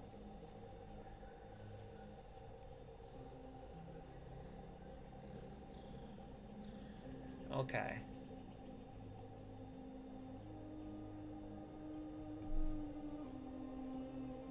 Okay, it's back up and running. I'm sorry about that, crew. So sometimes my tablet, so I read the chat on the tablet, and sometimes the chat, or rather the Twitch app, just goes off. I don't know why it does that. Maybe it's updating or something. But as I was saying, so this Ethereal Soul Trader was actually part of the card game, and it was a really rare card, and you would scratch it off and get a code, and then you'd put that code into an NPC in Stormwind, and you would get the Ethereal Soul Trader. So yeah, I got that a long time ago, and I think that you would get this by opening a pack that you got at BlizzCon. So it's pretty cool, man. I love it. You can basically collect all these credits it gives you. I think they're called credits. No, yeah, ethereal credit. And you spend these ethereal credit with him on the outfit and all these different items and stuff. It's so cool. Oh, I love it. You can get the entire outfit. And it's really cool heirloom, or rather not heirloom, it's really cool transmog because you can only get that outfit if you have the Ethereal Soul Trader. So, kind of gives you like an exclusive look, if you know what I mean. I think I'm supposed to go this way. Oh, yes. Oh my god, I love this area. This is so memorable. Dude, I love the Moonkin, or the Owlkin, rather. Burning Crusade was so good, man. And the music, listen to the music. It's so good. The ambient music was masterful. I gotta inoculate this playa hater. Dude, the ambient music was so good in Burning Crusade. Is he inoculated? Yes. Oh, these ones I have to actually fight. I need to get closer.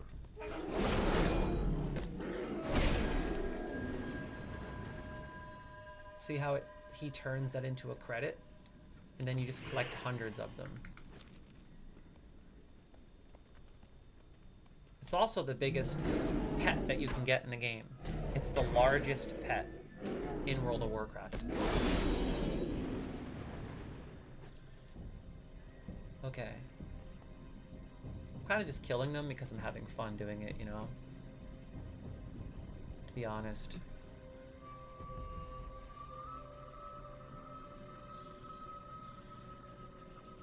Okay. Loading. There we go. Yeah, I would have to say my favorite zone in World of Warcraft is probably Azura Mist. And it sinks its hooks when you're about halfway through the zone.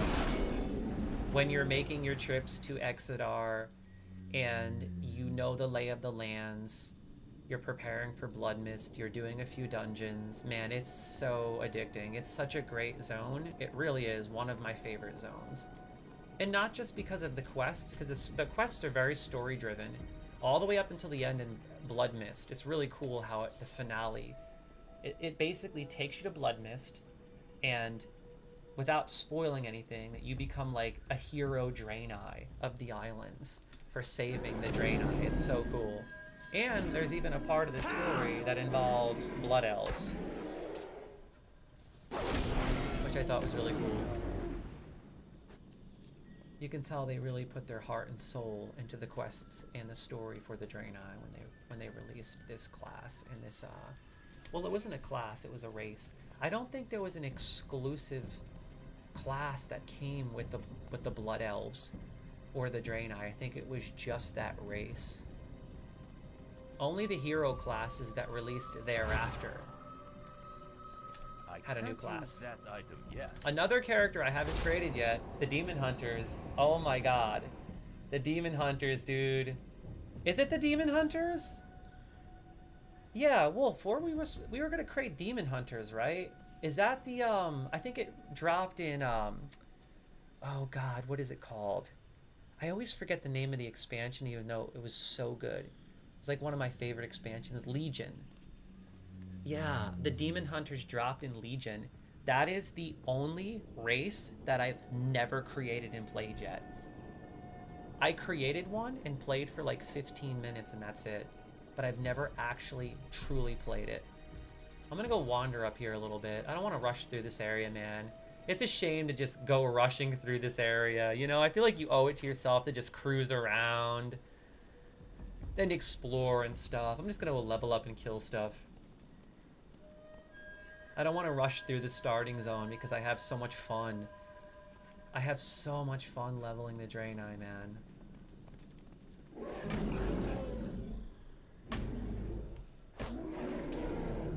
I remember back in the day when I was leveling through here, the game was so much harder that I remember spending like at least 2 hours cruising through here because there were so many other people trying to kill the Alkin that you actually had to wait. It's pretty crazy. Blood Elves are the best horde race. I absolutely agree. I would say Tauren and then Blood Elves. So actually I disagree. Tauren are my favorite, and then come the Blood Elves, in my personal opinion. I love the Tauren.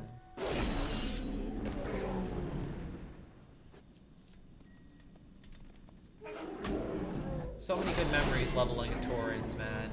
I really want to play a Tauren and stick with it, but I just don't like Horde. Every time I try playing Horde, it doesn't last. I'd hate to admit it, to be completely honest. Like, I don't want to be negative and be like, oh, I don't like the Horde. Oh, I'm for all Alliance. I think it's just the nostalgia factor. I love Alliance because I've been playing Alliance for so long. Yeah, the Tauren can get boring, but I feel like I like that. It's a very relaxing race to play. I feel like whenever I play it, I can totally relax and just chill. Like, it's very relaxing playing a Tauren. I don't know why.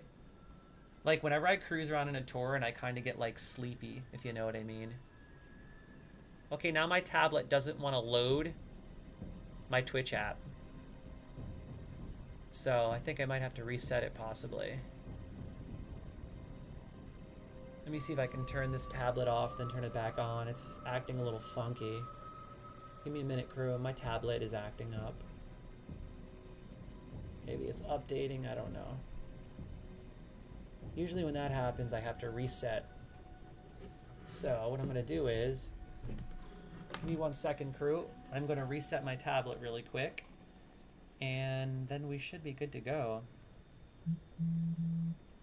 Let's reset the old tablet. I'm gonna restart right now, crew. Give me a minute. I'm restarting the tablet, playa haters. So right now, I'm giving you guys and gals a heads up. I cannot see the chat. You know what I'll do? I'll open the chat up in my cell phone real quick, and I'll keep that open until I get my tablet set up.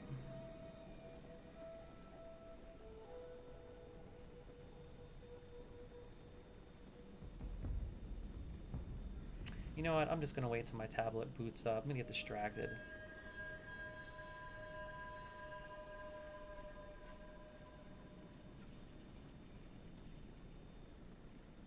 Let me see here. Dude, I gotta put airplane mode on ASAP. Ugh. I don't want those cancer-causing cell phone waves in my head. Oof. Okay, here we go.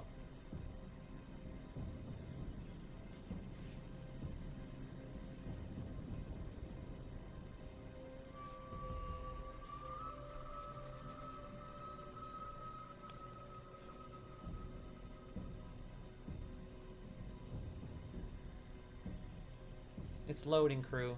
I think it might be updating. Bear with me. So while it's loading, unfortunately, I cannot see the chat. Come on, Twitch. Here we go.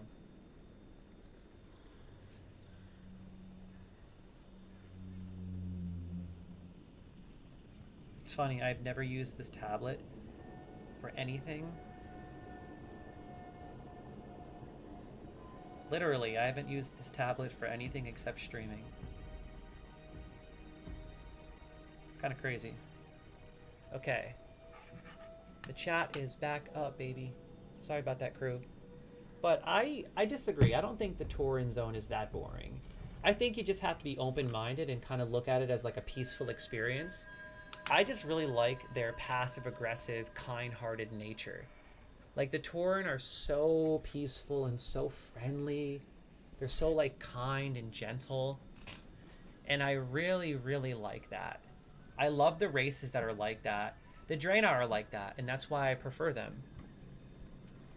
They're, like, really good creatures, if you know what I mean. And the Tauren are just like that. Yeah. I don't know why I'm wandering up here. I just felt like it. Why not, right? Let's level up and do this. Okay, wow. I don't even know what's in here, to be honest. I don't know if we have another quest to come here. It's weird how this is such an expansive area, yet the quest takes like 5 seconds to do. It's a testament to how much harder the game used to be. Because back then, you couldn't just bang this area out in 5 minutes. You actually had to kill Owlkin for a substantial amount of time, and then they weren't easy to kill, so it took time. I think Cataclysm is when they started making the game a lot easier.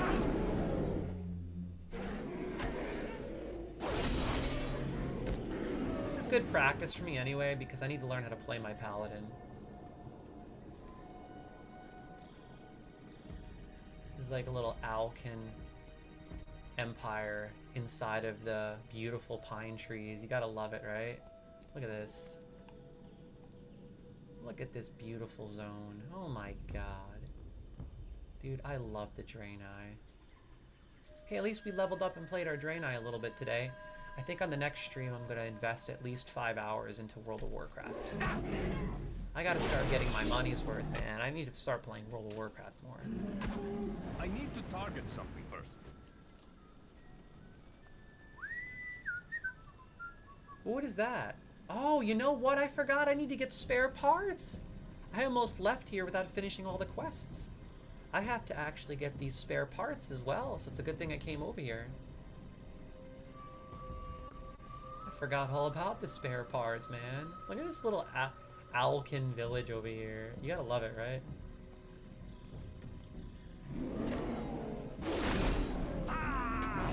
I feel bad killing the passive ones. These ones are like friendlies. These are the dangerous ones, the mutated ones.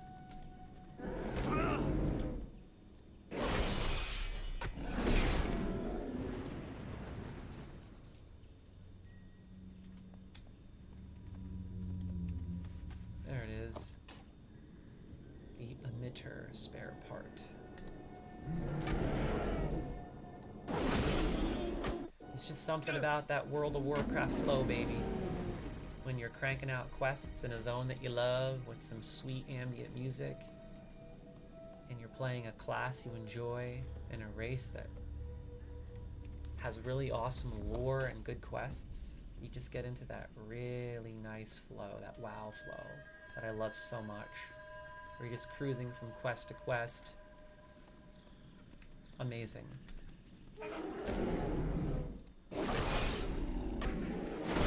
I still haven't used Shield of the Righteous. I feel like I want to test this out finally. I'm going to test it out on this heathen. Ready? That's it? Thought it would look cooler than that. I thought it would look cooler than that. The mutated ones won't attack you. Just walk past them. That's what I did. Yeah, no, I'm just kind of killing everything because I'm getting used to my rotation and trying to get experience, you know? Get as much experience as I can while I'm here. Level up faster. 27 experience is better than no experience, feel me? Oh yeah, baby. Woo! Let's get it. Man, we've had a long day of streaming, huh? I think I started the stream at like 8 in the morning. No, I think it was like 9:30 actually. Wow, we did 10 hours today, crew. Can you believe it? I can't even believe we did 10 hours. This is my first 10-hour stream, I think. Yeah. I don't think I've ever streamed past 8 hours before. And it was pretty easy. As long as I take my multivitamins, drink lots of water, have snacks throughout the day, and I'm good to go, man.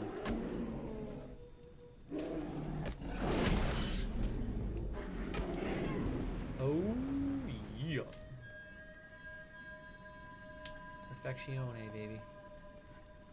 Cruising. Cruising. Yeah. I think I finished. Nope, I need one more spare part. I'm looking for that spare part. Keep your eyes peeled, crew. Let me know if you see a spare part lingering around here. I can't wait to get my professions. I don't know what profession I want to choose yet. Yeah, I don't know what profession I want to choose yet.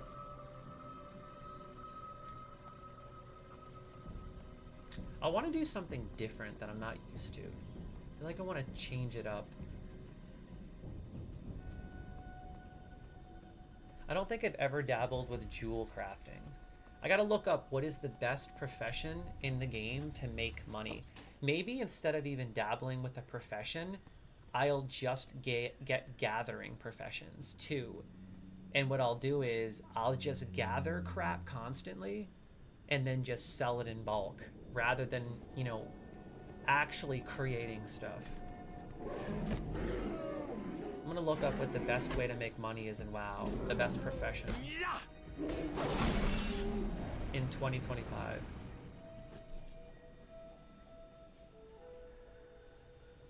It's probably making bags, tailoring. But the thing is, I dabbled with tailoring on my hunter for so long. I used to sell bags all the time. Okay, so we finished all the quests. It's time to head back. Let's do it. Let's head back, shall we? I think it's... Does it keep going up into this mountain? No, this actually goes around and then I think back out. Yeah. Dude, I love Azura Mist Isle. I don't think you get it, crew. The memories here are insane. Throaty. Is that a plunger? Or is that a knife in a football? I don't know what you're sending. What in the world are you sending? A knife in a football? I can't see very well. I have bad eyes. It looked like a plunger at first. And then I gave it a closer look and realized it's actually a football with a knife in it. Weird emoji you got there. Aha, here we go. Look at this. Look at this zone. Oh my god. You could play this zone in first person. It's so beautiful. Look at this. Imagine if you only... Listen to this. Imagine if you only played World of Warcraft in first person. I wonder if anyone has ever done it. I wonder if anyone has ever done it. I'm talking the entire game. Dungeons, raids, everything. In first person. Imagine raiding in first person. That would be insane. I just think it's so cool though. Like imagine playing the whole game. Every quest, every zone, everything in the game, you have to stay in first person. I think I might give that a try starting right now. Yo. I think I might give this a try right now. How about this? Yo, I got an idea for us, Wolfman. How about these characters we made? We have to play first person. No matter what. We cannot go into third person on these characters. Let's change it up. just to change our perspective in the game and change the way we perceive the game. I think that this gameplay series might be entirely first person. I think that would be a really fascinating way to play. I think that it would be really hard in dungeons for sure. Really hard in dungeons. Because it'll be hard to see. Maybe, you know what we'll do? We will only leave first person for dungeons and raids. That's it. I think I'm gonna try this, crew. I'm not kidding. This will be a World of Warcraft in first person gameplay series. Let's see how it goes. So far, I'm liking it. Let's see how combat is. You know what? It's not too bad. I gotta get used to it, but you know what? It's not too bad. Look at this. I got this deer all up in my grill. Leave me alone. This is my ethereal soul trader. Look at this.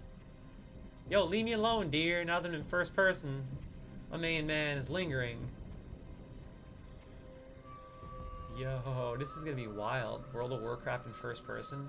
I don't know. I like it, but I don't know if I can do this the whole gameplay series. I don't know if I could do this the entire time. Honestly, it's not too bad. I feel like I'm more involved in the world. Like, I feel like I'm there more. Whereas when I'm out here, I don't feel like I'm as in the game. I don't know, man. When you're in this perspective, it makes all the difference. Like, now I feel like I'm in a forest. I think I'm gonna really give this a try. I'm not kidding.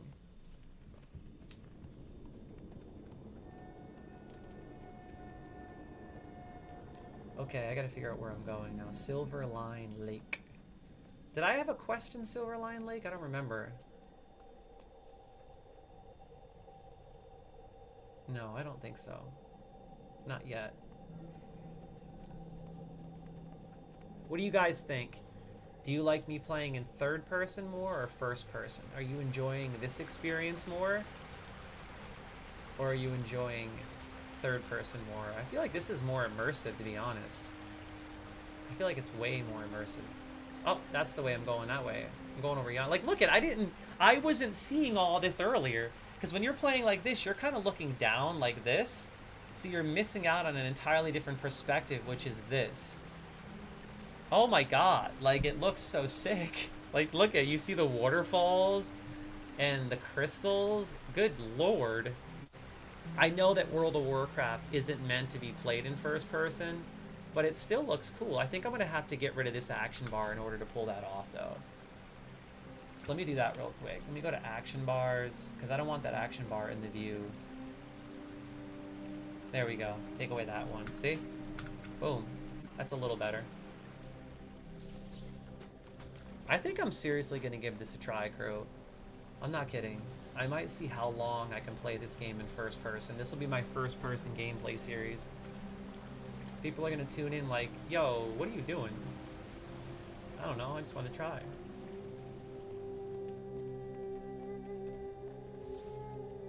I feel like it's more personal too. You know what I'm saying? It's more personal. Yo, put a shirt on, you heathen. What do you think this is, huh? What do you think this is? Glutton?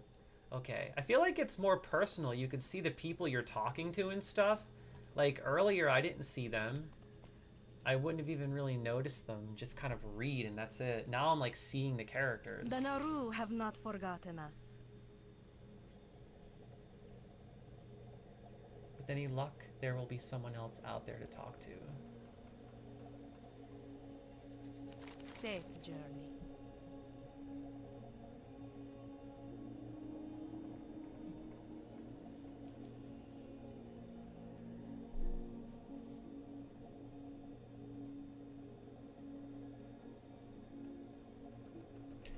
Vindicator Aldar. May your days be long. Man, where do they come up with these names?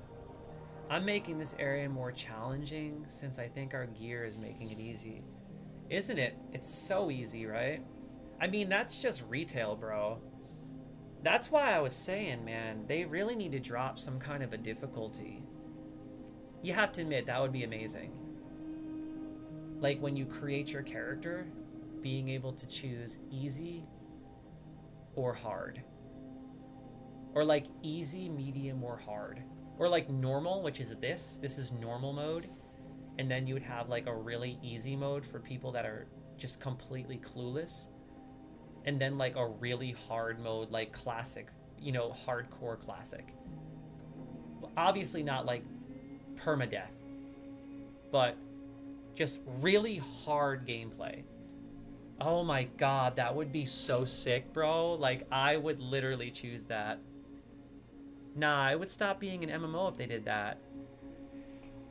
You know, not really, because as long as everything stays the way it is, as long as it's an open world game and you can meet people on the fly, on the spot and on the dot, and everything is the same, and all they did is basically just change. That's true though. But then here's the thing, that makes sense, because then if you choose hard and other people in your realm choose easy, then again, I don't think that would be a problem. Everyone would have their own experience, unless you grouped with someone, and then when you group with someone, you'd have to basically choose whether to play in their mode, easy, or your mode, hard. I think they could easily make it work, man. But I know what you mean, you're right. At least we got classic, right? Classic's hard. The Naru have not forgotten us. That makes sense.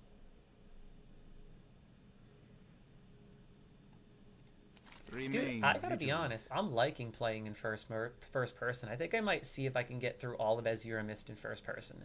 I think that'd be so cool, dude. Imagine like a gameplay series, a World of Warcraft gameplay series where I never leave first person. Unless dungeons. That is the only time during dungeons. And even then, I'll try doing first person.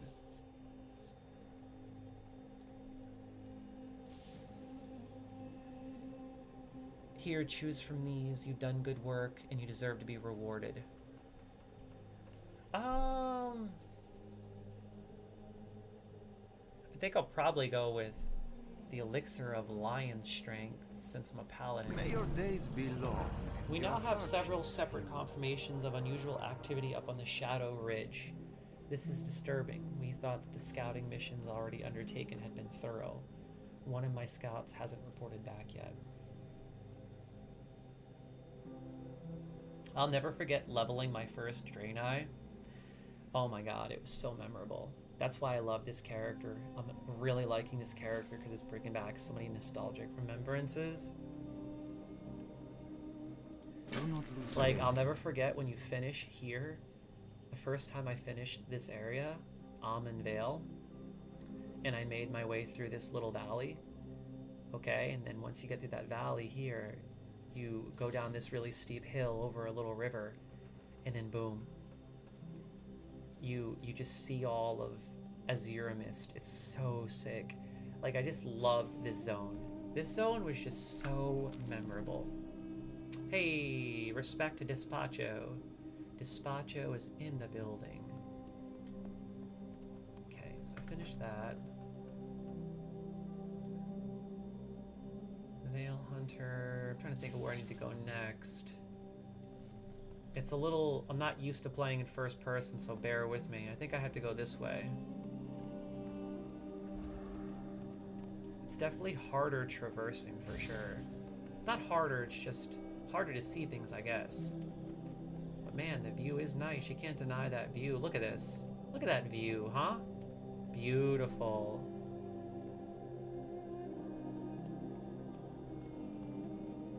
Beautiful.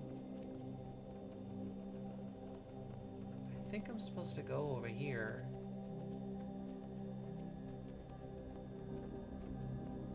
Oh yeah. This is it. Oh yes, here we go. Blessings upon Hello, you. Paladin. Do you have those flowers yet? Yep. Seek the path of the light. Lily says this stream has been going on for 9 hours and 50 minutes or so. Wow, 10 minutes from 10 hours, crew. This is a big moment. We are 10 minutes from 10 hours, which is my longest stream yet. So make sure you let me know when we hit 10 hours in the comments. 10 hours, baby. That's amazing. I'm really happy with today's stream. We killed it. We killed it, crew. We did it. And it was easy. I know what I need to do in order to accommodate 10-hour streams. I know what I need to take, how much I need to drink, what I need to eat. I can't overeat. I kind of have to undereat because when I'm fasted, I have more energy. I have to eat just enough. And yeah, it's pretty easy actually. Thank you for performing the field work. Once I can find the time to analyze these, I should be able to tell what it will take to restore the fields. Dionysaka. Next, I gotta talk to Terex. Good fortune. We'll need all the samples in good condition if we're to have a chance of cleansing the lake. We don't have much time, Paladin. Do not lose faith. These will do. Thank you, Paladin. While you were out, I managed to gather some equipment together to make an analysis of the samples. This should only take a moment. Hey! Oh, what is this? Consecration, nice. Ooh, and I got Hammer of Justice? Nice. I didn't get Blessing of Might yet? Shouldn't I have Blessing of Might by now? Thank goodness, I think it'll work. I have an agent for you to spread at Silver Lion Lake to the south. It will neutralize the effects of the irradiated ship's power crystal that fell there. Swim out and scatter the neutralizing agent near it. Don't worry, you won't be exposed long enough to become irradiated. Okay, I have to disperse this neutralizing agent. Looks like we're taking care of the water. Kind to those less fortunate. That's cool.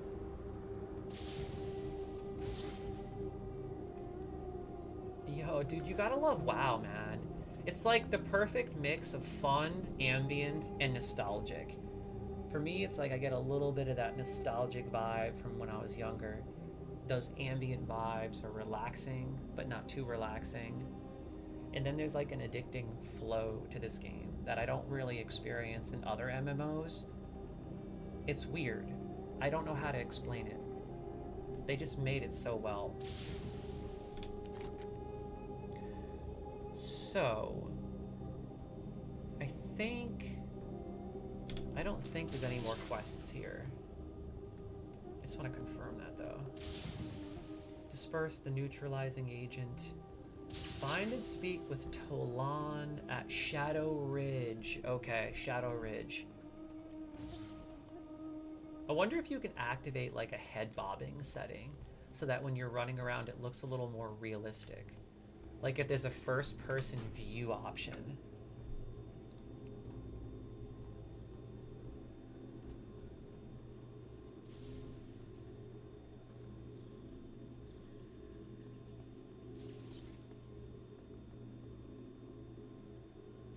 Yeah, I don't think so. I don't think they have that. Motion sickness. Camera shake?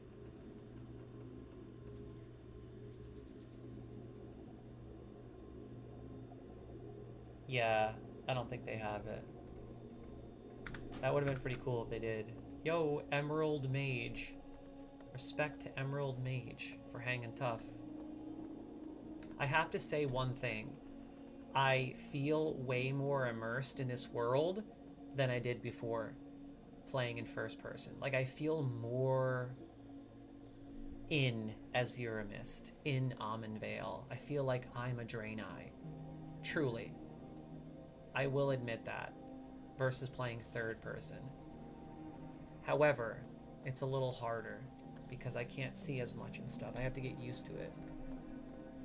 So, I'm loving it thus far though, honestly. I'm seriously going to give this a try and just play first person for the first couple of episodes of this streaming series and just see how it goes.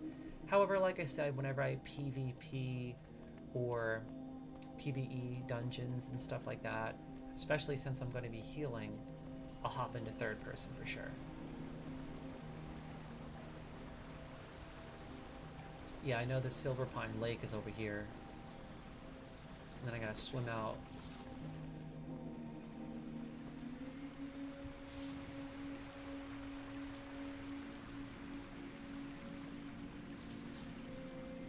I think I have to do it where that is right there. And jump! Ooh, look how real this is, man, when you're first person. I love it. No, actually, I think I gotta do it over here by the crystal. I think.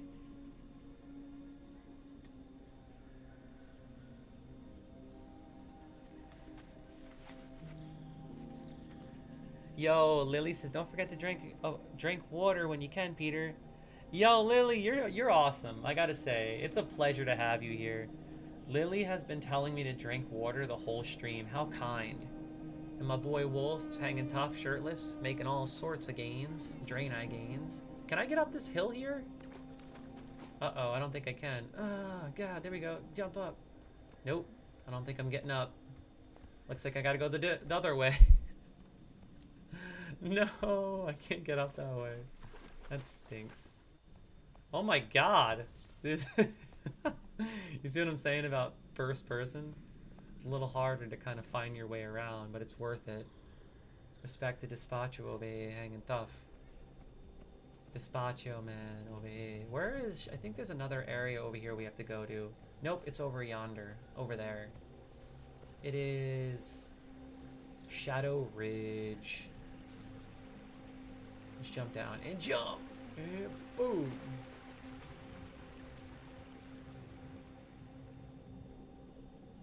Okay.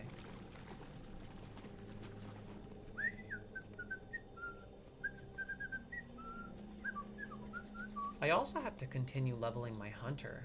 I think I'm like level 74, 75 in the War Within. Man, I have too many games to play and too little time. I feel like I need longer streams, you dig? That's why I wanted to bump it up to 10 hours today. I want to get used to this, so I can squeeze in more of those 10-hour sessions. You dig? Okay, here we go. Here's Talon. Arcanon Poros. Blood elves. I told you, blood elves are in the story here. Well, it was a pleasure having you here, Lily. Doing the countdown. I do appreciate that. You are awesome, and I hope to see you in future streams. You better come on by anytime. You are more than welcome. Help, blood elves. They ambushed me. Don't have long. Dionysaka. You must eliminate the blood elf threat. Find out what they are up to. Kill 10 blood elf scouts, then return to Talon in the Shadow Ridge of Amonvale.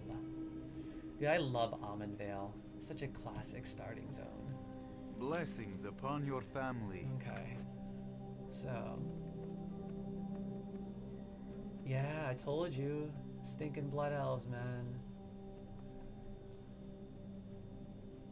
Let me go back to third and see how it feels. Oh, it feels so weird now. Dude, it feels weird now. I got used to playing in first person. Like, it feels weird. Oh my God. I got used to this. It's more immersive for sure. The only thing that's annoying is the plants get in my field of view sometimes. Like, you know what I mean? Sometimes they're like right up in my face. So I think we just gotta kill blood elves. Let's do it. Let's go kill some of these heathens. Like, look how immersive this is.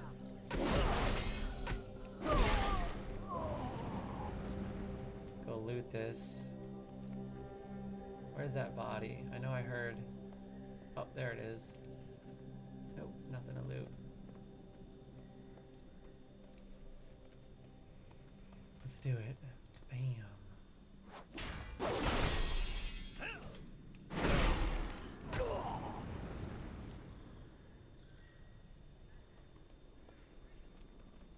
3 of 10 blood elf scouts slain. My man's worried about making the game easier or making the game harder and taking his shirt off, but yet he's got an heirloom bow that's gonna drop people in one shot.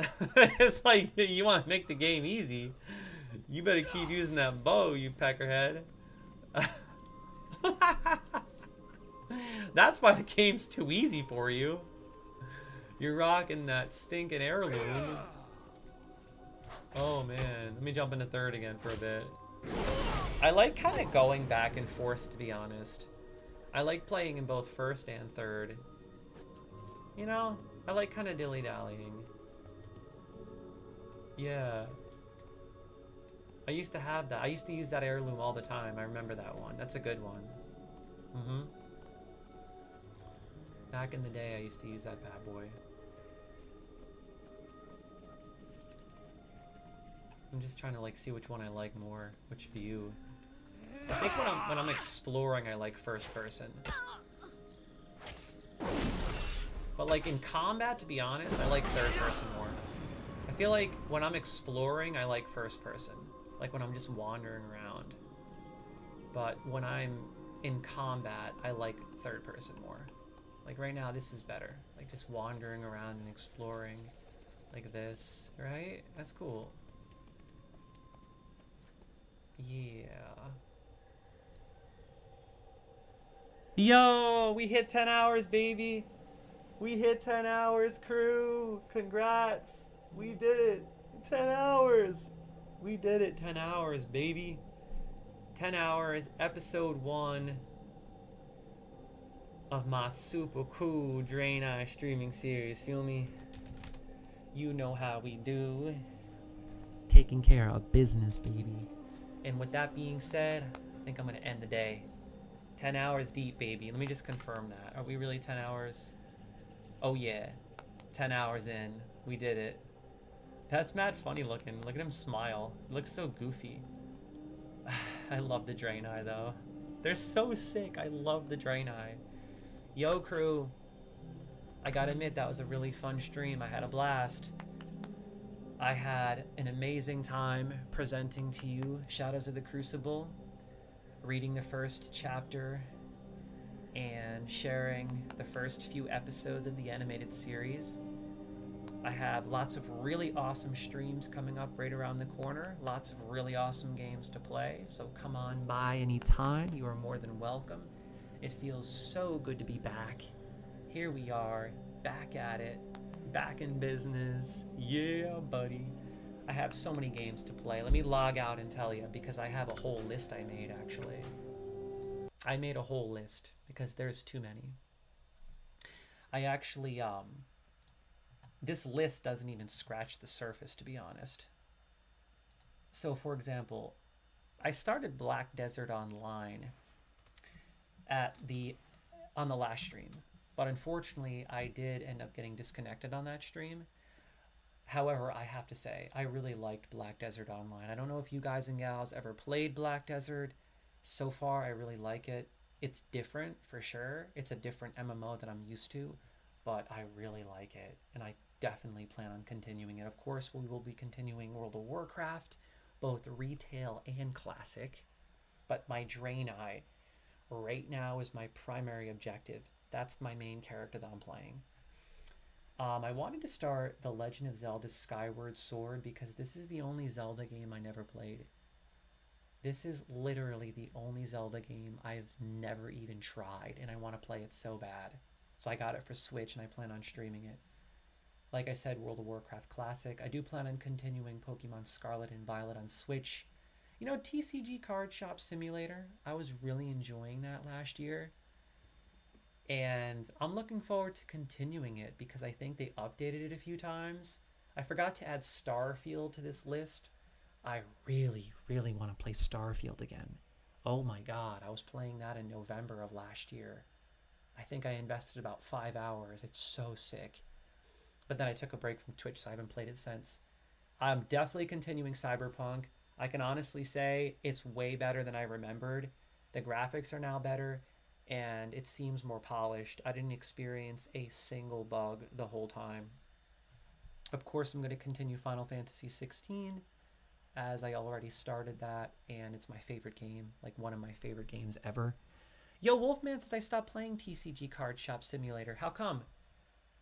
Did you get very far? Did you end up getting your store pretty cool looking, man? I can't wait to play it again. I felt like I was actually working in a real card shop at a cash register. It was so weird, man. Like I felt like I had a 9 to 5. It was kind of refreshing though. I felt like I was doing manual labor in a video game. I was having to like punch in, stock shelves, work a register, give people change. It was pretty cool. And like Lily mentioned, Animal Crossing New Horizons, I cannot wait to start this. I have been wanting to play this since it released. I just never got around to it. That's actually one of my most anticipated games. So I'll be starting Animal Crossing later this week or this weekend. And of course, I had planned on playing Resident Evil 4 Remake today, but I got sidetracked. I'll definitely be starting that. And Shrouded, another one I really want to play. The list goes on because I have GeForce Now. I just downloaded this and I have over thousands of games to play. It's ridiculous. Too many games I want to try. Anyway, crew, that's it for me. I'm hitting the road. I just want to thank everyone for tuning in. Thank you to all the new followers. Thank you to all the new subscribers. You know I love you all. I appreciate you. I'm so happy to be back. And I hope to see you in the next episode, crew. 10 hours. We did it. Yeah, buddy. And welcome to all the new viewers and followers. You know what? I'm thinking about playing Assassin's Creed Shadow on the next stream, too. I don't know, man. I got too many things to play. But, hey, a couple of people told me it's pretty good. I'll be honest. I was reluctant.